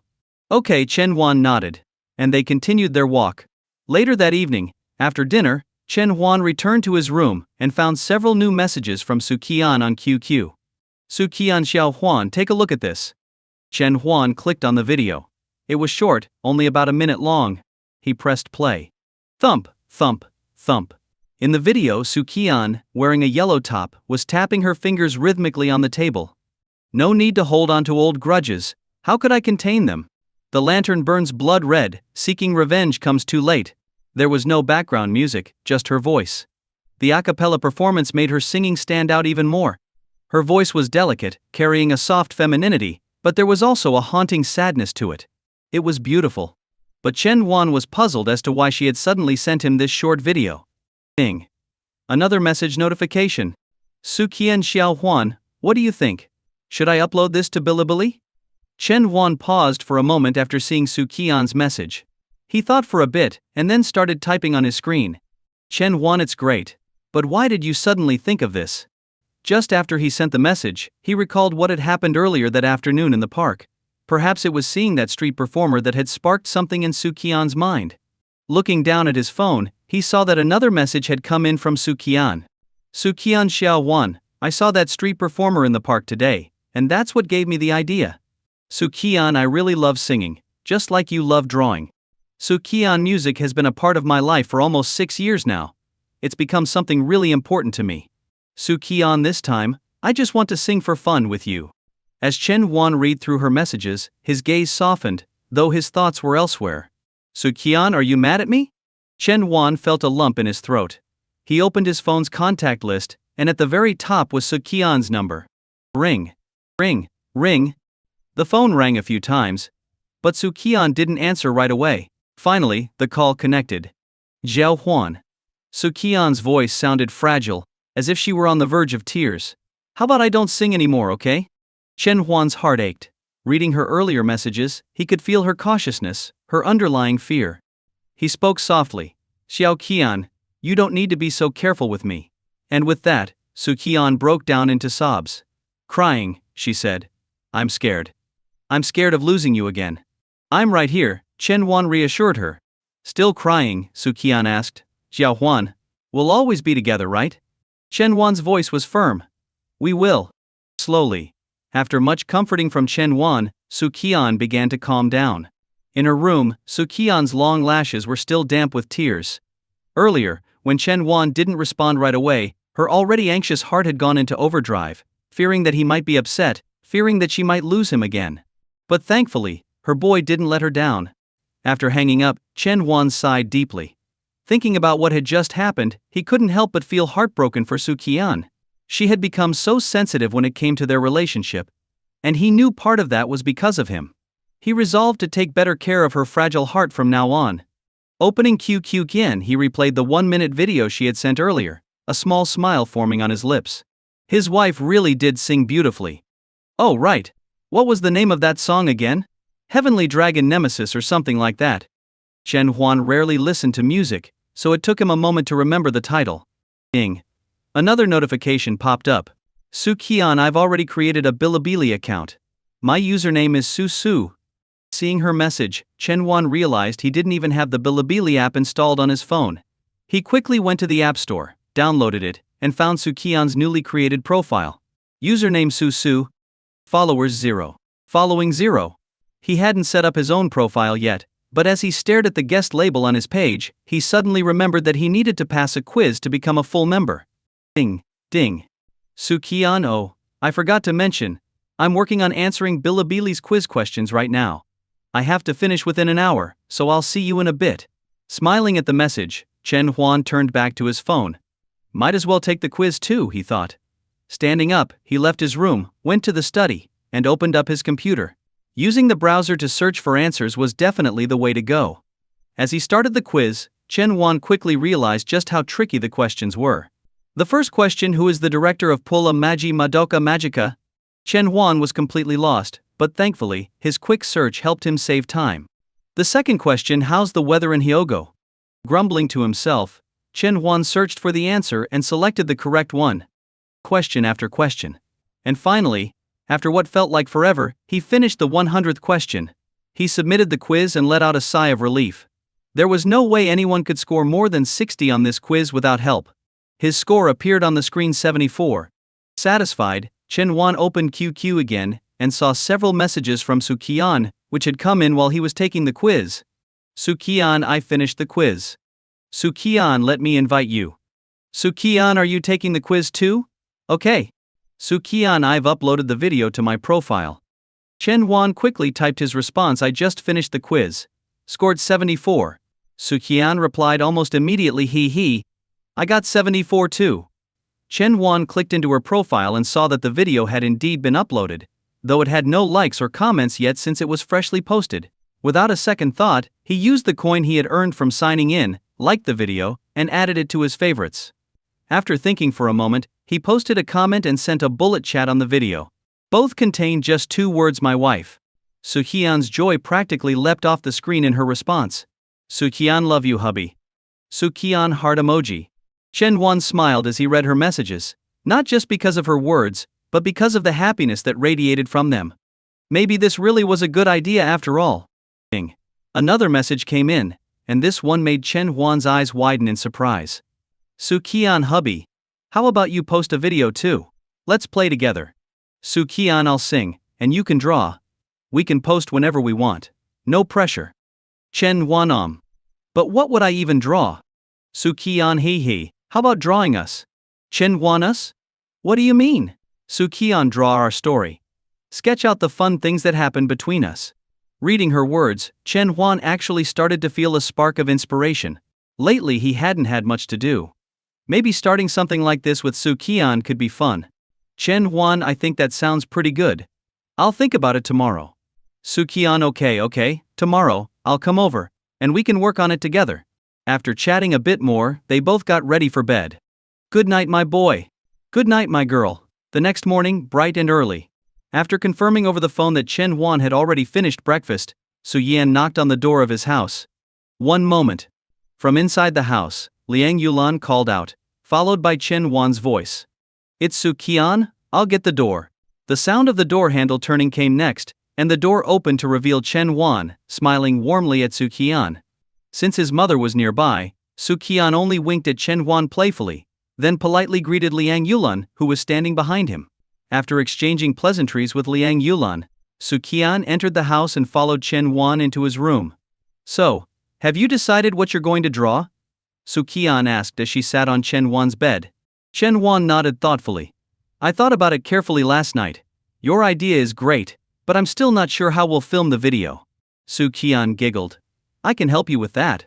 Surprised, Chen Huan raised an eyebrow. I didn't know you were experienced in this kind of thing. Su Qian pouted a little, unhappy that he doubted her abilities. I might not be a pro, but I've been involved in shooting short videos with my old team before, so I know a few things. Chen Huan nodded, finally understanding. Su Qian stood up and began pacing around the room. Just filming the drawing process would be too boring, since we're not making a tutorial. I think we should add a story connected to your drawing at the start of the video. We could base it on our own experiences or things from your everyday life. She turned to look at Chen Huan with a smile, only to find him staring at her intently. Why are you looking at me like that? She asked, biting her lip. Chen Huan slowly walked over to her, gently tapping her nose with a soft, affectionate gaze. My wife is so smart. Even though they had been together for a while, Su Qian's cheeks flushed red at the compliment. Glancing up at him, she saw Chen Huan smiling playfully. She raised her hands, cupped his cheeks, and stood on her tiptoes to kiss him gently on the corner of his mouth. When they parted, Su Qian gazed into his eyes, her own shimmering like they were filled with water clear and bright. Does my peach-flavored lip balm taste good? Su Qian teased, licking her lips and narrowing her eyes. Tastes great, but it was too short. And you didn't apply it evenly, Chen Huan replied with a grin. Then, let's fix that, Su Qian said with a mischievous smile, her big, shiny eyes twinkling. All right? Su Qian stood on her toes again, leaning in for another kiss, but just as their lips were about to meet, knock, knock, knock. The sound of knocking at the door shattered the intimate moment. Su Qian instantly pulled away from Chen Huan, her heart racing, feeling like a guilty cat caught in the act. Chen Huan sighed, walked over to the door, and opened it. Standing there was Liang Yulan, holding a plate of freshly washed fruit. She smiled when she saw Chen Huan, but her smile widened when she spotted Su Qian. Su Qian, I just washed some fruit, she said warmly. Thank you, Mom. Su Qian took the fruit plate from her, effortlessly dropping the formalities by calling her Mom. After all, a mother-in-law is still a mom, right? Liang Yulan beamed even more at hearing this. Make yourself at home, dear. No need to be polite. Will do. Su Qian replied with a sweet smile. Once Liang Yulan left, Chen Huan closed the door, but the atmosphere from before was completely gone. Ahem, let's start getting things ready to shoot the video, Chen Huan said, as he walked over to his desk. Su Qian stood still, holding the fruit plate with a pout on her face, feeling a little disappointed. It wasn't supposed to end like that, she thought to herself. Chen Wan walked a few steps before noticing Su Qian hadn't followed him. Turning around, he asked, "What's wrong?" Before he could finish, his eyes widened as Su Qian, with a sudden burst of energy, set down the fruit plate and ran towards him. She jumped into his arms, knocking him onto the bed. Su Qian straddled Chen Wan's waist, her hands on either side of his head, slightly out of breath. What are you doing?" Chen Wan asked, bewildered by her sudden actions. Su Qian's face was serious as she cupped his head in her hands. "Today, I'm going to make sure your lips are fully covered in lip balm." With that, and to Chen Huan's surprise, she leaned down and kissed him deeply. Let's skip ahead a few paragraphs, shall we? By the time Su Qian finally climbed off Chen Huan, both of their lips were slightly swollen, and their faces were flushed not from embarrassment, but from the lack of air during their prolonged kiss. "Alright, now we can get started on the video," Su Qian said with a satisfied smile as she stood by the bed. Chen Huan sat up, licking the remaining peach-flavored lip balm from his lips, feeling energized. "Let's do it." After a brief discussion, Chen Huan and Su Qian finalized their plan for their first video. "Oh right. After filming we'll need to edit the video, won't we?" Chen Huan suddenly remembered. Su Qian nodded. "Yep, I started learning video editing yesterday.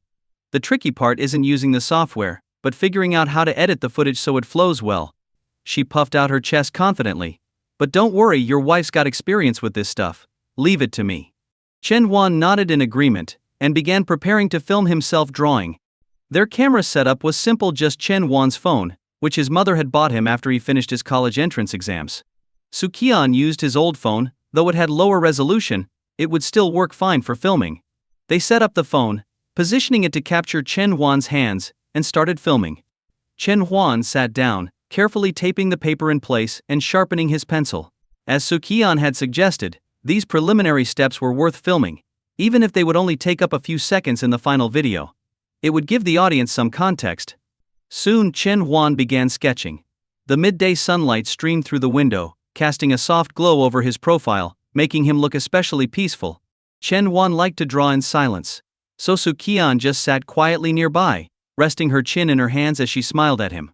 Without him noticing, Su Qian took out her phone, activated the camera, and recorded the serene moment.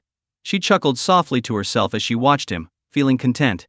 Chen Huan's slender fingers gripped the end of the pencil, and under the soft orange glow of the room, the tip of the pencil slowly sketched, bringing smooth lines to life on the paper. He pressed his lips together, his eyes locked on the pencil's tip, completely focused. For a moment, the only sound in the room was the gentle scratching of the pencil against the paper. Phew, finally done. Chen Huan let out a long breath and set the pencil down. "All finished?" Su Qian, who had been sitting nearby, stood up from her chair, smiling brightly. "You've been sitting here this whole time?" Chen Huan asked, a bit surprised. "Why didn't you lie down on the bed for a while?" Su Qian shook her head. "It's fine. I was just playing on my phone to pass the time. Plus, I'm used to sitting in a chair for long periods." Chen Huan nodded. After all, they had spent countless hours sitting in chairs at school. Su Qian smiled to herself. In reality, she hadn't spent much time on her phone at all. She'd been quietly watching Chen Huan, admiring the way he worked so diligently on each line of the drawing. Art had a way of calming the atmosphere. Even though Su Qian wasn't much of an artist, she found herself entranced not so much by the drawing, but by the artist himself. By now, Chen Huan had turned off the phone camera that had been recording his drawing process. He started carefully peeling the tape from the edges of the paper. Su Qian walked over, helping him remove the tape while inspecting the newly completed sketch. In the drawing, both Chen Huan and Su Qian sat together on a street corner, sharing a long scarf and holding roasted sweet potatoes. Gentle snowflakes drifted around them, adding a serene, almost magical atmosphere to the scene. Chen Huan had focused most of the detail on the two of them, while the background was softened, giving the effect of a blurred lens, emphasizing the warmth between them. "Now all that's left is editing the video and adding some narration, right?" Chen Huan asked. Su Qian nodded. "Yep, that's about it." "Oh, by the way, I just thought of something. What are you going to name your Bilibili account?" Su Qian asked, reminding him of something he hadn't yet considered. Chen Huan looked at her, realizing he still hadn't picked a username. "What do you think I should call it?" he asked. Su Qian thought for a moment, then suggested with a grin, "How about Little Huan Who Loves to Draw?" Chen Huan nodded. "Sounds good. Let's go with that. Su Qian giggled, feeling pleased with herself. Are you sure? This is the name that might stick around for a long time. Chen Wan raised an eyebrow playfully. If my wife gave me the name, there's no need to change it. Alright then. In that case, I'll change mine to Little Qian who loves to sing. Su Qian beamed. The one I registered with was just something random anyway. While Su Qian busied herself setting up her username on her phone, Chen Wan started tidying up his drawing supplies, putting his sketchboard and other tools back into the box beside his desk. Oh, you're keeping the thermos in here too? Su Qian's voice came from behind. Chen Wan turned to see her looking into the box.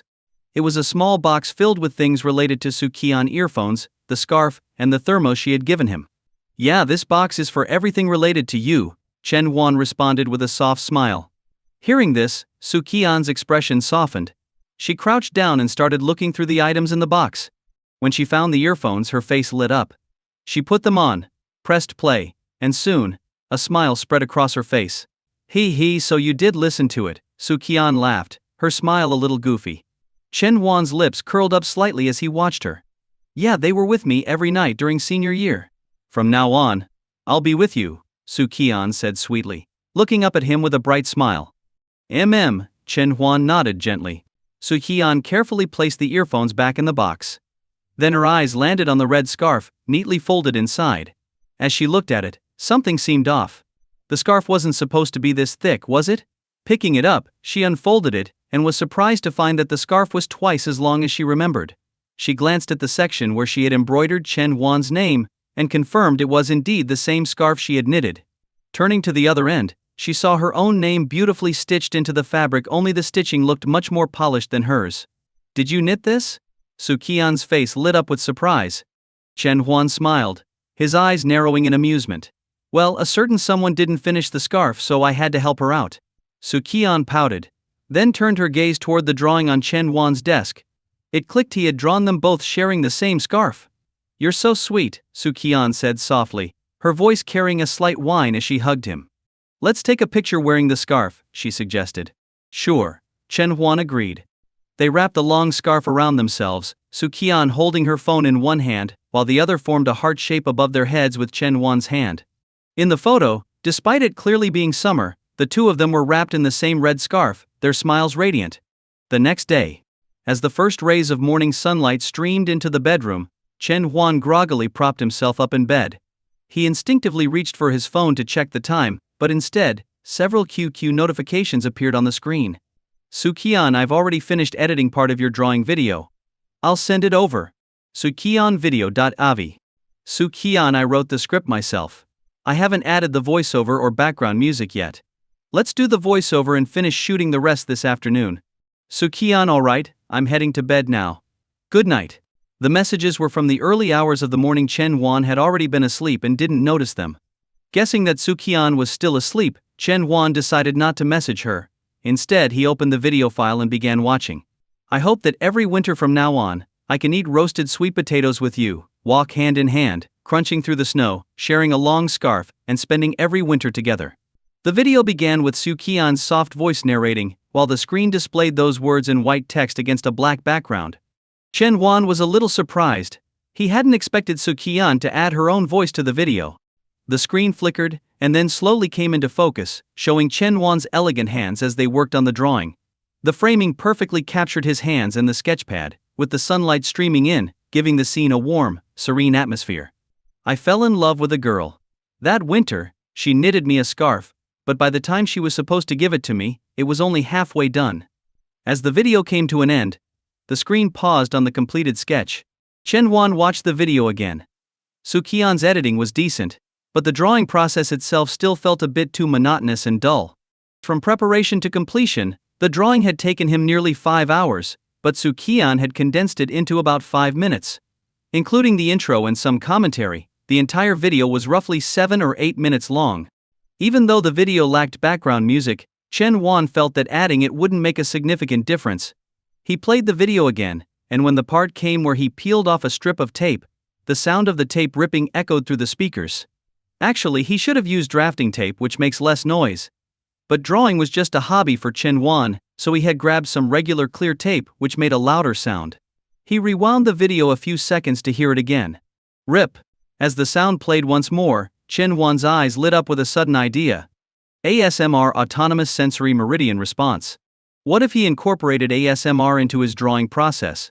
He could focus on the sounds of the process, taping down the paper, sharpening pencils, and the subtle noises made while sketching. These could be highlighted in an ASMR-style video. Chen Huan had once looked up ASMR videos and audio to help with his insomnia. Later, when ASMR became more mainstream in China, it lost some of its original charm for him, and eventually he grew immune to its effects and stopped listening. He remembered that ASMR was not very popular in China, but it was quite a big trend abroad. Maybe this idea could really work. Ding. The sound of a new message from QQ interrupted his thoughts. It was from Su Qian. Su Qian, are you up yet? Chen Huan, yeah, I'm up. Why were you up so late last night? Instead of replying, Su Qian sent a video call request. Chen Huan answered. On the screen, Su Qian was lying on her side in bed, her hair a bit messy and spread out on the pillow. Her face looked tired but carried a lazy, endearing charm. Perhaps because she had just woken up, her eyes were still a little dazed. When she saw Chen Huan, she pouted playfully, Xiao Huan. Seeing her like that, Chen Huan's voice softened. Why did you stay up so late last night? Su Qian hummed softly for a moment, her words slightly slurred. I wanted to finish editing the video sooner. Chen Huan said. I'm going to start learning how to use editing software today. Oh, and I came up with a new idea, but I'll tell you about it this afternoon. You should get some more sleep. Su Qian mumbled. I just called to ask if you watched the video I sent you. Chen Huan nodded. I did. It's pretty good, but don't stay up late like that anymore. Su Qian smiled and puckered her lips. All right, I'll go back to sleep now. Give me a kiss. Before Chen Huan could respond, Su Qian ended the call with a sleepy grin. After the call ended, Chen Huan left his room. In the kitchen, Liang Yulan was busy making breakfast, while Chen Guohua sat on the sofa, reading the morning news on his phone. Xiao Huan, just in time. I was about to wake you. Go wash up, breakfast is almost ready, Liang Yulan called out when she saw him. Chen Huan nodded and headed to the bathroom. After drying his hair, he glanced over at the dining table but decided to go to the study first to download some editing software. During breakfast, Chen Guohua suddenly said, we should get Xiao Huan a new computer. It'll be useful when he starts university. Liang Yulan thought for a moment, realizing that Chen Huan had indeed been using the computer more frequently lately. She nodded in agreement. All right, let's buy one this weekend. I remember Lao Zhang's kid works in computers, I'll ask him for advice, she said. Chen Huan smiled. Thanks, Dad. Thanks, Mom. He really did need a computer. Whether for editing videos or for his studies, it would be much more convenient. After breakfast, Chen Huan went to the study and began searching for online tutorials to learn the basics of video editing. That afternoon, Su Qian came over again. Liang Yulan was always happy to see Su Qian. It reassured her that Chen Huan and Su Qian's relationship was solid. With university right around the corner, she no longer worried about their future. In fact, she had already begun dreaming of the day when they might get married right after graduation and give her a grandchild or two. The happy vision of a warm family filled her mind. In Chen Huan's room, he was explaining his new idea to Su Qian. The drawing process is just too boring on its own, so I was thinking we could incorporate ASMR into it, Chen Huan said. Su Qian looked puzzled. What's ASMR? Chen Huan explained. It stands for Autonomous Sensory Meridian Response. Basically, it refers to the pleasant, tingling sensation some people get from certain visual, auditory, or tactile stimuli, like sounds that trigger a relaxing feeling. Su Qian was surprised. How do you even know about this stuff? Chen Huan paused for 2 seconds. I came across it by accident once. Oh, Su Qian nodded. So, how do we combine it with your video? Chen Huan's expression brightened with excitement. We could record separate audio clips of the sounds like the tape peeling off, the sound of sharpening pencils, and other things related to drawing. Su Qian squinted and smiled, half understanding. Well, it's your video, so I trust your judgment. Let's do it your way. Chen Huan then asked, by the way, do you have any ideas for your own videos? We've been focusing on mine lately. Su Qian shook her head. My videos don't need much editing. All I have to do is sing, which makes things easier. We can figure out the rest later. Chen Huan thought about it and nodded. Su Qian was confident in her singing, so there wasn't much he needed to worry about. All right, let me give you a taste of what ASMR feels like, Chen Huan said. He rummaged through his desk drawer, pulling out the wired earphones that came with his phone, and prepared to record a quick audio sample. Though he had listened to a lot of ASMR in the past, this would be his first time recording it himself. He was eager to try it out. While Chen Huan prepared the equipment, Su Qian pulled out her phone and quickly searched ASMR on the browser. The explanation on Baidu was similar to what Chen Huan had just described, but her eyes caught on the last line of the definition. Commonly used for relaxation and therapy. Su Qian pouted slightly, her big eyes drifting over to where Chen Huan sat at his desk. Suddenly, it all made sense why Chen Huan knew about this obscure term. All set. I'm about to hit the publish button, Chen Huan said, staring at the screen of his new laptop, watching as the progress bar completed. Su Qian nodded as Chen Huan's finger tapped the publish button on his phone. Published successfully. Seeing the confirmation message, Chen Huan let out a sigh of relief. They had spent the last few days working hard on this first video, and now that it was finally uploaded, Chen Huan felt a sense of joy rising in his chest. By the way, how's your first video doing? I haven't checked lately, Chen Huan asked, turning to Su Qian. Su Qian glanced to the side.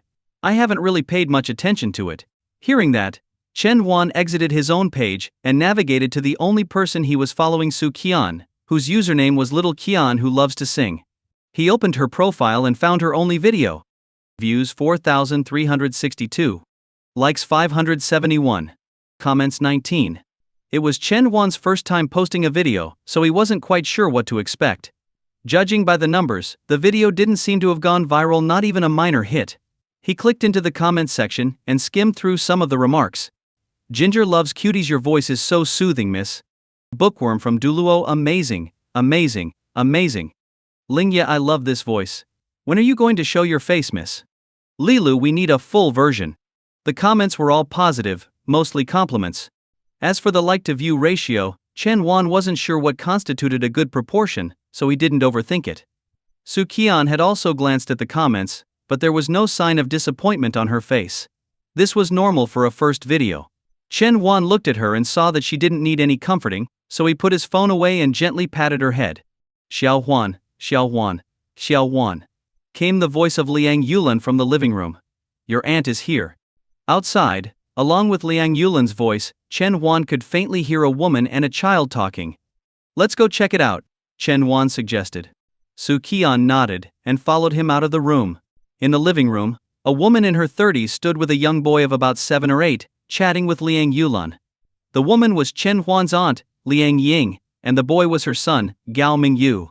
Auntie, Chen Huan greeted Liang Ying. She nodded but then turned her attention to the pretty girl standing next to Chen Huan. And this is? Chen Huan stepped aside. This is my girlfriend, Su Qian. Liang Ying's eyes widened in surprise. She remembered that her nephew had only just graduated from high school, and now he already had a girlfriend, and a beautiful one at that. Seeing the surprised expression on Liang Ying's face, Liang Yulan felt a sense of pride welling up, but she kept her composure. She said casually, "Oh, they were desk mates in high school. Both did really well in their studies, and Su Qian is such a well-behaved girl."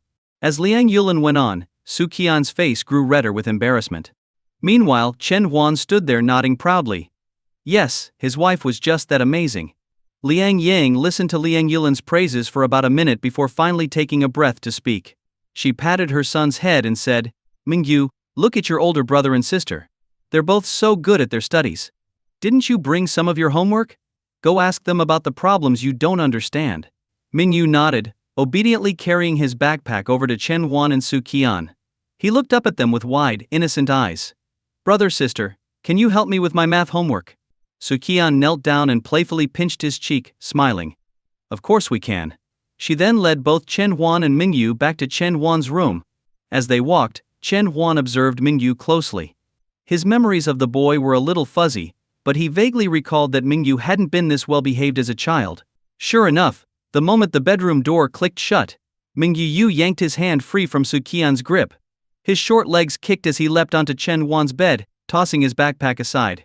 "I want to play on your phone for a while. Which one of you is going to give me your phone?" Mingyu demanded. Su Qian, still in shock, stared at the boy, wondering if this was the same sweet child she had just met. This didn't match her memory of him at all. She turned to Chen Huan, only to find him equally stunned, with a dark expression on his face. Seeing their hesitation, Mingyu pouted. "No phones? Fine, I'll take the computer then." He had already spotted Chen Wan's laptop on the desk and jumped down from the bed, plopping himself into the chair. Chen Wan's face darkened as he walked over to Mingyu. "Didn't you say you needed help with math?" Mingyu, who hadn't yet figured out how to turn on the laptop, glanced up at Chen Wan and replied, "There's nothing I don't know. Where's the power button?" Before Chen Wan could respond, Su Qian came over and gently patted Mingyu's head. "How about we play a little game together?" Mingyu frowned, slapped her hand away with a sharp smack, and said, "You're so annoying." The slap left a bright red mark on Su Qian's pale arm. Chen Wan frowned, but Su Qian smiled at him and said, "It's fine." Chen Wan sighed. "Let's just ignore him." Su Qian nodded, though she couldn't hide her exasperation. About an hour later, Liang Yulan's voice called out from the living room. "Xiao Huan, Xiao Huan, your aunt is leaving." Upon hearing this, Mingyu immediately hopped down from the chair, grabbed his discarded backpack, and followed Chen Huan and Su Qian out of the room. "So Xiao Huan, how did Mingyu do?" "His grades haven't been great lately, so I thought you could help him," Liang Ying said. Chen Huan, grinning, ruffled Mingyu's hair, ignoring the boy's protests. "Oh, Mingyu's a smart kid. We worked on a few problems just now, didn't we?" Chen Huan said, giving the boy a playful pat on the head and winking at him. Mingyu caught on and quickly nodded. "Yeah, brother Chen Huan is really good at math." "That's right," Chen Huan continued. "And he's only in elementary school. With how sharp he is, I think he's ready for an advanced math class." Mingyu's smile froze. "I actually picked up some elementary level math workbooks while I was out," Chen Huan said, lifting the plastic bag in his other hand. "Auntie, you should keep an eye on him while he works through them. My own grades only improved because my mom stayed on top of me." Liang Ying's eyes lit up with excitement. She knew that Chen Huan hadn't always done well in school. His improvement had come in his second year of high school. "Really?" Liang Ying exclaimed happily. "That's great news." "Absolutely," Chen Huan said with a bright smile. Liang Yulan, slightly confused, thought back. She didn't recall keeping such a close eye on Chen Huan's studies. She mostly just reminded him to get enough sleep. But seeing how things were going, she nodded along. Yes, that's right." In the end, Liang Yang left beaming, with a bag full of math workbooks in one hand and a visibly dejected Mingyu trailing behind her. "You're so bad," Su Qian teased, her eyes glinting playfully as she looked at Chen Huan. Chen Huan chuckled. "Well, he shouldn't have messed with my wife." "Yes, that's right. Xiao Huan does have a girlfriend now." As Chen Huan stepped out of his house in the morning, he could still hear his mom, Liang Yulan, on the phone in the living room, excitedly talking to his second aunt about Su Qian. When his aunt left yesterday, she didn't just take a few practice workbooks with her, she also carried the latest juicy family gossip. It seemed like many relatives were always overly interested in the relationship status of their younger family members. During New Year's, questions like, "Are you dating someone?" or "Do you have a girlfriend yet?" were almost inevitable. Chen Huan was used to this, but Su Qian found it a bit embarrassing. The night before, Su Qian had stayed for dinner at Chen Huan's house. During the meal, one call after another came in from aunts and uncles, all curious to learn more about Su Qian. As Liang Yulan boasted about Su Qian with no restraint, Su Qian's ears turned progressively redder. She caught Chen Huan grinning at her, and she shyly winked back, looking both embarrassed and proud. "See? You're lucky to have such a great girlfriend." In large families like theirs, there were always plenty of relatives, so even by the time Su Qian left after dinner, Liang Yulan was still on the phone. Xiao Huan, a soft voice called. Chen Huan had just closed the door when Su Qian's head peeked out from the entrance, her sweet smile lighting up her face. He walked over to her, and she naturally wrapped her arms around his. Today Su Qian was dressed in a white shirt with a cute cartoon character on it, and a pair of ultra-short shorts showing off her long, fair legs. "Is your mom still on the phone?" Su Qian asked. Chen Huan nodded. "Yeah, when I left, she was talking to my second aunt." Su Qian giggled and held onto Chen Huan's arm even tighter. The two of them were going out for a fun day together. After successfully posting their video, they had accomplished a small goal, so it was time to relax a little. They boarded the bus and were lucky enough to find 2 seats next to each other. Su Qian sat by the window and Chen Huan sat on the outside. There weren't many people on the bus, likely because they were heading to a square in Wyang that wasn't in the city center. The bus ride to the square was quite long, about half an hour, given the frequent stops along the way. After chatting for a while, Su Qian stopped talking, rested her head against the window, and closed her eyes, intending to take a quick nap. Chen Huan gently tickled her palm, and when she looked up at him, he said, "Isn't the window too hard? Rest your head on my shoulder." Su Qian pouted. "But it'll be uncomfortable for you." Chen Huan smiled softly, and without responding, gently guided her head onto his shoulder. "Just sleep." Su Qian blinked at him with her large, watery eyes before leaning over and giving him a soft peck on the cheek. Then, she clasped his hand, their fingers intertwining, and relaxed against his shoulder. The scenery outside the window rushed past, while inside, the two of them sat in peaceful silence. Chen Huan remained still, knowing that holding the same position for so long would get uncomfortable, but it wasn't unbearable. He tilted his head slightly and caught a whiff of a soft jasmine fragrance. "New shampoo, huh? Smells nice." He couldn't help but take a few more sniffs before sitting quietly, waiting. After about 25 minutes, Chen Huan gently nudged Su Qian's cheek. When she drowsily opened her eyes, he said, "We're almost there." She nodded groggily. A few minutes later, the bus reached their stop, and they got off. Su Qian, now fully awake, pulled Chen Huan's hand excitedly as they made their way toward the square. "Come on, let's get some delicious food," Su Qian said with a big smile on her face. Chen Huan nodded, smiling along with her, unaware of what was about to happen. It wasn't until he found himself holding more than 5 different kinds of half-eaten snacks, and Su Qian spotted yet another food stall, that he realized something was wrong. "Xiao Huan, I want this one too," Su Qian pouted, tugging at his arm. Chen Huan lifted the pile of snacks in his hands, exasperated. "You've only taken a bite of each of these." Su Qian puffed out her cheeks. "You can eat them." Chen Huan. "Puan. I'm going to feed you until you're chubby so no one will want to steal you from me." Su Qian suddenly leaned in close to whisper teasingly in his ear. Chen Huan blinked. "But what if someone tries to steal you from me?" Su Qian thought about this for a moment, then raised her small fist confidently. "Then I'll punch them away so you can feel safe." Chen Huan chuckled, his eyes crinkling with laughter. "Good girl." Su Qian grinned proudly, but then her expression shifted, and she asked, "But what if you get chubby and girls still want to steal you?" Chen Huan smirked. "Then I guess there's nothing I can do. After all, I can't punch a girl. It's not right." Su Qian pouted, her lips quivering. No, there must be another way." Chen Huan leaned in close to her ear and whispered, "Then I'll call you over to punch her instead. How about that?" Su Qian laughed contentedly, looked around, and then suddenly clutched her stomach. "Oh no, I can't hold it anymore." Chen Huan froze for a second, confused. Had she eaten something that upset her stomach? He scanned the area and quickly spotted a public restroom not far ahead. "There's a restroom over there. Let's go," he suggested. Su Qian nodded, seeming in a bit of a hurry. She grabbed Chen Huan's wrist and pulled him toward the restroom. Hurry, I really can't hold it," she urged as they jogged over. Chen Huan grew more concerned. "Do you have any tissue with you? Should I go buy some?" No, I'm fine. I really can't wait anymore," Su Qian replied, not letting go of his hand. When they reached the restroom, Chen Huan stopped at the sinks outside. He was about to let go of her hand when she suddenly stopped too, looking at him with intense eyes. "I really can't hold it," Su Qian repeated, staring at him. "Then go in?" Chen Huan urged, confused. Su Qian's eyes sparkled with affection as she whispered, "I can't hold back from kissing you." Before Chen Huan could react, Su Qian looped her arms around his neck, stood on her tiptoes and said, "Hubby, I love you." With that, she planted a sweet kiss on his lips.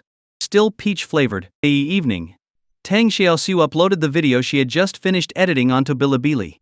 When she saw the upload successful message, she finally let out a sigh of relief. Her weekly task was done. Tang Xiaoxiu was an up-and-coming music creator on Bilibili, with just over 50,000 followers. She uploaded 2 videos each week, mostly featuring her singing or playing the piano. Although singing wasn't her strong suit, she excelled at playing the piano. However, to avoid boring her audience with the same content over time, she decided to mix in some singing videos. Stretching her arms, Tang Xiaoxiu allowed herself to relax after a long session of editing. Time for a break and maybe some videos, she thought, grabbing her phone and opening the Bilibili app. Even though she was a creator in the music section, her favorite videos to watch were in the light-hearted and humorous categories, particularly videos from the parody section. Just as her finger was about to tap on the video categories, her eye caught the title of the top video on the homepage. "We should always share a long scarf together in the winter." The title wasn't particularly attention-grabbing, but the thumbnail, a completed pencil sketch, made her pause. A drawing video? Tang Xiaoxiu's interest was piqued. Drawing videos, due to their nature, generally didn't get much attention unless viewers were specifically looking to learn something. This meant such videos rarely made it to the homepage recommendations. Curious, she hesitated for a moment before clicking into the video. The video began with a soft, gentle female voice. In every winter to come, I want to eat roasted sweet potatoes with you, walk hand in hand through the snow, and share a long scarf as we face the cold together. The warm, tender voice of the girl caught Tang Xiaosu off guard. Wasn't this a drawing video? She glanced at the creator's username loves to draw, Xiao Huan. It sounded like a drawing channel, though the creator wasn't one of the more famous artists she was familiar with. Before she could think too much about it, a male voice came through next. It was a soft, magnetic voice, filled with warmth. I liked a girl, and that winter. He began telling a short story. Tang Xiaosu, now fully engaged, listened closely. The story wasn't long, but it was grounded and relatable. It even stirred memories of her own high school romance, the sweetness and innocence of a first love. Once, there had been a boy who shared snowy walks and roasted sweet potatoes with her too. As the video played, comments started rolling across the screen, expressing nostalgia and heartfelt emotions. But then, suddenly, the tone of the comments changed. The screen filled with a barrage of incoming. And watch out. Tang Xiaosu blinked in confusion. What's going on? Was the art about to be super impressive or something? As she pondered, a strange sound filled the video like the soft, deliberate peeling of adhesive tape. However, it was much gentler and slower. What is that sound? Tang Xiaosu wondered, her eyes glued to the screen. The boy in the video was carefully removing strips of transparent tape from the edges of the drawing. 4 pieces of tape, 4 peeling sounds. The rhythm of the video suddenly became incredibly synchronized.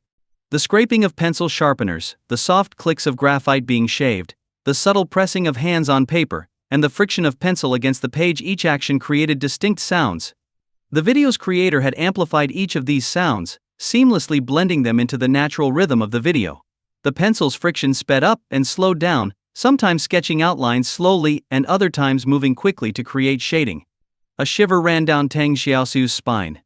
A powerful wave of stimulation and comfort traveled from the back of her head, spreading through her body. What is this? Tang Xiaosu stared at the video in disbelief. The moment the drawing started, the number of comments on the screen surged, with viewers expressing their surprise and awe. Tang Xiaosu, though, was completely stunned. Isn't this just a regular drawing video? How could it have such a profound effect on me? And how is this feeling? So unbelievably pleasant. As the video continued, the rhythmic sounds sped up, and the drawing on the white paper gradually became more complete. A few minutes later, the pencil was set down, and the tape was peeled away for the final time. The screen showed the finished drawing, a boy and a girl, sitting on the steps, sharing a long scarf as they ate roasted sweet potatoes, with light snow falling gently around them. Tang Xiaosu was still lost in the sensory experience of the sounds. Only when they stopped did she realize she had watched the entire 5-minute drawing process without even noticing the time go by. Looking at the finished piece now, she had to admit it was very well done. It wasn't quite on the level of the top-tier artists she had seen, but on Bilibili it was certainly an impressive piece. Out of curiosity, she glanced at the video's stats. Views 1.01 million. Likes 190,000. Favorites 210,000. What the? This is insane, she murmured, awestruck by the extraordinary like-to-view ratio, not to mention the massive number of favorites. She couldn't help but give the video a like and add it to her own favorites list, making a mental note to come back and listen to it again later. She scrolled down to the comments section, where the top comments were insightful. Big fan of Su Qian. This is a SMR autonomous sensory meridian response, which creates a tingling sensation through sensory stimuli. I've never seen anyone use it in a drawing video before. Props to the creator for such a unique idea. This sound is beyond amazing. It gave me chills. You're my okay Band-Aid. I love this. The sound, the art, everything. ASMR. Tang Xiaosu read the top comment again, then searched the term in her browser. The description matched what she had experienced except for how incredibly effective it had been. That's really impressive, she thought, glancing at the video creator's username again. She couldn't help but feel a little admiration for this loves to draw, Xiao Huan. Ding dong. Ding dong. Ding dong. Ding dong. In his bedroom, Chen Huan was learning how to use a video editing program on his computer when his phone, sitting on the desk nearby, started buzzing with notifications. They were all from Su Qian. Su Qian Xiao Huan. Check your Bilibili video right now. Su Qian, it made the homepage. Your views, likes and favorites are going through the roof. Su Qian, you've gone viral. Chen Wan stared blankly at the string of messages. My video? Viral? He thought. No way, I just uploaded my first one. It should be performing similarly to Su Qian's. Su Qian then sent him a link to the video. Chen Wan clicked on it, immediately seeing the familiar thumbnail and his username. Then his eyes drifted to the numbers beside it. His eyes widened in shock. 103,000 views. Chen Wan was stunned. It was only 2013, and the number of registered users on Bilibili wasn't that high yet. How could his video get so many views? Moreover, the ratio of views to likes was impressive. Chen Wan clicked on the video, and once he saw the barrage of comments, he began to understand why the views were so high. At the start of the video, dozens of comments like second time watching, third time, and fourth time scrolled across the screen. There were even a few helpful viewers who had marked the exact time when the drawing began. It all made sense to Chen Wan. Now many people were rewatching the video just to listen to the ASMR sounds again. According to Bilibili's algorithm, a view is only counted if a user watches more than half of the video, and a single account can only generate one view per video per day. Given that it had been 4 days since the video was uploaded, who knew how many people had been watching it before bed? ASMR tends to give some people a relaxing and comforting sensation, making it ideal for listening to before sleep. Chen Wan glanced at the terrifyingly high number of favorites on his video and estimated that the actual view count likely wasn't much higher. His video was probably one of the first in China to incorporate ASMR content. Curious, he opened the comments section. Carlost, fourth time watching this. Listening to this before bed is amazing. Deep sea fish, I was drawn in by the sounds, but on my second viewing, I realized how good the drawing is. The script is also really well written. Also, the uploader has such nice hands. When Mo official, am I the only one who noticed? Is the drawing of the uploader and his girlfriend? So envious. I'm from a fairy tale 1996, haha, maybe it's just his imagination. The girl's too pretty, no pics, no proof. Dog emoji. Reading these comments, Chen Wan felt a sense of relief. His original intention was to create a drawing video, not an ASMR one, but it seemed to have worked out well. Suddenly, his phone buzzed again with a message notification from QQ. Su Qian, see it? See it. Su Qian, your followers have already surpassed 10,000. Su Qian, I only have 38 followers. Sad face emoji. Chen Wan, what's mine is yours. Head patting emoji. Su Qian, love you heart emoji. Su Qian, come over tomorrow. I want to record a full version of a new song. Chen Wan, okay. After chatting affectionately with Su Qian for a bit, Chen Wan logged out of QQQ and checked the local education website for admission results. Seeing that they hadn't been posted yet, he put his phone aside. He turned off the lights and went to bed. The next day, after saying goodbye to his mother, Liang Yulan, Chen Wan left the house, riding his bike toward Su Qian's home. He hadn't been on the road long when his phone rang. Pulling over, he answered. It was Su Qian. Hey Xiao Huan. Su Qian's voice had a hint of playful whining in it, but also a touch of discomfort. Even though Chen Wan couldn't see her, he could easily picture Su Qian pouting with a pitiful expression. What's wrong? He asked, concerned. My stomach hurts, Su Qian replied. Chen Wan frowned. Did you eat something bad? No, it's... My period came early, she said, letting out a fake sob. Chen Wan was startled. It wasn't supposed to come for another 4 days. Why so soon this month? Su Qian's voice softened. I've been staying up too late recently. Got it. I'm on my way, Chen Wan said, gripping the handlebars of his bike with one hand while holding the phone in the other. Do you have a hot water bottle? He asked. Yes, everything's at home. Dad went to work, and he left the door unlocked for you. Just come in, Su Qian answered. After hanging up, Chen Wan pedaled faster. When he arrived at Su Qian's house, he found the door slightly ajar. He pushed it open and went inside. Walking into Su Qian's bedroom, he saw her lying pale-faced under the covers. Hearing the door, Su Qian opened her eyes, and when she saw Chen Wan, she immediately pouted. Xiao Huan. Noir.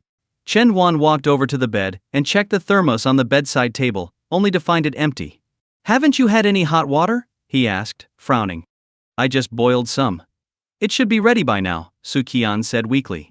Nodding, Chen Wan left the room and poured the freshly boiled water into the thermos.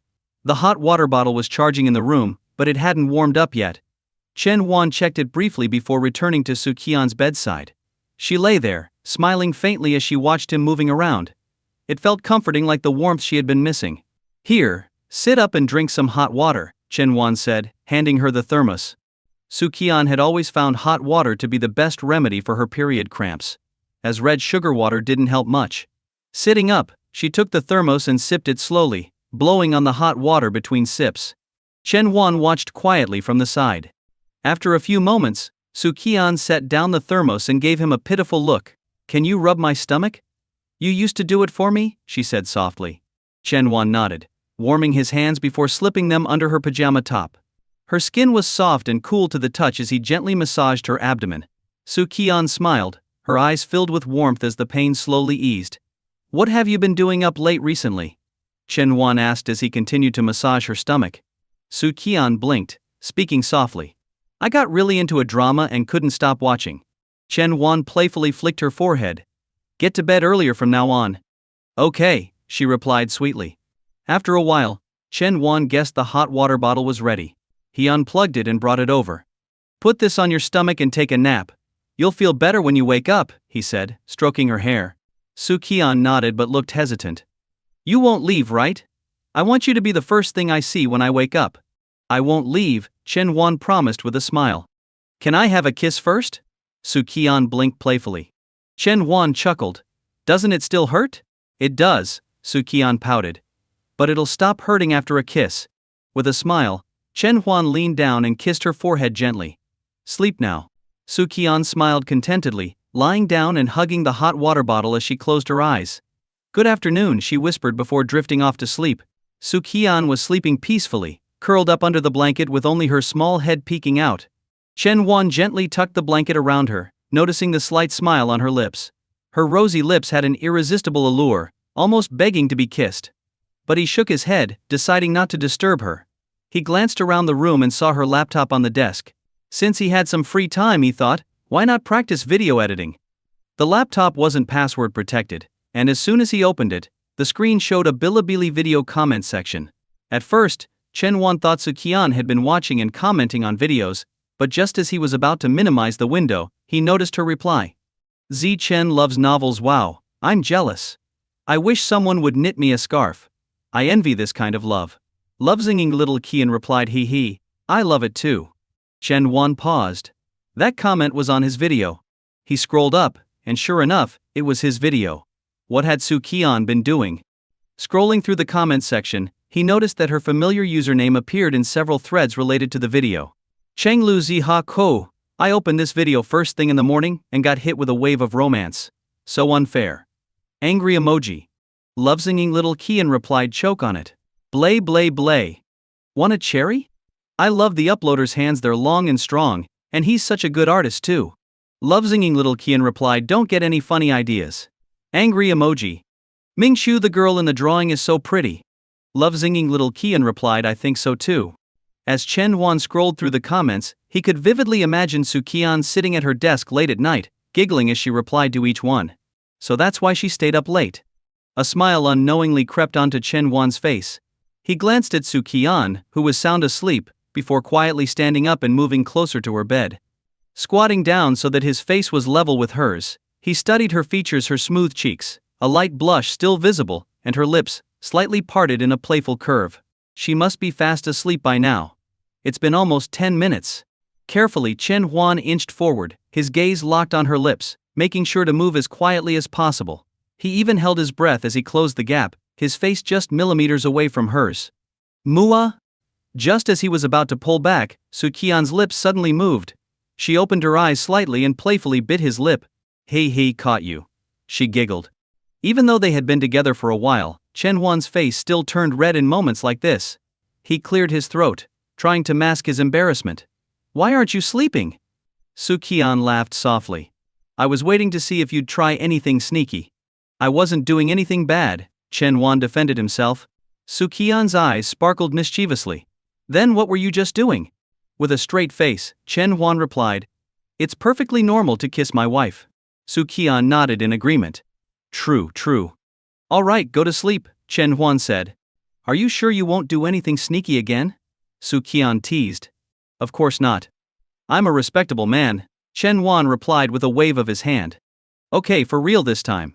I'm going to sleep, Su Qian said. Good. Sleep well. Good afternoon. Good afternoon. After that little incident, Chen Huan decided to focus on his video editing practice. He minimized the Bilibili tab, opened the editing software, and found some tutorial videos on his phone to follow along with. Every now and then he glanced back at Su Qian to check on her. Whenever she kicked off her blanket, he would quietly pull it back over her. When he got tired of editing, he played with their orange tabby cat, Juicy, who had just woken up from its nap. The cat had grown significantly since their high school days, now chubby and plump, but it still maintained its affectionate nature toward Chen Huan. Around 5 p.m., Su Qian murmured softly and slowly opened her eyes. Her first instinct was to turn toward the desk, and when she saw Chen Huan smiling at her, she couldn't help but grin back. That nap had been exactly what she needed. Awake? Does your stomach still hurt? Chen Huan walked over to her. Su Qian shook her head. Not really anymore. She handed him the now cool hot water bottle that had been resting on her stomach. Chen Huan took it from her, feeling the faint warmth it still held from Su Qian's body. Good. You should take it easy for the next few days. We can record your new song once you're feeling better. And no more staying up late, Chen Huan reminded her. Su Qian mumbled sleepily, as if something had just occurred to her. She blinked a few times and asked, Did you use my computer earlier? Yeah, Chen Huan nodded. I was learning some editing techniques. Oh hey, Su Qian replied, then hesitated. You didn't watch any videos or anything? Chen Huan shook his head. Nope. Just as Su Qian was about to relax, Chen Huan's next words took her by surprise. I didn't watch any videos, but I did see someone leaving a lot of self-praising comments, he teased. Su Qian's eyes widened slightly, though the lingering flush from her nap hid her embarrassment well. Who would do something like that? She said, feigning ignorance. Yeah, I know, right? And what a coincidence, her username is pretty similar to mine. What are the odds? Chen Huan smirked. Ah. You're so annoying. Su Qian flung off the blanket and jumped into Chen Huan's arms. Her sleepwear was thin, but fortunately, Chen Huan no longer felt the discomfort from such contact. In fact, he could even appreciate the soft warmth. Xiao Qian, your dad's home, a voice called from the living room. It was Su He, her father, who had just come in and changed into his slippers. Su Qian quickly composed herself and led Chen Huan out of the room. Su He noticed his daughter was still in her pajamas and was about to make a teasing comment about her laziness, but then he spotted Chen Huan behind her. Instantly, Su He's smile faded. Su Qian saw her father's change in expression, but Chen Huan, stepping out just a moment later, missed it and only noticed Su He's slightly cold demeanor. Dad, Chen Huan came over to help me record a video, but I started feeling sick this morning, so he stayed to take care of me, Su Qian explained. Oh, Su He's expression brightened again, and he smiled warmly at Chen Huan. Well, Xiao Huan, why don't you stay for dinner with us? Yes, stay for dinner, Su Qian added excitedly.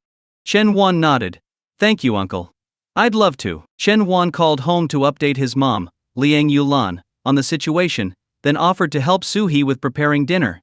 Su He was a bit surprised but waved him off, telling him to relax in the living room instead. This was familiar to Chen Huan.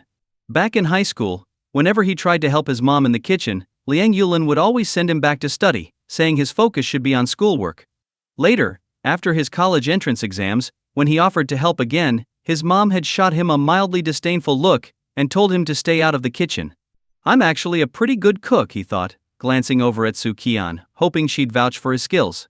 But Su Qian, still in her yellow cartoon pajamas with her hair loosely draped over her shoulders, pulled him toward the couch, paying no attention to her appearance. She tugged him onto the sofa, turned on the TV, and snuggled into his arms, maneuvering his arm to wrap around her waist.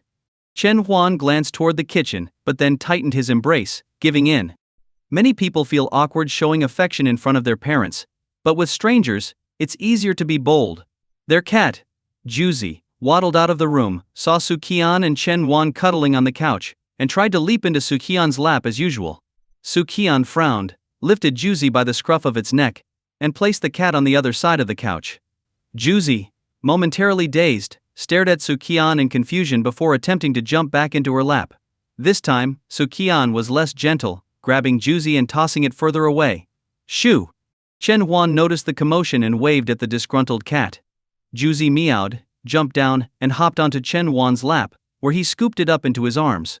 Now with Su Qian in one arm and Juzi in the other, Chen Huan felt a sense of contentment left and right in perfect harmony. Su Qian, resting her head on his shoulder, glanced at the plump cat. She pouted, feeling like she was competing with a fat cat for attention. Hey, guess I'll have to cut down your cat food these days. The TV was playing Country Love Symphony, and Chen Huan watched intently, though he wasn't sure if he'd ever see the day when Feiji would finally have grandkids.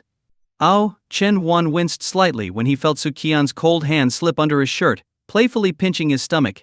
Seeing his reaction, Su Qian giggled mischievously. Your hands are freezing, Chen Huan said with a frown, grabbing her cold hand and holding it in his warm palms. Su Qian pouted. Maybe it's because of my period. Chen Huan nodded. Has this happened before? Nope. Maybe I'm just a little weak this time, Su Qian replied softly. You should avoid cold foods. I'll bring you some red dates tomorrow, Chen Huan said, his voice gentle. You're the best, Xiao Huan. Su Qian beamed, and planted a kiss on his cheek. Let me see your feet, Chen Huan said, tapping her hand. Okay, Su Qian mumbled, sitting up from his embrace and curling her small, cute feet onto the couch. Her feet were soft and pink, with delicate toes that hadn't been painted but still had a natural beauty. But Chen Huan wasn't admiring her feet, he was more concerned with how cold they were.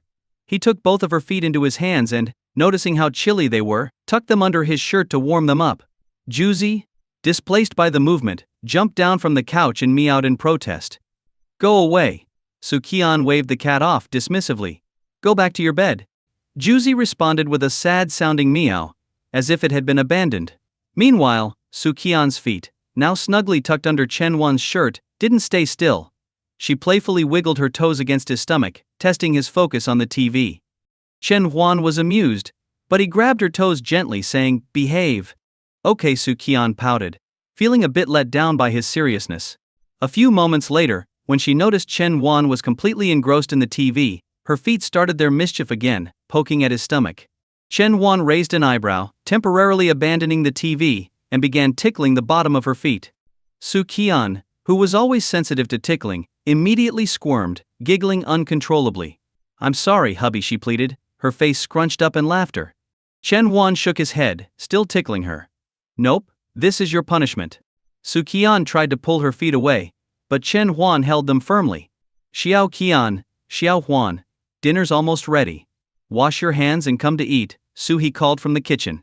Su Qian's voice came out strained as she responded, Got it. Chen Huan also answered, Okay, uncle. Su He noticed his daughter's unusual tone but didn't think much of it and returned to the kitchen. Once he was gone, Su Qian made another pitiful face. Please, let me go. Chen Huan finally relented. Fine. This time I'll let you off. He, Su Qian smiled, withdrawing her feet and giving Chen Huan a quick kiss on the cheek. Make sure you put on your socks, or your feet will get cold again, Chen Huan reminded her. Got it.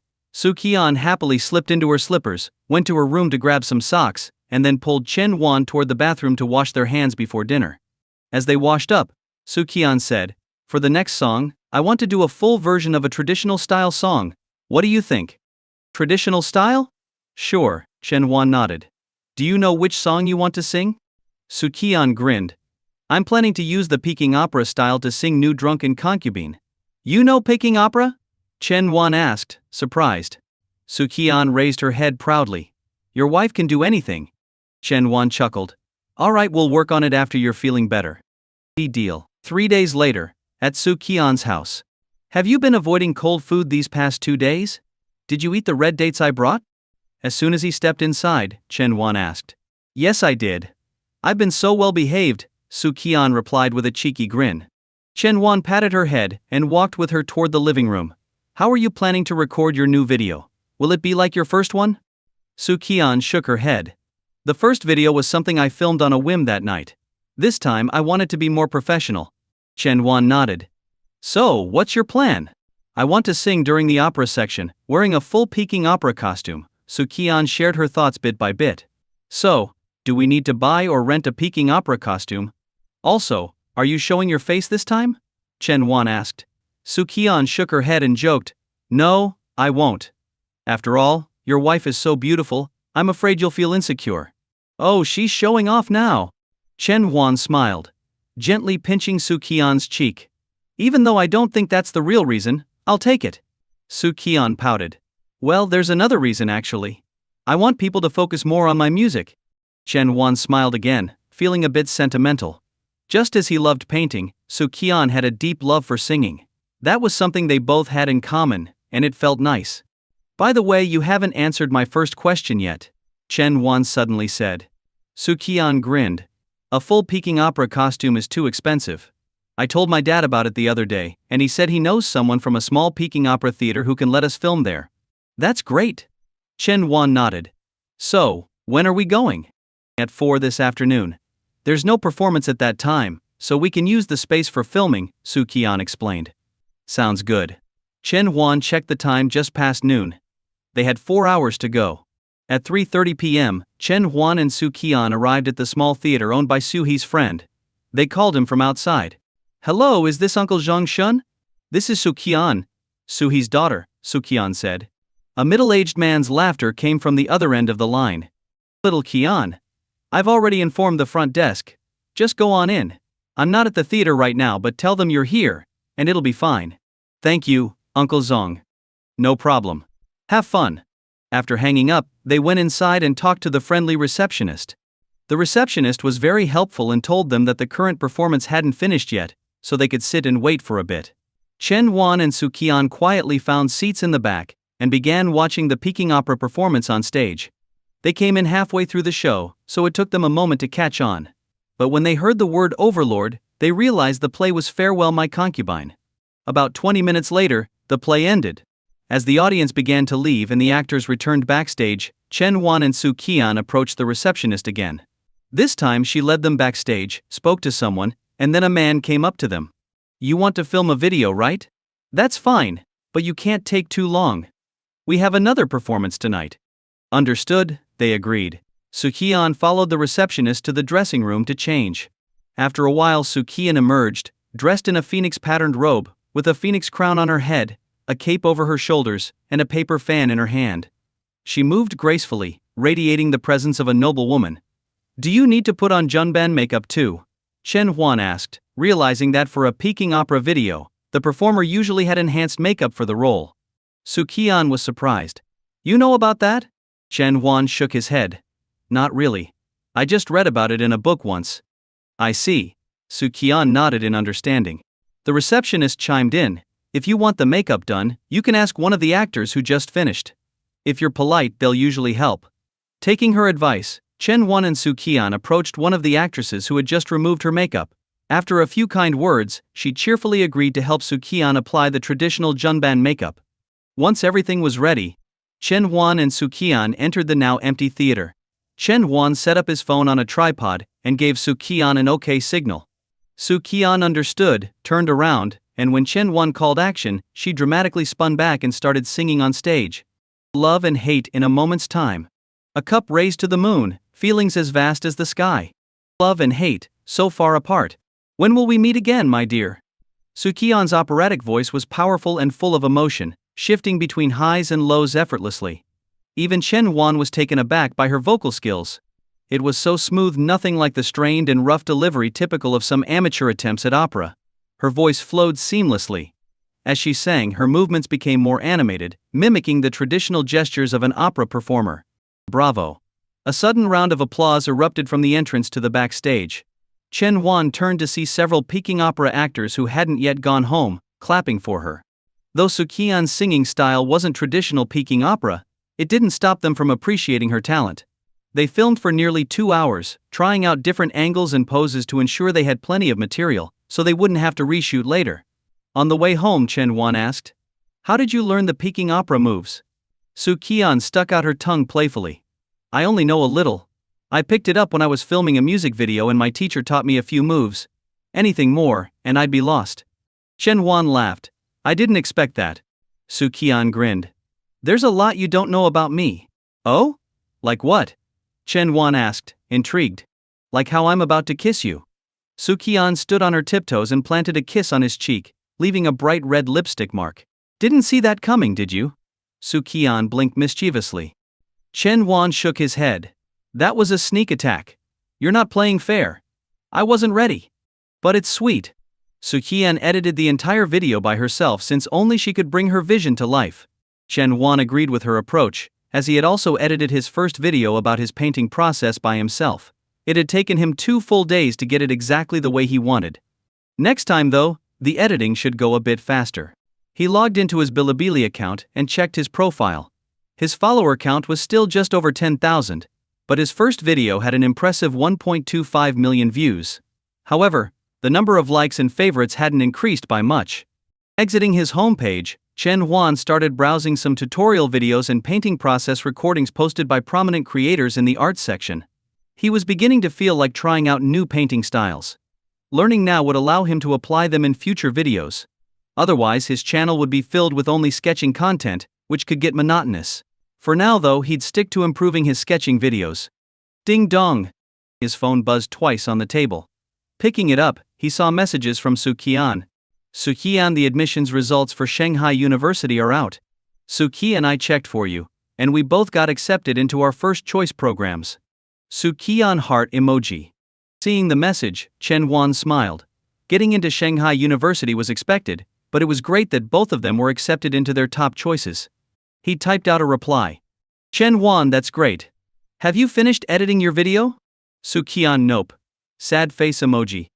Su Qian, my vision and my editing skills just don't match. I can't get it to look how I want. Crying emoji. Chen Huan, patting head emoji. Chen Huan, I'll come over and help. Wait for me. Su Qian, you're the best, hubby. Kiss emoji. Chen Huan closed his laptop, stood up, and left his room, telling Liang Yulin the news about the admissions. She immediately called Chen Guohua, excitedly sharing the good news as Chen Huan headed out. It was mid-July, and they still had about a month and a half before university started.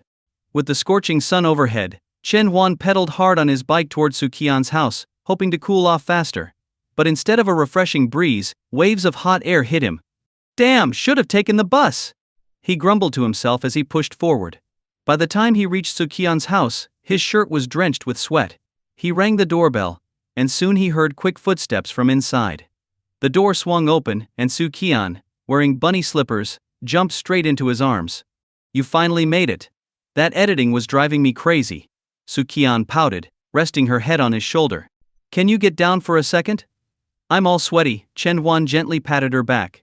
Su Qian touched his back and felt the dampness. Nope, she said playfully. Chen Huan sighed. At least let me inside. Su Qian looked him in the eyes, pouted, and said, kiss me, then I'll get down. Manhwa. Their lips met. Just as Chen Huan thought she was going to let go, Su Qian gave him another playful kiss before finally releasing him. His shirt clung uncomfortably to his back, soaked with sweat, and it started to itch.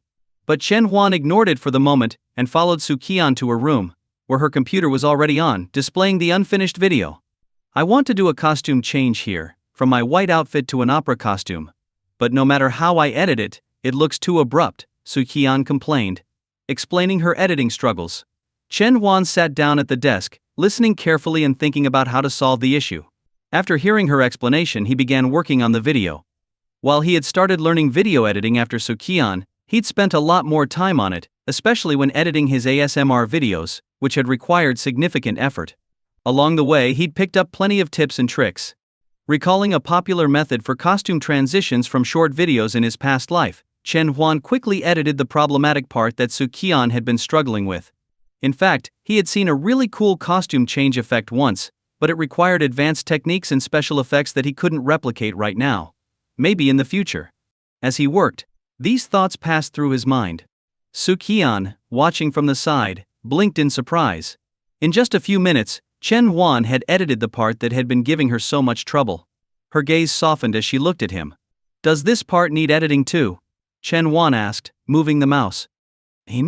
Does this part need editing as well?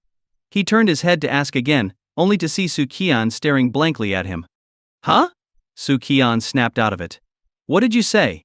Chen Huan repeated his question, then casually asked, what were you thinking about just now? Su Qian shook her head and smiled sheepishly. Oh, nothing. I was just thinking that you look really handsome when you're focused. Chen Huan thought for a moment before replying. It's not that I'm handsome when I'm focused. I'm just handsome in general. TFF'd. Su Qian pretended to gag, playfully mocking his narcissism. This light-hearted exchange lifted Chen Huan's mood, and he sped up his editing. About half an hour later, The video was fully edited into a 5-minute clip. He hit the upload button. Chen Huan stood up from the chair, his forehead dry, but his back still cool and itchy from the sweat-soaked shirt rubbing against his skin. "I'm going to take a shower," he said. Su Qian blinked and teased, "Can I join?" Chen Huan raised an eyebrow. "Together?" Su Qian immediately backed down, a little flustered. Maybe not. It's broad daylight." "All right," Chen Huan replied, pulling at his shirt and peeling it off, revealing his bare upper body. That shirt had been bothering him, and he couldn't stand wearing it any longer. Chen Huan had always taken good care of his physique. Naturally slim, he also worked out regularly, so his abs were faintly visible. Su Qian walked over, took the shirt from his hand, and couldn't resist touching his abs. She liked the feel of them. "I'll be back soon," Chen Huan said, heading out of the room and into the bathroom. Su Qian watched him leave, then her face lit up with a mischievous grin. Drip, drip, drip. The sound of running water from the bathroom continuously reached Su Qian's ears as she sat on the living room sofa, her gaze frequently drifting towards the bathroom door. Why isn't he out yet? Su Qian stared at the TV, but her thoughts were elsewhere. However, this was just her imagination. Only 3 minutes had passed since Chen Huan went into the bathroom. Her eyes shifted to the phone sitting on the TV stand.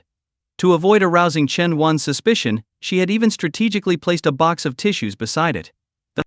Who knows how much time had passed when Chen Huan's voice suddenly broke the silence. "Xiao Qian. Where did my clothes and pants go?"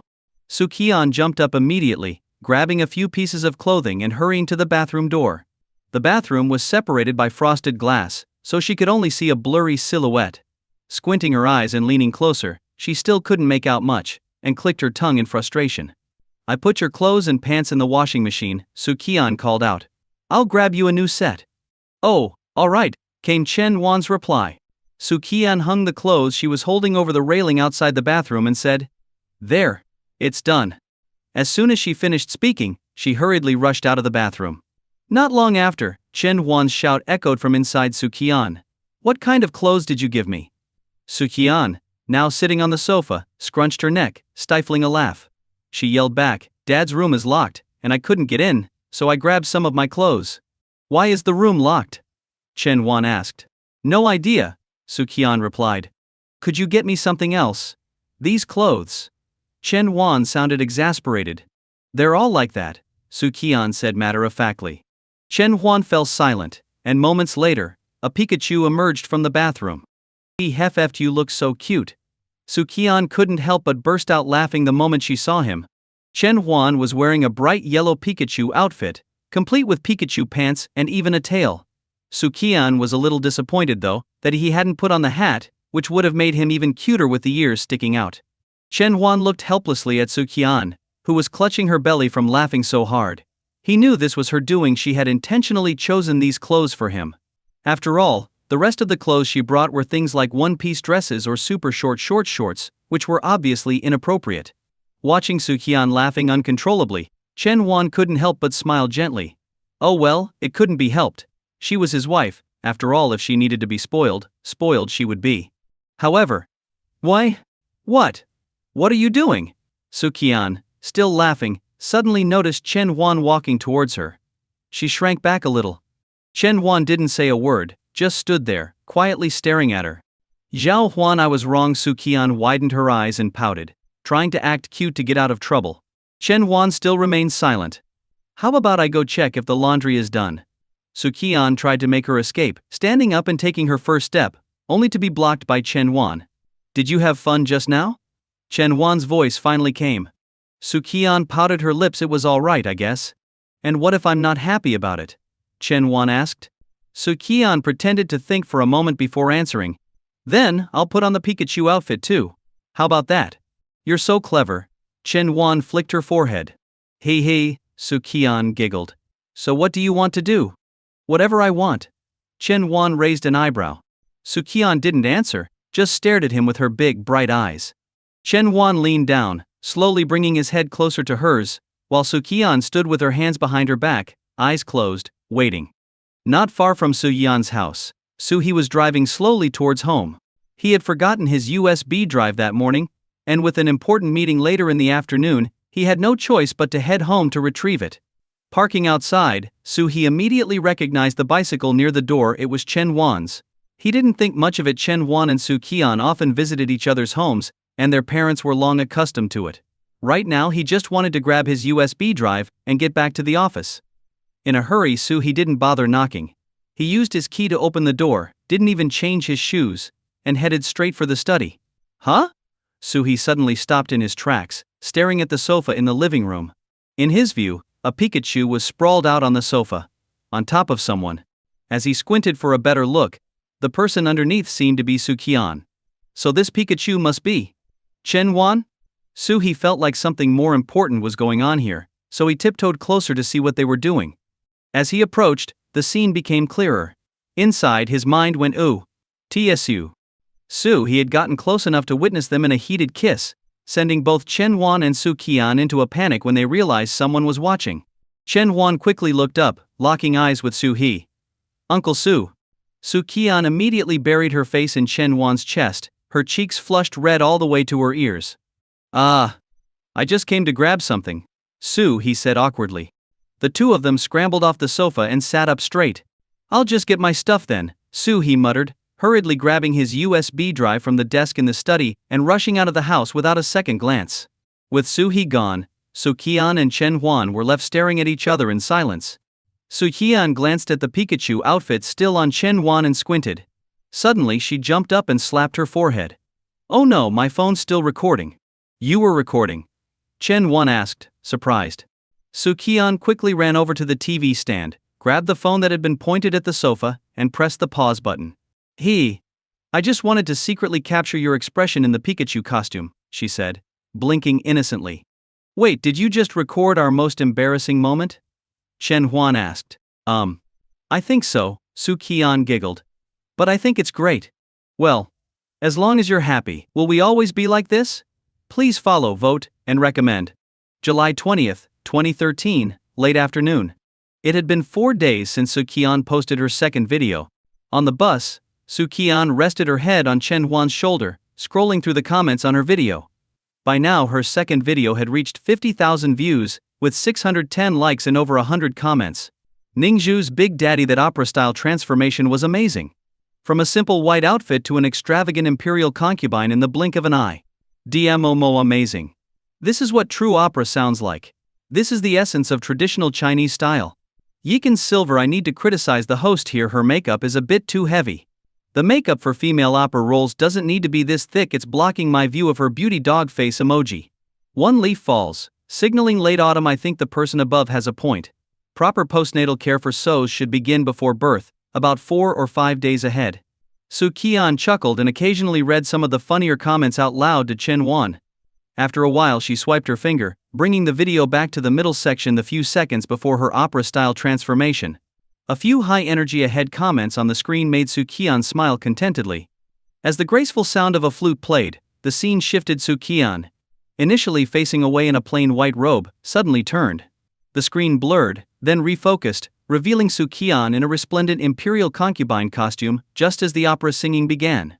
Although her makeup was heavy, her delicate and harmonious features were still clearly visible, enhanced by the culturally rich traditional attire.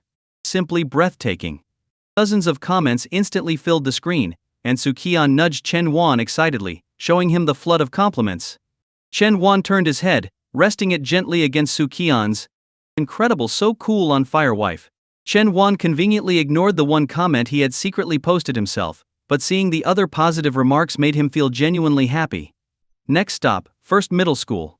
Anyone getting off? The bus began to slow down as the driver shouted from the front.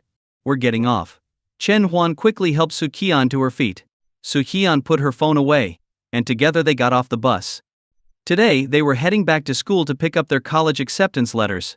The first batch of admissions had arrived, and Zhang Wenzhong had not only sent a message on QQ, but also called them directly.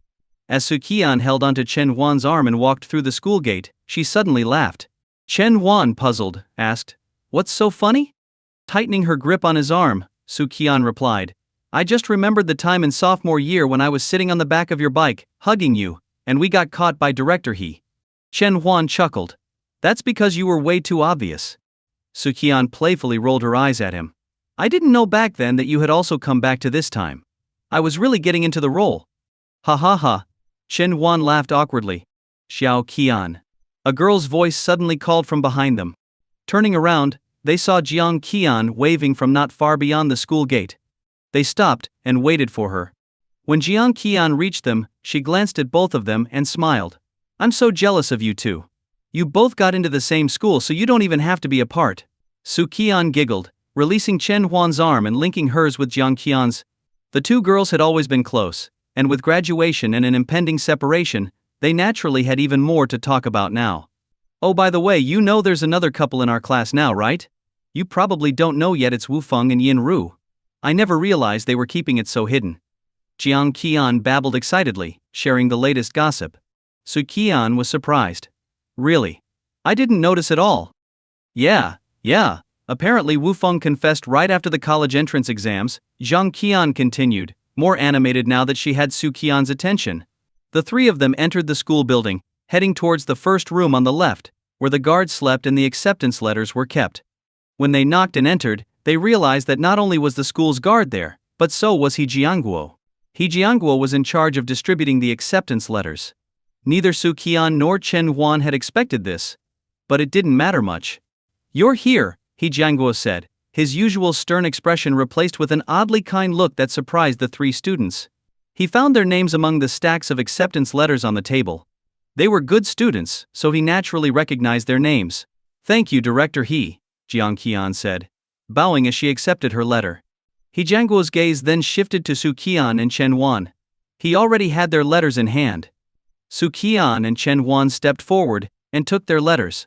"You two take care of each other," He Jiangguo said, his words catching both of them off guard. Was Director He blessing them? It seemed like it. Even Jiang Qian was stunned. She couldn't believe such words had come from He Jiangguo. Su Qian smiled sweetly. "Thank you, Director He." Chen Huan nodded. "Thank you, Director He." The three of them walked out of the building, with Jiang Qian still talking about He Jiangguo's unexpected behavior. As they reached the school gate, she stopped. "I'll head off now.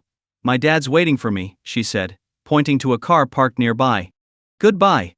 After Jiang Qian left, Su Qian whispered, "Let's take a walk around the school." Chen Huan nodded. The setting sun bathed the sky in hues of red and orange, painting the blue canvas like a work of art. Hand in hand, Su Qian and Chen Huan walked slowly along the rubber track on the school's field, their fingers intertwined. "Shall we sit for a while?" Su Qian suggested, pointing to a bench ahead. "Sure." Su Qian leaned gently on Chen Huan's shoulder. Both of them had smiles on their faces, their eyes sparkling, as they sat on the bench, watching the sun sink lower into the horizon. "Xiao Huan, will we always be like this, even when we're old?" Su Qian asked softly, tilting her head to nestle closer to his shoulder. Chen Huan looked down at her. The wind brushed against Su Qian's cheeks, tousling her hair, while the soft evening light highlighted the fine down on her face. Chen Huan wrapped his arm around her. "Yes, we will." July 22, 2013, Monday. "Where's the new video uploader? I've listened to your first one at least 10 times already. Please update, we're waiting." "So frustrating. Why hasn't the uploader posted a new video yet?" Angry emoji. Sitting on Su Qian's couch, Chen Huan scrolled through the comments on his Bilibili video. It had been about 2 weeks since his last update. During these 2 weeks, he'd been busy helping Su Qian shoot and edit her videos, picking up college acceptance letters, and generally hadn't had the time or inspiration to create new content. But he had learned quite a bit about editing software. What should the next video be about? A few ideas popped into Chen Huan's mind, perhaps a scene of the two of them walking through the snow-covered campus, or riding bicycles together at sunset. "Xiao Huan, can you help me wash my hair?" Su Qian's voice called out from the bathroom. Chen Huan set down his phone and headed to the bathroom. Su Qian's long hair made washing it a hassle, taking a lot of time and effort, so she always dreaded it. The warm water was ready when Chen Huan entered. Su Qian had already brushed her hair out, sitting patiently and obediently waiting for him. When she saw Chen Huan, a smile spread across her face, and she puckered her lips playfully. "Do you still remember how to wash my hair?" Chen Huan gently tapped her on the head. "Turn around." Giggling, Su Qian turned and sat on the small stool already prepared for her, tilting her head back so her long black hair flowed into the basin behind her, set atop another stool to catch the water. Chen Huan carefully wetted her hair, letting the water flow over it, while smoothing down the strands around her forehead, making sure every part was thoroughly soaked. He squeezed some shampoo into his hands, rubbed it into a lather, and began massaging it evenly through her hair. Your massage is still as good as ever, Su Qian said, eyes closed, smiling as she enjoyed the sensation of his fingers gently working through her scalp. Without stopping, Chen Huan replied, well, I've been washing your hair for almost 5 years now. You're so good at it, you could open a small shop, Su Qian teased lightly. Laughing, Chen Huan said, sure. If I ever fall on hard times, I'll open a little salon. Su Qian suddenly opened her eyes and tilted her head back even further to meet his gaze. Then, I'll be the shop owner's wife. Chen Huan smiled softly, his hands becoming even more gentle. Deal. After her hair was clean, Chen Huan draped a towel over Su Qian's shoulders and started blow-drying her hair. Su Qian had beautiful hair, the kind that every girl dreams of, straight, black and silky smooth. Chen Huan held her hair in one hand while using the blow-dryer with the other. Suddenly he seemed to remember something and asked, I haven't updated my video in a while. I've got a few ideas now. Want to help me choose? Sure, Su Qian agreed. My first idea is of us walking in the snow, the second is of us riding bicycles together, and the third is from New Year's Day. As Chen Huan shared his ideas, Su Qian's smile grew wider with each suggestion. Oh, wait a sec. Su Qian suddenly stood up and ran out of the bathroom. Chen Huan blinked, confused, and slowly followed her. Su Qian darted into her room, rummaged through her bedside cabinet, and pulled out a tube of lip balm. She applied it to her lips, then turned and planted a quick kiss on Chen Huan's lips as he entered the room. Chen Huan was taken aback for a moment, until he smacked his lips. Ma'am? It's not peach flavor anymore. His eyes widened slightly. This tastes like rose? Exactly. Su Qian grinned happily. Chen Huan licked his lips again, realizing he quite liked the taste of the rose-scented balm. Su Qian quickly returned to the bedside table and pulled out a small box to show him. Look, there are 7 flavors in total: rose, vanilla, peach, lemon, mint, orange, and strawberry. 1 for each day of the week, she added with a smug look. Chen Huan suddenly said, how about making the new video about this? Su Qian blinked. Sure. Great, Chen Huan nodded seriously. But I need to gather more material. Su Qian paused, confused. More material? What else do you need? Chen Huan glanced at her smooth lips and said, I've only tasted 1 flavor so far. I need to try the others. Su Qian narrowed her eyes at him with a playful smile, while Chen Huan, still maintaining a serious face, explained, don't get the wrong idea. I really need to gather material. Aha! I believe you, Su Qian teased, biting her lip. She pulled out the second lip balm, vanilla flavored this time. She wiped off the rose-scented balm and slowly applied the vanilla one, pressing her lips together with a seductive glance at Chen Huan. The material is ready. Want to collect it? Chen Huan licked his lips. I won't hold back then. After half an hour of research, Chen Huan concluded that the peach flavor was the sweetest, while the mint was a bit too strong.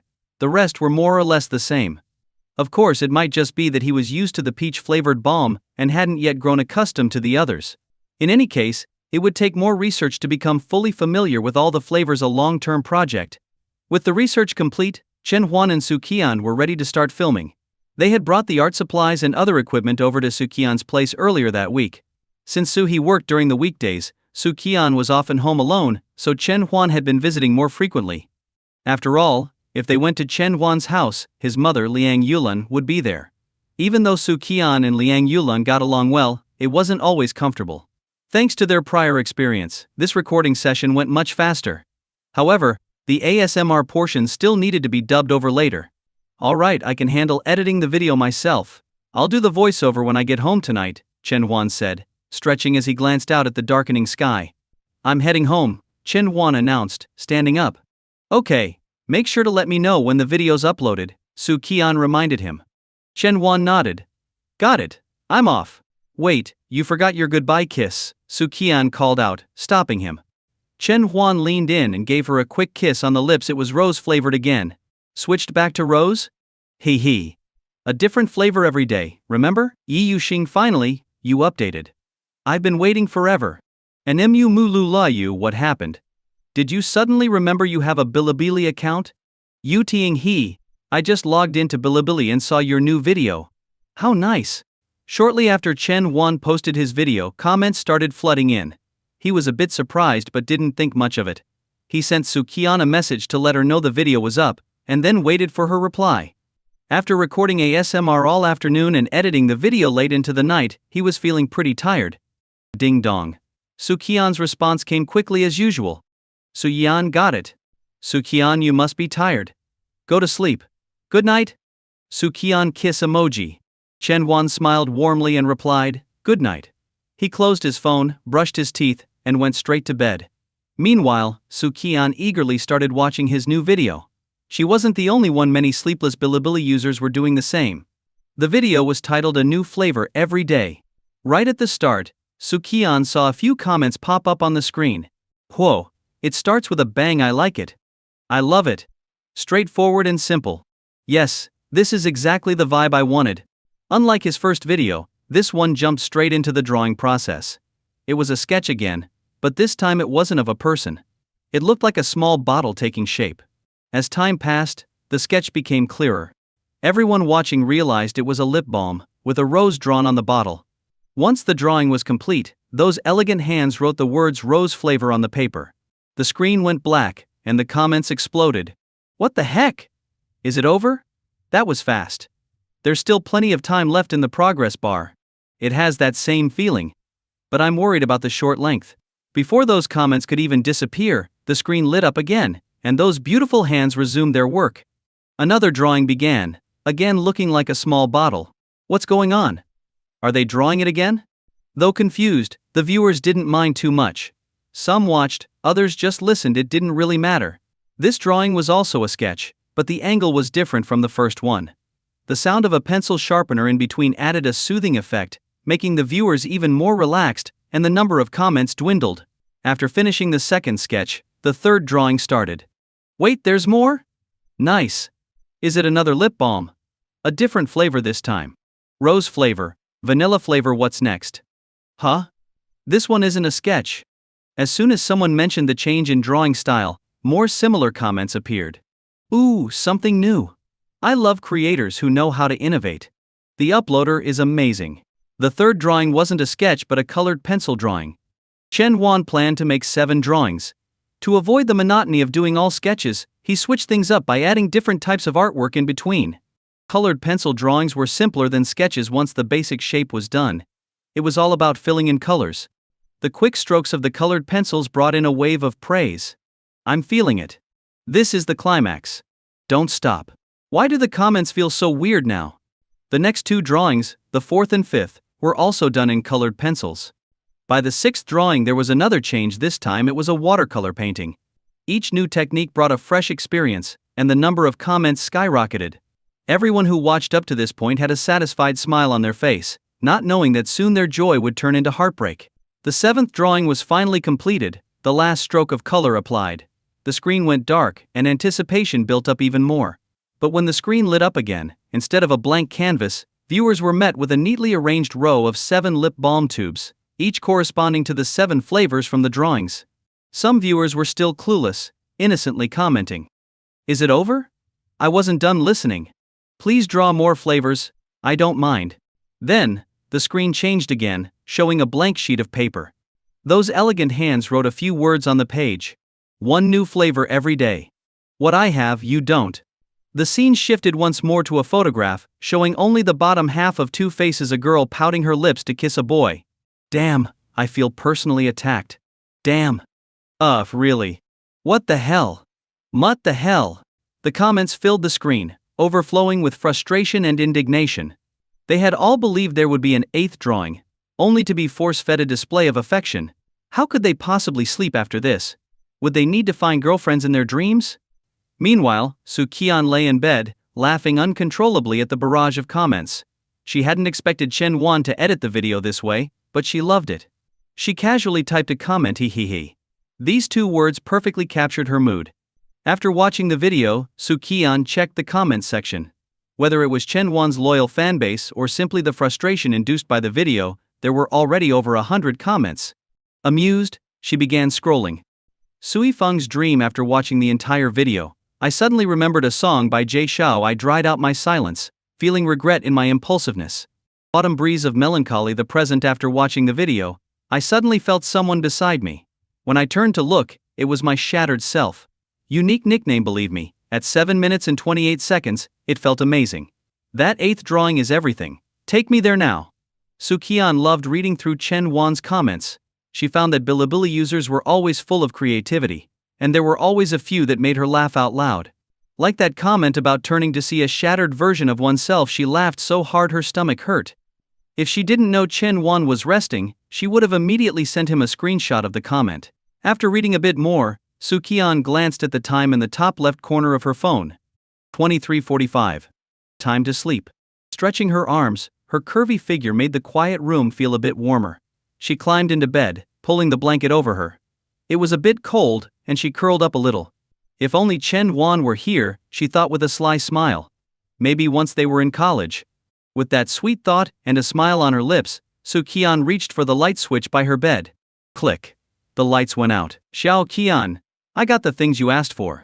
It was the weekend, and He walked into the house carrying a bag. While changing into his slippers, he called out to the room. In no time, the sound of footsteps filled the air as Su Qian came running in, her slippers clacking on the floor. She happily took the bag from He's hands and smiled. Thanks, Dad. Did you buy cocoa powder to make chocolate? He asked, glancing at Su Qian, whose face was lit up with excitement. Yep. Su Qian nodded, hugging the cocoa powder to her chest. What made you want to make chocolate? As soon as the words left his mouth, He remembered that Kixi Festival Chinese Valentine's Day was just a few days away. He turned to Su Qian, a knowing look in his eyes. Is this chocolate for Chen Wan? He, Su Qian chuckled sheepishly. He felt a pang of jealousy. She had never put so much effort into making him anything to eat. Well, except for those burnt cola chicken wings back in sophomore year, he had eaten quite a few of those. With glee, Su Qian dashed into the kitchen while He sighed and headed to his room for a nap, ready to enjoy some rare free time. Just before entering his bedroom, He glanced toward the kitchen with some concern. Xiao Qian, are you sure you can handle this? Su Qian's voice called out from the kitchen. I got this. Oh, and don't tell Chen Wan about it. Got it. He said as he closed his bedroom door. In the kitchen, Su Qian was holding her phone, reading through the steps for making chocolate. Ingredients: cocoa powder, milk, butter, sugar. Step 1: heat the milk. Su Qian put down her phone, repeating the steps to herself. She turned on the stove and poured the milk into the pot. The recipe didn't mention when to add the cocoa powder. Should I add it now? Seems about right. 2 big spoonfuls of cocoa powder. But how big should the spoon be? This one looks good enough. Add sugar to taste. Xiao Huan likes sweet things, just like me. But how much is the right amount? Oh heavens! Su Qian was starting to feel frustrated. Why was cooking so difficult? Everyone else seemed to make it look so easy. Just then, the doorbell rang. Su Qian glanced at the gooey mess in the pot, turned off the stove and went to answer the door. Halfway there, she stopped, quickly ran back to the kitchen, put the lid on the pot, and then hurried to the door. It was Chen Wan. When Su Qian opened the door, he lifted the insulated container in his hand. My mom made some sour plum soup and asked me to bring it over for you guys to try. Su Qian's face lit up with a big smile. Thanks Mom. Chen Wan rolled his eyes. My mom never made anything special just for me. Su Qian walked over and hugged his arm, her big eyes blinking playfully. But now you've got me. Chen Wan patted her head and walked inside with her. As they entered the living room, Chen Wan glanced around and noticed He was nowhere to be seen. He was a bit confused since He was usually home on the weekends. Before he could ask, Su Qian explained, Dad's napping in his room. Oh. Chen Wan nodded. The sour plum soup, chilled in the fridge by Chen Wan's mother, was still cold when he took it out of the insulated container. Su Qian ran to the kitchen, grabbed 2 bowls, and poured the soup into them. Here, this bowl's for you, Su Qian said, pushing one of the bowls toward Chen Wan. Chen Wan hesitated for a moment. But, it's my mom's soup. Why are you giving it to me?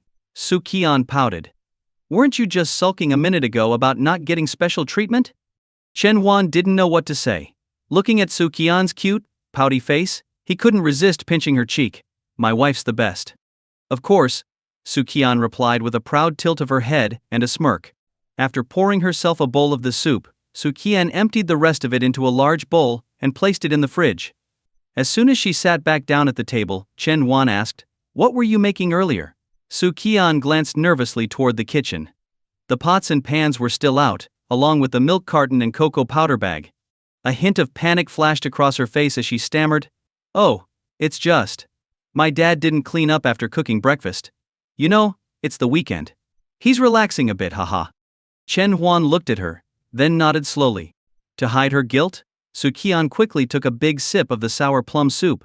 The cool, refreshing taste was just perfect. I think you're good at cooking because it runs in the family, Su Qian said with a smile as she drank. Chen Huan thought for a moment. Maybe there's something to that.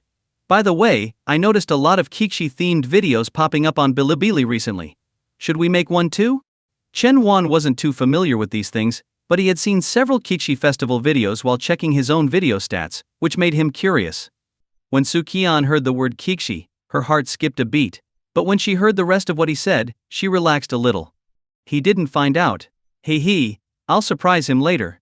While thinking about her secret plan, Su Qian said, a lot of creators release special videos on Kixi since it's a great time to get attention. I think we should make one too. Chen Huan nodded. We still have a few days before Kixi. I'll see if I can come up with some good ideas. Su Qian nodded in agreement and took another sip of soup. Suddenly she said, I have an idea. What idea? Chen Huan asked, surprised. Su Qian stood up. I wrote it down in my journal. I'll go get it. Okay, Chen Huan replied. As Su Qian went to her room, Chen Huan finished his bowl of soup and glanced toward the kitchen. Here it is. This is the idea. I had just something random I thought of earlier, so I wrote it down, Su Qian said as she opened a small journal and pointed to the notes on one of the pages. Chen Huan leaned in to take a look. The notes were filled with ideas for couple activities. Su Qian explained, these were things I wanted to do with you. But since we're making a video, we can use them for that instead. Chen Huan nodded and started to turn the page. Wait. There's nothing on the next page. Su Qian suddenly reached out to stop him. But it was too late. Chen Huan had already flipped the page. On it were several personal notes. That idiot Chen Huan, keeping secrets from me on purpose. I really want to kiss him, wah. I'm starting a voice recording today, 10 messages a day until school starts. I'll give them to that big dummy when we meet. I miss Xiao Huan so much. Apoy. Chen Huan looked up to see Su Qian standing there, completely frozen. I just scribbled those notes when I was bored at night, Su Qian said, looking a bit awkward. It felt like a married couple suddenly finding an old love letter written to each other and having it read out loud. Chen Huan nodded lightly and continued reading through Su Qian's journal. Since he had already seen everything, Su Qian stopped resisting. With a faint blush at her ears, she watched Chen Huan silently read her inner thoughts. I don't know exactly how, but I'm so happy I got a second chance at life. That idiot rejected me and was so cold toward me. Was I too impatient? It's so frustrating. I had a stomachache today, and that big dummy showed concern for me. I'm so happy. I won't say anything bad about him today. I suddenly have a guess about something. That idiot seems like he doesn't want me anymore. I feel terrible. Big dummy, big dummy. Each entry was a spontaneous note Su Qian had jotted down in her journal. Some parts even had visible stains from dried tears. As Chen Huan kept reading, his chest tightened. For 2 years in high school, Su Qian had always shown him a bright, happy face. He hadn't realized she had figured out who he really was or that things weren't as normal as he had assumed. Not until now. Chen Huan closed the diary gently. Beside him, Su Qian bit her lip. I was just writing nonsense. Before she could finish her sentence, Chen Huan suddenly pulled her into his arms. He didn't say anything, just held her tightly. Su Qian was startled by the sudden gesture, but after a moment, she raised her arms and hugged him back. They stayed like that for a long time until Su Qian gently patted Chen Huan's back. It's okay now. Chen Huan gave a soft and loosened his arms. As Su Qian pulled away, she looked up and noticed a tear lingering at the corner of Chen Huan's eye. Reaching out, she gently wiped it away and tried to lighten the mood, teasing, "Looks like you got something in your eye." Chen Huan chuckled softly. The tension slowly eased between them, and they resumed talking about their Kixi festival video without getting too intimate. After all, He was still in the other room. After a goodbye kiss, Chen Huan left with the insulated container, while Su Qian returned to her room to continue her challenging chocolate-making journey. 3 days later. It was 3 days before Kixi. August 13th. In Su Qian's room, she and Chen Huan sat at her desk, with a phone set up but not yet recording. Chen Huan wore a white shirt and sat a bit stiffly, feeling slightly nervous. Su Qian, in a yellow top, held a guitar in her arms, her expression full of excitement. This was their first time filming a singing video together. How could she not be excited? Relax a little, Su Qian said, using her hand to gently squeeze Chen Wan's tense shoulder. I didn't think I'd be nervous, but now that we're actually about to film, I feel a bit stiff, Chen Wan admitted with a smile. It was, after all, his first time filming a singing video. Haha, just sing however you want. Let's start. Su Qian laughed and pressed the record button. After a brief pause, Su Qian's fingers strummed the 6 strings of her guitar. The cheerful melody began, followed by Chen Wan's slightly nervous voice. I'll pick an apple and wait for you to pass by the door. Hand it to you to quench your thirst. Chen Wan's voice was decent, but his pitch was just average, and at times he missed the beat. But Su Qian, who usually took music very seriously, smiled brightly.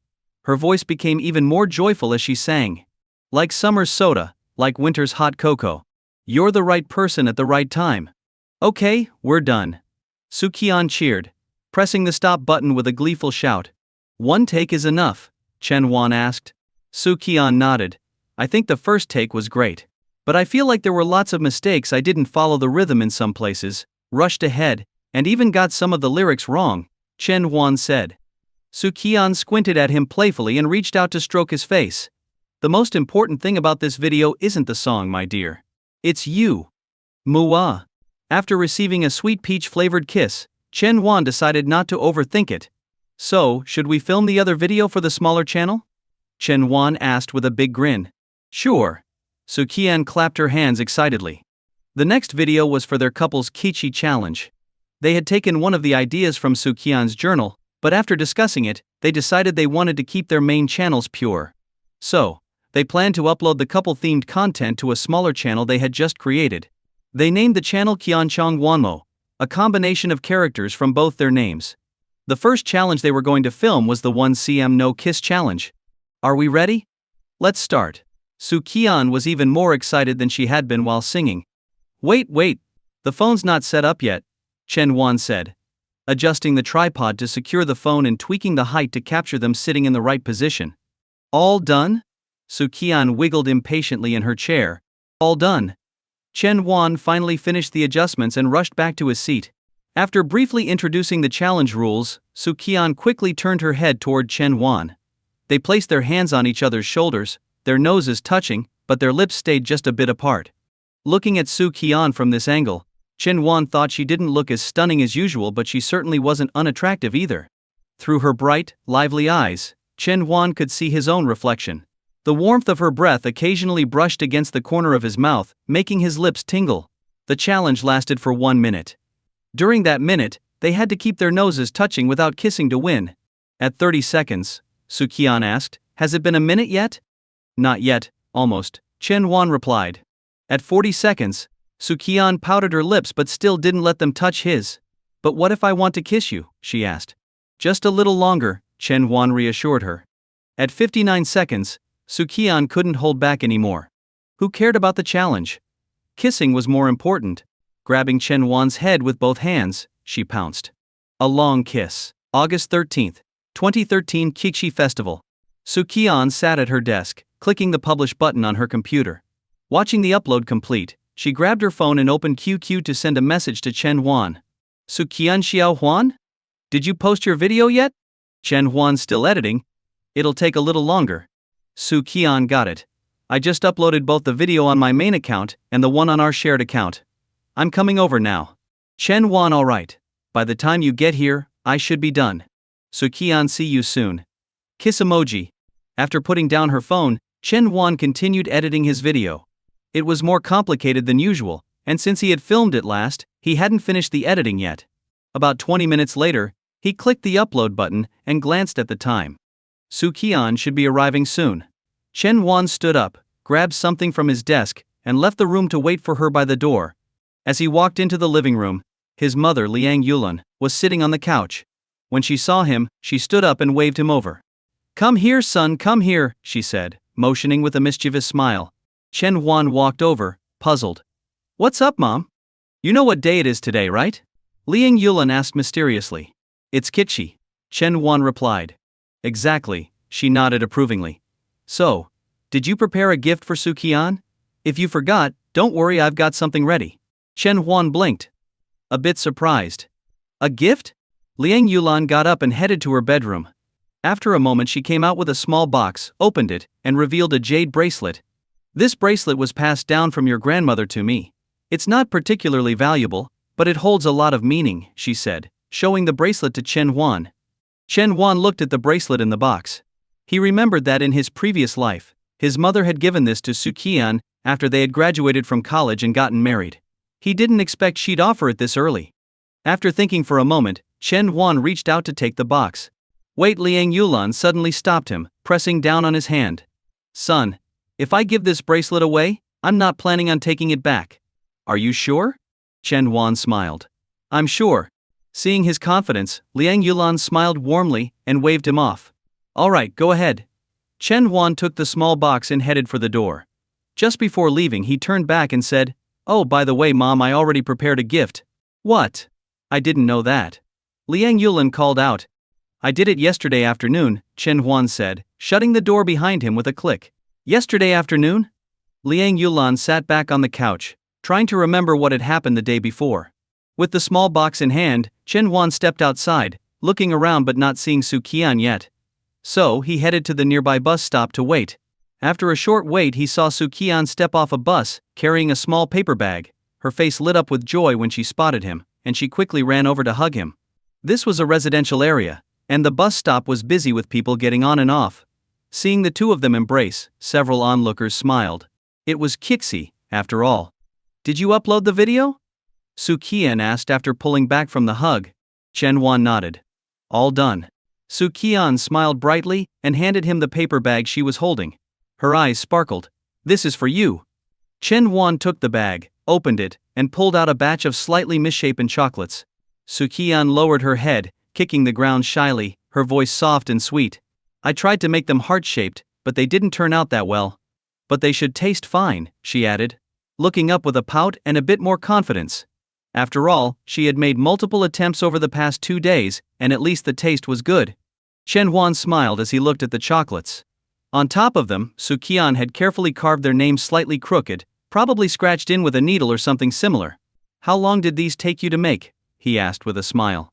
About 2 days, Su Qian replied. That's an improvement, Chen Huan said, patting her head. Su Qian blinked, feeling like she was being complimented but also sensing something was off. Oh right, Chen Huan said, opening the small box he was carrying and revealing the jade bracelet. This is from my mom for you. Su Qian's eyes lit up as she took the bracelet. Already? So soon? Chen Huan closed the box. It was always meant for you. Su Qian's eyes sparkled as she handed the bracelet back to Chen Huan and held out her wrist. Help me put it on. The bracelet was a snug fit, but it matched her wrist perfectly. I remember that last time. My mom was the one who put this on you, Chen Huan remarked. Su Qian nodded. Yeah, that was back then. Before she could finish, Chen Huan had already slipped the bracelet onto her wrist. Huh? This time it didn't hurt as much, Su Qian said happily, admiring the bracelet. Maybe your wrist hasn't fully grown yet. Or maybe you've gained a little weight, Chen Huan teased. I have not. Su Qian shot back, hands on her hips, glaring at him.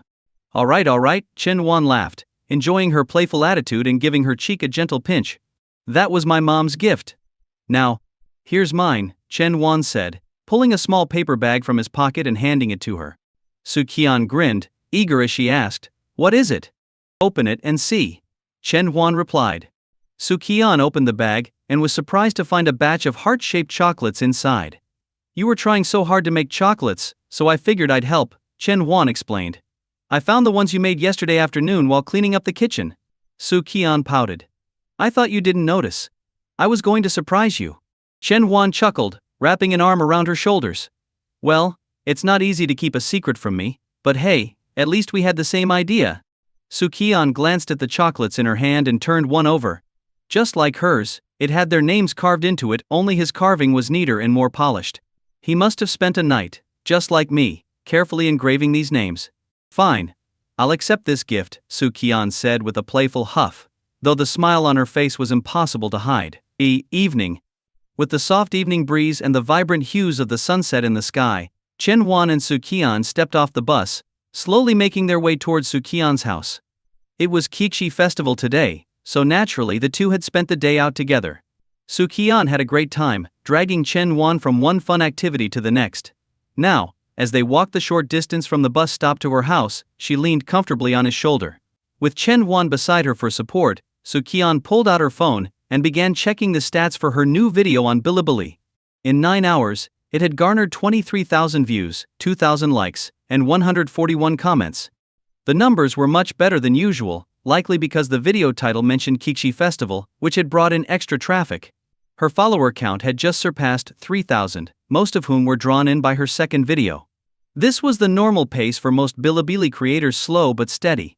Creators like Chen Wan, whose first video became an instant hit, were rare exceptions. Switching from her main account, Su Qian logged into the shared account she had with Chen Wan. She checked the homepage and froze when she saw the view count. 22 views. Wait, no, that's 220,000 views. Su Qian stopped dead in her tracks, startling Chen Wan. "What's wrong?" he asked, confused. Su Qian had already clicked into the video. After confirming the view count, she tapped Chen Wan excitedly on the shoulder. "Look at the views on our shared account." Chen Wan leaned over to see, and was equally surprised. 220,000 views? How did it get so high? He hadn't paid attention to how many views his first video got on the first day, but he could tell that this was way beyond normal. Could it be the Kixi boost? Chen Huan mused. Maybe the holiday had driven more traffic to their video, but still it seemed extraordinary. He took out his phone and opened Bilibili. On the homepage, their video was the first one recommended. The title read Kixi Couple Challenge No Kiss Challenge. He clicked on the video and opened the comments section. Orange Hut? I've never been this hurt, not even in Syria. Qi, I'm such a fool for watching this. I feel like a dog that got stabbed in the street. 4 waters, 3 gold, 1 fire, why did I have to see this on Kixi? And I watched it 3 times. Tianhong Lazu, does your wife have a boyfriend? If not, I think I'd be a good fit. Even if she does, I don't mind being the third wheel. 6 Paths of Reincarnation came here from Xiao Qi's page. Damn, I shouldn't have clicked out of curiosity. How am I supposed to eat dinner now? As Chen Huan scrolled through the comments, he noticed many of the highly liked ones mentioned a name Ling Xiao Qi. Who's Ling Xiao Qi? Another creator? Curious, he searched the name and found an account named Ling Xiao Qi with 80,000 followers. Chen Huan clicked on Ling Xiao Qi's page and saw that despite having only about 30 videos, the creator had amassed a significant following. The videos were mostly about everyday couple activities. One of the more recent uploads, posted today, had already reached 100,000 views. The title? Couple No Kiss Challenge. At the start of the video and in the comments, Ling Xiao Qi credited the inspiration to a video he had stumbled upon, linking directly to Su Qian and Chen Huan's shared account. So that's how it happened, Chen Huan muttered. No wonder their video had blown up. It had been boosted by a popular creator. Xiao Huan. Someone from a big Bilibili account just messaged us, Su Qian said suddenly. Ling Xiao Qi? Chen Huan guessed. Su Qian blinked in surprise. How did you know? Chen Huan showed her his phone. He saw our video, made one of his own, and even recommended our channel in the comments. Hearing this and looking at the phone, Su Qian finally understood why their video had exploded in popularity. Between the Kixi holiday, Bilibili's recommendation, the shout-out from a large creator, and the uniqueness of their video, it all came together to make the video a huge hit. What did the message say? Chen Huan asked. Su Qian opened the private message and showed it to him. Ling Xiao Qi, I'm a Bilibili creator, and I stumbled upon your video. I loved it, so I made my own version of the No Kiss Challenge. Ling Xiao Qi, I've credited your video both in the comments and at the start of mine. Ling Xiao Qi, by the way, I really enjoy your videos. Please keep posting more. After reading the message, Chen Huan felt a surge of goodwill toward Ling Xiao Qi. Filming a similar challenge wasn't a problem, there was no copyright issue. Plus, Ling Xiao Qi had properly credited them, and even messaged them directly. That was quite thoughtful. Su Qian had already typed up a reply. She showed it to Chen Huan and asked, how does this look? Send it? Chen Huan nodded. After sending the reply, Su Qian tucked her phone away. Her tiredness from the long day seemed to vanish, replaced by a surge of excitement. Why are you so happy all of a sudden? Chen Huan asked with a smile. Su Qian twirled her arms in a circle and giggled. I just realized there are so many people who like us. Really? I saw a lot of complaints in the comments, Chen Huan teased, though Su Qian's joy was contagious, and he felt lighter too. Su Qian huffed playfully, They're just jealous sour grapes.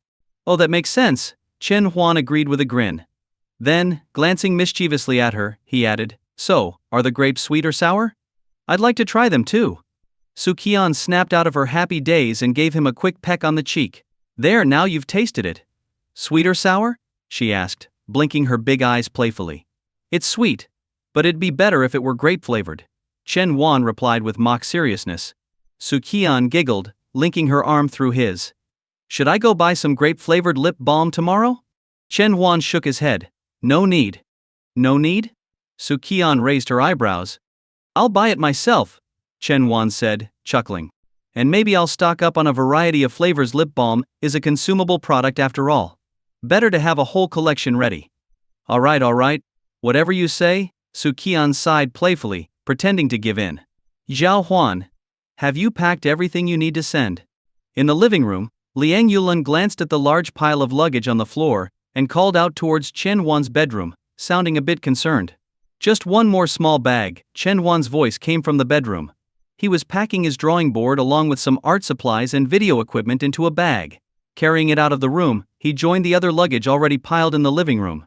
There was still a week left before school started, but Chen Huan was planning to ship his belongings to school ahead of time so he wouldn't have to carry them on the train. All set. That's everything, Chen Huan said, putting down the smaller bag beside the larger one and clapping his hands as if to dust them off. Did you pack warm clothes? Long underwear, thick jackets? Liang Yulan asked, still fussing over the details. Yes, Mom, I've packed everything, Chen Huan replied with a nod. Good, we'll wait for your dad to come home. Then he'll help you mail everything. After that, we'll drive you to your grandpa's house, Liang Yulan said. All right, Chen Huan agreed, and went back to his room. Every year before school started, Chen Huan would spend a couple of days at both his grandma's and his grandpa's houses. He had just returned from his grandmother's place, and today it was time to visit his grandfather. Su Qian's family had a similar tradition, but she had gone to visit her relatives in the countryside earlier, last week. Picking up his phone, Chen Huan sent Su Qian a message. Chen Huan, when are you coming back? Su Qian, miss me already? Chen Huan, I do.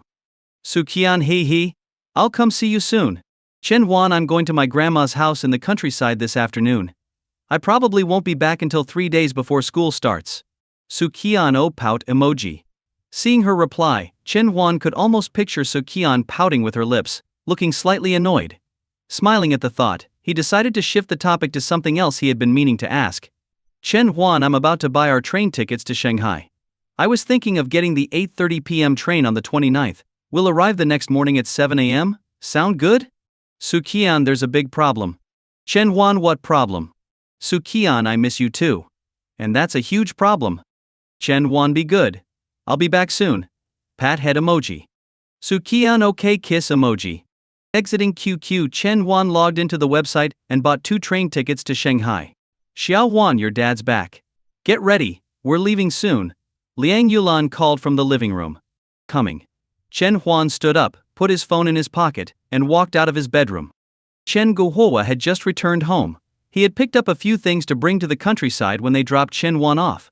Chen Huan and his father each grabbed a bag of luggage and carried them out to the car, loading them into the trunk. By the time they finished, Liang Yulan had locked up the house and joined them. The 3 of them got into the car and began their drive to Chen Huan's grandparents' house in the countryside. It took over an hour for them to reach the village. Even in August, the weather was still hot. Under a large tree at the entrance to the village, several elderly women sat on small stools, chatting about the latest village gossip in the shade. The sight of Chen Guohua's car pulling into the village momentarily silenced the group, as they turned to watch the car approach. Chen Guohua hadn't planned to stop, but when he noticed that one of the women was his second aunt, he reluctantly slowed down, lowered the window, and greeted her. Second aunt. Ah, Guohua is back. I was wondering why I hadn't seen your mother lately, his aunt replied warmly with a broad smile.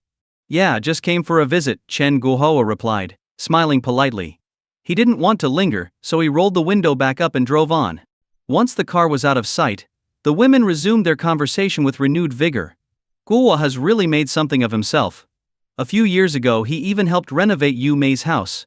Yes, he was one of the few from our village who went to college. By the way, didn't his son recently get engaged? I think I heard Yu Mei mention it. Yes, I heard she's quite pretty. Pretty doesn't matter, what's important is that she can bear children. Chen Huan's grandfather was named Chen Zhang, and his grandmother was Zhang Yumei, the same Yumei the elderly women had been gossiping about. After a few more turns, Chen Guohua's car finally pulled up to his grandparents' house. As they arrived, both of Chen Huan's grandparents came out to greet them, followed by a small, adorable girl, Chen Huan's little cousin, Chen Ji, the daughter of his second uncle. "Grandma," Chen Huan said as he walked up. "Xiao Huan, you're here." Zhang Yumei beamed with joy. Like many in her generation, she doted on her grandchildren. "Grandpa," Chen Huan greeted his grandfather Chen Zhang with a smile. Chen Zhang, like his son Chen Guohua, was a man of few words. He simply nodded and said, Good, good. Come inside." Chen Guohua, Liang Yulan, and Chen Huan entered the house, while Chen Huan, lagging behind, patted Chen Ji's little head. "Big brother, you're here. Grandma was talking about you yesterday," Chen Shi said in her cute, childlike voice. She then glanced nervously at Chen Guohua, who was busy moving things inside. Chen Shi was much more well-behaved than another cousin, Gao Mingyu, who was a bit of a troublemaker. Though, like most children, she did have a bit of a sweet tooth. Chen Huan knelt down and playfully pinched her chubby cheeks. "How about I take you to buy some snacks later?"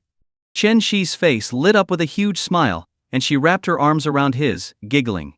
"Big brother, you're the best." After gently patting her head, Chen Huan sent her inside, then helped his father move the rest of the luggage from the car into the house. Zhang Yumei had already prepared dinner, so once everything was inside they sat down to eat. Afterward, Chen Guohua and Liang Yulan chatted for a bit before heading back home. As the car drove away, no one was happier than little Chen Shi, though she tried to maintain some composure, subtly hinting at her desires. "Big brother, I had something really yummy the other day. Let me take you to try it," she said, her big eyes shining as she held onto his hand.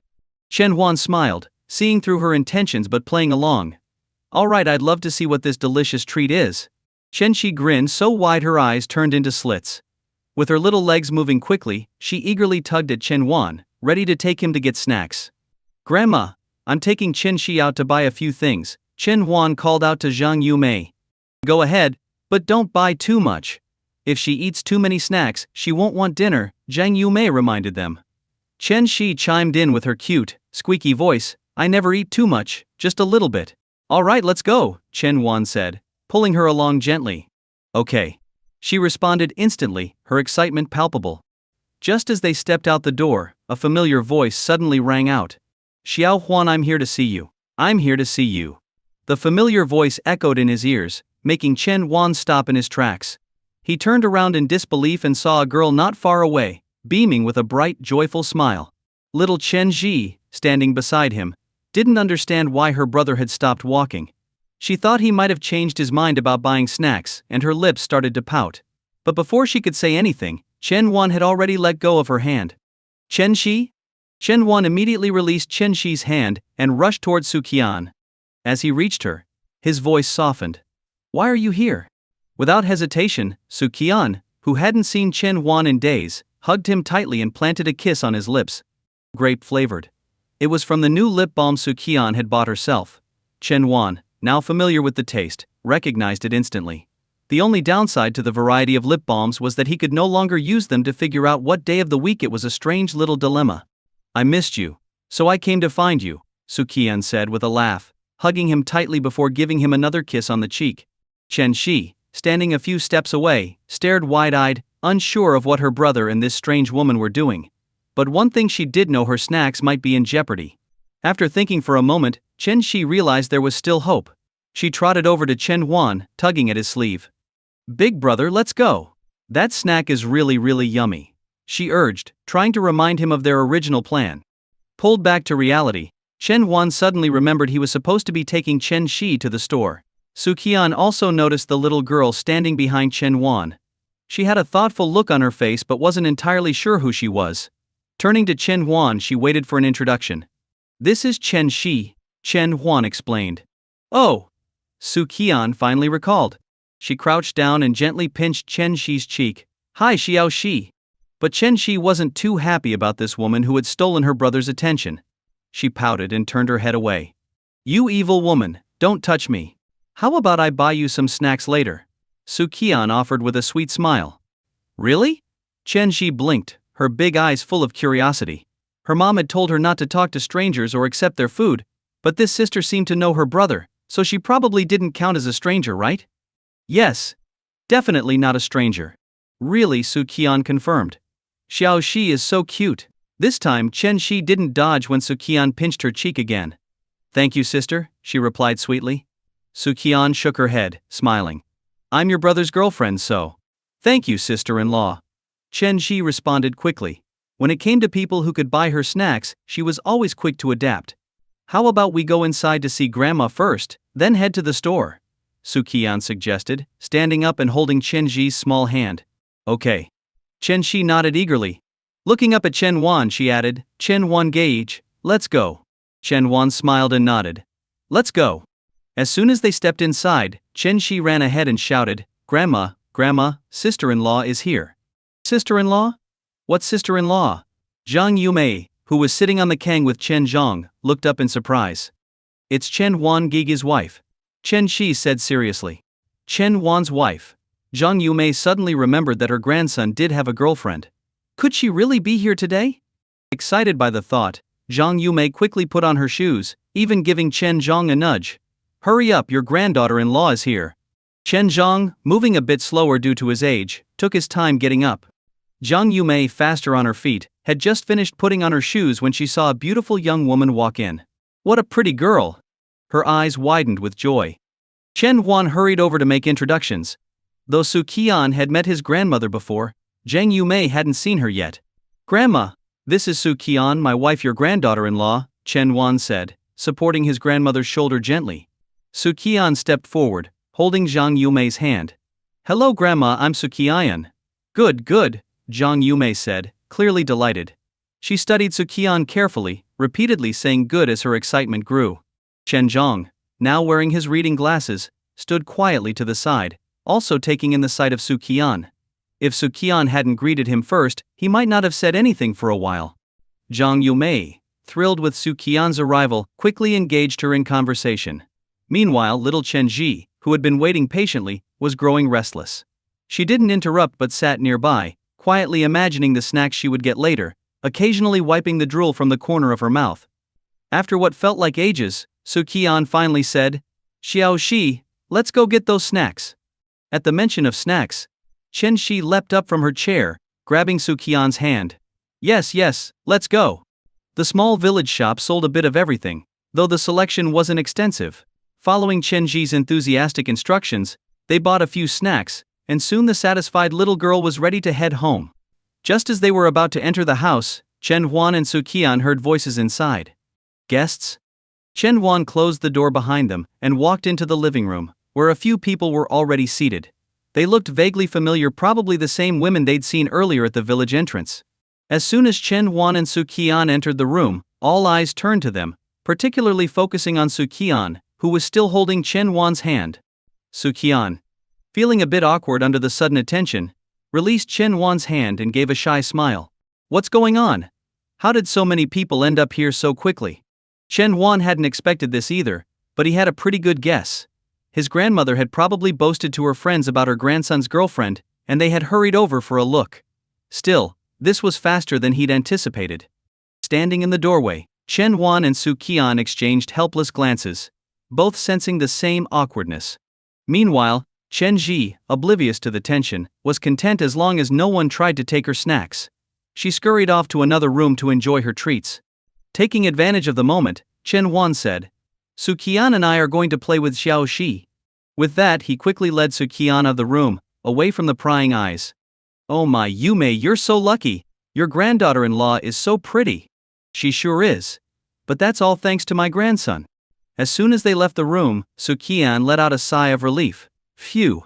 I was so nervous just now. I didn't even dare breathe. Feels like meeting the in-laws, doesn't it? Chen Huan teased. It was worse than that. Su Qian groaned. Chen Huan laughed, patting her head. Don't worry. After today, everything will be fine. Suddenly, Su Qian remembered something and said, By the way, I'm sleeping next to you tonight. Okay, Chen Huan agreed with a nod. Hey, I'll keep the bed warm for you, Su Qian said with a playful wink. Deal. Chen Huan grinned. Nighttime. The elderly often retire early, and by just past 9 o'clock, Zhang Yumei and Chen Zhang were already preparing to go to bed. Chen Huan and Su Qian also went to sleep. On one side of the bed were Chen Zhang and Zhang Yumei, followed by little Chen Shi in the middle, and then Su Qian and Chen Huan on the other side. The room was dark, with the curtains drawn tightly, making it impossible to see anything. The only sounds were Chen Zhang's occasional snores and the soft smacking noises from Chen Shi in her sleep. Chen Huan lay in bed, unable to fall asleep. Normally he didn't go to bed until around 11, so it felt too early for him. Restless, he lay with his head resting on his hands, staring into the blackness of the ceiling, his thoughts wandering to Shanghai University, where he would be in just a few days. The university he hadn't managed to get into before was now within his reach, stirring feelings of anticipation. Suddenly Chen Huan felt a small, warm hand slip into his blanket and lightly touch his waist. Turning his head slightly, he felt another hand brush across his face. It was Su Qian. Chen Huan reached out, gently grabbing her wandering hand. "What's up?" he whispered softly. Su Qian's large eyes glimmered faintly in the dark as she leaned in close to his ear, her warm breath tickling him. Hee, I knew you weren't asleep." "I can't sleep either," she whispered sweetly. As she spoke, her other hand slipped under his shirt, playfully drawing circles on his chest. "Be careful not to wake up Grandma and Grandpa," Chen Huan whispered back. "Oh," Su Qian murmured softly, pulling her mischievous hand back. Just as Chen Huan thought she might settle down, his blanket was suddenly lifted, and Su Qian scooted in beside him, cuddling up close. Hee, I'm here to warm your bed," she giggled, curling up in his arms. Feeling her soft body against him, Chen Huan smiled, though he said teasingly, "Won't it be a little awkward if Grandma finds you here in the morning?" "No worries, I'll sneak back to my bed before they wake up," Su Qian reassured him, snuggling even closer. "Okay, but somehow I have a feeling that plan might not go so smoothly." Chen Huan hadn't even finished his sentence when Su Qian's hands found his face again, and she planted a kiss on his lips.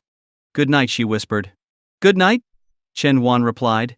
The next morning, when Chen Huan groggily opened his eyes, Su Qian was still nestled in his arms, fast asleep. The curtains had been drawn open, and the soft morning light streamed in, casting a gentle glow on her face. Her long lashes fluttered slightly, and her small, delicate nose gave her face a lovely, defined look. As Chen Huan lay there admiring her peaceful face, he suddenly realized something was off. "Wait, the curtains are open?" He lifted his head, glancing over at where his grandparents had been sleeping. They were gone. The only one still in bed was Chen Shi, sprawled out, sleeping soundly. Looks like Su Qian didn't wake up early after all. But then again, who cares? It was still early, and the summer sun always rose fast. Chen Huan decided to pull Su Qian closer and drift back to sleep for a little longer. 5 days later, evening. At Huayang train station, Chen Guohua, Liang Yulan, and Su He stood by the entrance of the waiting hall, facing Chen Huan and Su Qian, who were each pulling a suitcase. "Xiao Huan, Su Qian. Remember to call home once you get to the university," Liang Yulan reminded them. "You'll be on the train overnight, so keep an eye on your luggage. And Xiao Huan, make sure to take good care of Su Qian on the trip. Don't bully her," she added, her voice carrying a trace of sadness that she tried to hide. "We will." Chen Huan and Su Qian nodded in agreement. Chen Guohua seemed like he wanted to say something, but after thinking it over, he realized Liang Yulan had already covered everything. He simply nodded along. Su He gave his own set of reminders, though most of what he said mirrored Liang Yulan's advice. "All right, Dad, Mom, Uncle Su, we'll head in now," Chen Huan said, noticing that all the necessary instructions had been given. "Okay, go on," Liang Yulan waved them off. Chen Huan and Su Qian waved goodbye before entering the waiting hall, each pulling their suitcase behind them. Once they were inside, they turned back and waved one last time to the three standing outside. As Chen Huan and Su Qian disappeared from view, Su He said, "All right, let's go." "Yeah," the others agreed. In the waiting hall, Chen Huan and Su Qian found a couple of seats and sat down to wait for their train. "Come on, smile," Su Qian said, pulling out her phone. She smiled as she leaned on Chen Huan's shoulder, wrapping her arm around his. Chen Huan played along, posing for a few pictures. Su Qian also recorded a short video, finally looking satisfied after a few moments. "Are you planning to post these on our shared account?" Chen Huan asked, noticing that Su Qian had started editing the photos and videos into a compilation using a mobile app. "Yep. I'm going to make a new video with these, plus some older photos," Su Qian replied. "I see," Chen Huan nodded. Seeing how focused Su Qian was on her editing, he left her to it, and pulled out his own phone, checking the new student group for Shanghai University. The group chat had plenty of useful information, including the best bus routes from the train station to the university and a campus map. Him. My dorm is in the north, and Su Qian's is in the south. That's pretty far apart. Chen Huan muttered to himself, studying the map. Excuse me. Is this seat taken? A soft voice suddenly interrupted him. Chen Huan looked up to see a cute girl standing beside him. The voice also caught Su Qian's attention, and she immediately looked up with a slightly wary expression. No, it's free, Chen Huan said, moving his suitcase from the seat next to him. Thanks, the girl said politely before sitting down. After that brief exchange, both Chen Huan and the girl returned to looking at their phones, and Su Qian, seeing no threat, relaxed and continued her video editing. Attention! Passengers train K442 from Wyang South to Shanghai is now boarding. Please gather your belongings and proceed to platforms B6 and B7 for boarding. The announcement echoed through the hall. That's us. Let's go, Chen Huan said, tapping Su Qian's arm gently. All right, Su Qian replied, putting away her phone as they stood up to leave. As they walked away, the girl who had sat beside them, Tang Xiaosu, finally found her train ticket in her bag. She looked at the ticket and saw the train number. Excuse me, could you let me through? Thanks. Chen Huan led the way, with Su Qian following closely behind. After repeatedly saying thank you to get past the crowd, they finally found their seats on the train. Chen Huan's bunk was a lower berth on the left side, and Su Qian's was the middle berth in the same compartment, car 12, compartment 6. Finally. Su Qian plopped down on the lower berth and sighed. With university starting soon and Shanghai being a major city, the train was packed with people. Even the short walk from the door to their bunks took nearly a minute. The advantage of the lower bunk was the extra space compared to the middle and upper ones. Su Qian sat on the edge of the bed, taking a break from editing her video, and began discussing their plans for the next day with Chen Huan. Suddenly, a surprised voice interrupted their conversation. They turned to see the girl from earlier, Tang Xiaosu, who had just finished storing her luggage under the lower berth opposite them. She sat down and stared at the couple with a hint of disbelief. What a coincidence! Tang Xiaosu raised her eyebrows in surprise. The couple who had been seated next to her in the waiting hall were now in the same train car, and even in the same compartment. Chen Huan and Su Qian were equally surprised but didn't dwell on it. They continued talking about their plans for the next day. Are you two also going to Shanghai University? Tang Xiaosu couldn't resist asking. Su Qian paused for a moment and nodded. Yeah, we are. Tang Xiaosu smiled. Me too. I'm a third-year student at Shanghai University. We can head back to campus together. No way. This is too much of a coincidence. Chen Huan and Su Qian exchanged astonished glances, finding it hard to believe.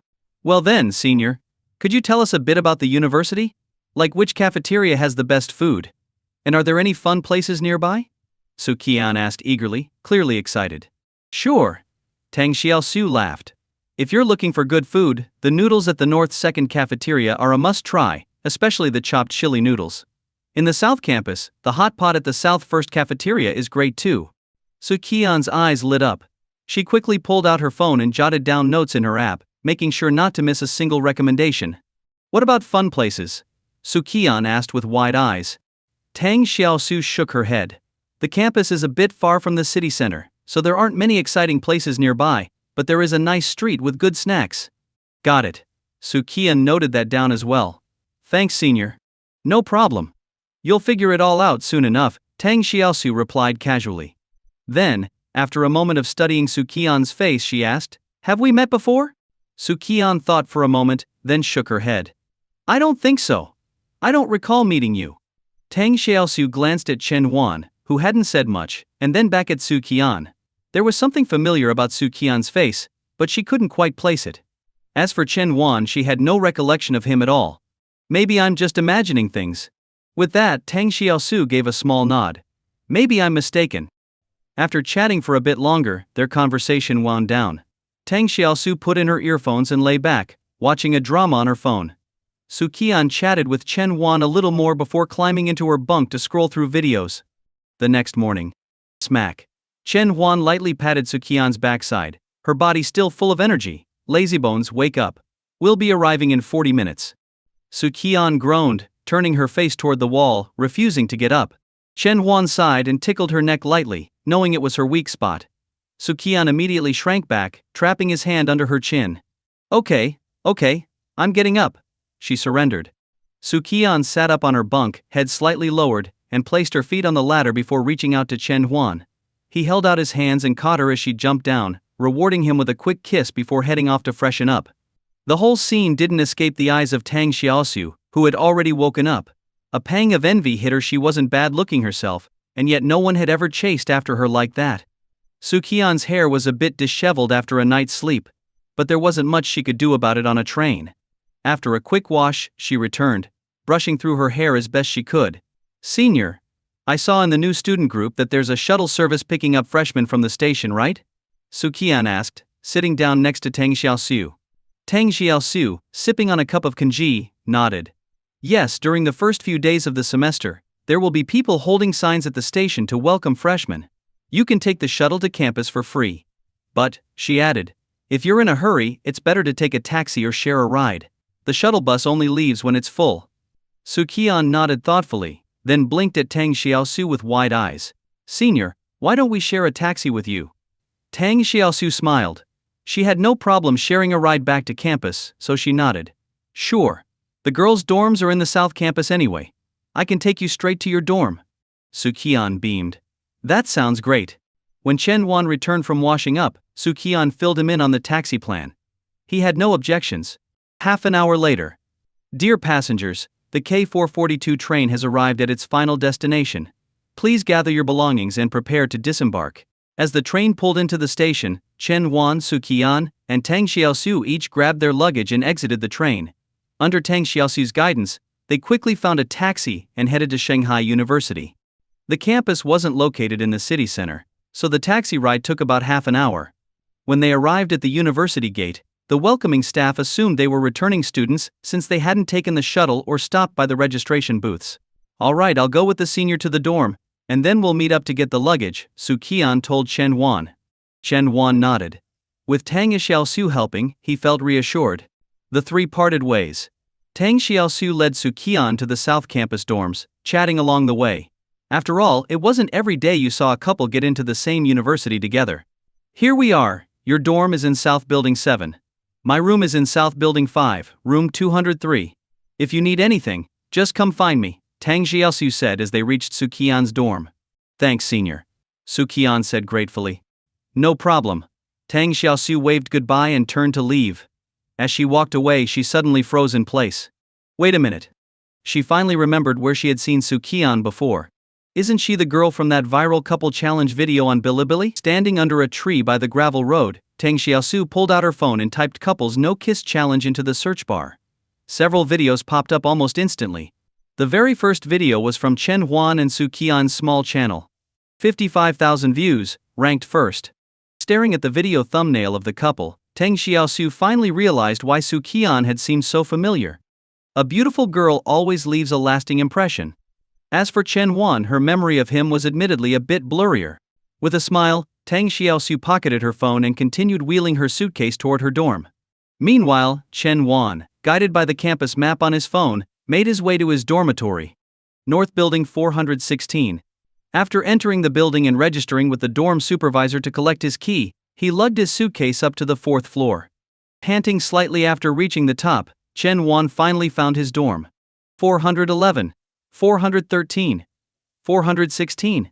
Standing in front of room 416, Chen Huan noticed that the window on the door had been covered with paper, likely by the previous occupants, so he couldn't see inside.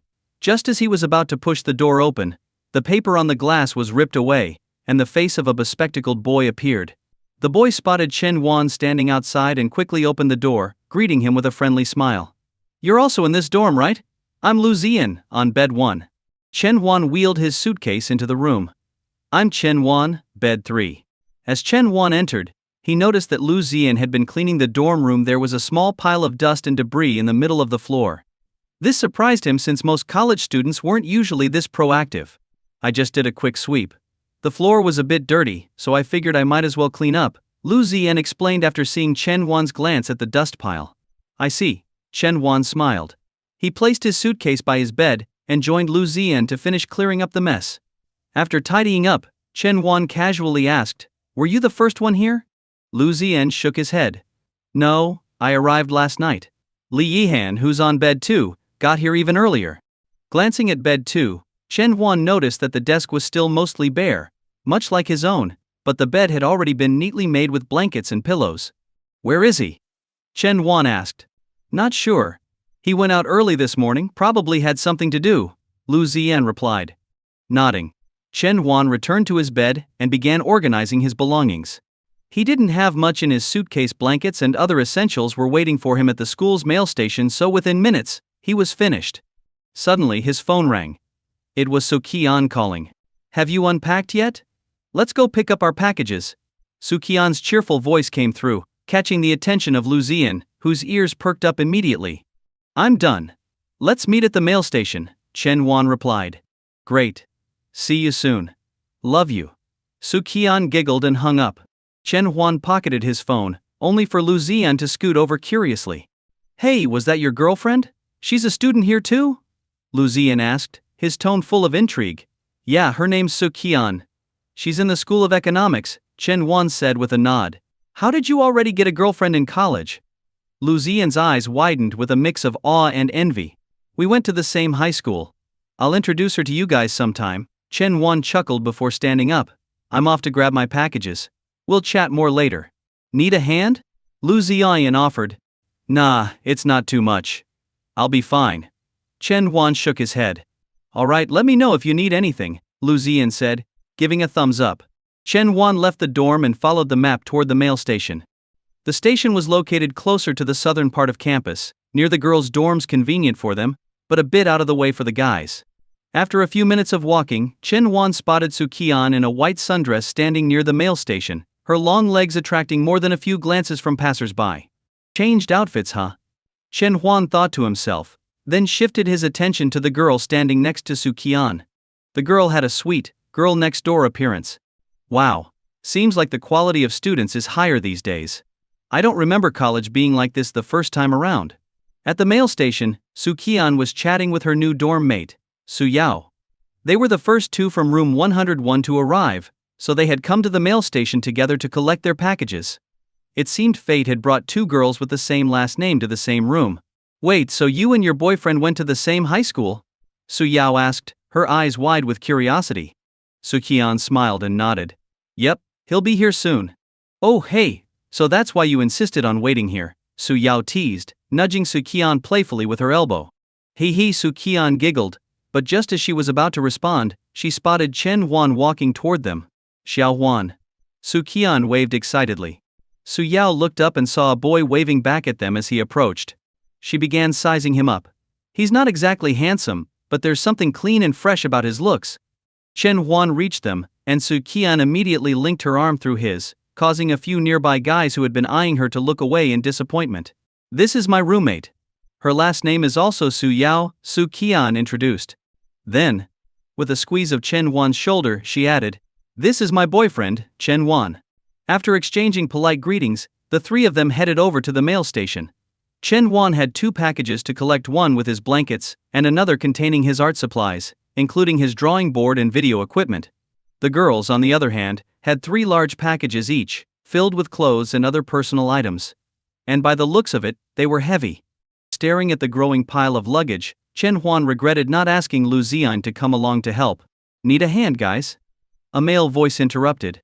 Turning around, the trio saw a boy wearing a red volunteer vest with the student council emblem on his chest. Li Yihan confidently patted his chest, flashing a friendly grin.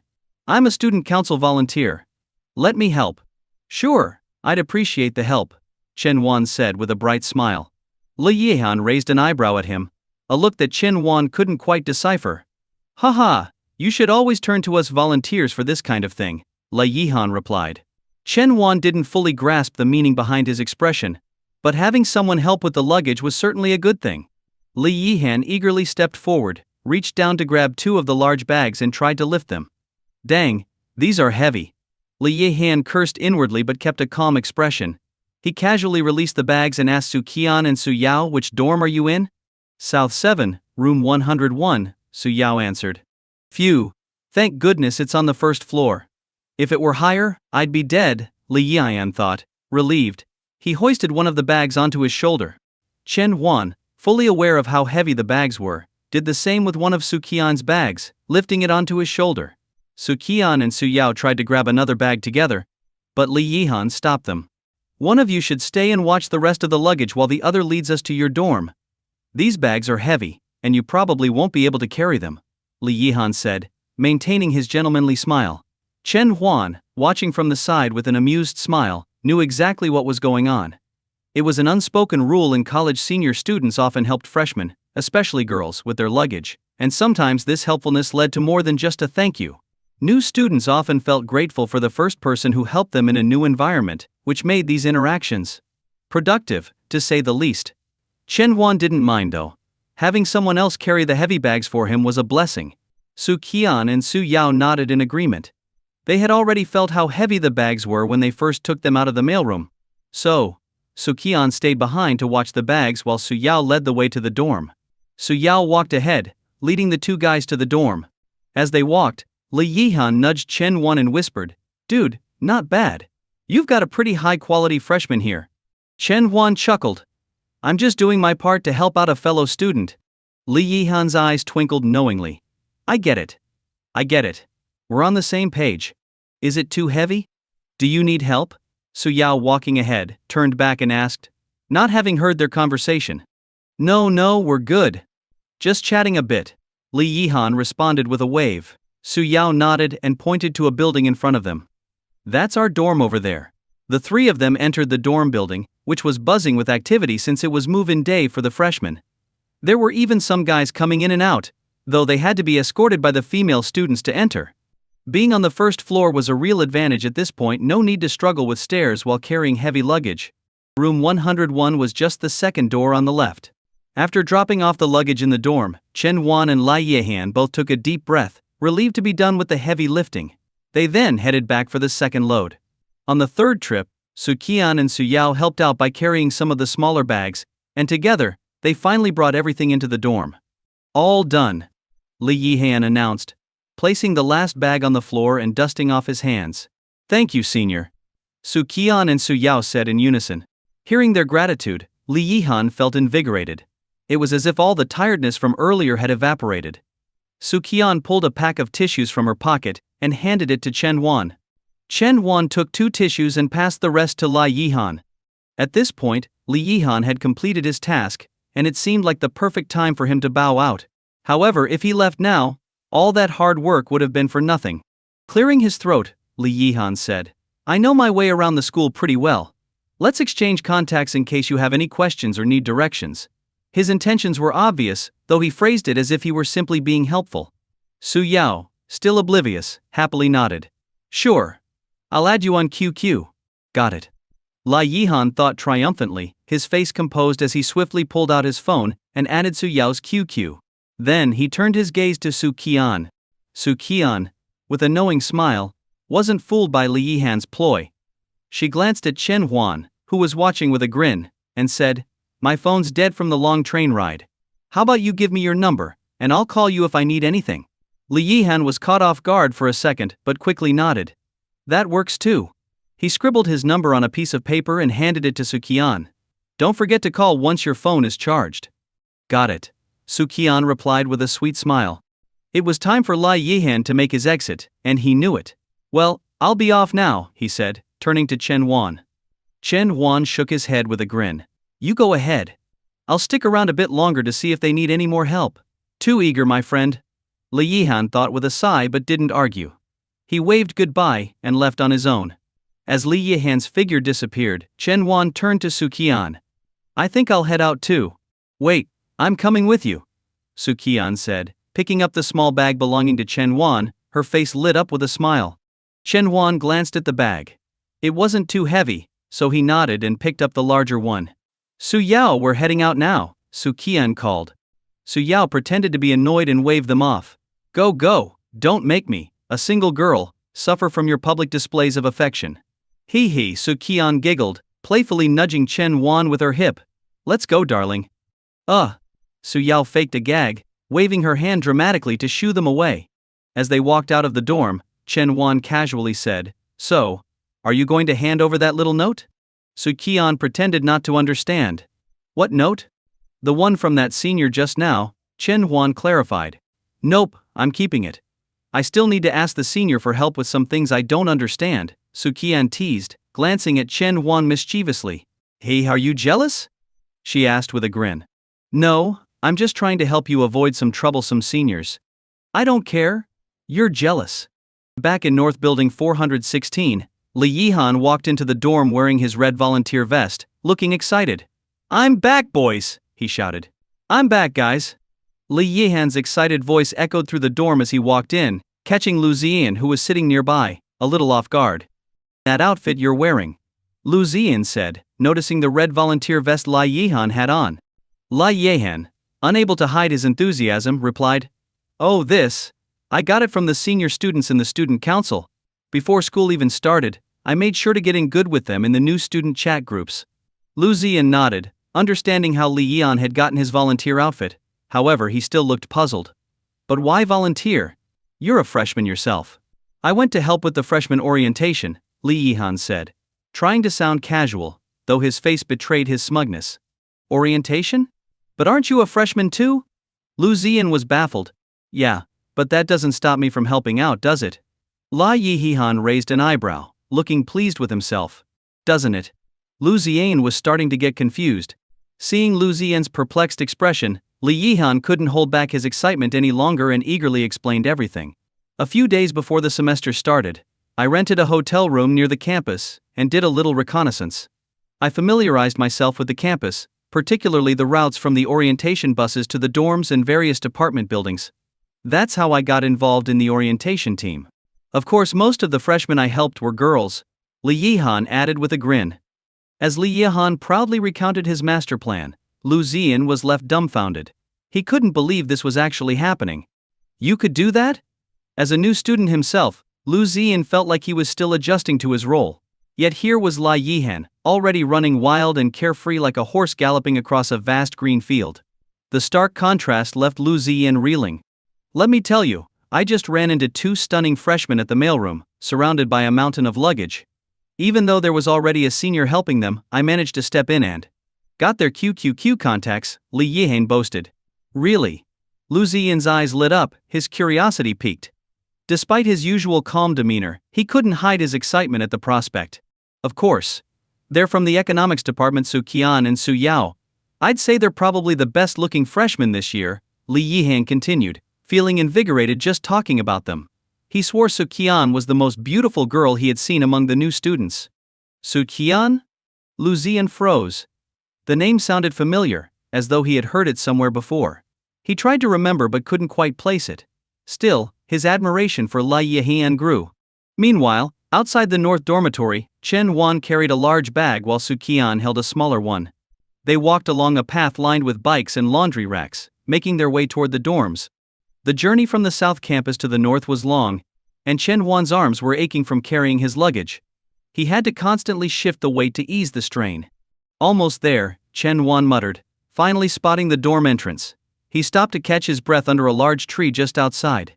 Su Qian, her face flushed from the walk, put down her bag as well and smiled. So, this is your dorm?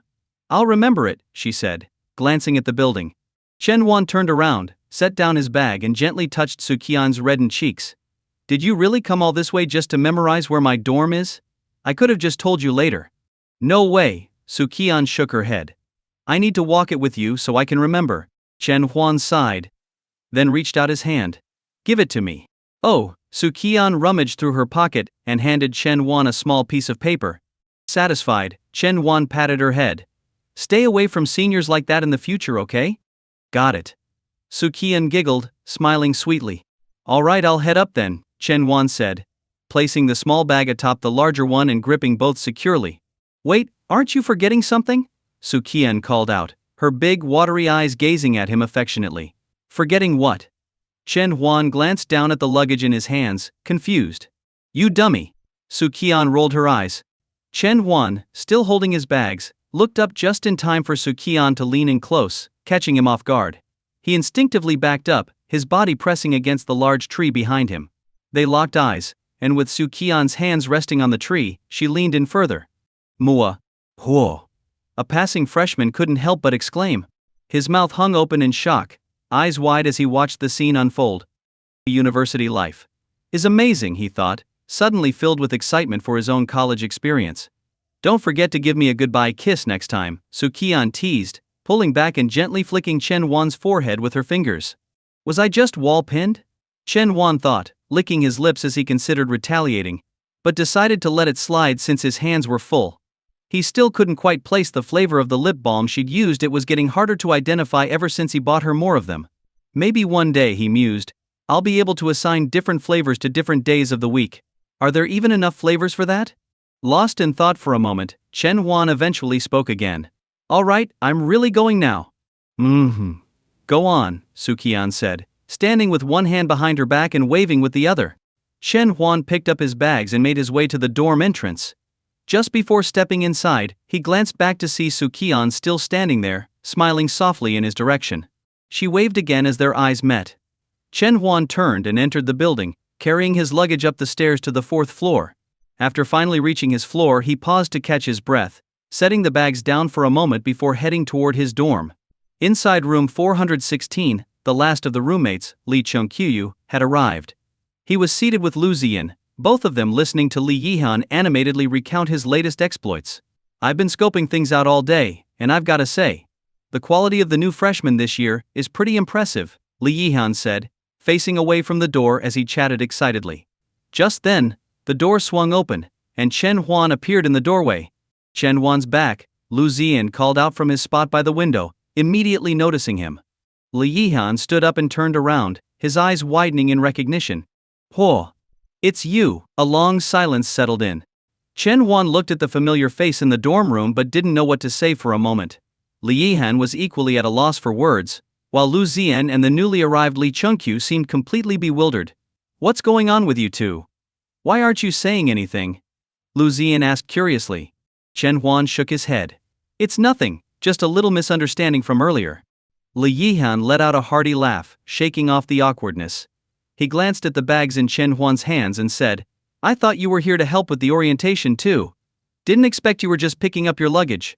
Chen Huan nodded and, once again, looked at Li Yian's outfit. "So, you borrowed that uniform from the student council?" Li Yihan raised an eyebrow, his expression playful. "Yeah, you had the same idea as me. Come on, admit it, you're also interested in those two freshmen."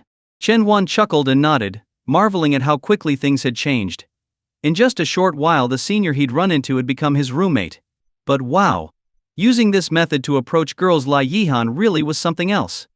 Chen Huan still had his luggage in hand, and Li Yihan, standing nearby, reached out to help him place one of the bags onto Chen Huan's desk. And just like that, the dorm room 416 was complete. All the roommates had arrived. Chen Huan observed the other three guys, starting to get a sense of their personalities. Lu Ziyan seemed hardworking and helpful. Li Yihan was clearly outgoing and full of energy, his bold approach to meeting freshmen making an impression on Chen Huan. Li Chengqiu, on the other hand, was quieter. Chen Huan hadn't interacted with him much yet, but Chengqiu's studious demeanor and black-rimmed glasses gave him the vibe of a diligent student. While the others had already unpacked their things, Chen Huan started to take out his bedding from his bags and began making his bed. "It's almost lunchtime. Should we all grab a meal together?" Li Yihan suggested. "Sounds good." Lu Ziyan was the first to agree, though he couldn't help but ask, "Are you going back to orientation this afternoon?" Li Yihan had already taken off his volunteer vest and waved dismissively. "Nah, I've already found my target." "Who is it? One of those two girls you met? Su Qian or Su Yao?" Lu Ziyan asked, his curiosity piqued. "Su Yao," Li Yihan replied. "Su Qian is way out of my league. She's gorgeous, probably comes from a well-off family based on her clothes. I doubt she'd be interested in someone like me. So yeah, she's nice to look at, but that's all." Chen Huan paused from making his bed, turning to look at Li Yihan. "What do you mean by that?" Li Yihan leaned back, looking thoughtful. "Su Qian's too beautiful. Someone like her with good looks and likely a good background wouldn't go for someone like me. You've got to be realistic." The other three guys in the dorm exchanged glances, surprised by his clarity. Lu Ziyan then asked, "So, how many girlfriends have you had? One or two?" Considering the way Li Yihan talked, Lu Ziyan figured he must have at least had a couple of relationships by now. But Li Yihan froze at the question. After a brief pause, he muttered, "I've never had one." Now it was awkward. Lu Ziyan gave an awkward smile, trying to ease the tension. Well, first loves are special, right? And what do you think of Su Yao? Li Chengqiu, though usually quiet, broke the tension by steering the conversation in a new direction. Li Yihan grinned. She's a bit on the innocent side, seems a little clueless. She even asked me where the best food on campus is. Sounds like a good start, Lu Ziyan remarked enviously. Li Yihan nodded in agreement. Chen Huan finished making his bed, picked up his phone, and checked his QQQ messages. Su Qian, I've uploaded the new video on our Bilibili channel. Su Qian, it's a compilation of our photos from the countryside and the beginning of the school year. Su Qian, my roommate and I are off to lunch now. I'll catch up with you later. The last message was sent 5 minutes ago. Chen Huan got it. You go ahead, I'm about to have lunch too. After replying, Chen Huan looked up at his roommates. All right, let's go eat. Li Yihan stood up, acting as if he knew the place inside out. Let's go. I know where the best food is. The four of them headed to the second cafeteria in the North Campus. North's second cafeteria has great noodle options, especially the chopped chili noodles. The rice dishes are decent too, Li Yihan explained as they entered. Once they found an empty table, the group split up to get their preferred meals. Chen Huan opted for the chili noodles, having heard both Tang Xiaosu and Li Yihan recommend it earlier.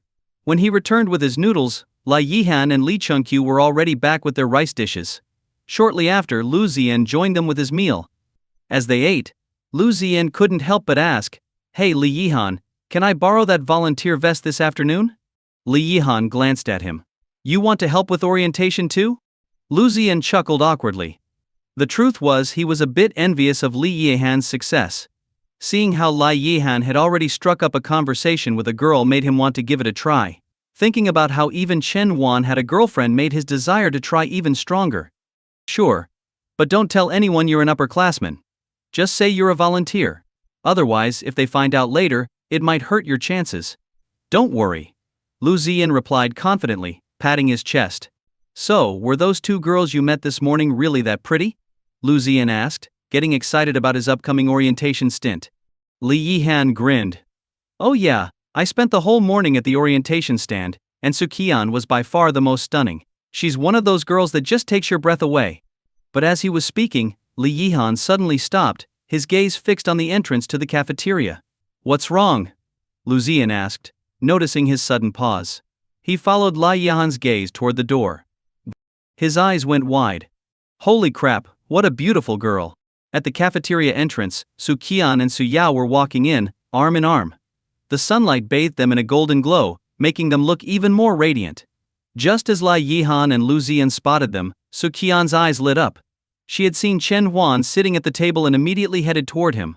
Wow, she's coming over, she's coming over. Li Yihan was a bit excited. Though he had told his roommates that Su Qian was probably not interested in him, now that she was actually walking toward him, it was only natural for him to feel a surge of emotions.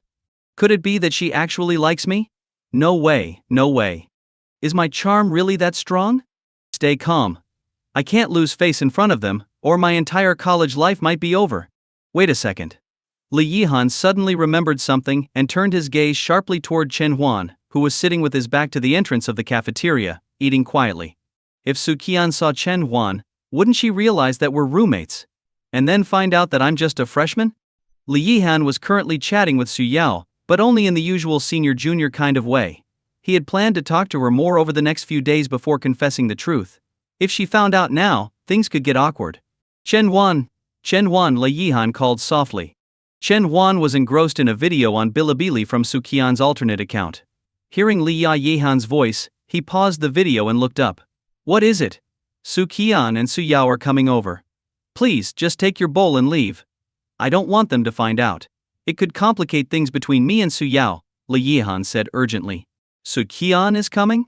Chen Huan was startled. He glanced over his shoulder and immediately locked eyes with Su Qian, who was smiling brightly at him. Don't look back.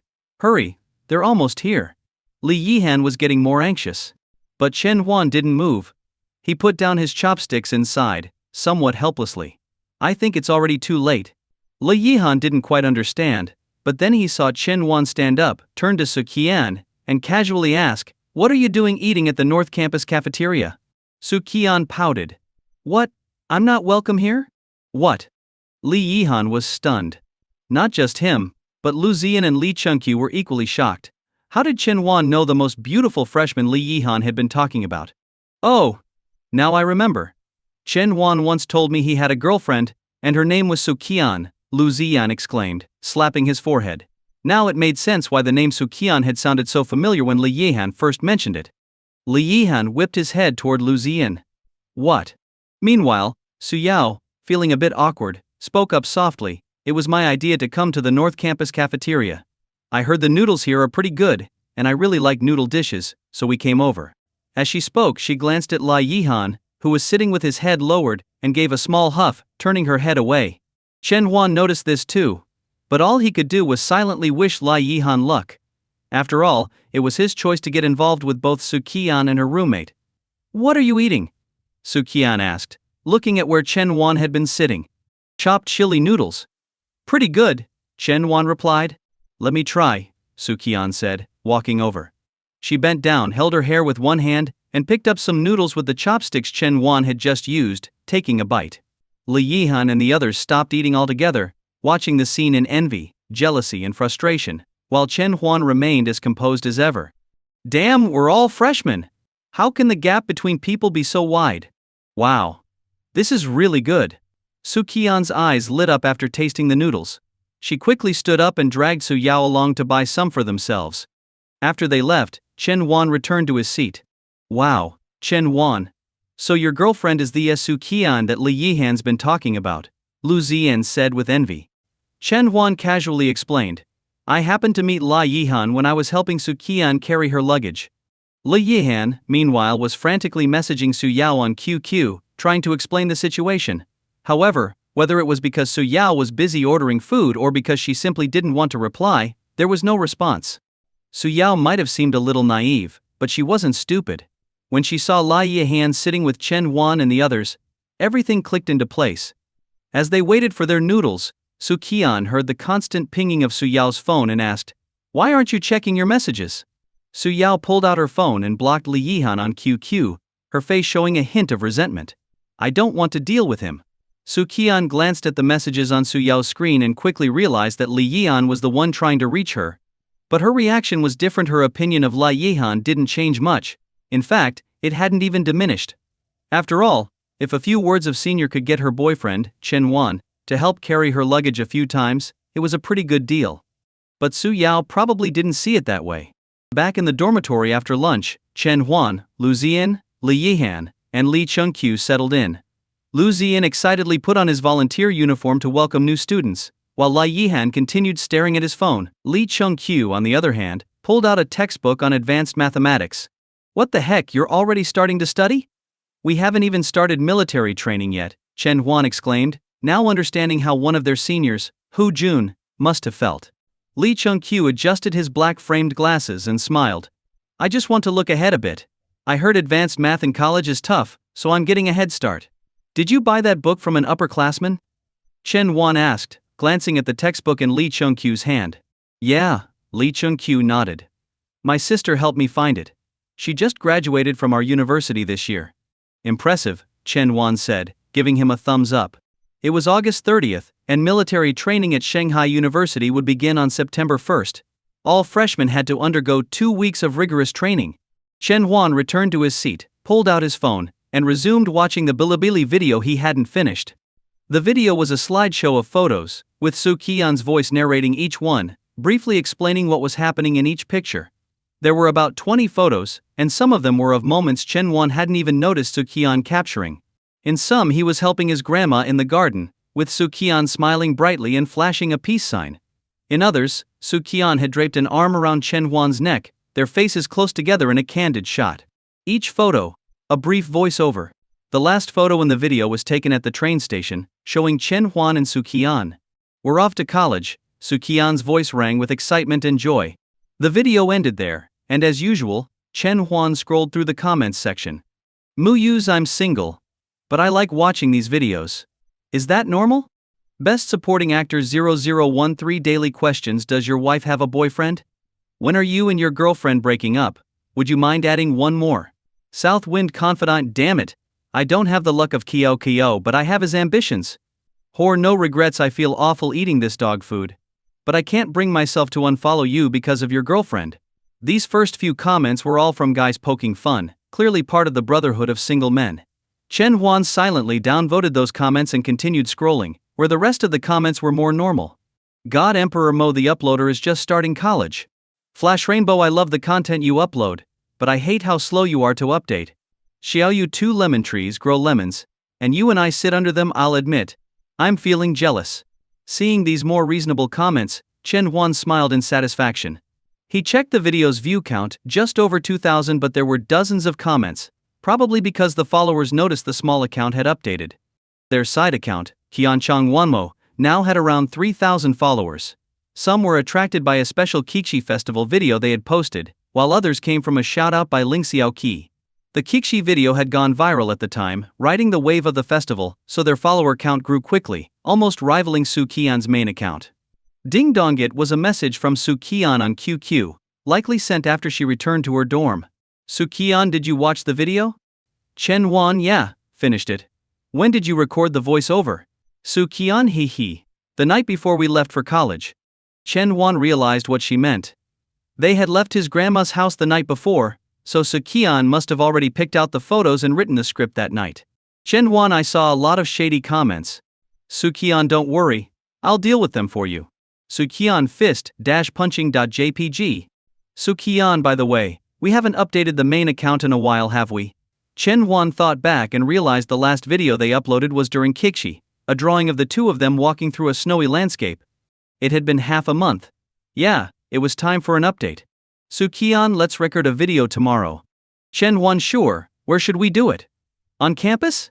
Su Qian, let's rent a room outside. We need a quiet place to film, and it might take a while. Chen Huan, sounds good. That evening, Lu Ziyan returned, looking worn out in his red volunteer uniform. He collapsed into his chair. Li Yihan didn't seem as upset as he had been earlier and asked, so, how'd it go? See anyone you liked? Lu Ziyan sighed. He had spent the whole afternoon carrying luggage and walking around campus, and it had exhausted him. What frustrated him even more was that reality didn't meet his expectations. After seeing Su Qian and Su Yao, none of the other freshmen seemed to measure up, leaving him feeling unmotivated all day. Chen Huan was also curious about Lu Ziyan's day. So, are you going back tomorrow? Lu Ziyan shook his head as he took off his uniform. Nope, I'm done. After saying that, he glanced at Chen Huan.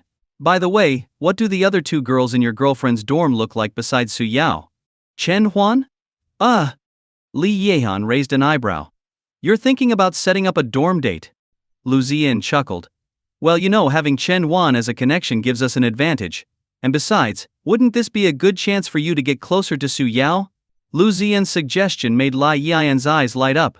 Su Yao still hadn't replied to any of his messages, so maybe this could be a way to fix things between them. Li Yihan turned to Chen Huan, his gaze filled with anticipation.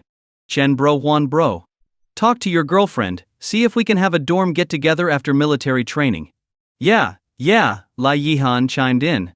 With both of them closing in on him, Chen Huan had no choice but to give in. Alright, I'll ask, but no guarantees. That's fine, just ask. They urged eagerly. Sighing, Chen Huan opened QQ and messaged Su Qian. Chen Huan, hey, can I ask you something? Su Qian replied quickly. Su Qian, what's up? Chen Huan, have all your dormmates arrived yet? Su Qian? What are you up to? Glancing at his roommates, Chen Huan exhaled and continued. Chen Huan, my roommates were wondering if we could do a dorm get-together after military training. Su Qian? Su Qian just started college, and you're already bold.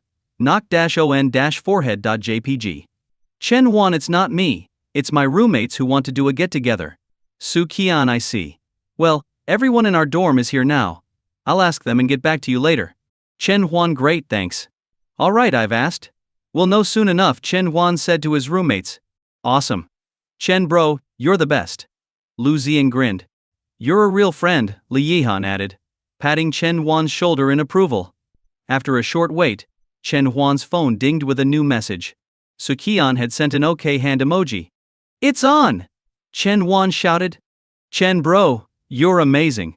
The next morning, while the other 3 were still fast asleep, Chen Huan had already gotten up and finished washing.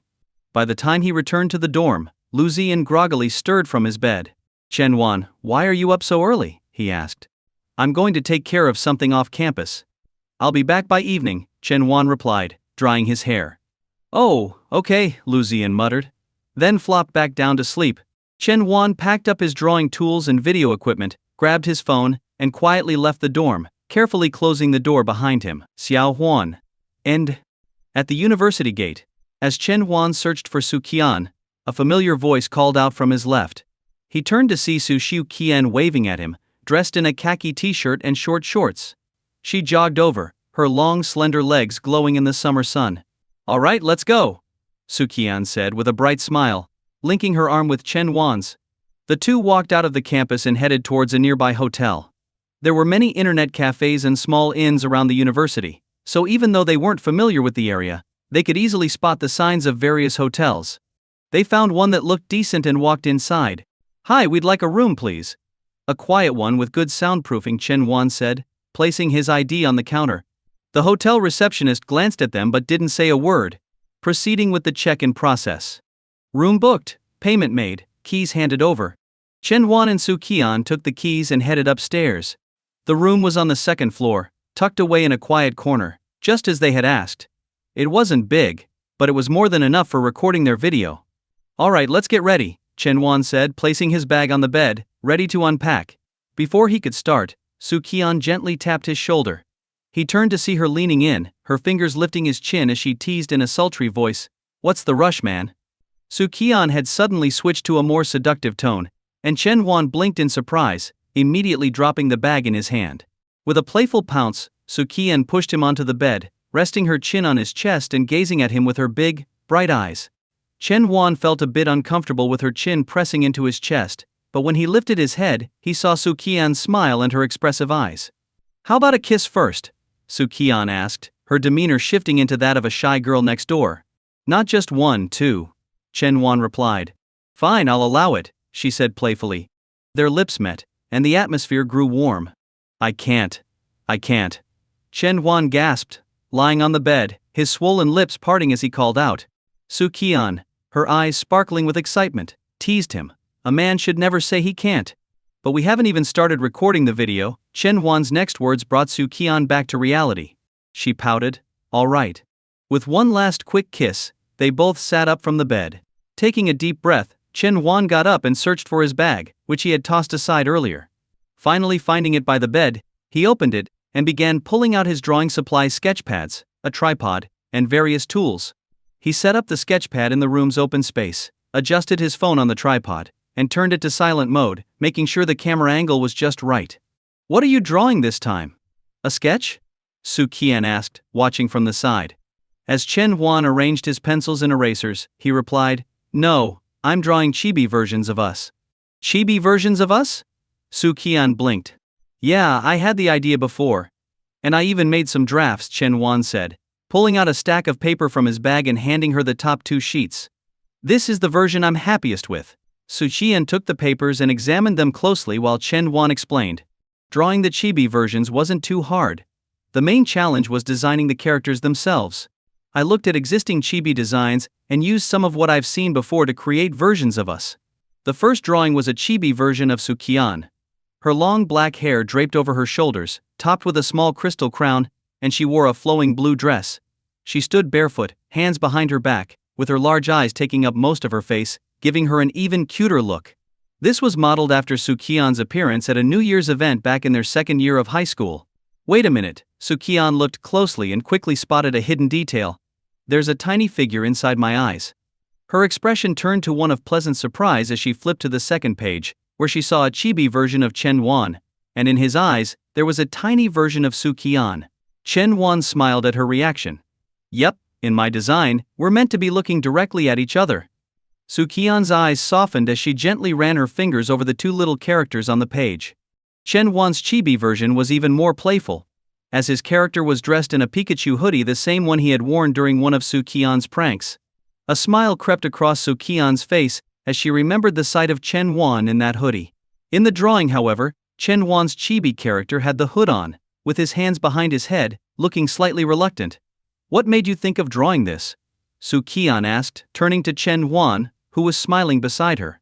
He patted her head.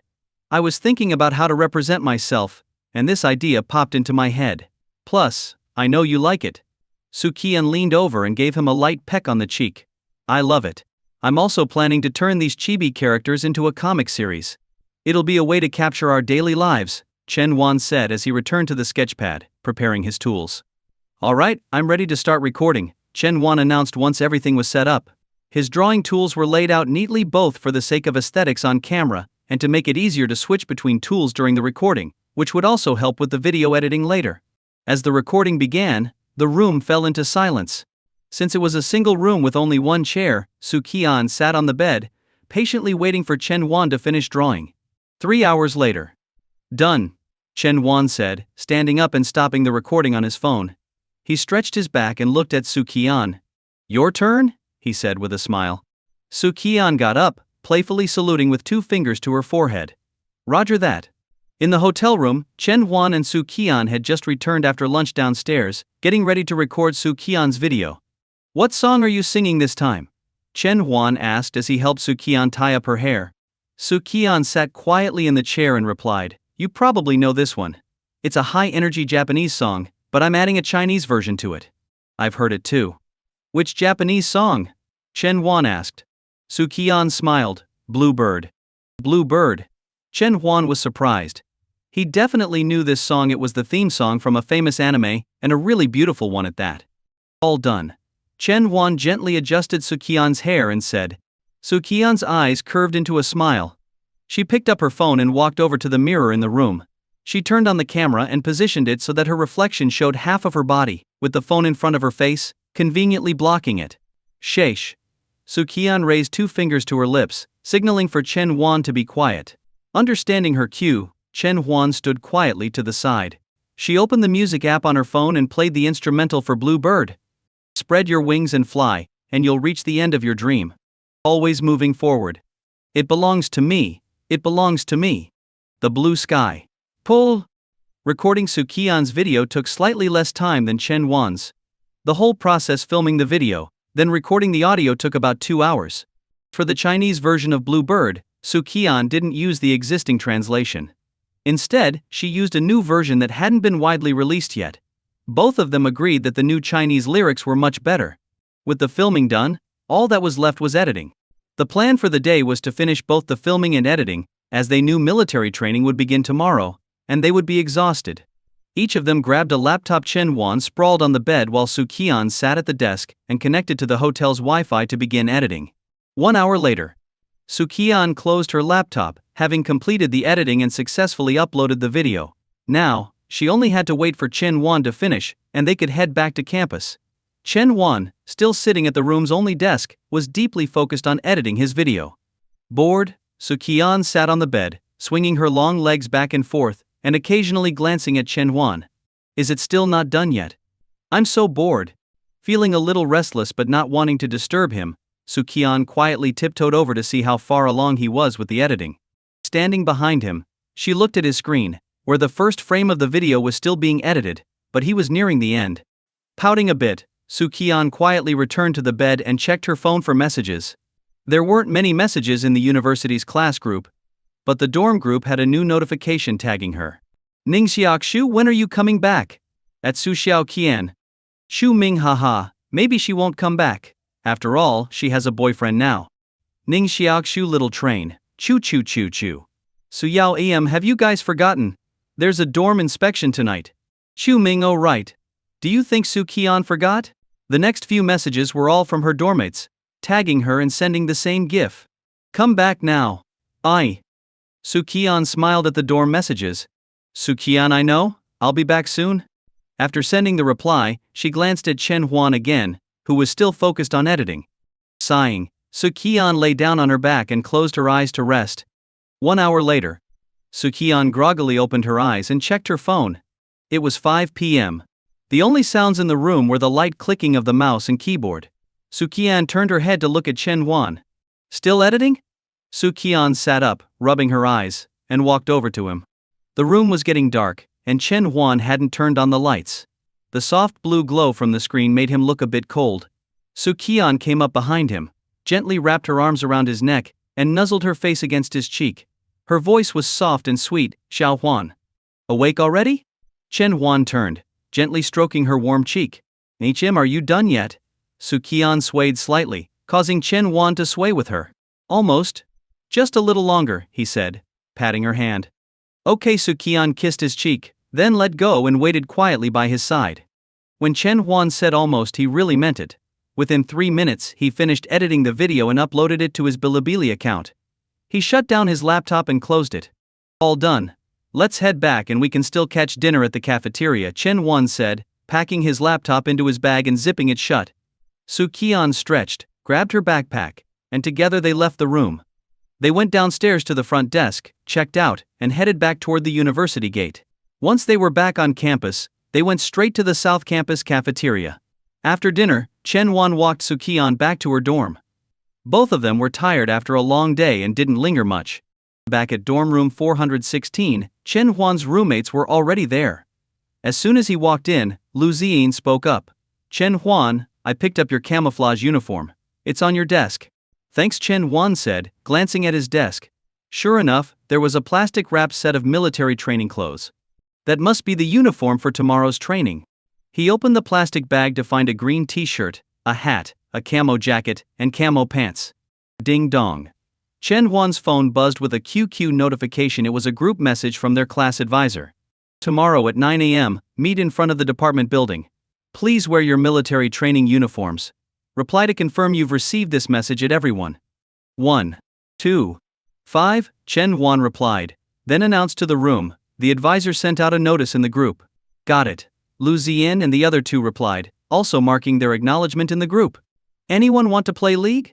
Lu Ziyin called out after sending his message.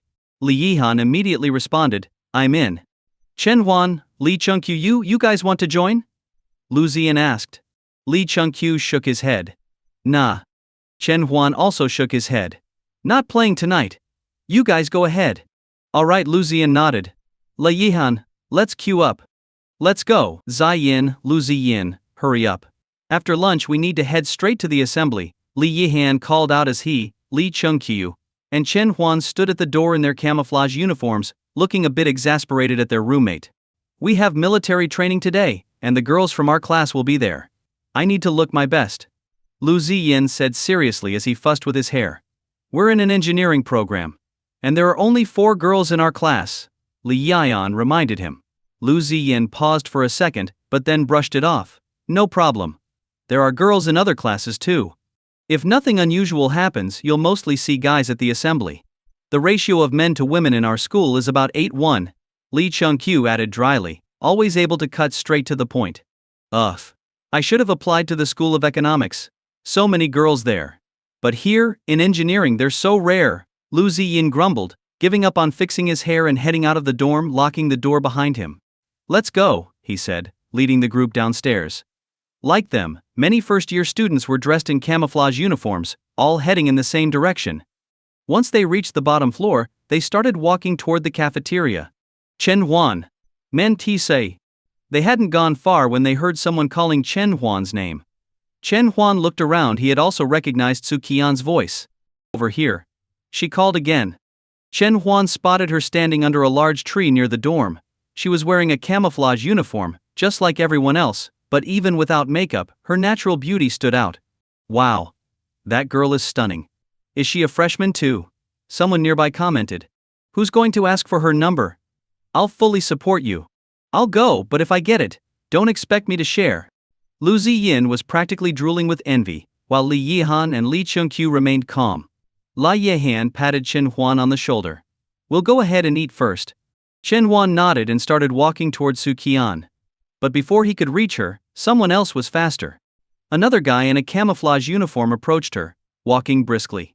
He was well built and confident, and he reached Su Qian before Chen Huan could. The guy flashed a smile at Chen Huan, as if congratulating himself on beating him to it. So, he's cutting in front of me.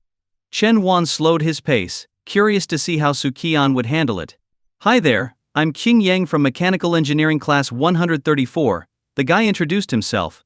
Su Qian looked at him and immediately understood what was happening.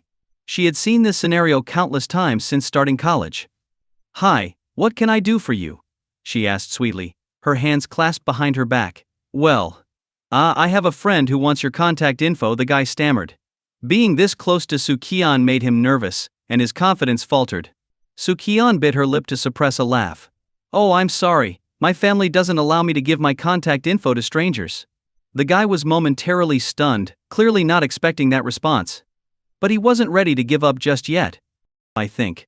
Now that you're in college, it's important to have your own opinions. You should listen to your parents, but also critically, he said, trying to recover his confidence. Does that include listening critically to what my boyfriend says too? Su Qian asked innocently. Yes, you should also wait. Did you just say boyfriend? The guy's eyes widened in shock. Su Qian nodded with a smile. You're a freshman, right? He asked in disbelief.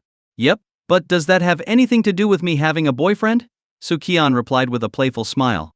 The guy stood there silently for a moment, then muttered, sorry to bother you, and walked away. Only then did Chen Wan stroll up grinning. How did I do? Pretty good, right? Su Qian asked with a proud smile. Not bad at all.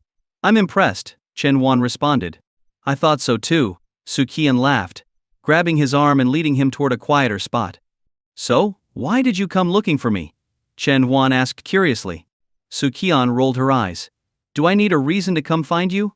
With that, she adjusted Chen Wan's hat and straightened his uniform, smiling brightly. My husband looks so handsome. Close your eyes, she said, placing her soft hands over his eyes.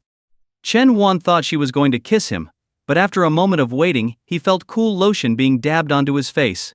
Then, Su Qian's hands gently massaged the sunscreen into his skin. You never think to put on sunscreen for military training. You'd burn to a crisp without me, she scolded lightly. Chen Huan smiled, feeling the gentle pressure of her fingers. It's good to have you. Su Qian's smile deepened as she glanced at him, his eyes still closed. Flattery won't get you anywhere. I'll be coming by every day during training. No slacking off. Her voice carried a hint of teasing, but beneath it was a warmth that couldn't be hidden. All right, you can open your eyes. Now for your neck, Su Qian said, giving his cheek a gentle pat. Chen Huan reached for the sunscreen. I can do my neck myself. Nope. If you do it unevenly, you'll end up with weird tan lines. Just squat down a little, Su Qian insisted. Chen Huan crouched slightly so Su Qian could comfortably apply sunscreen to his neck. Afterward, she moved on to his hands and ankles. The hands were easy, but for his ankles, Su Qian had to kneel down to apply the sunscreen. All done. Su Qian finally stood up, pouting her lips at Chen Huan. Now, give me a kiss. Mua. The assembly was scheduled for 9 a.m., and by the time Chen Huan and Su Qian left the cafeteria, it was already 8:50. The School of Finance's building was in the opposite direction from the School of Mechanical Engineering, so they stopped at a small fork in the road to part ways. Our class advisor said we'll have a class meeting at noon. I'll keep my phone on silent, Su Qian said, holding Chen Huan's hand as they prepared to say goodbye. Yeah, our advisor didn't mention anything about a class meeting, but I assume we'll have one at noon too, Chen Huan nodded. They waved each other off and headed in the direction of their respective school buildings. The morning schedule included the opening ceremony for the new semester and the freshman military training, with the actual training starting in the afternoon. Since the semester started, Chen Huan's class hadn't had a formal meeting, so he was certain their advisor would want to hold one before the military training began. Each class had a class advisor, usually a third-year student acting as a mentor. Chen Huan's class advisor, Mu Zi, was a male student, which wasn't surprising. By the time Chen Huan arrived at the building, Mu Zi was already organizing their class into lines according to the dorm room list. Chen Huan hurried over and took his place behind Lai Yihan in line. Mu Zi, wearing glasses and holding a book, looked like he had just come straight from class. Dorm leaders, make sure all your roommates are here, Mu Zi called out, adjusting his glasses as he looked over the group. 208, all here. 413, all here. 416, all here. The students from the first bed of each dormitory responded in turn. Dorm 208 was the girls' dorm for Class 2, and for many of the boys in Chen Huan's class, this was their first glimpse of the female classmates they would be spending the next 4 years with. In front of the building, other class advisors were doing the same, taking roll call and organizing the students into groups. 10 minutes later, all the classes from the School of Mechanical Engineering were lined up and began marching toward the stadium. On the way, they saw other schools also heading to the stadium. The students from the School of Education, the School of Nursing, and the School of Finance were particularly eye-catching. There were so many girls, all full of youthful energy. Even in their camouflage uniforms, they exuded a lively charm, with an air of toughness that made them even more impressive. The chatter of girls' voices immediately caught the attention of the boys from male-dominated schools like engineering and civil engineering, who started to get distracted. Inside the stadium, thousands of freshmen stood in groups according to their school. The noise from the crowd spilled out onto the nearby streets, drawing curious looks from students passing by. A large red banner with bold yellow characters hung above the stage. Shanghai University 13th Freshman Opening Ceremony Military Training Kickoff. It was early September, and the temperature was still quite high. Thousands of freshmen stood baking in the sun like roasted ducks. Whether in high school or university, leadership speeches always seemed endless and dull. The appearance of the military instructors provided the only relief from the boredom, bringing a bit of excitement to the otherwise tedious ceremony. Pass it back after the ceremony. We're meeting in room 201 for our class meeting. Li Yihan turned around and whispered. Chen Wan nodded, and passed the message to Li Chengqiu behind him. Finally at noon, the ceremony ended, and the students began filing out of the stadium. Class 2 headed toward their school building, along with 2 other classes, all heading to hold their class meetings. Muzi led the way at the front of the group, chatting with a few students who were already active in the class group chat. Muzi seemed like the studious type, soft-spoken, with decent looks. If there had been more girls in the class, he might have been in trouble. But in class 2, with only 4 girls, things weren't quite as complicated. I wonder how Su Qian's class meeting is going, Chen Wan thought, suddenly thinking of Su Qian. At the School of Finance building, Su Qian looked at Tang Xiaosu, who was smiling at her, and couldn't help but feel surprised. We meet again, she thought. Tang Xiaosu wasn't Su Qian's class advisor, but she was the roommate of the class advisor. Looks like fate brought us together again, Tang Xiaosu said, her face showing a bit of surprise as well. She had come to the meeting with her roommate, who was the actual class advisor, and was surprised to see that Su Qian was a student in her roommate's class. Hello, senior, Su Qian greeted politely. If you need anything, just let me know, Tang Xiaosu said warmly. Oh, and we haven't added each other on QQ yet, have we? Let's do that now. Sure, Su Qian took out her phone and added Tang Xiaosu's QQ number. After exchanging contacts, Tang Xiaosu waved, I'll go sit up front now. Goodbye, senior, Su Qian responded. As she watched Tang Xiaosu leave, Su Qian decided to check out her QQ space and see what kind of posts she usually shared. Huh? She uses Bilibili too. Su Qian's curiosity was piqued when she noticed a post featuring a Bilibili video link. In the video, Tang Xiaosu was dressed in cosplay, sitting at a table, playing a song on a row of calculators. What confirmed that she was indeed active on Bilibili was the caption attached to the video. Broke through 50,000 followers. Special video cosplay calculator music performance. I practiced a lot for this. Following the watermark in the video, Su Qian found Tang Xiaosu's Bilibili account Sugar Xiaosu. Followers 51,000. Wow. That's a lot of followers, Su Qian muttered, her eyes widening slightly as she looked at the number. Her own account only had about 4,000 followers. She quickly browsed through some of Tang Xiaosu's videos. There were a few silly ones, but most were formal piano performances, all centered around music. The video with the highest number of views was the one she had just seen on Tang Xiaosu's QQ space. 50,000 followers special cosplay calculator music performance. Since she had already watched it, she scrolled down to the comments section. Ganeka's Sugar Xiaosu is a legend. I remember she said she'd take the top comment as the idea for her 50,000 special. I didn't think she'd actually do the calculator thing, but she did, and even added cosplay. 2 sugar canes for breakfast. Wow, she really pulled off the calculator performance. Impressive. Chasing the rainbow. See a him, Xiaosu's figure is great. I'm very satisfied. I'll be dreaming about this tonight. The first class meeting of the semester was essentially a chance for the students to meet one another. Each class followed a similar format. The class advisor would say a few introductory words, and then the students would take turns introducing themselves on stage. At this point, more ambitious students would usually seize the opportunity to stand out. Even though Chen Wan and Su Qian were in different classes, their behavior was remarkably similar. They went up, introduced themselves quickly, and were back down in less than a minute. Because the afternoon was reserved for military training, the class meeting ended shortly after everyone had introduced themselves, with the class advisor, Muzi, giving a brief summary. Evening. After an afternoon of military training, the freshmen, who had grown used to lazing around during their summer break, were exhausted. With aching backs and sore legs, they trudged back to their dorms, completely drained. Chen Wan and Su Qian had just finished dinner and were surrounded by fellow freshmen in camouflage uniforms. Some of them were grumbling about the scorching sun that afternoon, while others complained about their drill instructors not giving them enough rest. Chen Wan felt fine, thanks to his decent physical condition. Although he hadn't worked out much over the summer, he hadn't been idle either. Su Qian wasn't too tired either. The drill instructors at the School of Finance, where there were more female students, tended to give them longer and more frequent breaks. But like those girls who pretend they can't open a bottle in front of the person they like, Su Qian enjoyed showing her more delicate side when she was with Chen Wan. "Xiao Huan, my legs are so sore," Su Qian said, gently scratching the palm of his hand with her fingers. Chen Wan stopped walking. "Should I take you back to your dorm?" Resting is the most straightforward and sensible solution when tired. Unfortunately, that wasn't what Su Qian wanted. Pouting, she looked a little unhappy. "No, let's walk along that path for a bit." Chen Wan glanced in the direction she pointed. According to his mental map of the campus, the path led toward the table tennis and badminton courts. It was quiet, with only a few dim street lights casting light on the ground below. Fortunately, it was the beginning of the month, and the full moon illuminated the path, pushing back the darkness. "All right," Chen Wan agreed, looking at Su Yan's face bathed in moonlight, and nodded gently. Hand in hand, they strolled down the moonlit path. Suddenly Chen Wan sped up, crouched down in front of Su Qian, and said, "Hop on, I'll carry you."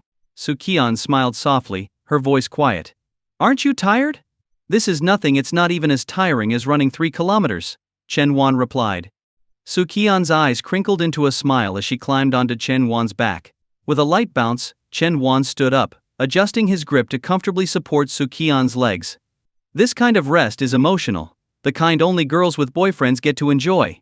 Resting her head on Chen Wan's shoulder, Su Qian closed her eyes, breathing in his familiar scent, and feeling completely at ease.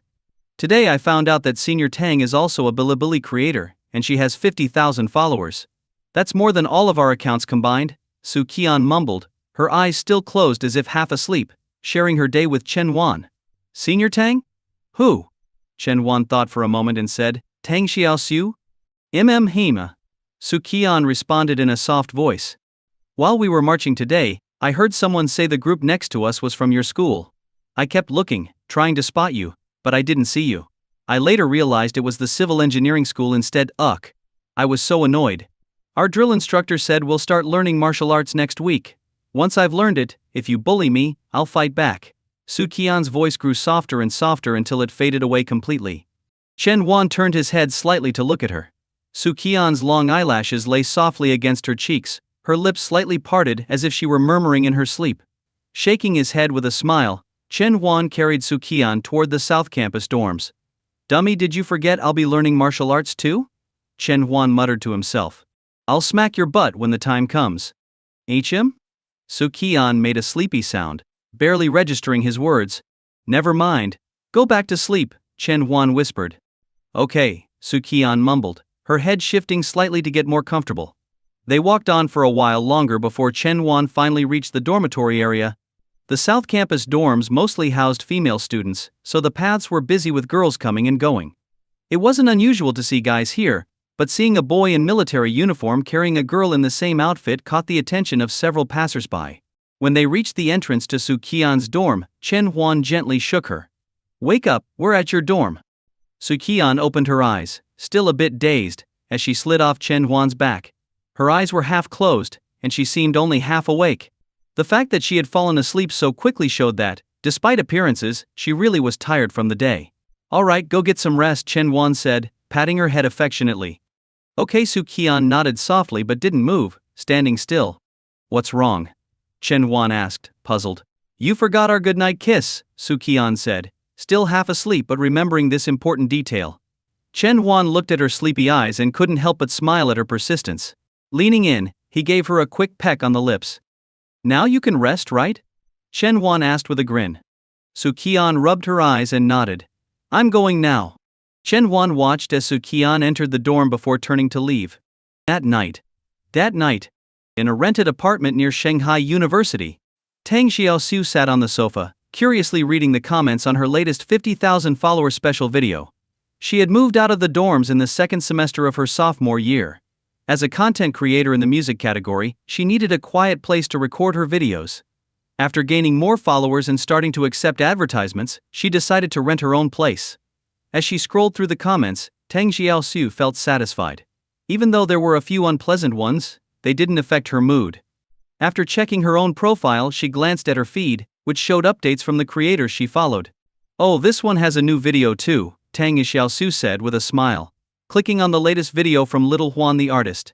The Bilibili account Little Juan the artist was the only artist account that Tang Xiaosu followed. She had been captivated by the creativity of the very first video this content creator had posted. After rewatching the video several times, she realized that not only were his drawings impressive, but the composition and creativity were also excellent. And the constant displays of affection between him and his girlfriend made her, as a single woman, occasionally smile to herself under the covers late at night. However, one thing about this content creator left her speechless: he was even lazier than she was. At least she managed to upload a video once a week, but Little Juan the artist only posted once every 2 weeks. Though his videos were always high quality, the slow pace of his updates made her grind her teeth in frustration. Thinking about it, Tang Xiaosu found her earphones, plugged them in, and put them on. Listening with headphones, she had learned from the comments, made the experience much better. She clicked on the new video, feeling a bit excited. The first sounds were those of someone peeling transparent tape, steady and not too sharp, a sound that Tang Xiaosu enjoyed. As usual, the video dove straight into its theme, with Little Juan skillfully using ASMR techniques that made Tang Xiaosu close her eyes, resting her head against the sofa, and savoring the tingling sensation that spread across her scalp. Once the sound stopped, she opened her eyes, rewound the video, and prepared to enjoy the love overload as she always did with his videos. On screen, a pair of beautiful hands started moving, and Tang Xiaosu watched closely, curious to see what this video would bring. This time it seems like he's drawing an anime character? Tang Xiaosu thought as the picture became clearer. As the character's image took shape, she finally recognized the subject, a chibi version of a girl wearing a crystal crown. Is this based on his girlfriend? Not bad, she mused. Just as the drawing of the girl was completed and Tang Xiaosu thought the next one would begin, she noticed something unusual. The artist put down the pencil he had been using and picked up another pre-sharpened one, beginning to sketch inside the girl's eye. Huh? Isn't that supposed to be a blank space for the eye? Why is he drawing there? Tang Xiaosu wondered, confused. The camera zoomed in on the girl's eye, and as the image slowly unfolded, Tang Xiaosu's jaw dropped. This level of detail is insane. Incredibly, the artist was drawing a tiny chibi version of a boy inside the girl's eye. The size of an eye is small enough, and now he was drawing an entire character in that space. The precision required was mind-blowing, and it took enormous patience to achieve such detail. Since the space was so tight, any mistake, even the smallest slip, would ruin the balance of the entire drawing. If an eraser were used, it would wipe out not just the error but much of the character as well. Yet the hands on screen moved confidently, steadily sketching out the chibi boy inside the girl's eye, like a reflection of the boy in her gaze. Amazing. Tang Xiaosu silently praised him as the video moved on to the chibi boy's drawing, revealing the same effect, the reflection of the girl in his eyes. The video ended with the artist writing 3 simple characters on a blank sheet of paper: me and her. TSK, TSK, TSK. I'm totally not jealous, Tang Xiaosu said with a touch of bitterness. But even as she said it, she couldn't help giving the video a thumbs up and saving it to her favorites. She scrolled down to the comments and saw the usual banter from fellow single people, giving a few comments a thumbs up before switching to Bilibili's Giwai Chu remix section to watch some more videos. After browsing for a while, Tang Xiaosu exited Bilibili and opened QQQ, where she saw that her pinned group chat had more than 99 unread messages. This group was for Bilibili music creators with a certain level of popularity, and the chat was usually lively. Little Wine, my follower growth is so slow. I barely get any new followers each day. People drift apart. You barely post 3 videos a month, and you're complaining about slow follower growth? Little Wine, I'm just a little lazy, okay? Shengyan Zhuanyuan Yi, where the leaves of Konoha dance. The fire continues to burn. Shenzhen Zhuanyuan Yi link share Bilibili Blue Bird. Shenzhen Zhuanyuan Yi, this person sings really well, and the lyrics are great too. The Chinese version feels so much more emotional. Is this creator in the group? Most people on Bilibili were young, and since you had to answer questions to become a full member, a lot of them were deeply familiar with anime culture. As soon as Shengjian Xuanyuan Yi shared the link, it quickly caught everyone's attention. Little Wine, I just listened to it. My heart is on fire again. I'm going to rewatch Naruto from the start, but I'll still complain about how slow the updates are. Yan Mufeng, wow. Goosebumps. Especially that part where they switch from Chinese to Japanese, it blew my mind. Kyo Dandan, I checked, and this creator doesn't seem to be in the group. They have about 4,000 followers, and I think everyone here has over 5,000. Tang Xiaosu scrolled through the chat logs and paused when she saw them discussing Blue Bird from Naruto. She had been a fan of the anime for years, but like many others, she had paused watching when the weekly episodes started coming out too slowly. Curious, she clicked on the link, and QQ redirected her to Bilibili. The video title was Blue Bird Bilingual Version Chinese-Japanese Mix. Views 102,000. Likes 1,212. Uploader Little Singer Su Qian. The username seemed oddly similar to that of the artist she followed. That name looks a lot like the one from the artist's account, Tang Xiaosu noted, but didn't think much of it. Similar usernames were common enough. She hit play. On screen, a girl in a khaki t-shirt appeared, with her phone obscuring her eyes and nose, leaving only her glossy lips visible. Are her lips swollen? Tang Xiaosu wondered, briefly distracted by the thought. Shaking her head to clear her mind, she refocused and started watching seriously, earphones snugly in place. Spread your wings and fly, and you'll reach the end of your dream. Always moving forward. It belongs to me. It belongs to me. The blue sky. Tang Xiaosu's eyes widened in surprise. The singing was so good, almost like it was from a professional singer. Is she a music major? She wondered. With over 100,000 views, the video was packed with live comments. Danmu. Right from the start, the words high energy throughout were rolling across the screen. It turned out the video was as stunning as promised. The moment Su Qian's voice hit those high notes unaccompanied by any background music, the powerful and clear vocals gave listeners goosebumps. Her voice was ethereal yet piercing, cutting through the screen and electrifying those watching on their phones. The opening was explosive. OMG, OMG, OMG, those vocals are amazing. Excuse my lack of eloquence, but all I can say is wow. I'm fired up. Where the leaves of Konoha flutter, the fire never dies. The comments poured in, filling the screen. Tang Xiaosu frowned slightly and adjusted the settings so that the comments would only appear on a quarter of the screen, making it much easier to watch. In the video, Su Qian held her phone with one hand while gently swaying the other in time with the rhythm. By tasting sorrow, I've come to understand, though I never truly grasped it. Tasting bitterness from the past, I still keep seeking what lies ahead. Su Qian radiated confidence, and with the sunlight pouring in from the window, she seemed to glow on screen, filling the viewer's eyes with light. To Tang Xiaosu, Su Qian appeared as if she were on a grand stage, commanding attention like a queen, effortlessly showing off her voice and talent. Though I know one day I may fall and shatter. Even so, my heart still chases the light that belongs to me. My energy ahead. Get ready everyone, stand up. Here comes the comment army. Tang Xiaosu couldn't help but focus entirely on the screen, watching as countless comments with stand up scrolled across the upper portion. On the remaining 3/4 of the screen, Su Qian's hand moved gracefully with the crescendo of the song, her presence exuding a charm that made it seem as if she were singing on a massive stage. Confident, relaxed, and fully immersed in the performance. This was the impression Su Qian gave Tang Xiaosu. Then, as Su Qian clenched her fist and delivered the next line, Tang Xiaosu's eyes widened in surprise, and she sat up from her previously relaxed posture. Kono hain wo hirochi tobatatsu, spread your wings and fly. Habatayatara modorene to iti, once you take flight, there's no turning back. Japanese. If it had been just a simple switch from Chinese to Japanese, Tang Xiaosu wouldn't have reacted so strongly. But Su Qian's impeccable vocals made it impossible not to be impressed. She completely captured the fiery intensity of the original Japanese version. In a word, exhilarating. Aoi aliano sora, that blue sky belongs to me.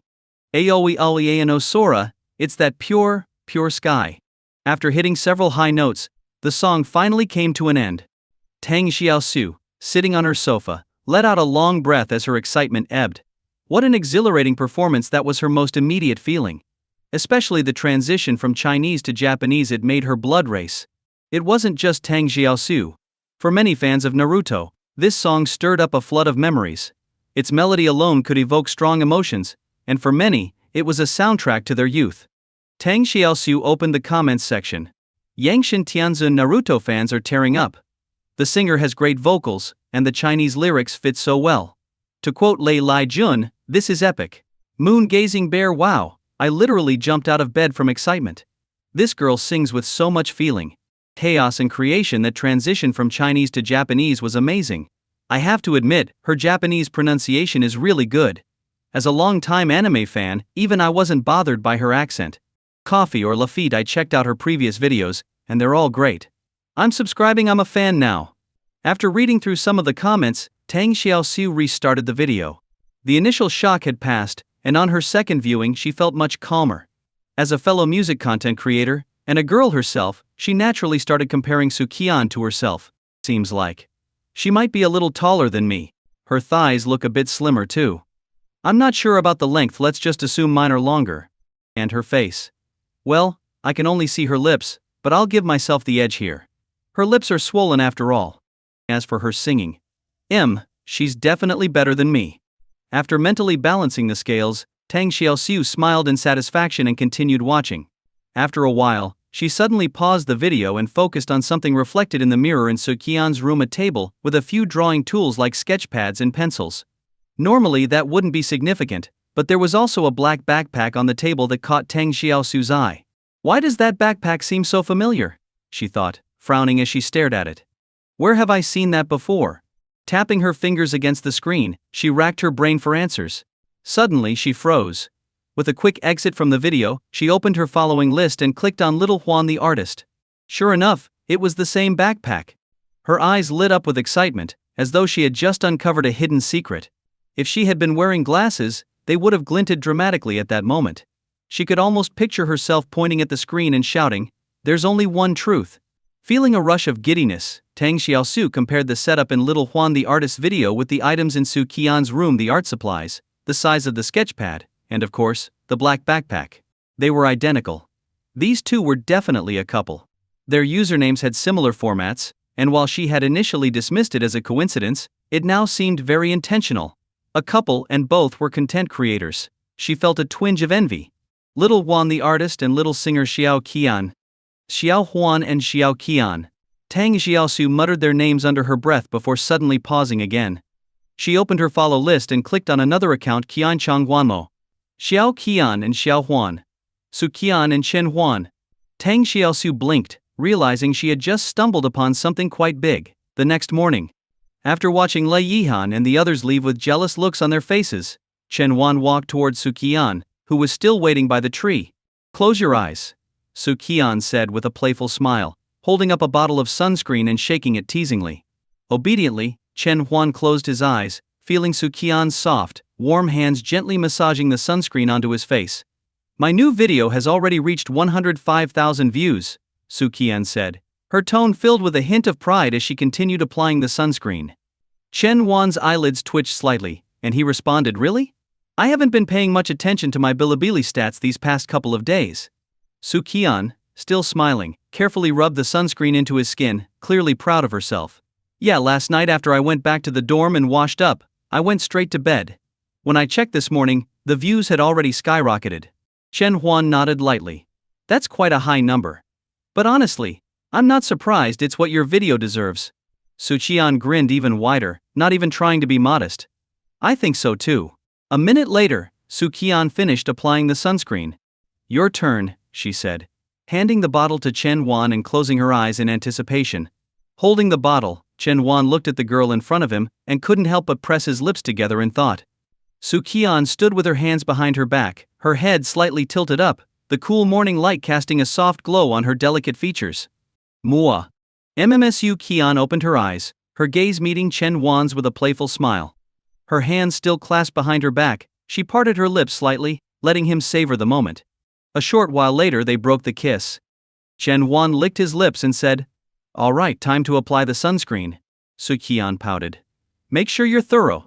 Chen Huan blinked. "Which task are you referring to?" Su Qian laughed. "Obviously applying the sunscreen." "What did you think I meant?" "I was talking about that too," Chen Huan replied, shaking the sunscreen bottle for emphasis. "I don't believe you," Su Qian teased, her eyes twinkling, clearly doubting the sincerity of his answer. After a brief exchange of banter, they didn't linger too long, knowing they needed breakfast to fuel themselves for the upcoming morning of military training.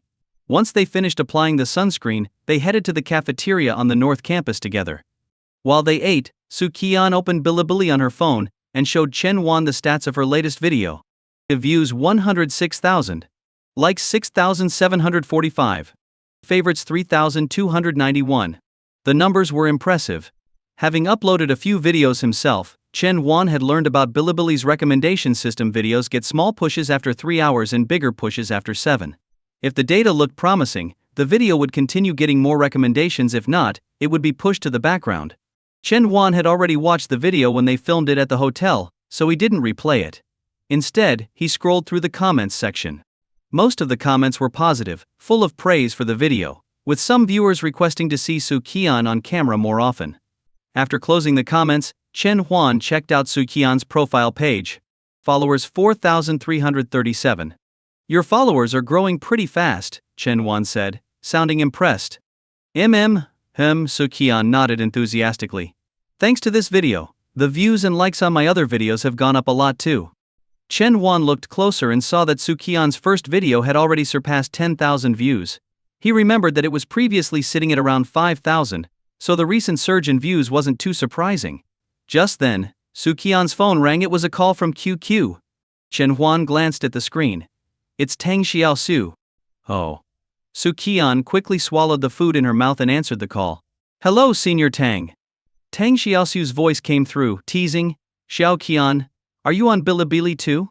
Su Qian, knowing that Tang Xiaosu was also an uploader, guessed that she had seen the couple's videos on their small account. She nodded. Yes, Chen Wan and I upload videos together just for fun. I've had more than enough of your lovey-dovey content, Tang Xiaosu said with a laugh. I still don't even have a boyfriend. Su Qian giggled but sensed there was more to the call than just small talk. Sure enough, Tang Xiaosu's next sentence left Su Qian surprised. I also found your other account, Tang Xiaosu said. Isn't it called Little Singer Xiao Qian? What? How did you figure that out? Su Qian exclaimed in surprise. Tang Xiaosu chuckled. Well, I happen to follow your boyfriend's account, and I don't follow that many people. As it turns out, I'm following all 3 of your accounts, so no matter where I go, I'm getting a front row seat to your public displays of affection. Su Qian felt a sudden realization. She and Chen Wan hadn't shown their faces in their videos, so it would have been hard for anyone who didn't know them to figure it out. But Tang Xiaosu had managed to guess based on a detail as small as the backpack that appeared in both their videos. Oh, by the way, did you know I'm on Bilibili too? Tang Xiaosu asked, changing the subject. Yeah, I saw it in your QQ posts, Su Qian replied. You're a big uploader, right? Not really, Tang Xiaosu laughed. I've just been doing it for a while. Anyway, I was thinking of inviting you to collaborate on my next video. What do you think? Wait, you want to collaborate with me? Su Qian asked, astonished. Is that okay? Tang Xiaosu responded. Su Qian blinked in disbelief. Tang Xiaosu had a huge following 10 times larger than hers. A collaboration would undoubtedly benefit her. But she couldn't figure out why someone as popular as Tang Xiaosu would want to team up with her. Sensing Su Qian's hesitation, Tang Xiaosu explained, Actually, I first came across your video in the homepage recommendations. Your singing is amazing, so I figured I'd ride your wave of popularity. Would you help me out with this little request? Her words were perfectly phrased, though it was clearly a huge favor for Su Qian. She made it sound like she was the one benefiting. Seeing through the kind gesture, Su Qian laughed and said, Then I'll have to trouble you to look after this newbie. Haha, no need to call me senior, just call me Xiaosu, Tang Xiaosu chuckled. How about we shoot the video on the first weekend after your military training? We can discuss the details on QQ. Sounds good, Su Qian agreed. After hanging up the phone, Su Qian recounted the entire conversation with Tang Xiaosu to Chen Wan. Chen Wan nodded thoughtfully.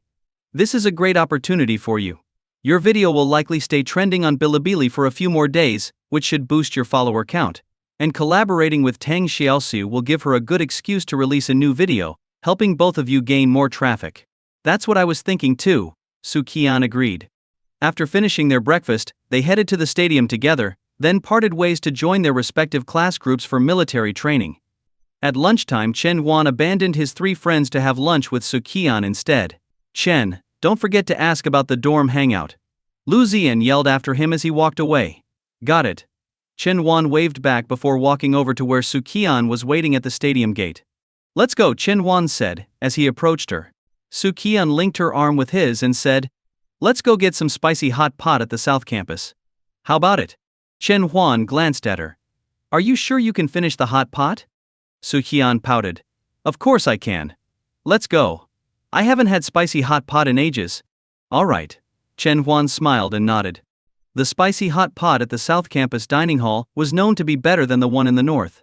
Since the stadium was on the North Campus, they walked for a bit before reaching the South Campus dining hall. It was lunchtime, but there weren't too many people in the South Campus dining hall. Most freshmen in military training ate at the North Campus, making it crowded with students in uniform, while the South Campus remained quieter. The surge of freshmen made the North Campus dining hall particularly busy, which had prompted some upperclassmen to complain about it on the school's confession wall. The spicy hot pot took a while to prepare, so Chen Huan and Su Qian found an empty table to sit at while they waited. Wait here. I'll get us something to drink, Chen Huan said, standing up. Okay, Su Qian nodded.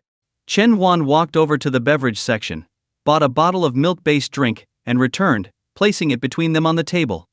Su Qian's eyes twinkled as she glanced at the drink, her lips curling into a small smile. A few minutes later, the spicy hot pot was ready. Both of them had ordered the mild version since Su Qian wasn't great with spicy food. Her face would always flush bright red whenever she ate anything spicy, yet she couldn't resist the temptation. Not long after they started eating, Su Qian's face had already turned red.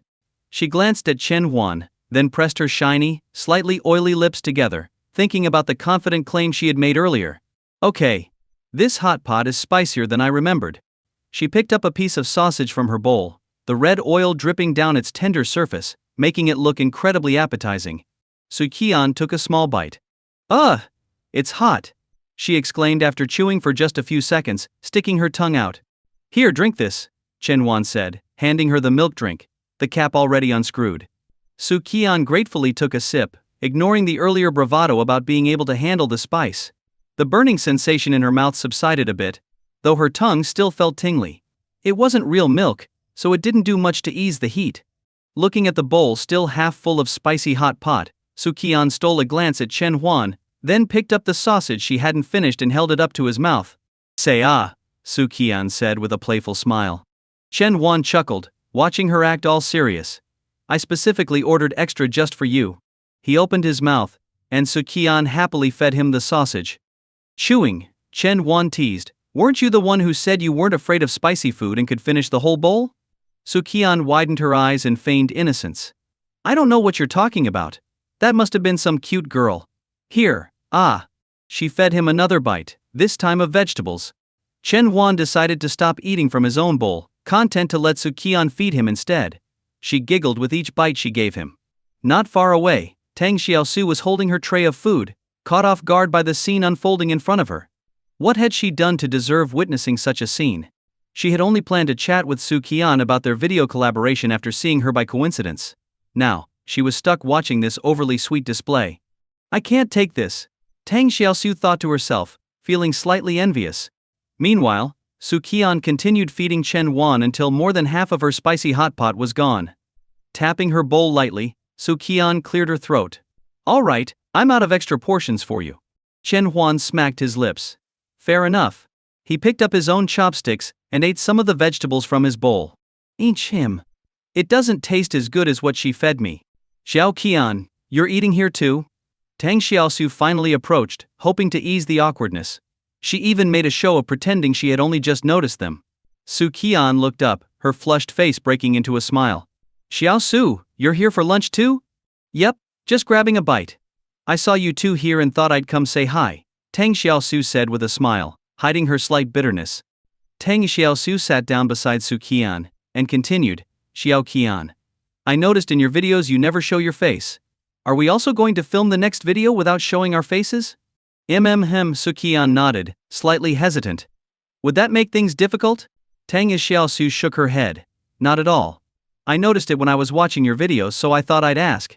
If we do a cosplay video, not showing our faces could actually be a fun twist. Yeah, that sounds good, Su Qian agreed. So what should we cosplay as? I haven't decided yet, Tang Xiaosu admitted. But if we do, we should pick a character where we don't need to show our faces. I'll think about it over the next few days. Oh, by the way, have you studied Japanese, or do you only know how to sing that one song? Tang Xiaosu asked curiously. Su Qian shook her head. I haven't studied Japanese. I know a few Japanese songs, maybe 5 or 6. Really? Your pronunciation is quite good, Tang Xiaosu said, clearly impressed. Su Qian laughed. When I was learning the songs, I had a teacher help me with the Japanese pronunciation. Ah, that explains it. Do you play any instruments? Tang Xiaosu asked, sounding intrigued. I can play guitar and piano, but I haven't practiced in a while. I'm probably a bit rusty, Su Qian replied. You play the piano? That's fantastic. Tang Xiaosu said with a bright smile. Do you have any ideas for the video, Xiaosu? Su Qian asked, noticing the thoughtful look on Tang Xiaosu's face. Tang Xiaosu nodded. I have a few ideas in mind. I'll think them over tonight and message you on QQ. Sounds good, Su Qian agreed, nodding. With the conversation wrapped up, Tang Xiaosu was ready to leave, but she felt it might be a bit rude to just walk off, so she decided to quietly finish her meal instead of risking witnessing any more PDA. Fortunately, Chen Huan and Su Qian were quietly eating, and after a while, they said goodbye to Tang Xiaosu and left. In the afternoon, military training resumed with the usual drills, standing at attention, marching, and jogging in formation under the scorching sun, which brought little joy to the students. However, the military training at Shanghai University had never been too strict, and there were frequent breaks, allowing the flowers of the nation to stay resilient under the sun. Everyone, rest in place. The instructor's command rang out, and the students, who had been standing in formation, immediately relaxed, many sitting down to rest. Chen Huan sat down as well, next to Li Yihan, who was about the same height as him. As soon as they got their break, Li Yihan scooted over to Chen Huan. Hey Chen, when are we doing that dorm hangout? Chen Huan thought for a moment. Probably after military training. There won't be any time before then. Why? Is Su Yao still ignoring you? Li Yihan sighed. Well, she has replied a few times lately. Oh, what did she say? Chen Huan asked. Li Yihan let out a long sigh. She told me to stop bothering her. She hasn't blocked you? Chen Huan asked. No, not yet, Li Yihan replied, with a hopeful look on his face. After all, Chen Huan had a girlfriend, so he assumed he'd be more experienced in this area. That's a good sign, Chen Huan said. Listen, some of the school's clubs will start doing promotions soon. Maybe you could find out which club Su Yao is interested in and join it too. It could give you more chances to interact with her. Li Yihan's eyes lit up. He patted Chen Huan on the shoulder. Chen, no wonder you have a girlfriend. You really know how to handle these situations. Chen Huan just smiled and didn't say anything more. Training continued until 5 p.m., after which it was time for dinner. According to their class representative, Mu Zi, there would be an activity later that night from 6:30 to 8:30 p.m., but it wouldn't be more military training. Instead, they'd be singing military songs and watching performances by various student clubs. It was one of the more relaxed parts of military training. Chen Huan didn't have dinner with Su Qian that night. Instead, he ate with his dorm mates before returning to the dorm briefly, then heading to the stadium for the evening activity. Chen, can you do me a favor and ask your girlfriend what club Su Yao has signed up for, or if she's interested in any? Li Yihan asked on the way to the stadium, clearly still thinking about Su Yao. Sure. I'll ask her for you, Chen Huan agreed. Thanks, Chen, Li Yihan said, beaming with excitement. During the afternoon military training, they had to leave their phones in their backpacks, but that restriction didn't apply in the evening. By now it was getting dark, and the stadium was filled with people. The soft glow of phones lit up spots across the field like little stars. Chen Huan and his roommates found their class's gathering spot and waited for their instructor to arrive. About 10 minutes later, the instructors marched onto the field in an orderly line and began organizing the students into their respective groups. All right, everyone, turn left. A line to the right. Count off. 1, 2. The group quickly organized themselves, their spirits lifted by the evening's activity. Despite the exhaustion and complaints of the day, the students were excited and full of anticipation. Once the lines were straightened, the instructor led them to the northern part of the stadium. The sheer number of freshmen meant that they were split into two groups, one on the north side, where Chen Huan's group was, and another on the south side. Everyone, sit down where you are, the instructor called out when they reached their designated area. The evening began with military songs. One instructor with a megaphone started them off, and the group was split into two sections for a call and response performance of Unity is Strength. When it came to singing military songs, it wasn't about staying on key. The louder the better. If one section was too quiet, the instructors would shout through the megaphone, "What's the matter? Didn't you eat dinner? Sing louder and outdo the other side. Where are the boys? Why do I only hear the girls singing? It was a simple but effective way to get everyone hyped. The students all shouted as loudly as they could, and even some second and third year students wandered into the stadium to watch the lively scene. Chen Huan had a lot of fun too. These military training activities were probably one of the few times during university when all the freshmen would come together for a shared experience.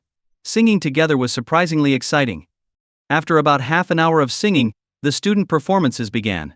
Chen Huan's phone buzzed in his pocket. He pulled it out and saw a message from Su Qian. Su Qian, I'm on the south side of the field. You're on the north, right? I'm coming to find you. Chen Huan looked around, but it was too dark and crowded, with older students mixed in with the freshmen. It was hard to spot her. He got up and slipped out of the line, then called her. Chen Huan, hey. I'm out of the group now. Where are you? Su Qian, I'm near the edge of the north side. I don't see anyone around me. Oh wait, I see you. Beep beep, the call ended, and Chen Huan pocketed his phone. He looked around and saw Su Qian in her military uniform waving at him from not too far away. Good evening everyone, we are the 0 Degree Dance Club.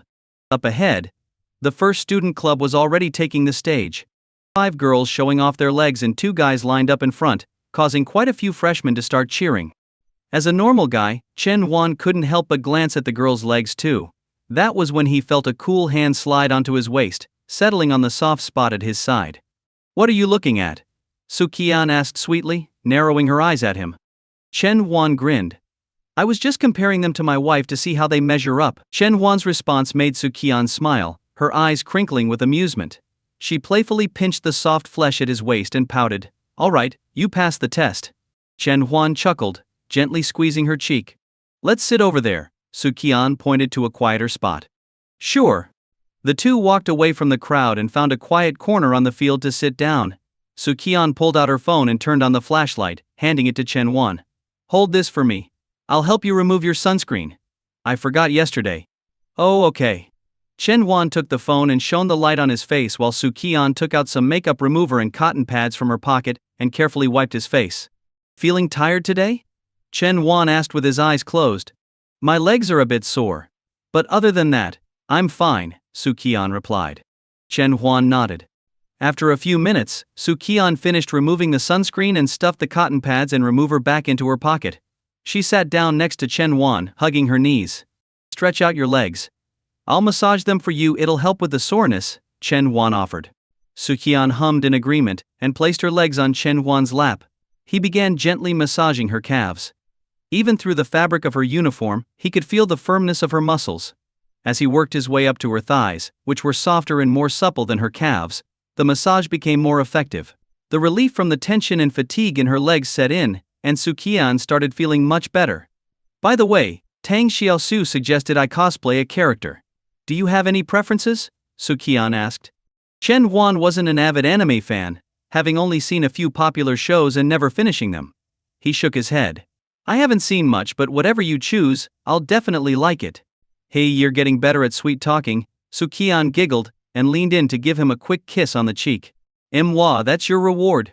The atmosphere at the stadium was lively, with freshmen cheering for the dance club performances.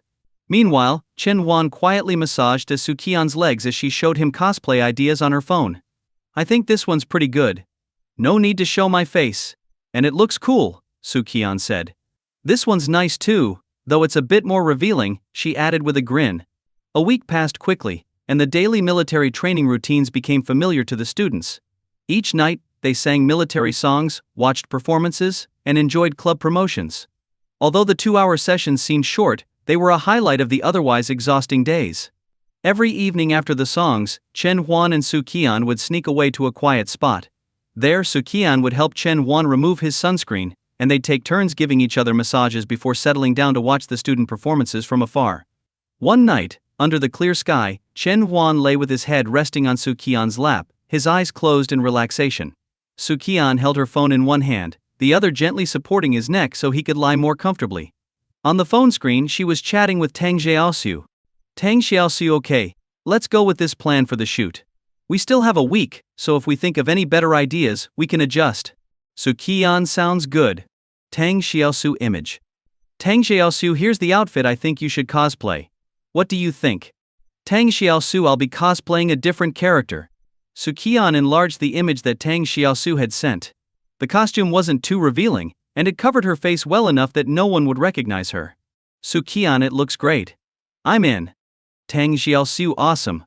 I just posted a teaser video on my channel. Hop into the comments later and interact a bit. Su Qian will do.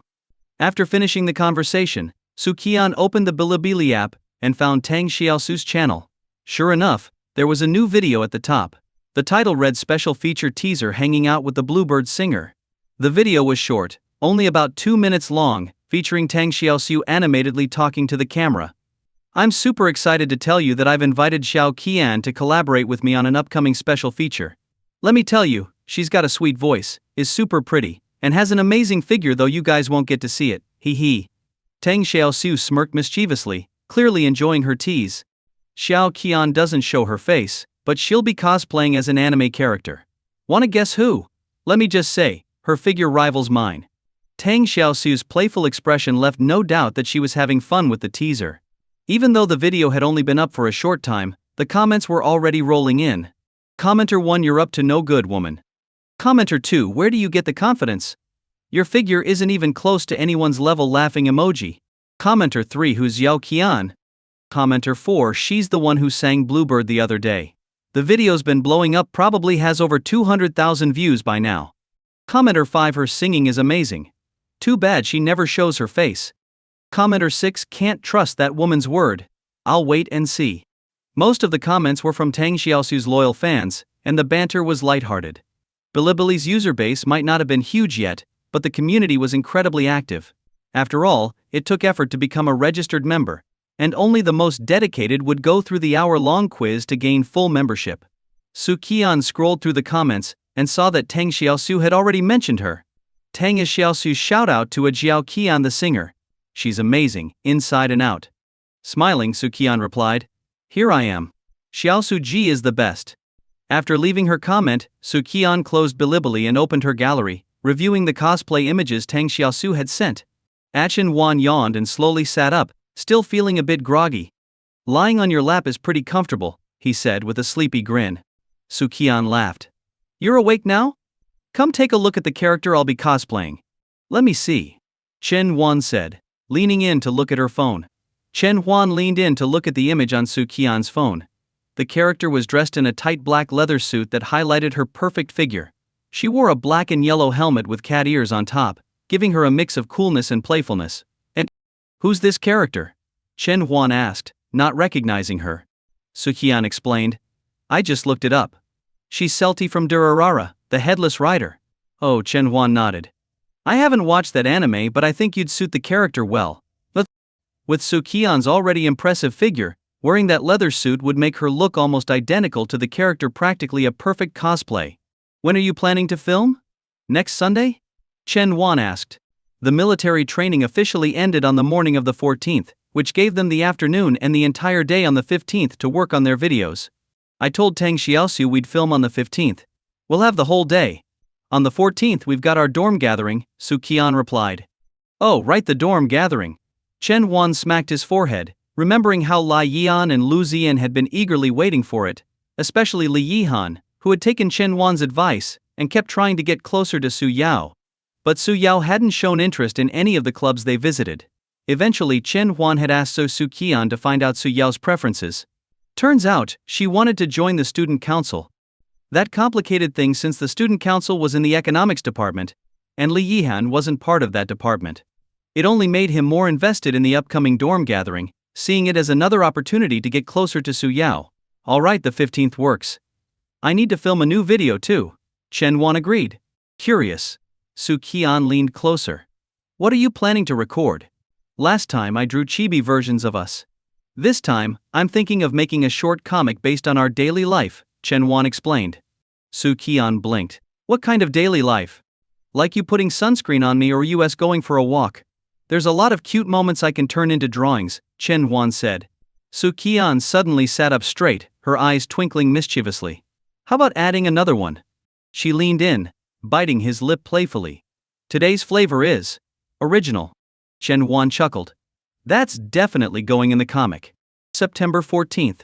The military training had finally come to an end.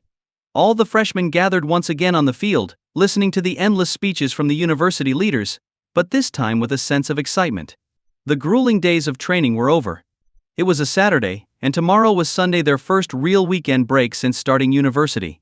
Everyone was eager to relax and have some fun. Among the 4 boys in room 416, Lu Ziyan and Li Yian were the most excited.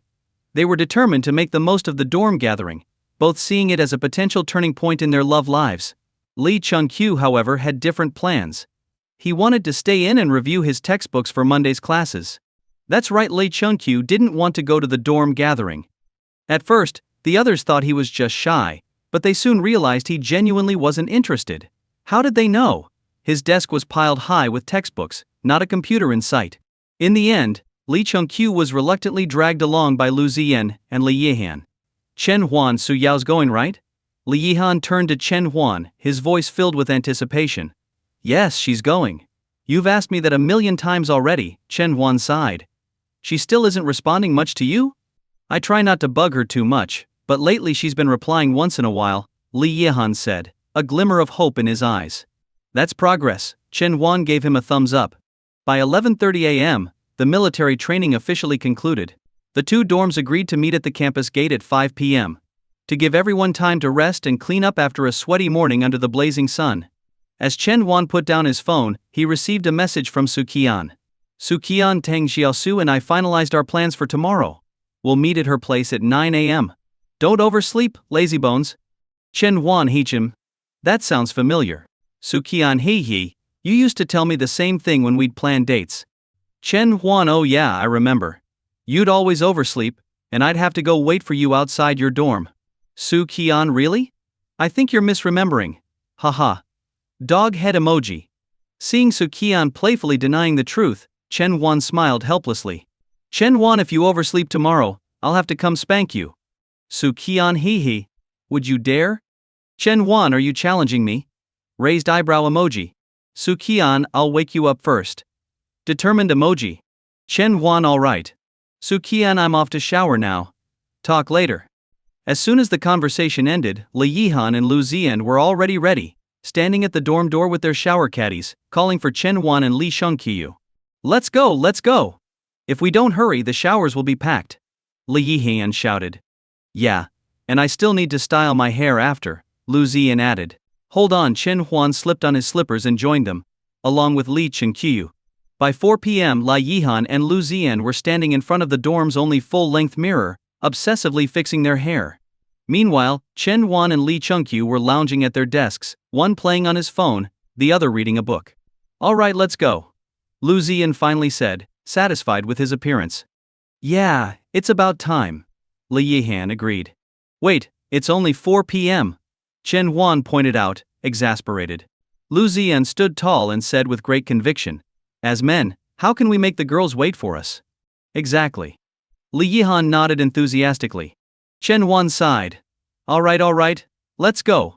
At 4:10 p.m., the boys from dorm 416 arrived at the school gate and began their wait. At 4:30, Su Qian called. Her voice was filled with excitement. We're about to head out. Are you guys ready to go? We've been waiting at the gate for half an hour, Chen Huan replied with a hint of amusement. What? Why so early? Su Qian sounded surprised, then quickly softened her tone. Did you get enough rest? Chen Huan smiled. I got some rest, took a nap earlier. Good. Just hang in there a bit longer. We're on our way, Su Qian said. Alright, Chen Huan agreed. Less than 5 minutes after the call ended, the boys from 416 spotted the 4 girls from dorm 101, walking down a nearby path, chatting and laughing amongst themselves. The girls were teasing Su Qian, who had rushed them out after hearing that her boyfriend had been waiting at the gate for a long time. Oh, someone couldn't wait to see her boyfriend and practically dragged us out the door. One of the girls joked. Yeah, the second she hung up, she insisted we leave right away. My hair isn't even fully dry yet, another girl complained lightheartedly. What can we do? Some people just care too much about their boyfriends, one teased further, making Su Qian's cheeks flush red. Feeling slightly embarrassed, Su Qian retorted with a pout, well, maybe if you all had boyfriends you wouldn't understand. Single dogs, HMP. This immediately stirred up the other 3 girls. Excuse me, Su Qian, did you just call us out? Ning Xiaoxu's eyes widened. Shu Ming nodded in agreement. You've gotten bold, huh? Su Qian raised her chin defiantly, stepping up her teasing. I'm not small at all, unlike some people here. Both Ning Xiaoxu and Shu Ming froze, glanced at each other, then looked down at their chests. Oh, you're in for it now, they cried in unison. The two girls rushed toward Su Qian with mischievous grins, reaching out as if to tickle her. Su Qian dodged them, darting away with a laugh, and stuck her tongue out at them. Su Yao, being the quieter one, stood by with a gentle smile, watching the scene unfold. Su Qian's earlier comment seemed to get to her too, and she briefly glanced down at herself, relieved when her view wasn't obstructed by her feet. After a bit of playful banter, the four girls arrived at the school gate where the boys of dorm 416 were waiting. Chen Huan, acting as the bridge between the two groups, introduced everyone. Li Yihan, usually the most talkative of the group, was quieter today, clearly focused on Su Yao. On the other hand, Lu Ziyan took it upon himself to keep the conversation lively, sharing amusing stories that made the girls laugh as they walked. The 8 of them headed toward a barbecue restaurant near the school gate, Lu Ziyan leading the way, enthusiastically recommending different dishes to try. Meanwhile, Chen Wan and Su Qian walked at the back of the group, holding hands and enjoying the sight of their friends' animated gestures. Is Lu Ziyan always this talkative? Su Qian asked with a smile, observing him in action. Chen Wan chuckled. Oh yeah, he's usually chatty, but now that he's trying to impress, he's kicked it up a notch. It's like he's desperate to get married or something. Su Qian giggled at Chen Wan's joke.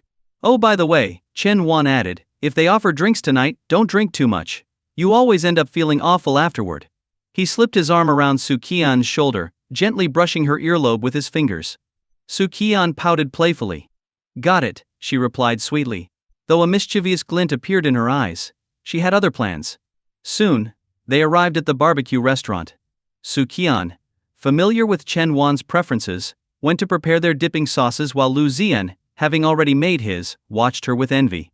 Technically, Chen Wan and Su Qian were supposed to help break the ice between the two dorm groups, but Lu Ziyan took the lead, keeping the conversation lively and engaging.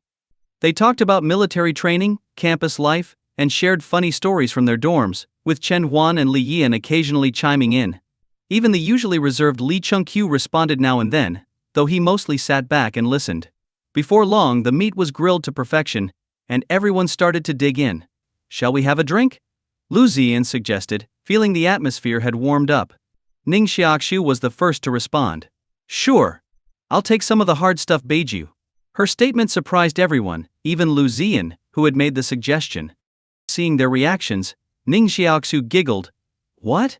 You think I can't handle it? Though Lu Ziyan wasn't confident in his own tolerance, he felt challenged. All right, baiju it is. While Ning Xiaoxu and Lu Ziyan opted for stronger drinks, the rest of the group stuck to beer. Chen Huan didn't drink much, though he knew he could handle it. He just figured someone should stay sober enough to help everyone else get home if they drank too much. He glanced over at Su Qian, who had filled her glass to the brim with beer. He suddenly had a bad feeling. She's definitely up to something. Dinner went on, and after a couple of hours, the group had grown comfortable with each other. The alcohol loosened everyone up, especially Lu Ziyan, who was now quite flushed, holding his glass and proclaiming, "Come on, let's keep drinking. I won't give up." Across from him, Ning Xiaoxu, though slightly flushed, was still very much in control. She laughed. I told you couldn't keep up. Before Lu Ziyan could retort, his head dropped onto the table, completely knocked out. His last thought before passing out was, damn, how can she drink so much? So embarrassing. With Lu Ziyan cold, it was time to wrap up the night. Shu Ming, who had barely had anything to drink, helped Ning Xiaoxu, while Li Yihan took charge of a tipsy Su Yao. As for the unconscious Lu Ziyan, Li Chengqiu, with a look of mild annoyance, hoisted him onto his back. You guys go ahead. I'll handle the bill, Chen Huan told the group. Okay, we'll settle up with Su Qian tomorrow, Shu Ming replied as she and the others left the restaurant. After paying the bill, Chen Huan turned to Su Qian, who was still seated, clearly drunk. He couldn't help but give her a playful smack on her firm bottom. Smack. Smack. That hurt. Su Qian looked at him with puppy dog eyes, acting pitiful. Drinking that much. Let's go, Chen Huan said with a sigh, squatting down to gently lift Su Qian onto his back and carrying her out of the barbecue restaurant. Su Qian was never good with alcohol, and tonight she had really overdone it, right under Chen Huan's watchful eyes. She was thoroughly drunk, As Chen Wan carried her down the street, the cool evening breeze did little to sober her up. In her drunken stupor, Su Qian seemed to recognize the person carrying her. She kept murmuring softly, her words slurred but filled with emotion. Xiao Huan. If time goes by, will you stop feeling the same about me? Will you? Stop paying attention to me, get tired of me, hate me. Forget about me, not love me anymore? Tell me, will you? She mumbled, her words barely coherent.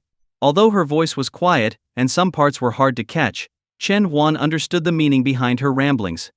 He turned his head slightly, looking at Su Qian. Her eyes were closed, her cheeks flushed red, and her lips occasionally puckered, making her look like a sleepy little kitten. What are you even talking about, silly girl? Chen Huan chuckled softly. Su Qian didn't respond to his words. Instead, she continued her drunk monologue. When winter comes, let's go see the fireworks together, hand in hand, and see all the festivals. And do so many romantic things together, and never part. Chen Huan smiled wryly. It's only early autumn right now. Oh, Su Qian mumbled in response, then added, but we'll go in the winter, right? Yeah, we will, Chen Huan reassured her, nodding. For a moment, Su Qian fell silent, seeming to drift off into sleep on his back. As Chen Huan neared the school gates, the soft warmth of Su Qian's breath tickled his ear, making it itch. I want to hold you tonight while I sleep, she murmured. Chen Huan froze mid-step. Turning around, without a second thought, he quickly changed direction and headed for the nearest hotel. After booking a room, he gently laid the already sleeping Su Qian on the bed. He carefully took off her shoes and covered her with the blanket. Thinking for a moment, he left the room and locked the door behind him, heading to a nearby convenience store to buy 2 boxes of yogurt and some bottled water. When he returned, he found Su Qian awake, curled up tightly in the blanket, half-lidded eyes staring toward the door. Upon seeing him, her lips quivered, and her eyes filled with unshed tears. Where did you go? I woke up and couldn't find you, she said softly, her voice trembling. Chen Huan placed the yogurt and water on the bedside table, crouching down to meet her teary gaze. He gently stroked her warm cheek. I just went to get you some yogurt. Sit up and have a little, it'll help you feel better, he said. Okay, Su Qian murmured in reply. Still feeling anxious, she added, when I wake up tomorrow, I want to see you first thing. Of course, Chen Huan nodded. Satisfied with his response, Su Qian slowly sat up, accepting the yogurt cup he had opened for her. She sipped it carefully, never taking her eyes off him, as if afraid he might disappear. At first, Chen Huan didn't think much of it. He wasn't going to leave her alone after all. She knew that, didn't she? But as Su Qian finished the yogurt, and he stood up to take the empty cup to the bathroom, the realization hit him. Maybe there was still some lingering fear inside her, buried deep down, only surfacing when she was drunk. Maybe she was afraid of being left behind. Moved by the thought, Chen Huan returned to her side, placing a soft kiss on her forehead as he gently brushed her hair aside. I'm here. Always. Su Qian murmured, finally relaxing and no longer staring at him so intently. Chen Huan smiled, standing up to dispose of the yogurt container in the trash. After a brief moment of contemplation in the bathroom, he resisted the sudden urge to light a cigarette, something he hadn't done in a long time. When he returned to the room, he noticed several pieces of clothing scattered on the floor near the bed. Su Qian was now fully cocooned in the blanket, only her head peeking out. I've already warmed the bed for you, she said, her voice still carrying the lingering effects of the alcohol, but with an undeniable hint of mischief. Chen Huan quickly slipped out of his shirt and dove into the warm bed she had prepared. Moments later, his pants joined the pile of discarded clothes on the floor. Lying side by side, their foreheads touching, they could feel each other's warmth. They gazed at each other in silence for a moment, until the lights went out, and the blanket enveloped them both. Wait, do we have protection? Su Qian asked softly. There should be some in the drawer. Let me check. Okay. Late night news on September 14, 2013, at 8 p.m., a minor earthquake occurred in Shanghai. There were no reports of injuries. The following morning, Chen Huan, who had played video games all night, was still sound asleep. In their game, Chen Huan had played as a jungler, and Su Qian was on the opposing team. After a long, intense standoff, Chen Huan had managed to take the first kill by sneaking into the enemy's jungle from mid-lane, delivering a decisive blow to Su Qian. With that, her team quickly fell apart, and the match ended. As morning sunlight filtered through the curtains, Su Qian stirred, half asleep. The first thing she saw was Chen Huan, still fast asleep beside her. They had stayed up far too late the previous night, and were both exhausted. Checking her phone, she saw that it was 7:30 a.m. It's Sunday, she thought. I can sleep a little longer. Yawning, Su Qian draped one leg over Chen Huan's waist and wrapped her arms around his shoulders, preparing to drift back to sleep. Wait. It's 7:30. Aren't we supposed to film with Tang Xiaosu today? Suddenly wide awake, she lightly slapped Chen Huan's backside. Lazybones, get up. It's 7:30. We're supposed to be at Tang Xiaosu's place by 9. Chen Huan groggily pulled her into his arms, murmuring in protest. Wait. It's 7:30. He quickly snapped awake, checking his phone to confirm the time. It really is 7:30. We've got to hurry, he said, now fully alert. Su Qian gave him a sultry look. And who was it that promised to wake me up this morning? Chen Huan raised an eyebrow, smirking. Well, maybe if you hadn't worn me out so much last night. Su Qian giggled, leaning over to plant a kiss on his cheek. Morning kiss, she teased. Time was tight, so Chen Huan and Su Qian didn't have the luxury to dawdle any longer. They hurriedly got dressed and prepared to wash up. Ouch, Su Qian winced after just a few steps. Chen Huan immediately noticed something was wrong. Even though both of them were no strangers to the game and this was their first time since starting fresh, Chen Huan had been very careful. Does it hurt a lot? Chen Huan asked, walking over. Su Qian shook her head, her furrowed brows relaxing slightly. It's not too bad, just a little sore when I walk, but I can handle it. Then sit down and rest a bit, Chen Huan said gently, pinching her cheek affectionately. I'll bring you some warm water to wash up. Okay, Su Qian replied sweetly, her eyes crinkling into a smile as she sat back down on the bed, waiting obediently. A moment later, Chen Huan came back from the bathroom, holding a disposable toothbrush in one hand and a bottle of mineral water in the other. He also brought a small basin, setting it down at Su Qian's feet. All right, go ahead and brush your teeth first. After that, I'll help you wash your hair, and then we'll get some breakfast, he said. Got it, Su Qian chirped, taking the toothbrush happily. Chen Huan quickly brushed his own teeth and washed his hair in the bathroom. By the time he came out, drying his hair with a towel, Su Qian had already finished brushing and was waiting for him, her lips curling into a small smile. However, the corners of her mouth were still smeared with toothpaste foam. Smiling, Chen Huan wiped away the foam with his thumb, then took the toothbrush and bottle from her. Xiao Huan, I need to use the bathroom, Su Qian said in an overly cute, pleading tone. She could have gone by herself, but she much preferred being carried. Carry me, she pouted slightly, holding out her arms toward Chen Huan with sparkling eyes. Chen Huan placed the toothbrush and water bottle on the floor, and, with a resigned smile, scooped her up in a princess carry, bringing her into the bathroom. Need any help? He teased, raising an eyebrow. Nope, I've got it. You can wait outside, Su Qian giggled, playfully pushing him out of the bathroom. Despite how close they were, there were still some things she preferred to handle on her own. After a short while, her voice called out again from inside. Xiao Huan, can you help me wash my hair? Chen Huan stepped back in, finding Su Qian already holding a basin of water, grinning up at him. He couldn't help but laugh. I feel like you're just bullying me, making me carry you around and wash your hair, he joked. Su Qian widened her eyes dramatically and lifted her chin in mock seriousness. Well, you figured it out. I always pick on the ones who go easy on me. Chen Huan shook his head with a smile. Just as he was about to respond, he froze. Picking on what now? He asked, squinting at her playfully. Su Qian wiggled her eyebrows, giggling. Nothing at all. Chen Huan smirked, using his foot to shut the bathroom door with a soft click. What did you mean by that? He asked, eyes narrowing playfully. Nothing. Just the literal meaning, Su Qian replied, pretending to be innocent, though her facade faltered when Chen Huan reached for her. She quickly closed her eyes and lowered her head like a sheepish lamb. I was wrong, she mumbled. Chen Huan chuckled at her dramatic display, giving her a light tap on the head. Turn around. Let me wash your hair. Hee, Su Qian grinned, her earlier playfulness instantly vanishing. By the time they finished washing up and left the hotel, it was already 8:20. They had spent a bit more time than expected, especially since Chen Huan had gone back to the dorm to grab his filming gear. The apartment where Tang Xiaosu lived was only a 5-minute bus ride from the school. After finishing breakfast at a nearby cafe, they had just enough time to catch the bus. As they boarded, Su Qian sent a message to Tang Xiaosu. Su Qian, Xiaosuji, we're on the bus now. We'll be there in 5 minutes. Tang Xiaosu, great. Let me know when you're about to arrive, and I'll come meet you. Su Qian got it. 5 minutes later, the bus arrived at their stop. As soon as they got off, they spotted Tang Xiaosu waving at them from a short distance away.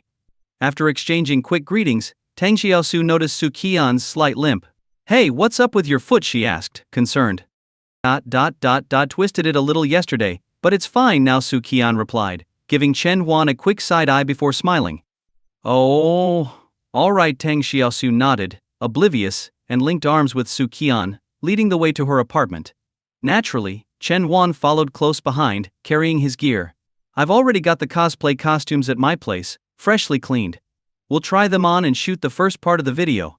And then we'll head to the second location, Tang Xiaosu explained, laying out the day's plan. Xiaosu ji, what character are you cosplaying as? Su Qian asked curiously. She knew she'd be cosplaying Celti from Durarara, but hadn't yet heard who Tang Xiaosu would be portraying. Tang Xiaosu smiled mischievously. You'll find out soon enough. With curiosity piqued, Su Qian decided to wait until they arrived to press for more information. A few minutes later, they reached Tang Xiaosu's apartment. You two can relax here while I grab the costumes, Tang Xiaosu said, placing a plate of fruit on the table for them before disappearing into her bedroom. Su Qian and Chen Huan exchanged a quick glance before settling onto the couch. A moment later, Tang Xiaosu returned, holding 2 large bags. Here's yours, she said, handing Su Qian one of the bags. Su Qian peeked inside, her gaze quickly drifting to the other bag still in Tang Xiaosu's hands. With a grin, Tang Xiaosu finally revealed her own costume, an iconic, tight-fitting bodysuit. Wait, is that Frieza? Chen Huan exclaimed, immediately recognizing the costume. Frieza. Su Qian, who had never read or watched Dragon Ball, had no idea who the character was that this strange cosplay outfit was based on. Chen Huan explained, he's a character from Dragon Ball. But I gotta say, a girl cosplaying as Frieza feels a bit odd. Tang Xiaosu laughed. That's the point. Plus, this costume was specially designed for female cosplayers, so it won't feel too out of place when I wear it. Meanwhile, Su Qian had already taken out the Celti costume she was going to wear. Just as Tang Xiaosu had said, the quality of the cosplay outfit was excellent, complete with high heels, a tight-fitting leather bodysuit, and a black and yellow helmet. It perfectly captured the essence of the original character, though Su Qian hadn't tried it on yet, so the final look was still uncertain. Tang Xiaosu's Frieza costume was made of leather, predominantly white and purple, and included a rubber tail. The two outfits couldn't have been more different in style, but both were high quality. I've already tried both of these on, and the sizes felt fine. I think, Tang Xiaosu said, glancing at Su Qian's chest with a hint of uncertainty. The confidence she'd had earlier wavered slightly. Well, let's try them on now. We'll need to get into costume to start filming our first scene anyway, Su Qian suggested. Sounds good. Let's each take a room, Tang Xiaosu agreed. Tang Xiaosu headed to her bedroom while Su Qian went to the guest room. As for Chen Huan, he stayed put in the living room, waiting. His sketchpad remained in his backpack. He knew he wouldn't have time to finish a drawing at Tang Xiaosu's place, and planned to start once they got to the next filming location. He sat quietly on the sofa waiting, but neither of the two girls emerged. Finally, the door to the guest room creaked open, and Su Qian poked her head out, calling softly, Xiao Huan, can you come help me with something? Chen Huan stepped into the guest room and closed the door behind him. What's up? He asked, a little confused. Su Qian, holding the tight bodysuit she was half wearing, turned her back to him, exposing her smooth, pale skin.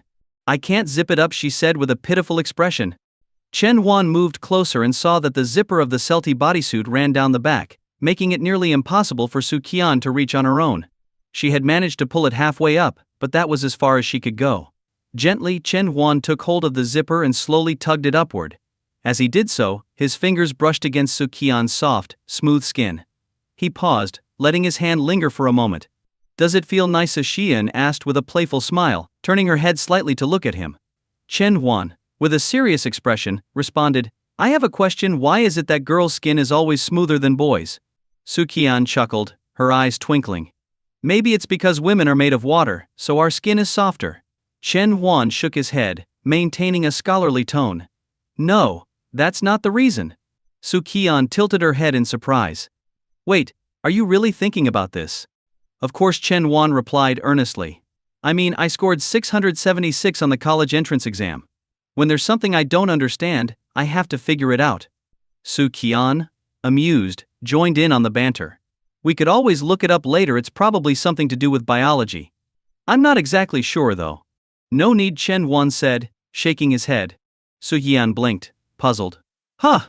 Only practice can lead to real knowledge, Chen Huan said with mock seriousness. I plan to conduct a thorough comparison later tonight. Su Qian stared at him, speechless. You're so annoying, just zip me up already. Chen Huan chuckled and resumed pulling up the zipper. Ow, slow down. It's a bit tight. Chen Huan stopped, concerned. Did the zipper catch your skin? No, Su Qian sighed, looking down at herself. It's just that the costume is a bit small. Chen Huan remembered Tang Xiaosu's earlier comment and couldn't help but smirk. After some effort, they managed to get the zipper all the way up, though it was a tight fit. Finally done, Chen Huan breathed a sigh of relief. He had been a little worried the zipper might break, but the costume was sturdier than expected. The last touch was the sleek black and yellow helmet. Once she put it on, Su Qian had transformed into Celti, the headless rider. When the two stepped out of the room, they found Tang Xiaosu already fully dressed, complete with makeup, sitting on the sofa waiting for them. You guys took so long, I was starting to think you were up to no good in there, she teased as they joined her in the living room. She took a moment to admire Su Qian's costume. The tight leather pants perfectly accentuated her long, slender legs, and the high heels completed the look. Her waist was tiny, toned yet delicate, a perfect hourglass figure. And, well, Tang Xiaosu couldn't help but feel a twinge of envy. How could someone look this perfect? Tang Xiaosu's eyes sparkled with admiration. Su Qian's beauty was almost overwhelming, even for another woman. Tang Xiaosu sighed inwardly, thinking it was unfair that someone like Chen Huan had lucked out so much. She could already imagine the reaction when they released this video. People were going to lose their minds. While Tang Xiaosu was lost in thought, Su Qian and Chen Huan were taking in her outfit as well. Tang Xiaosu's female version of Frieza looked much better than Chen Huan had expected. Her natural charm helped pull off the look, even with Frieza's signature makeup. I've also got a Frieza mask, Tang Xiaosu said, pulling a rubber mask from her bag. I'm still not sure whether I should wear it or just stick with the makeup. The mask was a stylized, feminine version of Frieza's face, designed to fit her character's aesthetic. You could wear the mask, Chen Huan suggested. It'd add an extra layer of mystery, and people could guess which characters you and Su Qian are cosplaying as. Tang Xiaosu's eyes lit up. Great idea. Let's do that. Since they had a new idea, the shooting plan needed a bit of adjustment. Fortunately, the changes didn't impact the overall flow, so it didn't take long for the revised plan to be finalized. With everything ready, it was time to start filming. Since this was for Tang Xiaosu's channel, the main perspective would naturally be hers, though they would also include some third-person shots. And who better to handle those third-person angles than Chen Huan? Su Qian and Tang Xiaosu were already dressed in their cosplay outfits, so they began shooting the scenes where they appeared in costume right away. We should add that new idea we just came up with here. Tang Xiaosu was clearly well practiced with this sort of thing. After a brief preparation, the recording began. Chen Huan held the camera pole, focusing on the living room. Ta-da! Here we are in our cosplays. Can you guess which one of us is Su Qian, and which one is Xiaosu? Both Tang Xiaosu and Su Qian stood together, speaking in unison. The two were about the same height, with similarly proportioned figures. For someone unfamiliar with them, it might be difficult to tell them apart just from this video, especially since their costumes concealed parts of their identity. However, Chen Huan, standing behind the camera, could clearly see the differences.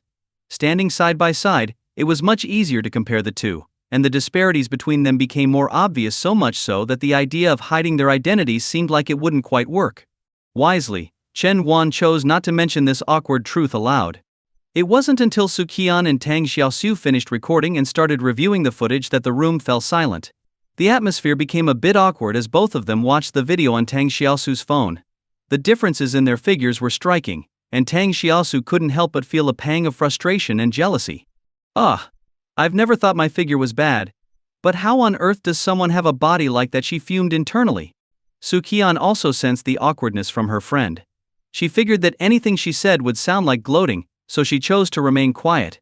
After a moment, Tang Xiaosu looked at Su Qian, her eyes filled with envy as she glanced at Su's outfit, which was straining slightly against her curves.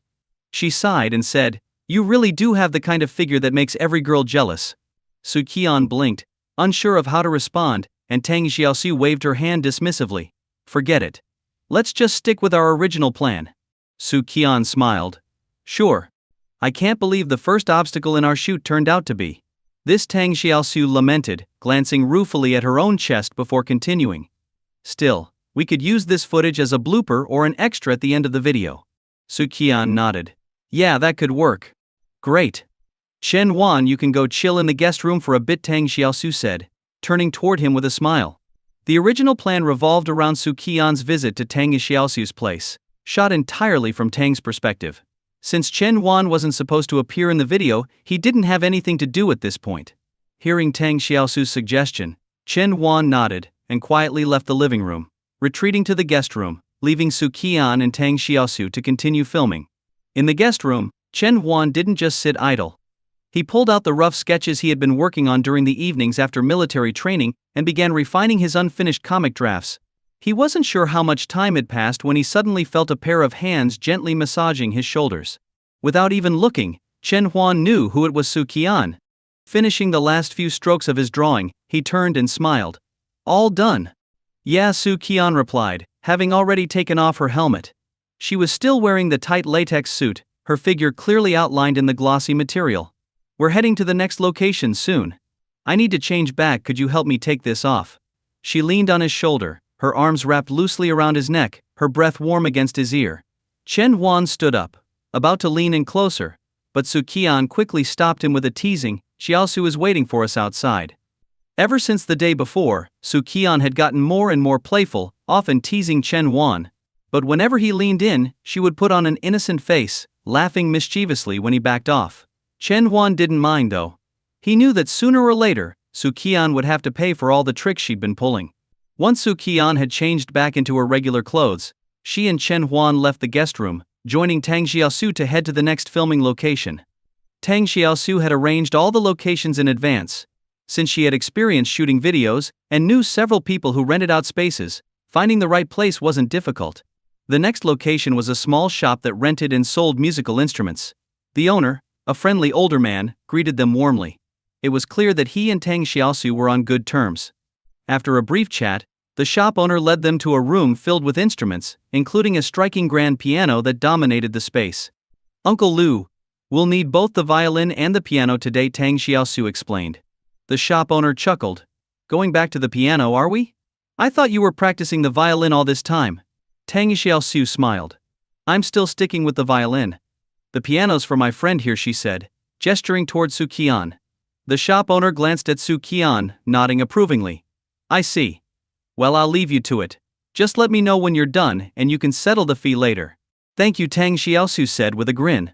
Once the shop owner left, Tang Xiaosu grabbed a violin and said, "I haven't played in a while, so I've been practicing while you were off at military training. I think I'm good enough to play a full piece now." Su Qian blushed slightly. "I haven't played the piano in a while either. I'll need to get used to it again." "No worries. Let's take some time to get into the groove before we start recording our duet," Tang Xiaosu reassured her. Soon, the room was filled with the soothing sounds of a violin and a piano playing in harmony. Meanwhile, Chen Huan found a spot by the window, setting up his camera and tripod to begin working on his own video. As soon as Chen Huan started drawing, all the surrounding piano sounds faded away. It was as if he entered a unique state of focus, where the only thing in front of him was the pen in his hand and the blank sheet of paper before him. He tore off a strip of tape, sticking it onto the paper, and began sketching. In the middle of the room, Tang Xiaosu glanced at Chen Huan, busy drawing in the corner by the window, and asked, "Do you think we're disturbing him by being here?" Su Qian's eyes softened with affection. "No, he becomes really focused once he starts drawing. Outside noise doesn't bother him at all." Even though she always tried to keep quiet when he was drawing, the truth was that nothing could distract him once he was in his creative zone. "Oh? Then, do you think I could sneak a peek at what he's drawing?" Tang Xiaosu asked curiously. Su Qian nodded, and the two girls quietly tiptoed around the room, careful to stay out of the range of Chen Huan's camera, and approached him from behind, standing several meters away. From there they could see his sketchpad.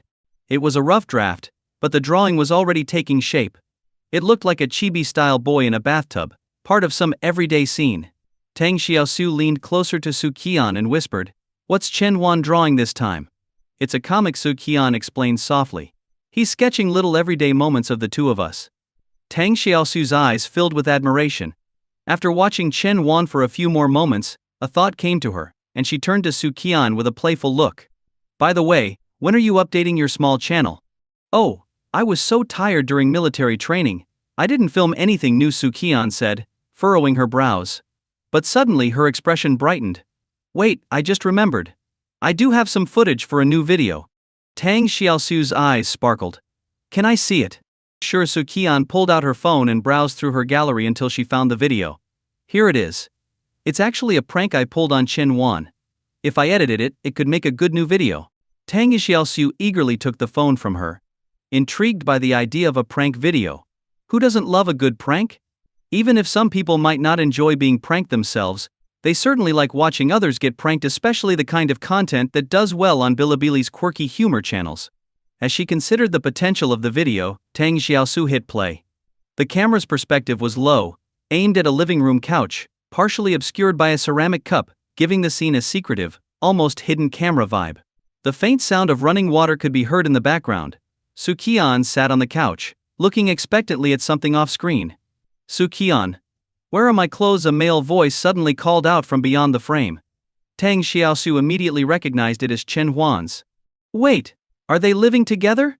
Before she could delve into that thought, Su Qian explained the context. This was when Chen Huan came over to my place. It was really hot, so he took a shower. I decided to hide his clothes and gave him mine to wear instead. Oh, Tang Xiaosu nodded, suddenly anticipating what was coming next. So he's about to come out in your clothes, right? Sure enough, Su Qian stepped out of the frame, and the conversation continued off-screen. Why is the door locked? Came Chen Huan's slightly frustrated voice. I don't know, Su Qian responded nonchalantly. Can I at least get some different clothes? These are. That's all there is. After a brief standoff, Chen Huan eventually appeared in the frame, wearing a yellow Pikachu hoodie. Ha ha ha, how cute! Tang Xiaosu burst out laughing as soon as she saw Chen Huan's getup. Su Qian smiled as well, her eyes filled with fond memories. I thought so too. Just as Tang Xiaosu was starting to enjoy the playful nature of the prank, things took a turn. Wait. Hold on, what's happening? Why are they kissing all of a sudden? Her smile froze. Was this a prank video or a PDA overload? She had been completely blindsided. This wasn't just a cute prank video, it was a full-blown couple video, filled with sappy moments that could drown any single person in jealousy. Tang Xiaosu's smile stiffened, her thoughts reflecting that classic phrase, smiling on the outside, screaming on the inside. Meanwhile, Su Qian continued watching, her face lit up with a goofy grin as she replayed the memory of her and Chen Huan's interactions on screen. Her smile was unconscious, the kind that comes from genuine affection. Tang Xiaosu, ever observant, noticed this small detail. I'm such a fool, she thought bitterly. I got excited over a prank video and forgot that this is one of Bilibili's most notorious couple accounts for dishing out dog food. Of course, Su Qian had no idea about Tang Xiaosu's internal struggle and continued chatting. Oh, and you wouldn't believe what happened next. My dad came home. Wait, what? Now she was paying attention again. Tang Xiaosu, desperate for some relief from all the lovey-dovey scenes, fixed her eyes on the screen, hoping for a dramatic turn when Su Qian's dad walked in. 1 minute passed. Then 5. Then 10. Ming Shi. They're still kissing. Tang Xiaosu was losing her patience. How long were they going to keep this up? She couldn't believe she had just sat through 10 whole minutes of it. Let me just fast forward a bit, Su Qian finally said, realizing the video was dragging on. She moved the progress bar forward 10 minutes, and finally, her father appeared on screen. Step by step, like the impending approach of a strict guardian. Tang Xiaosu's eyes lit up.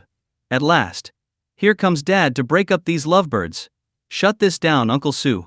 Put an end to this excessive PDA. In the video, Su Qian's father successfully interrupted the couple, marking the beginning of the video's end. The video, which lasted about 30 minutes, was mostly enjoyable for Tang Xiaosu except for the 20-minute dog food session in the middle, which left her a little sour. With the content for her small channel now confirmed, Su Qian was in a cheerful mood. The room once again filled with the sound of beautiful piano music. When Chen Huan finally set down his pen and completed his recording, Su Qian and Tang Xiaosu were just about to start their official duet performance. Both had changed into their costumes again. Su Qian, dressed as Celti, sat at the grand piano, while Tang Xiaosu, as Frieza, stood beside her with a violin in hand. Chen Huan glanced at the camera to ensure he was out of the frame, then settled quietly in the corner to watch. He thought for a moment, trying to recall the piece they were about to play together. Ah yes. He remembered now. It was Summer, the theme from the movie Kikujiro's Summer. Chen Huan didn't quite understand why Tang Xiaosu had chosen Summer as the performance piece for this video. To be honest, the gentle melody of Summer didn't seem to match the characters they were cosplaying, Celti and Frieza. But Tang Xiaosu's reasoning was all about contrast. According to her, the contrast between the characters' intense, otherworldly appearances, and the soft, soothing music would create a unique and memorable impact on the viewers. It was this kind of creativity that explained why Tang Xiaosu had managed to gather 50,000 followers on her account. She clearly knew what she was doing. In the room, Su Qian sat gracefully at the grand piano, while Tang Xiaosu stood behind her, holding her violin. Both had their sheet music for summer in front of them. As Su Qian's fingers moved skillfully over the piano keys, a clear, delicate melody filled the air. She had removed her gloves, revealing her slender, agile fingers as they danced across the black and white keys. Tang Xiaosu soon joined in, slowly raising her violin and entering the tune at just the right moment. The piece Summer was simple, pure, and understated, but it had a way of reaching deep into the heart.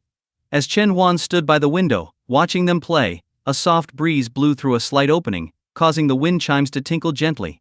He glanced up at them, their crisp sounds blending with the music, and for a moment, he felt transported back to a bright summer, the sound of a bicycle bell ringing in his memory. Joe Hisayishi's music had a way of unexpectedly touching the most tender parts of one's heart. As the piano and violin duet continued, the seemingly odd combination of characters Celti and Frieza somehow began to mesh with the cheerful melody, creating a strangely harmonious scene. Finally, the last note echoed through the room, marking the end of their performance. Tang Xiaosu quickly ran over to the camera and stopped the recording, turning around with a big smile. "All right, I'll take care of editing the video. Once I'm done, I'll send it to you for approval before we upload it." Su Qian nodded, knowing she'd also be spending her evening editing footage for their side account. It was already 4 p.m., so after finishing the video, the three of them went out for dinner together before parting ways. As they got off the bus near Shanghai University, Chen Huan turned to Su Qian and said, "Let's not head back to campus just yet. Let's stop by the inn near the school." Su Qian blinked, biting her lower lip. "Actually, my soreness hasn't completely gone away." Chen Huan grinned, amused by her misunderstanding. He ruffled her hair affectionately and clarified, "I meant I want to record the audio for my video. What were you thinking about?" Realizing her mistake, Su Qian blushed deeply. Whether it was out of embarrassment or playful annoyance, she reached out and lightly smacked his arm before turning away with a pout, crossing her arms in mock indignation. Chen Huan chuckled at her reaction, draping his arm over her shoulder and pulling her close. "Come on, let's go." Su Qian made a show of resisting for a moment, pouting and crossing her arms tighter across her chest, accentuating her figure in a way that would surely make Tang Xiaosu jealous if she were around. But after maintaining her pretense of annoyance for a couple of seconds, she relaxed and let herself be led by Chen Huan. As they walked, Chen Huan lightly brushed his fingers against her cheek. "Are you really mad?" "Nope," Su Qian replied, her lips forming a slight pout. Chen Huan laughed, leaned in, and planted a quick kiss on her cheek. "What about now?" Su Qian shook her head, but then reached up, grabbed his face, and pulled him in for a deeper kiss. "Now I'm good." Chen Huan smiled at her antics, amused by how quickly her mood could shift. Women, he thought, are truly mysterious. The next day was the first official day of classes. University schedules were different while there were fewer classes each day. Each one lasted 100 minutes, much longer than what most students were used to. When the bell rang signaling the end of the lecture, Chen Huan stood up, packing his books into his bag.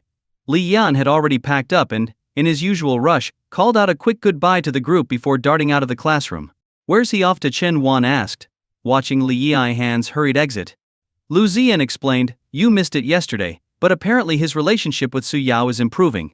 I think he's headed to the south dining hall to accidentally bump into her." "Ah, I see." Chen Huan nodded, joining Lu Ziyan and Li Chengqiu as they walked out of the classroom together. Chen Huan didn't have any classes in the afternoon, but Su Qian did, so after lunch, he decided to head back to the dorm and work on editing the video he hadn't finished the night before. As he was working, Lu Ziyan came over to refill his water bottle and noticed the video on Chen Huan's laptop screen. "Are you editing a video?" Chen Huan nodded without turning away from the screen. "Yeah, just something I recorded to kill time." "Are you planning to post it online?" Lu Ziyan asked. "Yep, I usually upload to Bilibili," Chen Huan replied. Bilibili. Lu Ziyan seemed unfamiliar with the name. "It's the site known as Bilibili, or B Station," Chen Huan clarified. "Oh, I see." Lu Ziyan still hadn't heard of it, but his curiosity was piqued. He quickly put down his water bottle and grabbed his phone to search for the site Chen Huan mentioned. After a while he called out, "Hey, Chen Huan, what's your account name?" "It's artlover_1." Chen Huan replied, while still focused on editing.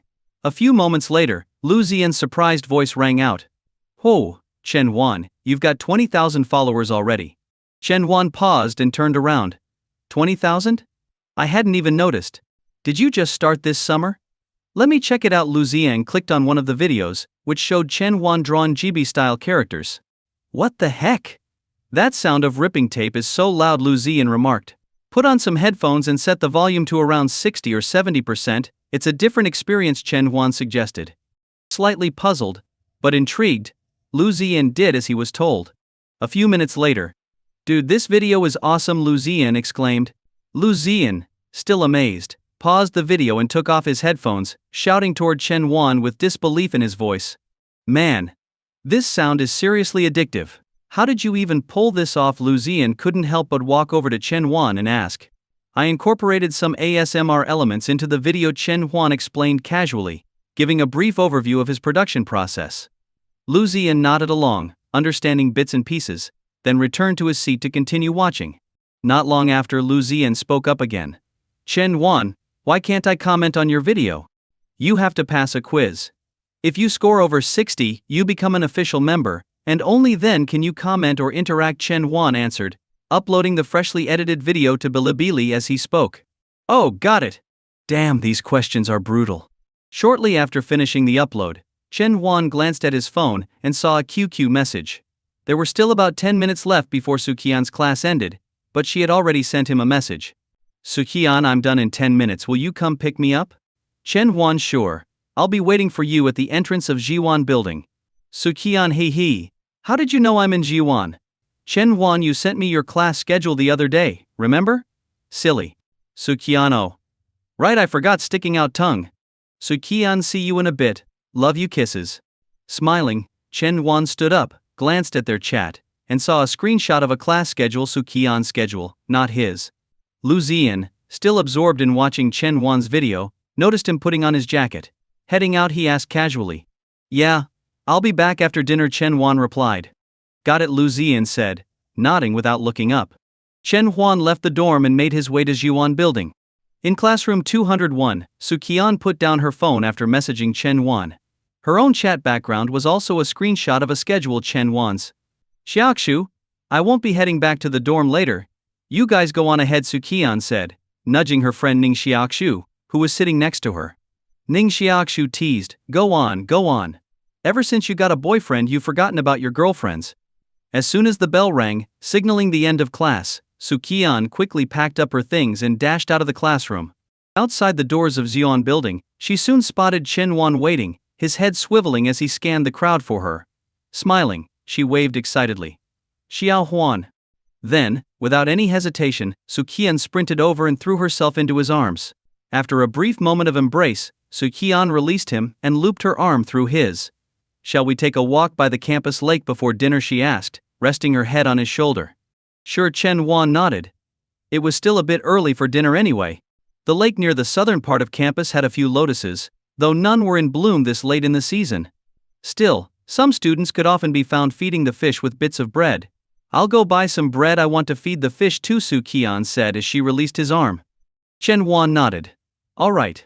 Su Qian hurried over to a nearby shop, bought 2 large loaves of bread, and then eagerly dragged Chen Huan back to the lake. She broke off small pieces of bread and scattered them on the water's surface. Before long, fish gathered, their mouths bobbing open to catch the floating crumbs. Standing next to her, Chen Huan did the same, tossing bits of bread into the lake. Xiao Huan, yesterday, when we were at Tang Xiaosu's place, I saw how nice her rental was, and I kind of want to rent a place with you someday, Su Qian said, while continuing to feed the fish. Chen Huan glanced at her and responded, If we want to rent a place off campus, we'll have to talk to our parents. I don't think it'll be a problem though. That's not what I meant, Su Qian smiled, turning toward him. I mean, once we've earned enough money ourselves, we could rent a place with our own money. After thinking for a moment, Chen Huan asked, Are you talking about earning money through our Bilibili accounts? Yeah. You already have over 20,000 followers, and I've got 7,000. Plus, with Tang Xiaosu's new video going up yesterday, I'm sure I'll get another boost in followers, Su Qian said, counting on her fingers. Not to mention, our side account has 5,000 followers too.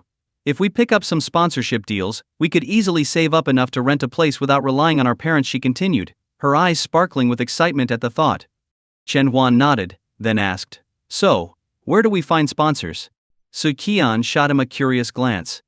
You don't check your Bilibili inbox, do you? With the views your videos get, sponsors should already be reaching out to you. Even I've had offers, and I don't have nearly as many followers as you. Feeling a bit embarrassed, Chen Huan admitted, I get too many messages, so I turned off the notifications. I haven't checked my inbox in a while. He hadn't left any contact information on his profile, so the only way sponsors could reach him was through Bilibili's private messaging system, something he hadn't bothered to check since his early days on the platform. I'll help you out with that, Su Qian said confidently. First, you'll need to create a new QQ account, and then we can add your contact info to your profile. She quickly helped him set up a new account and updated his Bilibili page. I set the new QQ password to your birthday. Now that your latest video is up, sponsors should start reaching out soon. Just be careful, some advertisers have a bad reputation, and we'll need to avoid those. Chen Huan smiled, feeling grateful. He had no experience with this kind of thing, but luckily, Su Qian knew exactly what to do. They finished feeding the fish and sat down in a small gazebo by the lake. Tang Xiaosu's video had been uploaded the night before, but Su Qian hadn't checked the stats yet. She had only interacted with some comments when the video was first posted. She opened Bilibili and navigated to Tang Xiaosu's profile. The latest video was titled Celti Frieza Summer Piano and Violin Duet. Before the video was posted, both Su Qian and Chen Huan had already watched it, so now they were more interested in seeing the fun comments and reactions from their witty viewers. Su Qian held her phone in one hand, and with the other, pulled Chen Huan's arm over her shoulder as she cozily snuggled up to him, ready to enjoy the video together. The video began with a first-person perspective, focusing on a doorway. Tang Xiaosu's voice could be heard off-screen. In the last video we previewed this one, where I'm collaborating with singing girl Su Qian to film something special. Originally we wanted you guys to guess which one of us was in the mask cosplay outfits, but that plan fell through due to certain uncontrollable factors. So, I'll just show you our cosplays from my point of view. As soon as she finished speaking, Tang Xiaosu appeared on screen, dressed in her Frieza cosplay, pretending to be shy as she showed off her outfit. Immediately, the comments section came alive. EW. This is gross, stop acting all cute, old lady. Monsters be gone. Please just leave. Thank goodness I paused just in time. My poor eyes might not have survived. Tang Xiaosu's fans were known for being lively, and she was well aware of their playful insults. After a moment of pretending, she gave up the act, grabbed her phone, and walked toward the door. Even though I can't see your comments, I know what you're all saying. Fine, I won't argue with you. Now, get ready, Xiao Qian is at the door, so try not to drool, you pervs. As she made her way to the door, she teased the audience with playful banter. Haha, yo worries. I'm a seasoned perv in this community, oops, I just exposed myself. Okay, but serious question, does she show her face? Because if she doesn't, it's kind of pointless. In the video, Tang Xiaosu reached for the door and opened it. Whoa. I take back what I said. With a body like that, who cares about the face? This is too good to be true. Celti is officially queen. Tang Xiaosu then panned her camera over Su Qian, capturing her full body shot. High heels, tight pants, and a sleek leather suit showcased Su Qian's figure in the most flattering way possible. Especially eye-catching was her chest, where the tight material seemed like it could barely contain her ample curves. At this moment, the viewers seemed to catch on to the uncontrollable factor that Tang Xiaosu had mentioned earlier. Oh, so this is the uncontrollable factor, got it. There's no way Xiaosu could compete with this body. I don't want to abandon Xiaosu, but this is just too perfect. Now I'm curious about what her face looks like under that helmet. I'm excited, but also worried it might not meet my expectations.